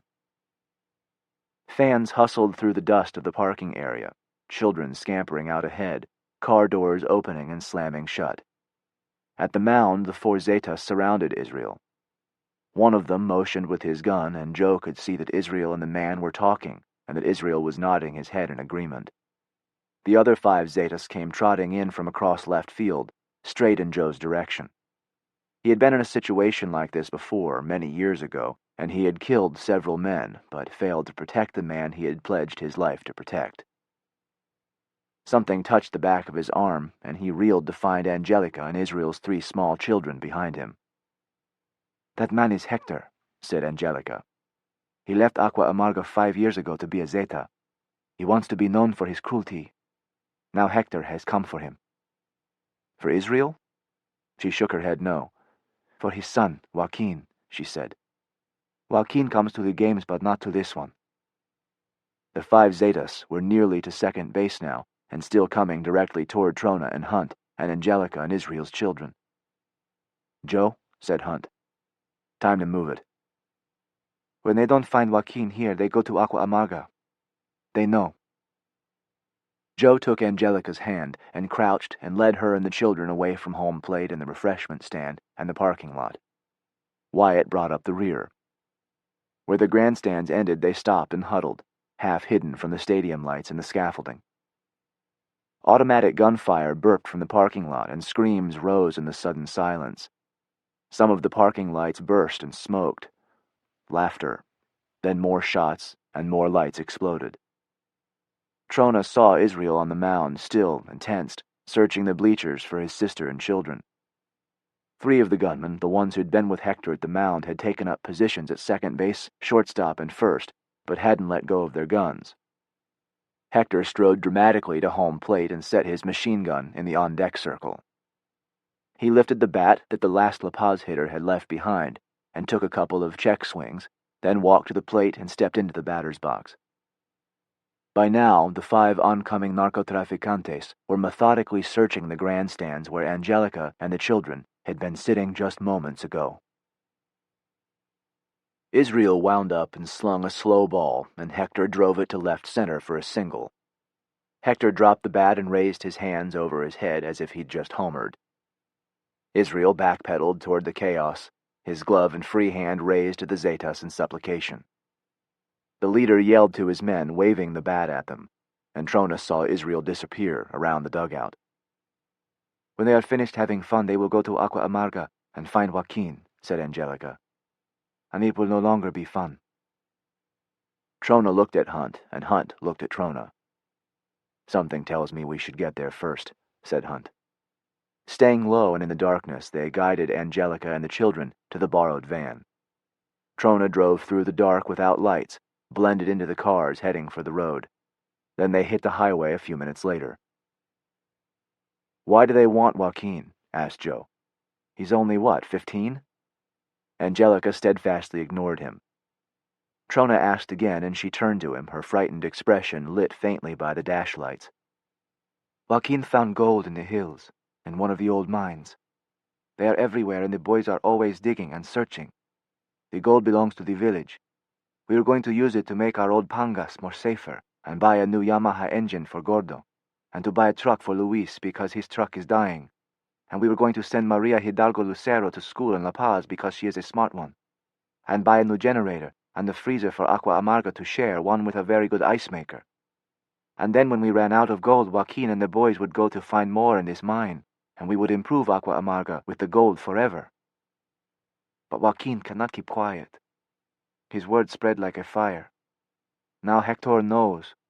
He will take the gold, and he will force Joaquin to expose the mine. Maybe worse." Angelica pointed to a shortcut to Agua Amarga, and Joe slowed and steered the van off the highway and onto a narrow dirt road. "Two of us and a few village men can't keep Hector from taking the gold," said Joe. "I just got an idea," said Hunt. "Maybe not a full idea, part of one." "I did too," said Trona. Like all of his neighbors' homes, Israel's was one-story whitewashed stucco. Strands of rebar poked up from the roofline, announcing to the government that construction was not complete. Therefore, the house was not finished, therefore, it couldn't yet be taxed. The house squatted by itself at the end of a dirt road just at the edge of Agua Amarga. Behind it, a vast wasteland of cactus and shrub, laced with half a dozen or more dry arroyos, stretched to a low range of foothills off in the distance, the shape of the range clearly visible now in the light of the full moon. The house itself seemed to sit in a pale glow from the bare bulb over the front door. The 4 SUVs skidded to their own ostentatious stops in front of the house, dust billowing up around them. Before much of that dust had settled, the passenger's door on the lead car opened, and a man emerged, cradling a machine gun. When he pulled open the back door behind him, a body in a baseball uniform got pushed from inside and fell into the road. Israel. The Zeta kicked out once and the body rolled away, hands coming up over the head for protection. Israel rolled over a second time and suddenly was on his feet, facing his assailant, turning halfway to face the other Zeta just coming out of the car. But the other car doors were opening all around, other men spilling out. Headlights from each of the vehicles stayed on, illuminating the scene. Israel was surrounded with nowhere to turn when the front door of the SUV he'd come in opened and Hector got out. "Basta!"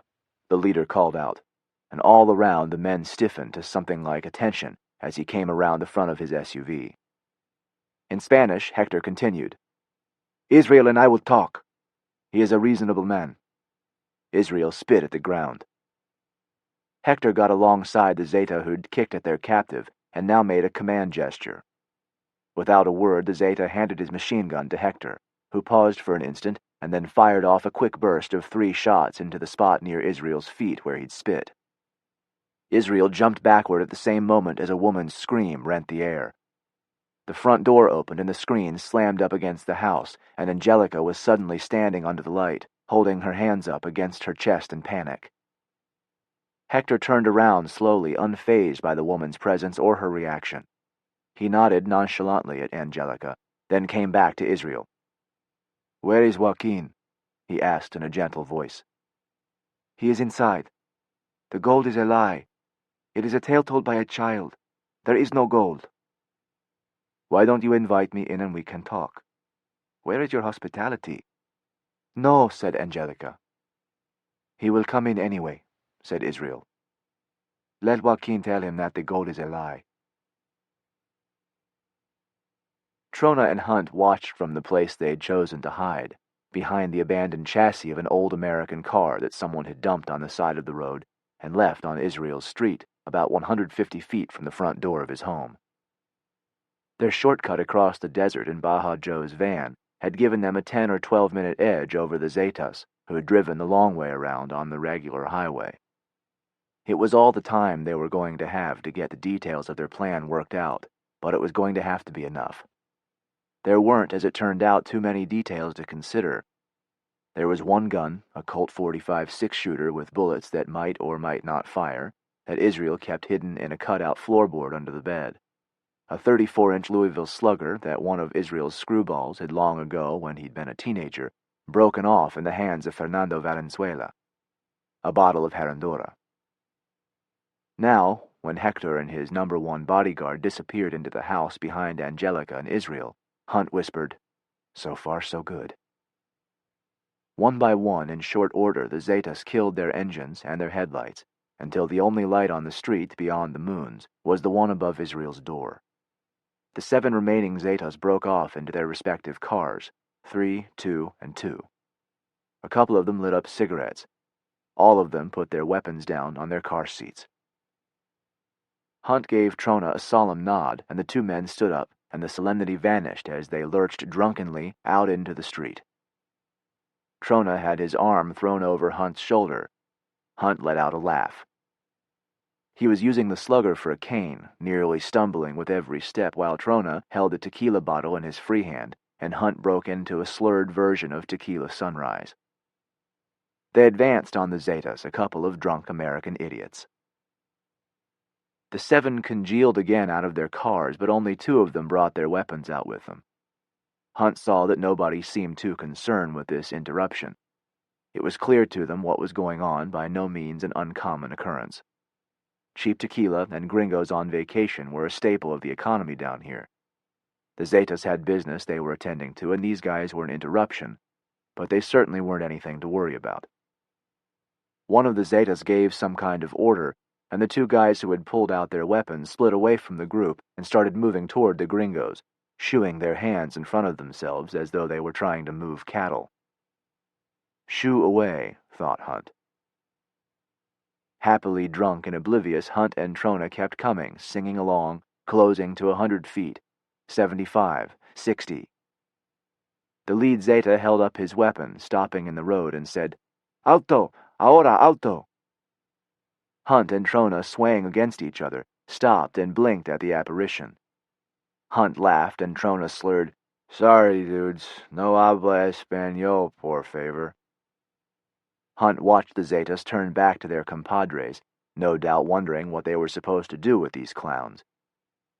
A couple more of the narcos who had stayed back by the cars decided to come on up and help get these pests out of the way, not bothering to bring their weapons. In front of them, Hunt pointed at the machine guns, held up a hand as if he suddenly understood.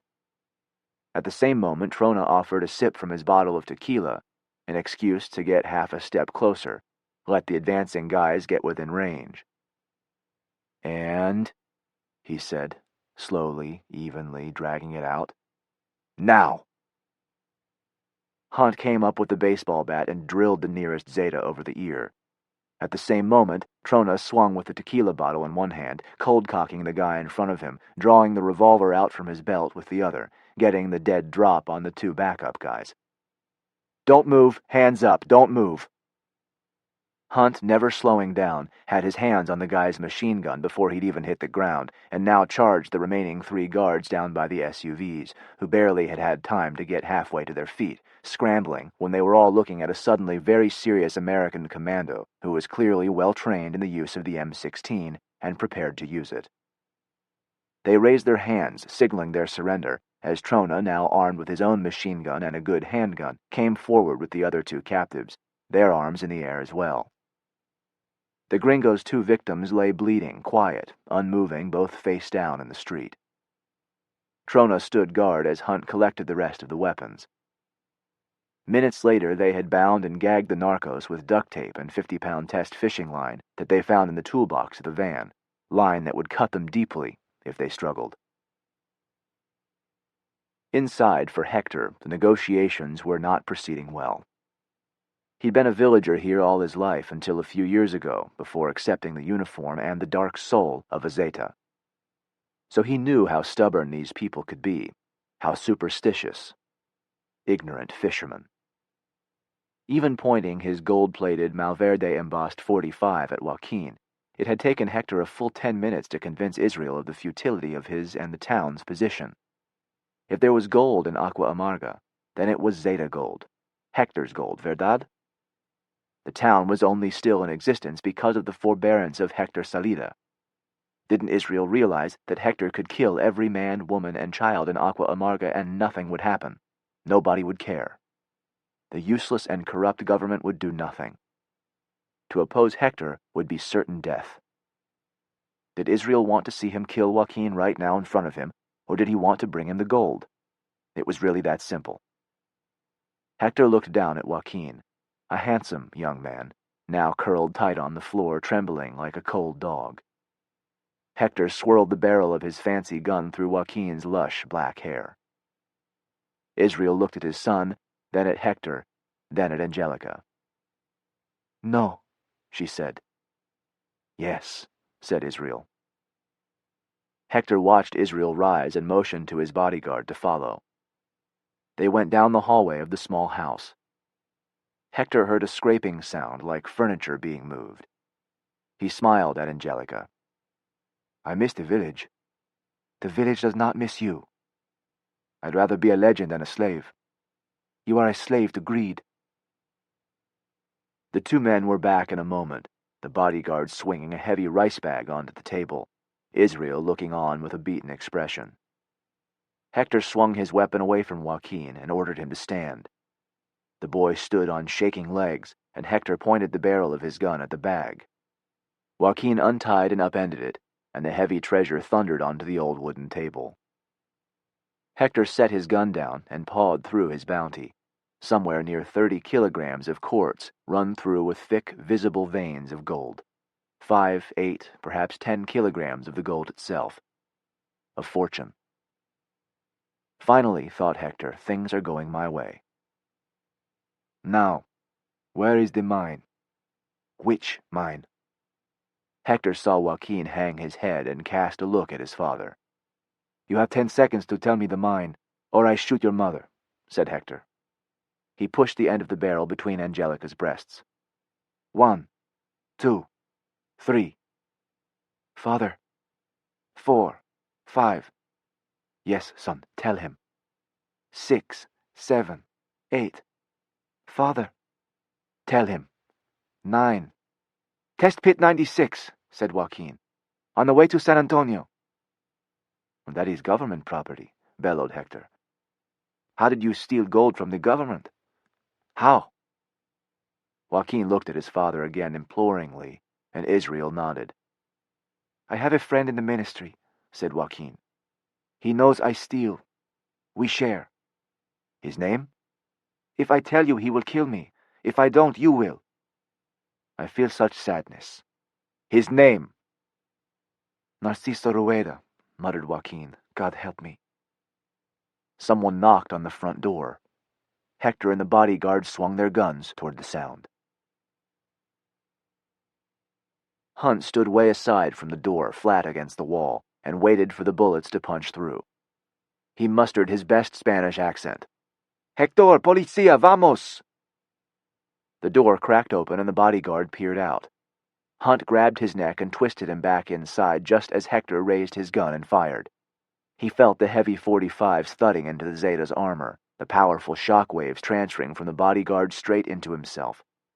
He threw the man to the floor as Israel crashed down on Hector's arms with a chair, his golden gun skidding across the floor, and Angelica walloped him over the head with a cast-iron tortilla press. Trona burst in from behind them with one of the Zeta's good semi-automatics held straight at Hector, who was back up on his knees, barely. Hunt grabbed the golden gun, then drew his own borrowed handgun from his belt and gave the bodyguard a sharp rap to the head with it. He ordered the family to raise their hands and move back against the wall. "Now!" Joe stepped in and herded them. Angelica raised her hands and looked at Trona. "The devil himself, look at his face." "How nice of you to notice," said Joe, unfailingly polite. "I've heard much worse." "Get out of my house," said Israel. "You gringo pigs, leave us alone," yelled Joaquin.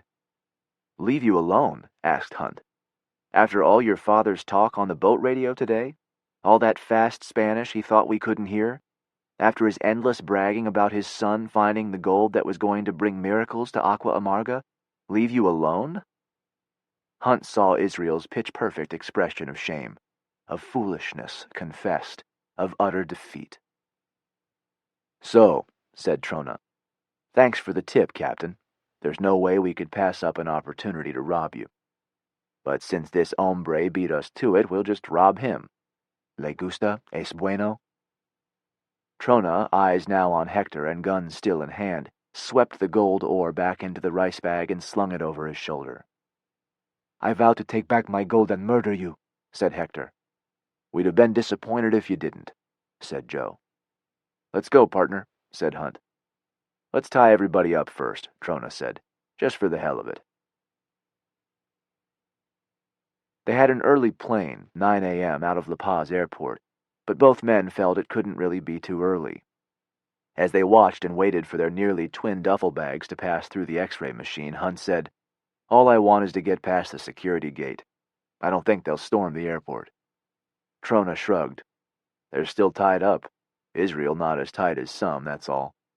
And Hector and his boys? Who's going to cut them free, the villagers?" "I hope you're right." "And don't get me wrong," Trona said. "I'm keeping my eyes open." He lowered his voice. "I just hope nobody notices we're not boarding with any gold, which might make somebody wonder where it could be." "Who's going to notice? It's not like Hector's going to go to the cops. 'Hey, those two gringos just stole the gold that I just stole.' I don't think so. Instead, we just walk on the plane and stay cool. As far as Hector's concerned, we got clean away and the gold with us. And he'd never believe that we put it back in Israel's panga." "I know, although he has vowed to take back his gold and kill us, remember?" Hunt broke a smile and shook his head. "Not gonna happen. Just like he's not going to find any gold in Test Pit 96. With only the 10 minutes or so they'd had to go over their plan with Israel's sister, they'd had to play things by ear. When they'd arrived at Israel's home, for example, first thing they'd had to contend with was a very distrustful and hostile Joaquin and his 15 years' worth of testosterone. Why should he believe that Hunt and Trona were going to steal the gold from Hector and then return it to Israel and the good people of Aqua Amarga? How could Angelica believe or trust these two gringos whom she had just met? Who were they, anyway? It had been a close thing, Joaquin getting the Colt from its hiding place, only to hold it on Joe and Wyatt for a tense few moments until Angelica could convince him that they really had no other choice. Hector and his narcos would be there within minutes. If Hunt and Trona were in fact planning on stealing the gold and keeping it for themselves, there was nothing Joaquin or anyone else could do about it. "We could kill them right now, and then kill as many of Hector's men as we could before they kill us," Joaquin said. "We know that there is more gold in the ground," Angelica had said. "No one needs to die over the gold we already have." And in the end, only 2 or 3 minutes before Hector and his men had arrived, Joaquin had given in. And still there had been one element of the plan that had worried Joe. They had no provision for Hector's return to claim the rest of the gold from Joaquin's secret mine. Everyone knew that Hector would not rest until he knew where Joaquin had found the gold, and even if Hunt and Trona were successful in keeping the town's gold from him that night, Hector would eventually cause more trouble when he came again. "He's going to need to know where you found it," Trona had said, "and he will torture you until you tell him. So there's only one thing to do." "What is that?" "Tell him the wrong mine," Joe said, "and sting him." "Sting him how?" "Well, that's for you and your father to figure out." 4 days after Hunt and Trona had landed safely back in the States, Narciso Rueda, a long-time angling customer of Israel's, sat in the bow of the Panga about 100 meters offshore. He was awaiting the long run-up at full power into ever more and more shallow water until Israel, with perfect timing, lifted the screaming, whining propeller up out of the water and killed the engine as the water became the beach and the Panga sheared its way through the sand until it came to rest 20 or 30 feet up onto the strand, high and dry. No matter how many fish they caught, and today Narciso had landed 2 dorado and 2 tuna, the beaching of the Pangas always provided an adrenaline rush, a last moment of excitement and pure, simple fun. But today, though they were in position to rush the shore, Israel kept the engine in neutral. Narciso was, in fact, head of security for the government's gold mining operations near La Paz. He had, of course, never made any kind of gold deal with Israel's son. In fact, he was widely known as an incorruptible official. Unlike so many of Mexico's security forces, especially those dealing with the narcotraficantes, Narciso had successfully investigated and prosecuted both gold thieves from among the miners and corruption at the corporate level. No fewer than 24 men now sat in federal prisons because of Narciso's efforts. After he listened to Israel's story, a smile played at the corners of his mouth. "I have heard something of this Hector Salida. A nasty piece of work. He thinks he can bribe me?" Israel nodded. "I took him out of Cerralvo last week," he lied. "He has a reckless mouth, and he has heard of gold in one of the abandoned mines, gold that supposedly you don't know of." This made Narciso laugh. "Ah, that gold. And I let him mine that vein and turn the other way. For a cut. That's the idea? It's what he bragged about. You might be expecting him to contact you. I look forward to the conversation, which I'll be certain to record. He is not the first one to have this idea, and our judges have found such recordings to be persuasive. I just thought you would want to know." Narciso nodded. "It is always good to have knowledge. It keeps the vermin down."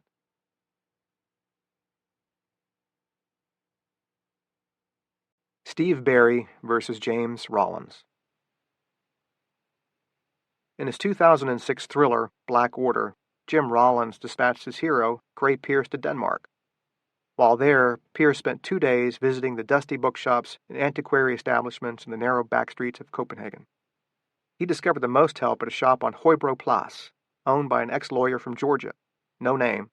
Just enough information that, if you were a fan of Steve Barry's hero, Cot Malone, you know instantly who Pierce was talking about.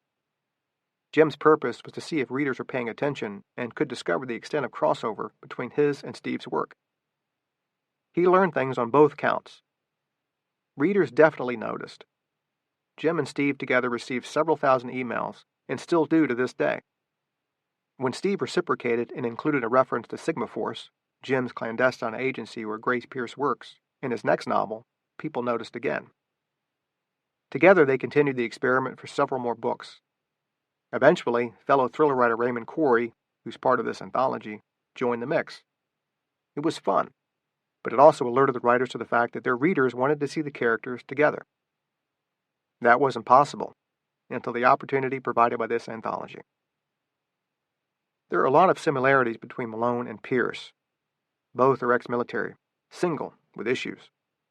They each worked for a covert government agency. Pierce with Sigma through the Defense Department. Malone, though now retired, freelances with his former employer, Magellan Billet, at Justice. And where Pierce deals more with science and a little history, Malone focuses on history with a touch of science. Steve came up with the broad idea of something in South America on the Amazon. Jim took that thought and wrote a first draft of the entire story. Steve then revamped that draft, which Jim gave a final edit. The result is about 3 hours in the lives of Gray Pierce and Cot Malone, on a riverboat in the middle of nowhere. Everything happens fast. Nothing atypical for these two. The Devil's Bones.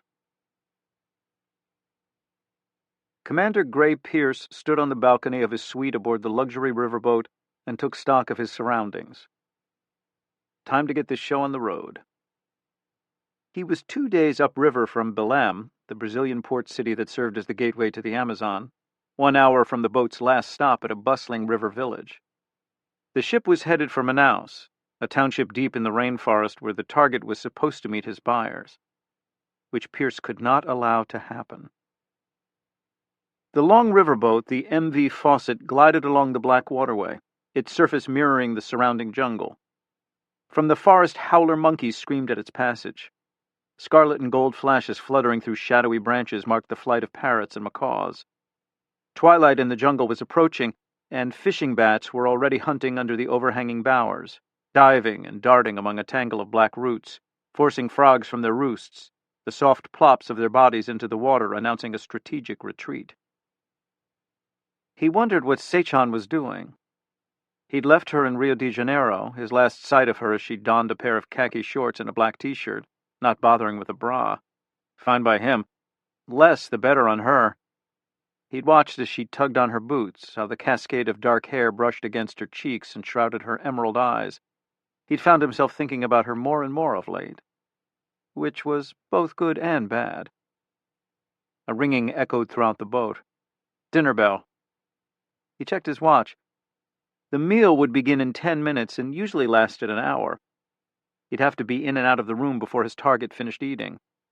He checked the knot on the rope he'd tied to the rail and tossed the line over the side. He'd cut just enough length to reach the balcony directly below, which led into the suite belonging to his target. Edward Trask, an ethnobotanist from Oxford University. Pierce had been provided a full dossier.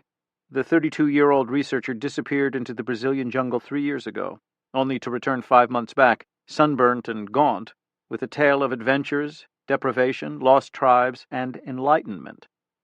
He became an instant celebrity, his rugged face gracing the pages of Time and Rolling Stone. His British accent and charming self-deprecation seemed crafted for television, and he'd appeared on a slew of national programs, from Good Morning America to The Daily Show. He quickly sold his story to a New York publisher for 7 figures. But one aspect of Trask's story would never see print, a detail uncovered a week ago. Trask was a fraud, and a dangerous one at that. Pierce gripped the rope and quickly shimmied down. He found the balcony below and climbed on, seizing a position to one side of the glass doors. He peered through the parted curtain and tested the door. Unlocked.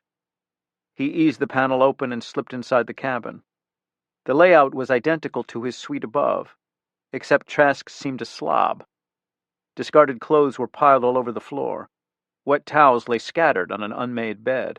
The remains of some meal cluttered the table.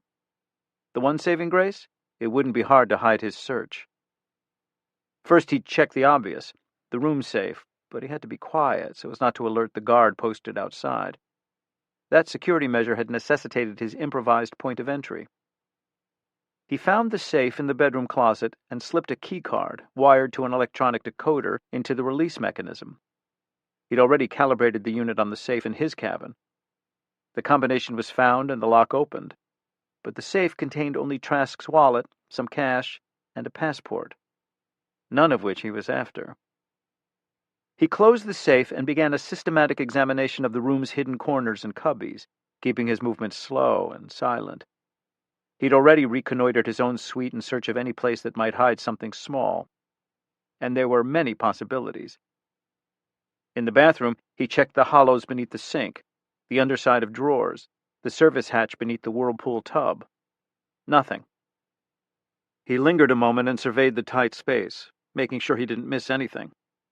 The bathroom's marble vanity top seemed a collage of dried toothpaste, balled-up wet tissues, and assorted creams and gels. From his observations over the past 3 days, he knew Trask only allowed the maid and butler into the room once a day, and even then they were accompanied by the guard, a burly fellow with a shaved scalp and a perpetual scowl. He left the bathroom. The bedroom was next. A loud oomph reverberated from the cabin door, which startled him. He froze. Was Trask back? So soon? What sounded like something heavy slid down the door and thumped to the floor outside. The deadbolt released and the doorknob turned. Crap. He had company. Cotton Malone crouched over the slumped guard. He held a finger to the man's thick neck and ensured the presence of a pulse. Faint, but there. He'd managed to surprise the sentry in a chokehold that took far longer than he had expected. Now that the big man was down, he needed to get him out of the hallway. He'd just arrived on the boat an hour ago at its last stop, so everything was being improvised. Which was fine. He was good at making things up. He opened the door to Trask's cabin and hauled the limp body by the armpits. He noted a shoulder holster under the guard's jacket and quickly relieved the man of his weapon. He'd not had time to secure a sidearm due to the foreshortened nature of this mission. Yesterday, he'd been attending an antiquities auction in Buenos Aires. on the hunt for some rare first editions for his Danish bookshop. Cassiopeia Witt was with him. It was supposed to be a fun trip, some time together in Argentina, sun and beaches. But a call from Stephanie Nell, his old employer at the Magellan Billet, had changed those plans. 5 months ago, Dr. Edward Trask had returned from the Brazilian rainforest after 3 years missing, toting an armful of rare botanical specimens, roots, flowers, leaves, and bark, all for the pharmaceutical company that had funded his journey. He claimed his discoveries held great potential, hope for the next cancer drug, cardiac medicine, or impotency pill. He'd also returned with anecdotal stories for each of his samples, tales supposedly told to him by remote shamans and local tribespeople. Over the intervening months, though, word had seeped from the company that the samples were worthless. Most were nothing new. A researcher for the pharmaceutical firm had privately described the much-publicized bounty best. It was like the bastard just grabbed whatever he could find. To both save face and protect the price of its stock, the company clamped a gag order on its employees and hoped the matter would just go away. But it hadn't.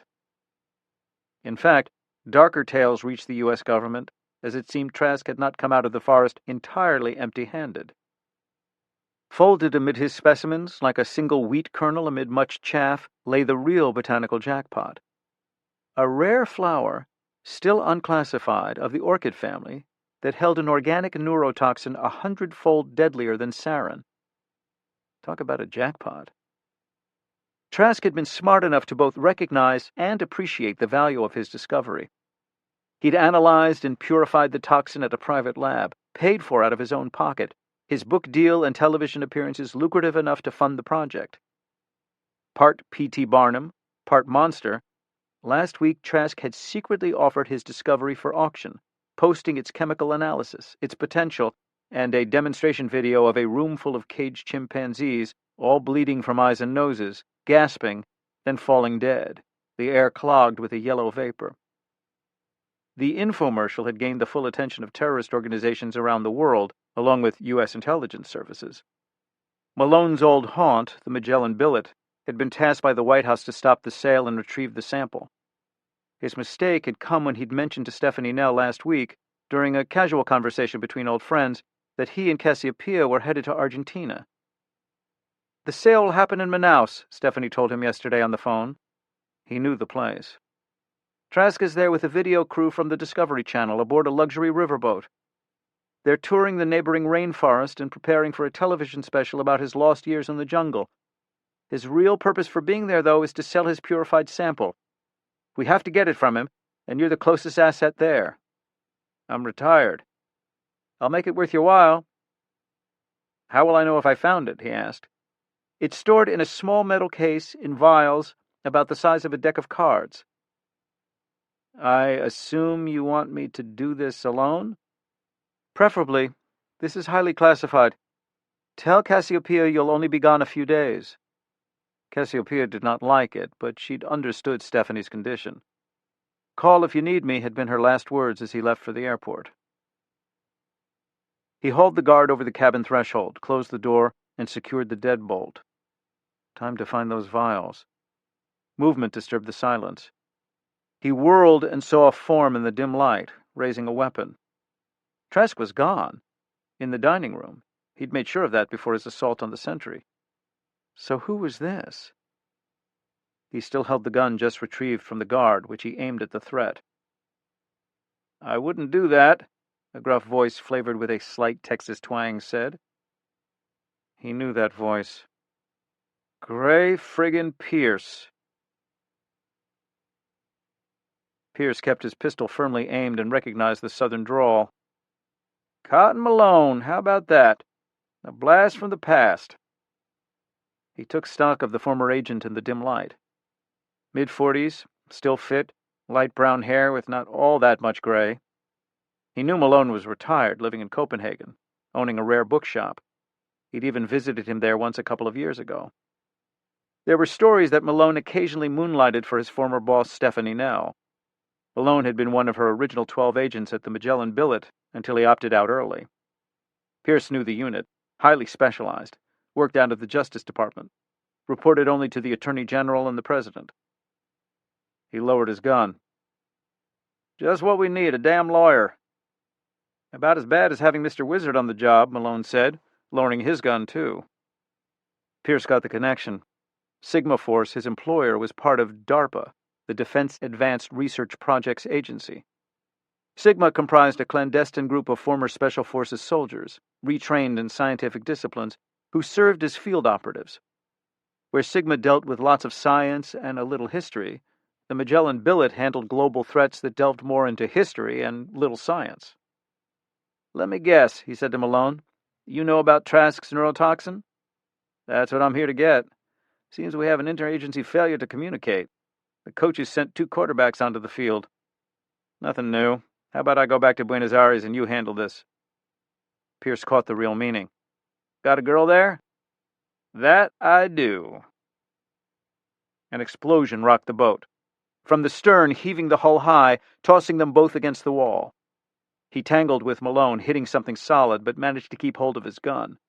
The blast faded, and screams filled the air, echoing throughout the ship. The riverboat listed to starboard. That ain't good, Malone said as they both regained their balance. You think? The boat continued to list, tilting farther starboard, confirming the hull was taking on water. A glance past the balcony revealed a pall of black smoke wafting skyward. Something was on fire. A pounding of boots sounded from beyond the cabin door. A shotgun blast tore through the deadbolt and the door crashed open. Both he and Malone swung their guns toward the smoky threshold. 2 men barged inside, dressed in paramilitary uniforms, their faces obscured by black scarves. One carried a shotgun, the other an assault rifle. Pierce shot the man with the double barrel while Malone took down the other. This is interesting, Malone muttered, as Pierce quickly checked the hallway and confirmed only the 2 gunmen. Seems we're not the only ones looking for Trask's poison. Were you able to find it? He shook his head. I only had a chance to search half the suite, but it shouldn't take long to... Gun blasts popped in the distance. Pierce cocked an ear. That came from the dining hall. Our visitors must be going after Trask, Malone said. He could have it on him. Which was a real possibility. He'd already considered that option, which was why he'd gone to great lengths to keep his search of the cabin under the radar. If the effort proved futile, he didn't want to alert Trask and make him extra guarded. Finish your search here, Malone said. I'll get Trask. They had no choice. Things were happening fast and off-script. Lawyer or no lawyer, he needed the help. Do it. Malone raced down the canted passageway, a hand on the wall to keep his balance. He'd not seen Gray Pierce since that day in his bookshop a couple of years ago. He actually liked the guy. There were a lot of similarities between them. Both were former soldiers, both recruited into intelligence services. Each seemed to have taken care of themselves physically. The big difference came with age. Pierce was at least 10 years younger, and that made a difference, particularly in this business. The other contrast was that Pierce was still in the game, while Malone was merely an occasional player, and he wasn't foolish enough not to realize that mattered. He skidded to a stop as he approached the stairs that led down to the riverboat's dining hall. Take it slow from here in. Through a window he surveyed the river outside. The boat sat askew, foundering in the swift current. Past a royal of smoke he spotted a gunmetal gray craft prowling into view. A uniformed man whose features were obscured by a wrap of black cloth stood at its stern, the long tube of a rocket-propelled grenade launcher resting on his shoulder, which was apparently how they'd scuttled the boat. He rounded the landing and double doors appeared below. A body lay at the threshold in a pool of blood. The man dressed as a maitre d'. He slowed his pace and negotiated the steps with care, approaching the door from one side, and snuck a quick peek into the room. More bodies lay strewn among overturned tables and chairs, at least 2 dozen. A large clutch of passengers huddled to one side of the spacious room, held at gunpoint by a pair of men. Another 2 men stalked through bodies, searching. One held a photograph, likely looking for someone who matched Trask's face. Amid the captives, Malone spotted the good doctor. Stephanie had provided him an image by email. Trask kept his back to the gunman, hunching into his dinner jacket, a hand half covering his face, trying to be one among many. That ruse wouldn't last long. Trask was strikingly handsome in a roguish way, with unruly auburn hair and sharp planes defining his face. Easy to see how he became a media darling. But those distinct looks should get him flushed out of the crowd and into the assault force's custody in no time. Malone couldn't let that happen. So he bent down and patted his palm into the maitre d's blood. Not the most hygienic thing in the world, but it had to be done. He painted his face with the bloody palm, then slipped the pistol into the waistband of his pants, at the small of his back, and tugged the edge of his shirt over it. Why he did stuff like this, he'd never know. He stumbled into view, limping, holding a bloody hand to his fouled face. "Help me," he called out in a plaintive tone, as he wove a path deeper into the room, only to be accosted by one of the gunmen holding the passengers at bay. Orders in Portuguese were barked at him. He feigned surprise and confusion, though he understood every word, a benefit of the eidetic memory that made languages easy for him. He allowed the man to drive him toward the clutch of passengers. He was shoved into the crowd, bouncing off a matronly woman who was held close by her husband. He shifted deeper into the mass, bobbling his way through until he reached Trask's side. Once there, he slipped the pistol out and jabbed it into the botanist's side. "Stay nice and still," he whispered. "I'm here to save your sorry ass." Trask flinched, and it looked like he was about to speak. "Don't talk," he breathed. "I'm your only hope of getting out of here alive, so don't look a gift horse in the mouth." Trask stood still and asked, his lips not moving, "What do you want me to do?" "Where's the biotoxin?" "Get me out of here, and I'll bloody well make it worth your while." Typical opportunist, quickly adapting. "I'm not telling you a thing," Trask said, "until you have me somewhere safe." Clearly the guy sensed a momentary advantage. "I could just identify you to these gentlemen," Malone made clear. "I have the vials on me. If even a single one breaks, it'll kill anything and everything within 100 yards. Trust me, there's no stopping it short of incineration." Trask threw him a glorious smile of victory. "So I suggest you hurry." He took stock of the four gunmen. The two searchers had about completed their path through the corpses. To better the odds of success, he needed them all grouped together. As he waited for that to happen, he decided to press his own advantage. "Where did you find the orchid?" The doctor gently shook his head. "You'll tell me that much, or I'll shoot my way out of here and leave you to them, making sure I'm 100 yards away fast." Trask clenched his jaw and seemed to get the point. They both continued to stare out at the macabre scene. 6 months into the jungle, I heard a rumor of a plant called Huesos del Diablo, Trask said, keeping his lips still. Malone silently translated. The devil's bones. It took another year to find a tribe that knew about it. I embedded myself in their village, apprenticed myself to the shaman. Eventually, he took me to a set of ruins buried in the upper Amazon basin, revealing a vast complex of temple foundations that stretched for miles. The shaman told me that tens of thousands of people had once lived there, a vast unrecorded civilization. Malone had heard of similar ruins, identified via satellite imaging, found deep in the hinterlands of the Amazon, where people thought no one lived. Each discovery defied the conventional wisdom that deemed the rainforest incapable of supporting civilization. Estimates put the number living there at over 60,000. The fate of those people remained unknown, though it was theorized starvation and disease were the main culprits of their demise. But maybe there was another explanation. The searchers across the dining hall checked the last of the bodies. The two armed men closest to them alternated their attention from their colleagues to their captives. Among the ruins I found piles of bones, many of them burned. Other bodies looked like they died where they dropped. The shaman told me the story of a great plague that killed in seconds and wilted flesh from bones. He showed me an unusual dark orchid growing nearby. I didn't know then if the orchid was the source of the plague, but the shaman claimed the plant was death itself. Even to touch it could kill. The shaman taught me how to gather it safely and how to wring the poison from its petals. And once you learned how to gather this toxin? Trask finally glanced at him. I had to test it, of course. First on the shaman, then on his village. Malone's blood went cold at the matter-of-fact admission of mass murder. Trask turned back. Afterward, to ensure I had the only source, I burned all the pockets of the orchids I could find. So, you see, my rescuer, I hold the key to it all. He'd heard enough. Stick to my side, he mouthed.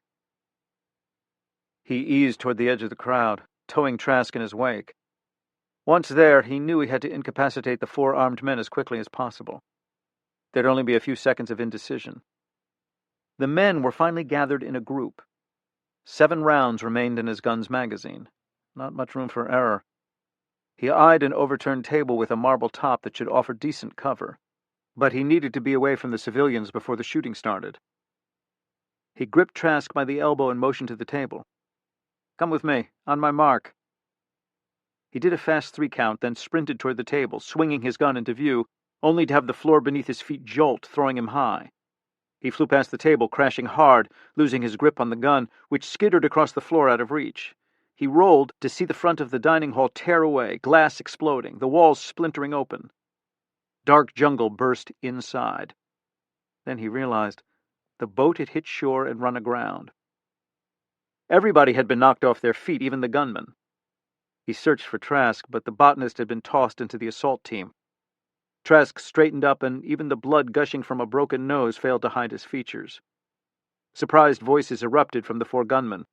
Rifles were pointed, and Trask lifted his arms in surrender. Malone searched for the pistol, but it was gone. Trask glanced in his direction, the fear and plea plain on his face. The man's thoughts clear. "Help me, or else." Malone shook his head and brought a finger to his lips, signaling silence, the hope being that the doctor would realize selling him out was not a good idea. One of them had to be free to act. Trask hesitated, was jerked to his feet, but said nothing. A parrot screamed across the ruins of the dining hall, cawing, seemingly voicing Malone's frustration. And he could only stare as Trask and his captors vanished into the dark bower of the jungle. Pierce stared across the ruins of the dining hall, studying what lay beyond a gash in the walls. "So you lost him?"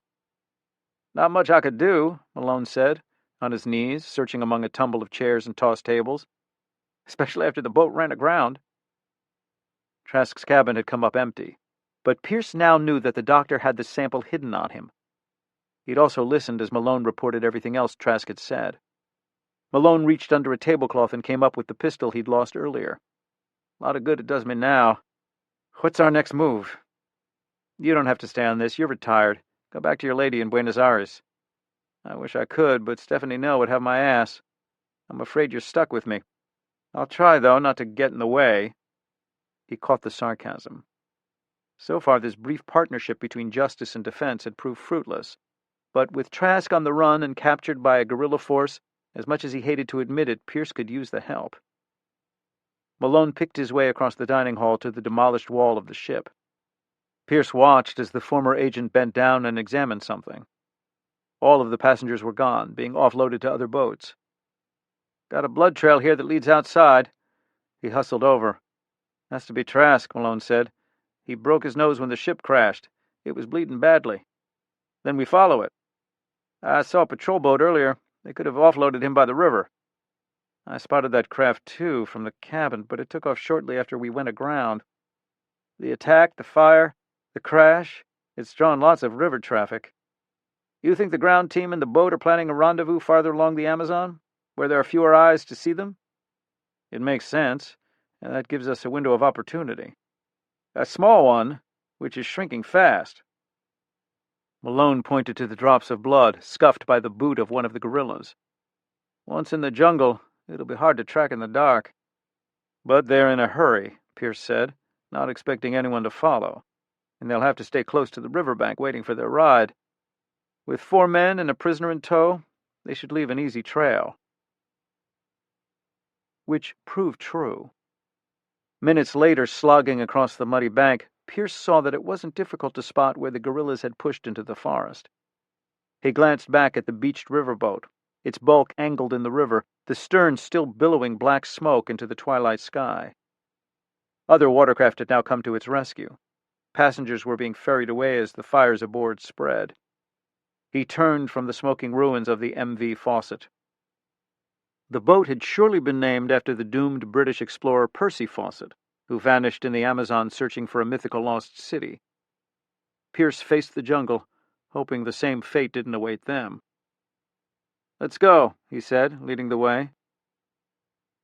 Less than 10 feet into the dense vegetation, the forest snuffed what little light remained. Night shrouded them. He limited any illumination to a single penlight, which he shone ahead, picking out boot prints in the muddy mulch and broken stems on the bushes. The trail was easy to track, but hard to traverse. Every vine was armed with thorns.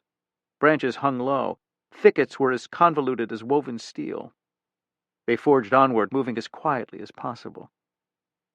A growing ruckus from the night helped mask their advance. All around them were screams, buzzes, howls, and croaking. The shine of his tiny light also caught eyes staring back at them. Monkeys huddled in trees, parrots nesting atop branches. A pair of larger pupils, like yellow marbles with black dots, glowed. Maybe a jaguar or a panther. About 40 minutes of careful advancing, Malone whispered, "To the left. Is that a fire?"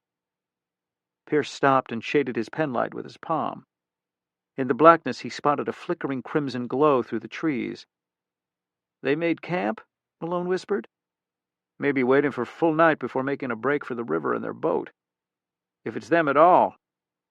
Only one way to find out." He flicked his flashlight off and continued toward the glow, noting that the path they were following led in that direction too. 20 minutes of careful plodding were needed to close the distance. They halted in a copse of vine-laden trees that offered cover and a vantage point to spy upon the camp. Pierce surveyed the clearing. Mud and thatch huts indicated a native village. He spotted a clutch of children and a handful of men and women, including a wizened elder who cradled an injured arm.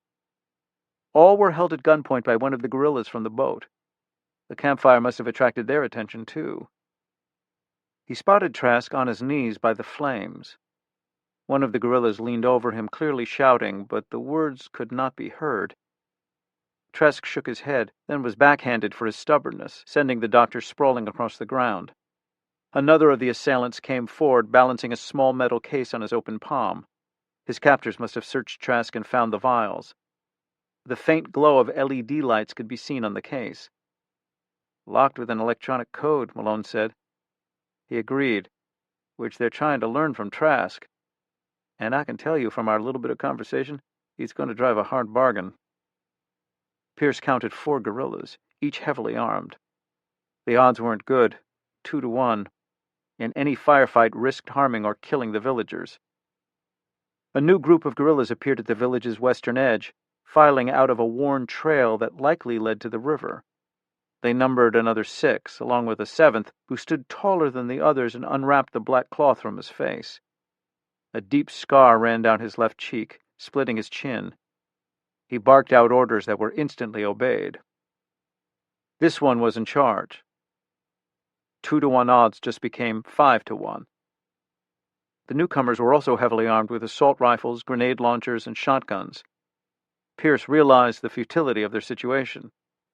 But Malone seemed unaffected. "We can do this." Malone watched as the assault force leader yanked Trask to his feet and pointed west, toward the river, where the boat was likely waiting. "We can't let them get to the water," he said. "Once they've cleared the village, we can use the jungle to our advantage." "Guerrilla warfare against guerrillas." Pierce shrugged. "I like it. They teach you that in law school?" "The Navy." Pierce smiled. "With any luck, maybe in the confusion we can grab Trask and the vials." "I'll settle for the vials." Their targets left the village. They kept low, running parallel. Interesting how their quarry was making no effort to move quietly. Orders were barked in loud voices, the crunch of boots and snap of branches announcing a retreat toward the river. The entourage moved as if in total command of their surroundings, which, in a sense, they were. This was home field for them. But that didn't mean the visiting team couldn't score a few points every once in a while. They neared the village clearing, and Malone noted 2 of the gunmen had remained behind, assault rifles still trained on villagers. A problem. It seemed they intended to leave no witnesses. He caught Pierce's attention, pantomimed what they should do, and received a nod of acknowledgement. They closed the last of the distance at a run, bursting into the clearing, appearing in an instant behind the 2 gunmen. A shot to the chest, and he dropped one. Pierce killed the other. The pistol blasts were loud, echoing into the forest. Malone skidded on his knees and caught the assault rifle as his target collapsed. Pointing it toward the sky, he strafed a fierce blast at the stars. He hoped the initial pistol shots accompanied by the rifle fire would be taken by the retreating guerrillas as the village's bloody cleanup. Pierce motioned for the locals to stay calm and not spoil the ruse. The elder nodded, seeming to understand, and waved the others down, ensuring that mothers kept frightened children quiet, signaling the men to gather what they could in preparation to flee. Pierce holstered his Sig Sauer and gripped one of the guerrillas' rifles. Malone followed his example. He spotted a grenade launcher resting on the ground near one of the bodies. He considered taking it, too, but it would likely only burden him in the confines of the jungle. The rifle and his pistol would have to do. They fled toward the trail taken by the guerrillas. 30 yards in, the shadowy form of a guerrilla blocked their path. Someone must have been sent back to make sure the village was secure. Before they could react, the man opened fire, shredding leaves and sending them diving into the vegetation. Malone rolled behind the bole of a tree and twisted in time to see the muzzle flash of Pierce's return fire. Not bad. Fast response. The guerrilla was thrown backward, his chest blown out as bullets tore into flesh. The body thudded to the ground. "Keep going," Pierce said. "Let's try to stay on their flanks." Malone bit back a groan of complaint from his sore knees. Jungle warfare was definitely a younger man's game, but he could handle it. They plunged ahead. Pierce kept track of Malone's progress, matching the pace. What they needed was for any boat waiting for the group to be out of commission. Unfortunately, they were a little short-handed and would have to handle the situation once there. He continued through the forest, paralleling the path taken by the guerrilla force. He on one side of the trail, Malone on the other, out of sight. A slight wind coursed through the trees. Its direction appeared away from the river, inland. Shouts from ahead brought him to a stop, first in Portuguese, then English. "Show yourself or I kill your man!" He edged forward and crouched low. A deadfall opened ahead where one of the canopy trees had recently fallen, tearing a hole in the forest. Starlight bathed the open wound, revealing the guerrilla leader. He held aloft the small steel case, its LED display still glowing. Another of the guerrillas nestled the muzzle of an assault rifle to the back of Trask's skull. Pierce cared nothing for the doctor's life. Malone had shared what he'd learned as to how Trask had obtained his prize, and at what cost. All that mattered was securing the toxin before it escaped to some foreign enemy's manufacturing lab, where it could be mass-produced. "Come out now or I kill him," the leader shouted. From the edge of the deadfall, another pair of gunmen appeared. Only then did Pierce realize his mistake. Your man. Prodded at gunpoint, a second prisoner was thrust into view, gagged, his face bloody. Malone. Malone kept his fingers folded atop his head. He'd been ambushed shortly after parting company with Pierce. A shadow had loomed behind him, clamping a hand over his mouth, an arm around his throat. Then a second figure slammed the butt of a rifle into his gut, dropping him to the ground. Dazed, he'd been gagged with one of their face scarves and thrust forward at gunpoint. He now stared out at the dark forest, willing Pierce not to show himself. Unfortunately, his silent plea was not answered. 20 yards away, Pierce appeared, rifle high over his head, surrendering. One of his captors shoved Malone forward. Pierce caught his gaze as he staggered near and mouthed, "Be ready to run." Pierce stepped past Malone and shouted, "I surrender," which gained the guerrilla leader's full attention. He tossed the assault rifle away. As expected, all eyes followed the weapon's trajectory across the deadfall. He quickly dropped an arm to his waist, yanked out his Sig Sauer, and shot from the hip, taking out the two closest gunmen. Now for the real prize. He aimed at the leader and fired. Instead of a clean kill, though, the round found the man's outstretched hand, smacking into the steel case, then penetrating the chest. A yellowish mist burst instantly outwards, swamping those nearby. He remembered Malone's relating the botanist's warning, if even a single vial breaks, it'll kill anything within 100 yards.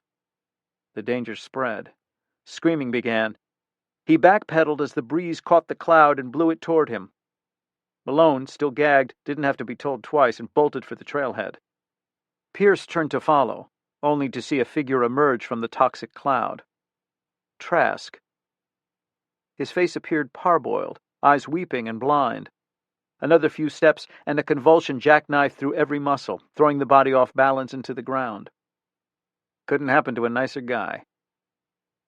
Pierce turned and sprinted after Malone. The wind-blown danger rolled after him. He glanced back at the spreading devastation. Monkeys fell from tree limbs. Birds took flight only to cartwheel to the ground. Anything that crawled, slithered, or flew seemed to instantly succumb. He caught up with Malone, and together they fled down the last of the trail and burst into the village clearing, which, unfortunately, wasn't empty. The locals were still there, having not yet evacuated. Children darted behind mothers' legs, frightened by their sudden reappearance, thinking perhaps the guerrillas had returned. Matters weren't helped by the fact that Malone was bloody and gagged. Pierce drew to a halt and swung around to face the trail. Above the canopy, a flurry of bats spun and darted, beginning their nightly forage for insects. Then they began to drop from the sky, at first farther out, then closer in. Death swept toward them, carried by the wind. He turned to the villagers and saw frightened faces. None of them, himself included, would ever be able to run fast enough to escape the cloud. His errant shot had doomed them all. Malone searched for their only hope, again skidding to his knees and snatching up the RPG launcher. A quick check confirmed the weapon was loaded. Thank God. "What are you doing?" Pierce yelled. No time to explain. He hoisted the tube to his shoulder, aimed for the trailhead, and fired. The weapon jolted against his face, spitting out smoke behind him. A grenade whistled in a tight arc, then blasted down the throat of the trail. A fiery explosion lit the night. Trees erupted in a smoldering rain of limbs and leaves. Heat washed over him. Was it enough? Trask's words echoed in his head. "There's no stopping it short of incineration." He tugged the gag free.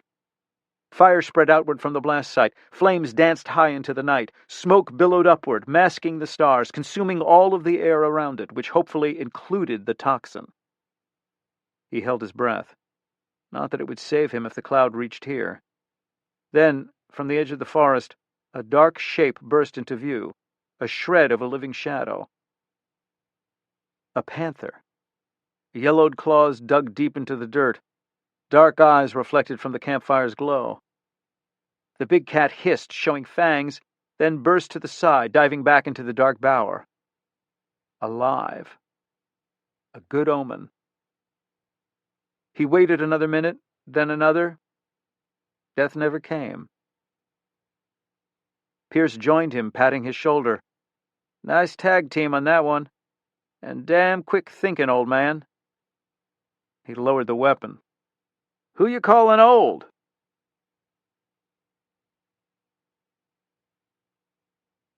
Lee Child versus Joseph Fender.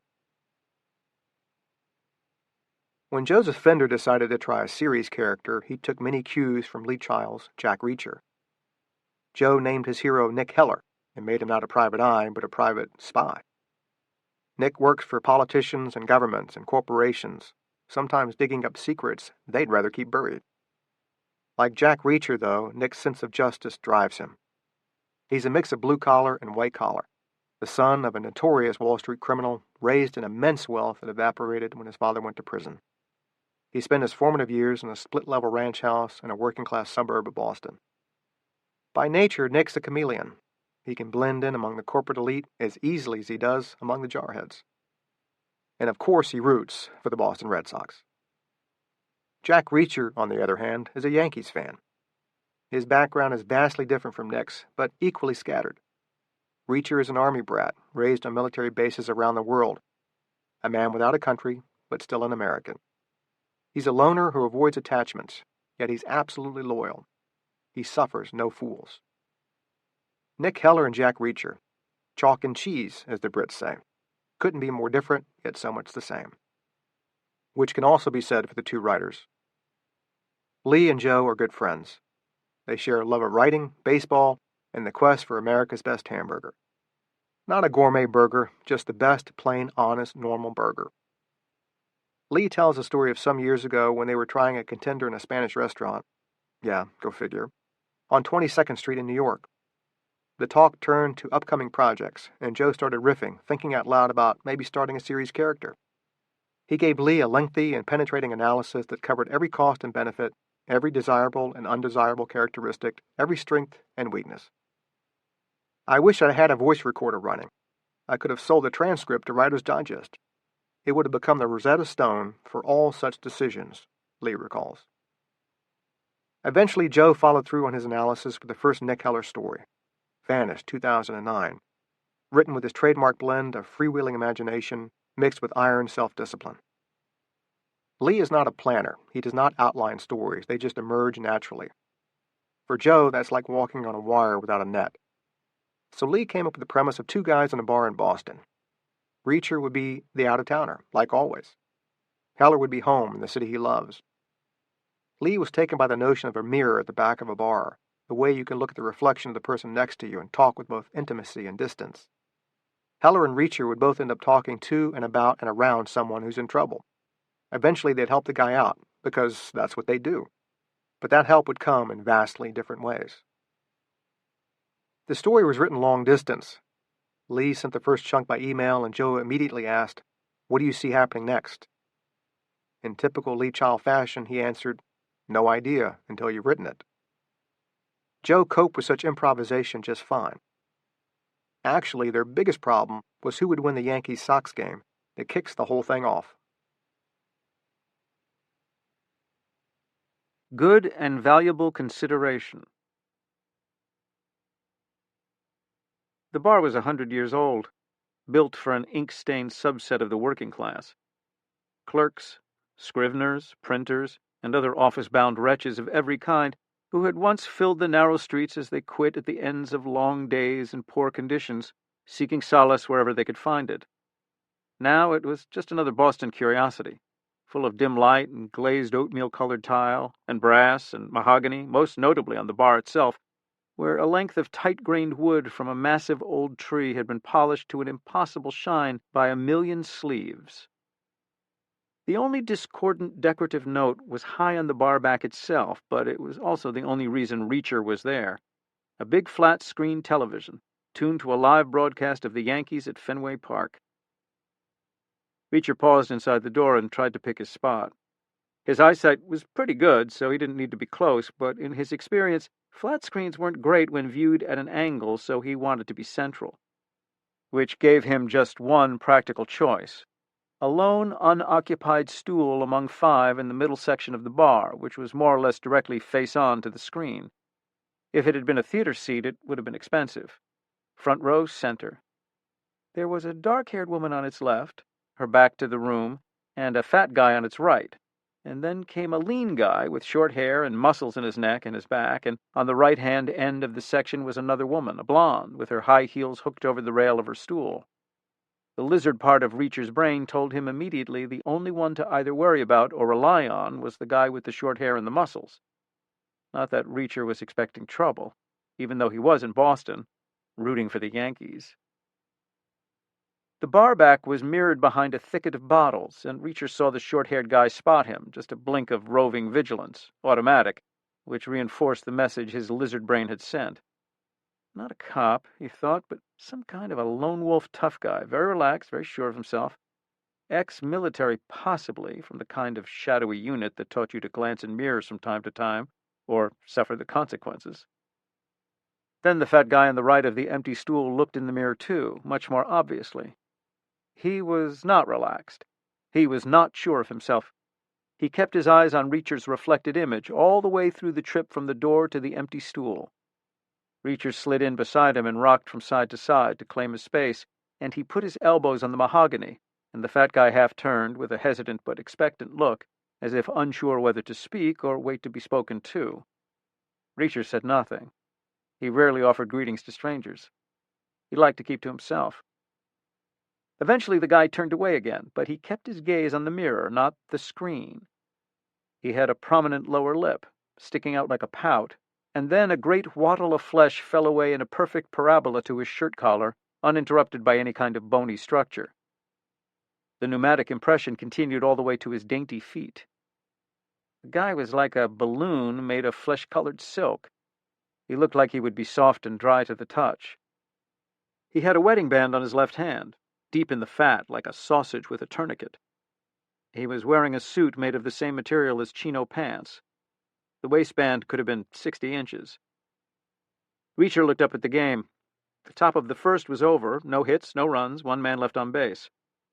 The commercials were starting, first up being a leasing offer on a brand of automobile Reacher had never heard of. The barman finished up elsewhere and scooted over sideways, and Reacher asked for a full-fat Bud in a bottle, which he got seconds later, ice-cold and foaming. The fat guy said, "I'm Jerry DeLong." At first, Reacher wasn't sure who he had been addressing, but by a process of elimination, he figured it was him. He said, "Are you?" The guy with the short hair and the muscles was watching the exchange in the mirror. Reacher glanced at his reflection, and then the fat guy's, who looked straight at him via the glass. Barroom intimacy. Eye contact, but indirect. Reacher said, "I'm here to watch the game," which seemed to satisfy the guy. He looked away as if an issue had been settled. His gaze returned to the mirror. The various angles of incidence and reflection were hard to calculate, but Reacher figured the guy was watching the door behind him. He was giving off a low-level buzz of anxiety. His eyes were pale and watery, but the rest of him was composed. His huge, pale face was immobile, and his body was still. The commercials ended, and the broadcast returned to Fenway. The little green bandbox looked luscious under the lights. The Yankees were in the field, in road gray. Their pitcher was throwing the last of his warm-ups. He didn't look very good. Nick Heller had entered the bar 3 minutes earlier and had immediately picked up on the after-work vibe, the frenzied high spirits, the smell of sweat and cologne and beer and unwinding anxiety. It was like walking into a party at its very peak, the disorienting cacophony of chatter, the nearly deafening babble, the whooping laughter. It was one of Heller's favorite hometown bars because it was the real thing. You'd never find raspberry wheatcraft beer here. They had Narragansett beer on tap, a beer that Bostonians were loyal to even if it was watery swill. There were a couple of available seats at the bar on either side of a great fat man. Interesting. Heller wondered whether the fat guy was saving them for friends. He couldn't be from the neighborhood. No one who came here did things like saving seats. Heller sidled through the crowd toward the bar counter. One of the things he liked about this place was the mirror behind the serried ranks of bottles. A mirror like this, you could see the faces of those sitting at the bar as you approached. Or you could sit at the bar back to the room and see who was coming up from behind. You could talk to the guy or the woman next to you and be looking him or her in the face, in the mirror, directly, but at the same time, indirectly. Heller liked being able to relax when he went for a drink, and you never knew who might turn up. As he neared the bar, he noticed one face in the mirror looking at him, the fat guy. He had an odd face, a receding chin with a cow-like wattle that tucked under his collar like an apron. He reminded Heller of a trout. He was watching Heller intently, like he'd been waiting for him.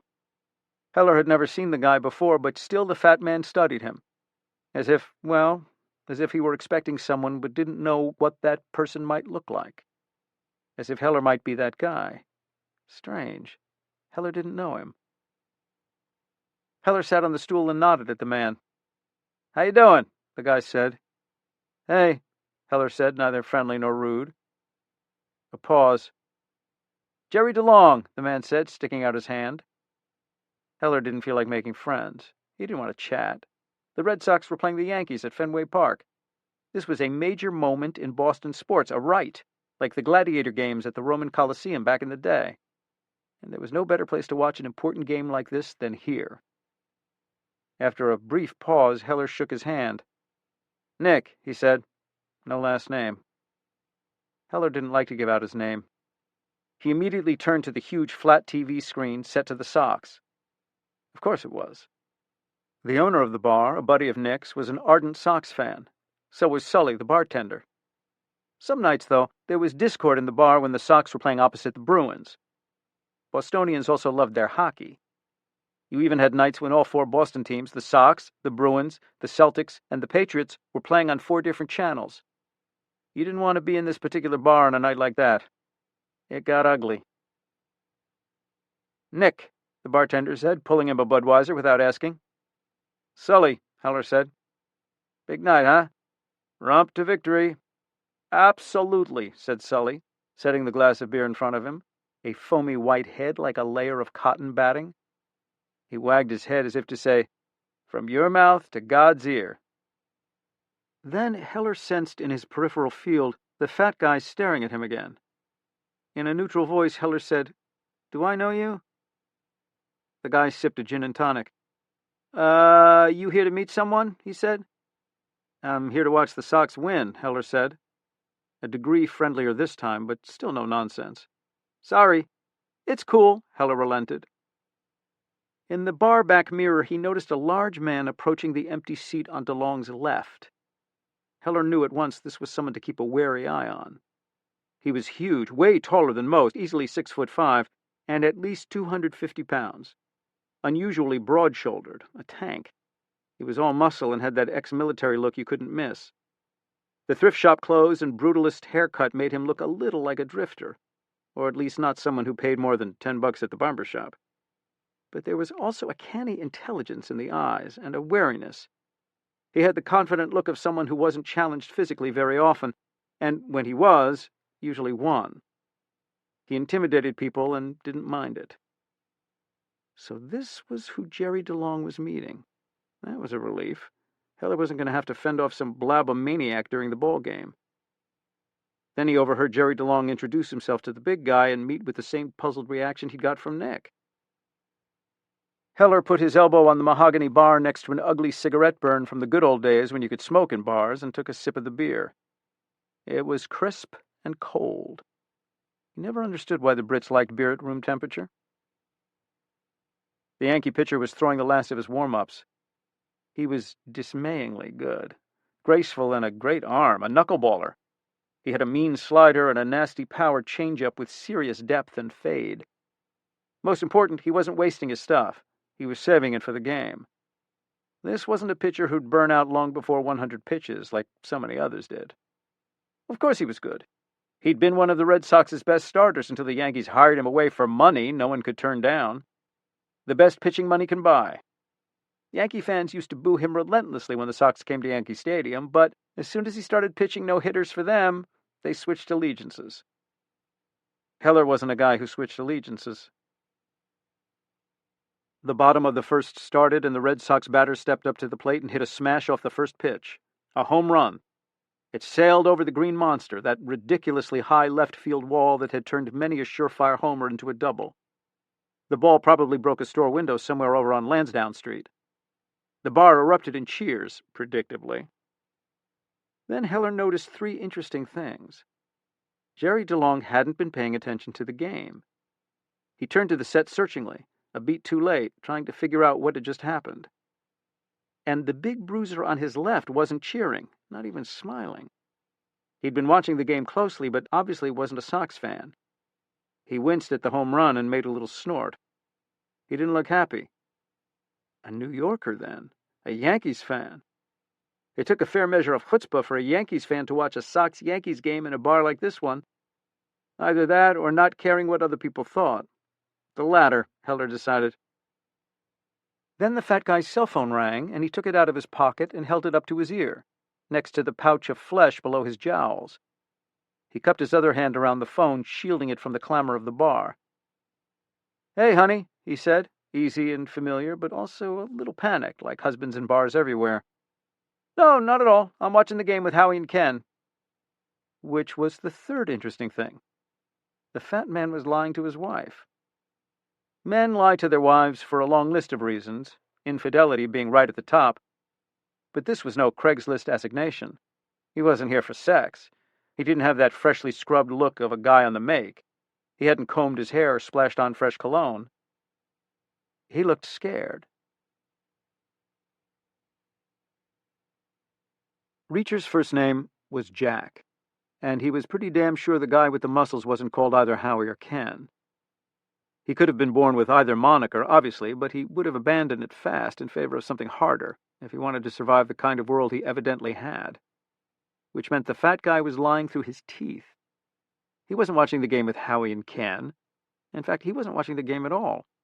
When the lucky fly ball had left the tiny bandbox, the guy had been a long beat behind. He had looked up with a blank expression because of the sudden noise. He was watching the mirror. He was watching the door. He was expecting someone he didn't know by sight. Hence the half-expectant welcome a minute earlier. Jerry DeLong, the guy had said, as if it might mean something. Reacher snaked a long arm behind DeLong's immense back and poked the guy with the muscles in the shoulder. The guy leaned back, but kept his eyes on the game, as did Reacher. The guy in the 2-hole for the Sox swung and missed. Strike 3. Better. Reacher said, "Who got here first, you or him?" The guy said, "Him." "Did you get the same thing I got?" "Identical." "Was he saving the seats?" "I doubt it." "So now he's expecting a tap on the shoulder, and then they'll go somewhere to do their business?" "That's how I see it." The third batter for the Sox stepped up. Reacher said, "What kind of business? Am I in the kind of place I don't want to be?" "You from New York?" "Not exactly. But you're rooting for them. No crime in being a sane human being. This place is okay. I don't know what the tub of lard wants." Reacher said, "You could ask him. Or you could." "I'm not very interested." "Me either. But he's worried about something." The third Sox batter popped up, way high in the infield, comfortable for the Yankees' second baseman. The guy with the muscles said, "You got a name?" Reacher said, "Everyone's got a name." "What is it?" "Reacher." "I'm Heller." The guy offered his left fist. Reacher bumped it with his right behind DeLong's back. Not the first time his knuckles had touched a Sox fan, but by far the gentlest. The Sox cleanup hitter grounded weakly back to the pitcher, and the inning was over. 1-0, Boston. Bad, but not a humiliating disaster. Yet. Reacher said, "If we keep on talking about him like this, eventually he might clue us in." Heller said, "Why would he? He's in trouble." "What are you, Santa Claus?" "I don't like our pitching. I'm looking for a diversion." "Suck it up. Like you did for 100 years?" At that point, the bar was quiet. Just the natural ebb and flow, but the barman heard what Reacher said, and he stared hard. Reacher said, "What?" Heller said, "It's okay, Sully." And then Jerry DeLong looked left, looked right, and said, "I'm waiting for someone to break my legs." Heller gave Reacher a glance. Reacher seemed to have an intuition about the fat guy. He knew something was off somehow. Something was wrong. Funny, Heller had the same sort of intuition. Same way he realized pretty quickly that this Reacher guy was really sharp. The fat man had blurted it out. He was genuinely terrified. But then he said no more. The top of the second started. 2 balls, a strike, ball 3. The Boston pitcher stared in. He didn't want to give up a lead-off walk. "Change-up coming," Reacher said, "right down the pike." The Yankee batter knew it. He smiled like a wolf. Not a change-up, a full-on fastball. The batter swung as the ball hit the catcher's glove. Reacher looked away. He said, "Maybe this guy will tell us what's going on, with his legs and all." "You think?" Heller replied. "Or not," Reacher said. "Not unless I want my arms broken too," the fat man said. Full count, and another fastball. Another whiff. 1 down. Heller gave the fat guy a searching look. "Haven't seen you here before, have I?" "I haven't been here before, no." "But you're from here?" "From here. Very Boston. Bostonians always want to know if you're one of them or not. You can't always tell from the accent, but there's the language. Do you drink soda or tonic? Is something a pisser? Do you go to a liquor store or a packy? Take a U-turn or bang a Yui? They're expert at sussing out fakes and posers. Heller was born outside New York, but moved as a teenager to a town north of Boston called Melrose, a working-class place. Heller's father went to prison, and his mother was left with nothing, so Heller could sound Boston if and when he wanted, or not. And this guy DeLong was definitely from around here. DeLong shrugged. "Yeah." "You work around here?" DeLong shrugged again. "Government center." "Don't like the Irish pub right there?" Well, my office is on Cambridge Street. DeLong was stingy with the information. For some reason, he didn't want to talk about what he did or where he worked, which was, for Heller, like a blinking neon arrow. That meant he did something sensitive or classified or unpleasant. But he had the look of a bureaucrat, a government functionary, and Heller took a guess. The good old Saltonstall building, one of the office towers in the bleak ghetto of big government buildings at the foot of Beacon Hill. How's the asbestos? The Saltonstall building, which held an assortment of state bureaucracies, had been abandoned after it was found to be contaminated with asbestos. They did some renovation and dragged the office workers back in, and some of them were mad as a wasp's nest that's been kicked. Yeah, that's gone. Uh-huh. Heller smiled. A state worker for sure. He thought of maps of America where the states are resized by population and Rhode Island is twice the size of Wyoming. If you did a map of state employees in the Saltonstall building, the biggest state would be the Department of Revenue. So, you're a tax man? Something like that, DeLong said. He didn't look happy about it, like he was being put down somehow, but at the same time he didn't seem to want to say more. One of those forensic accountant types, aren't you? DeLong looked away uneasily, which just confirmed Heller's theory. What do you say, Reacher? Heller said, reaching around DeLong and bumping Reacher's shoulder. Someone's trying to dodge an audit by some direct means, wouldn't you say? Sounds like it, Reacher said. Wonder how often that works. Jerry DeLong said, It's not going to work this time. He sounded like he was trying to be brave, but without much success. Huh, Heller said, looking into the mirror behind the bar. He saw a blinged-out guy sitting by himself at a small table near the front. Tinted sunglasses, necklaces, and rings. A curious upright posture. The chief enforcer for the Albanian gang in Boston, Alec Dushku, Alley Boy as he was called, was known for all sorts of colorful executions, including strangling an old man with a shoelace until his eyes popped out of his head.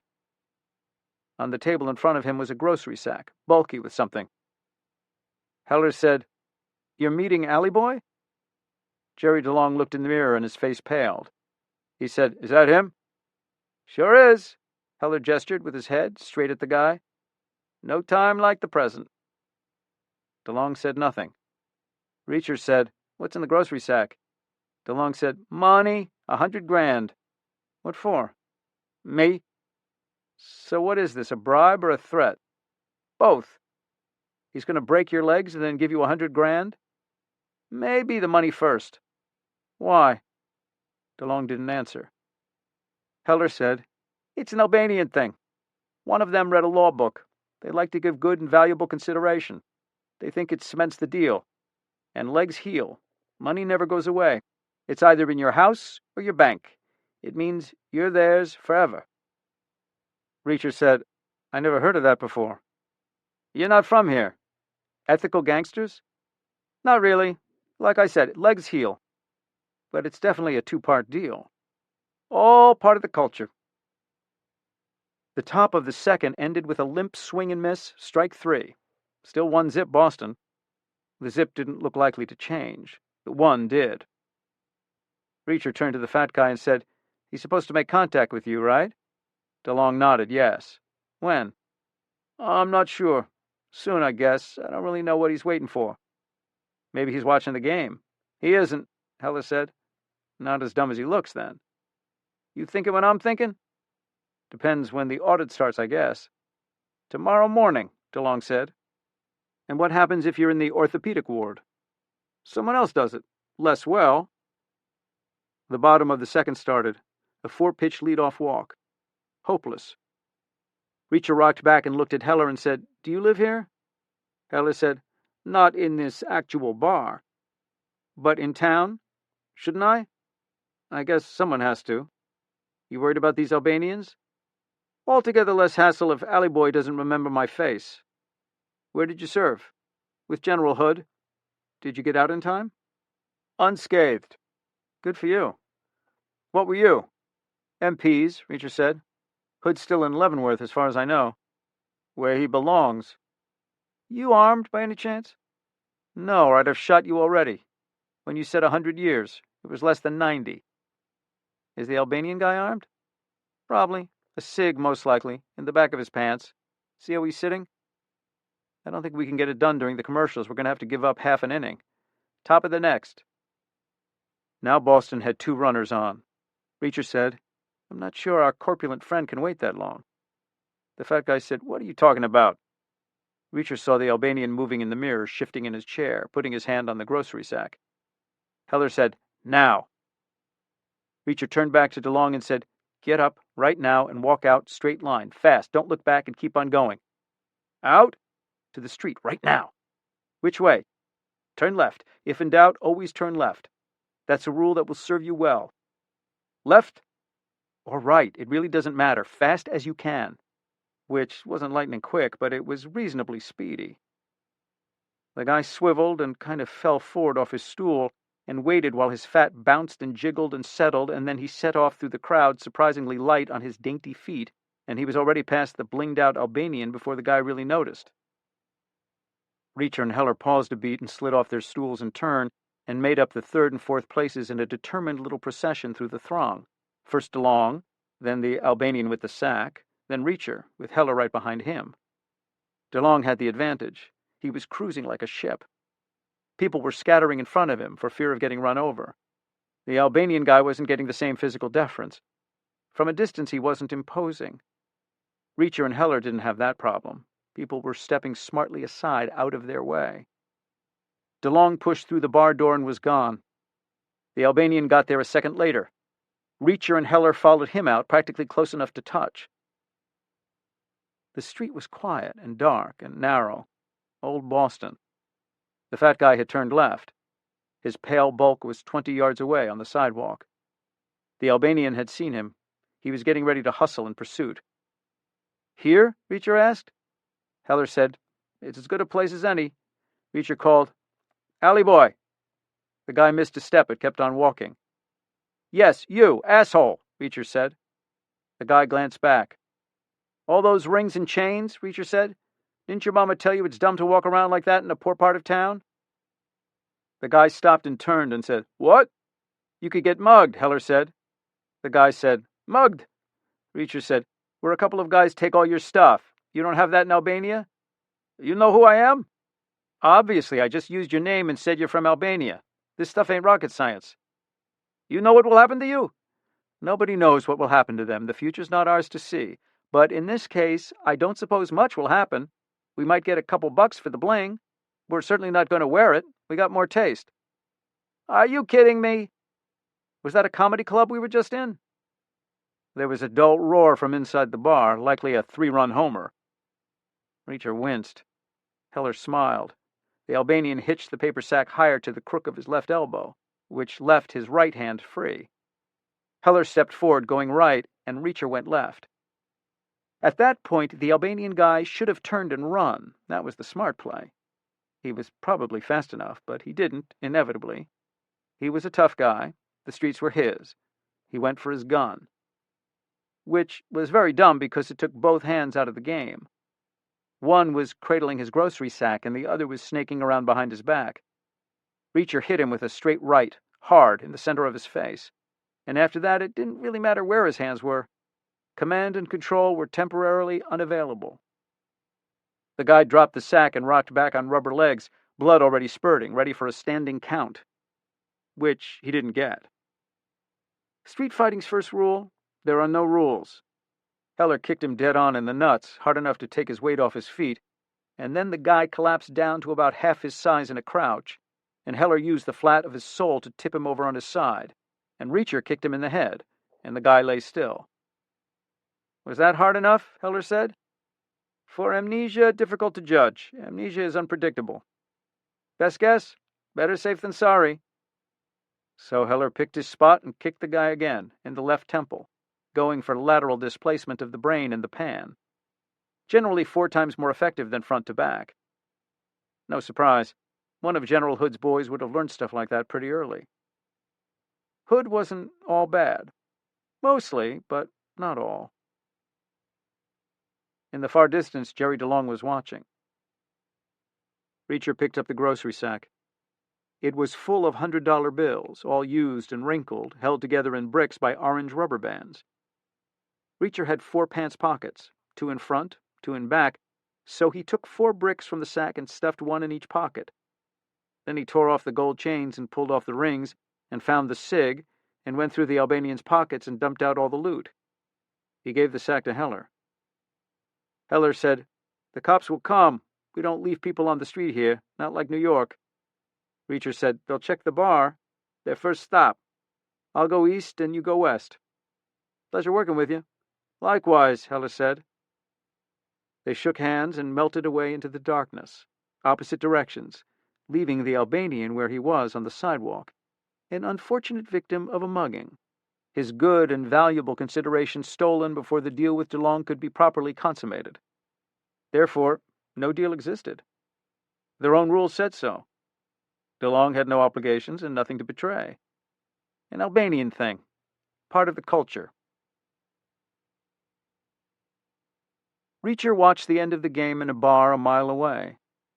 He was sure Heller was doing the same thing a mile in the other direction, in which case they were watching 2 different events. Reacher was watching a limp and miserable defeat. Heller was watching a glorious and triumphant victory. But such was life. You can't win them all.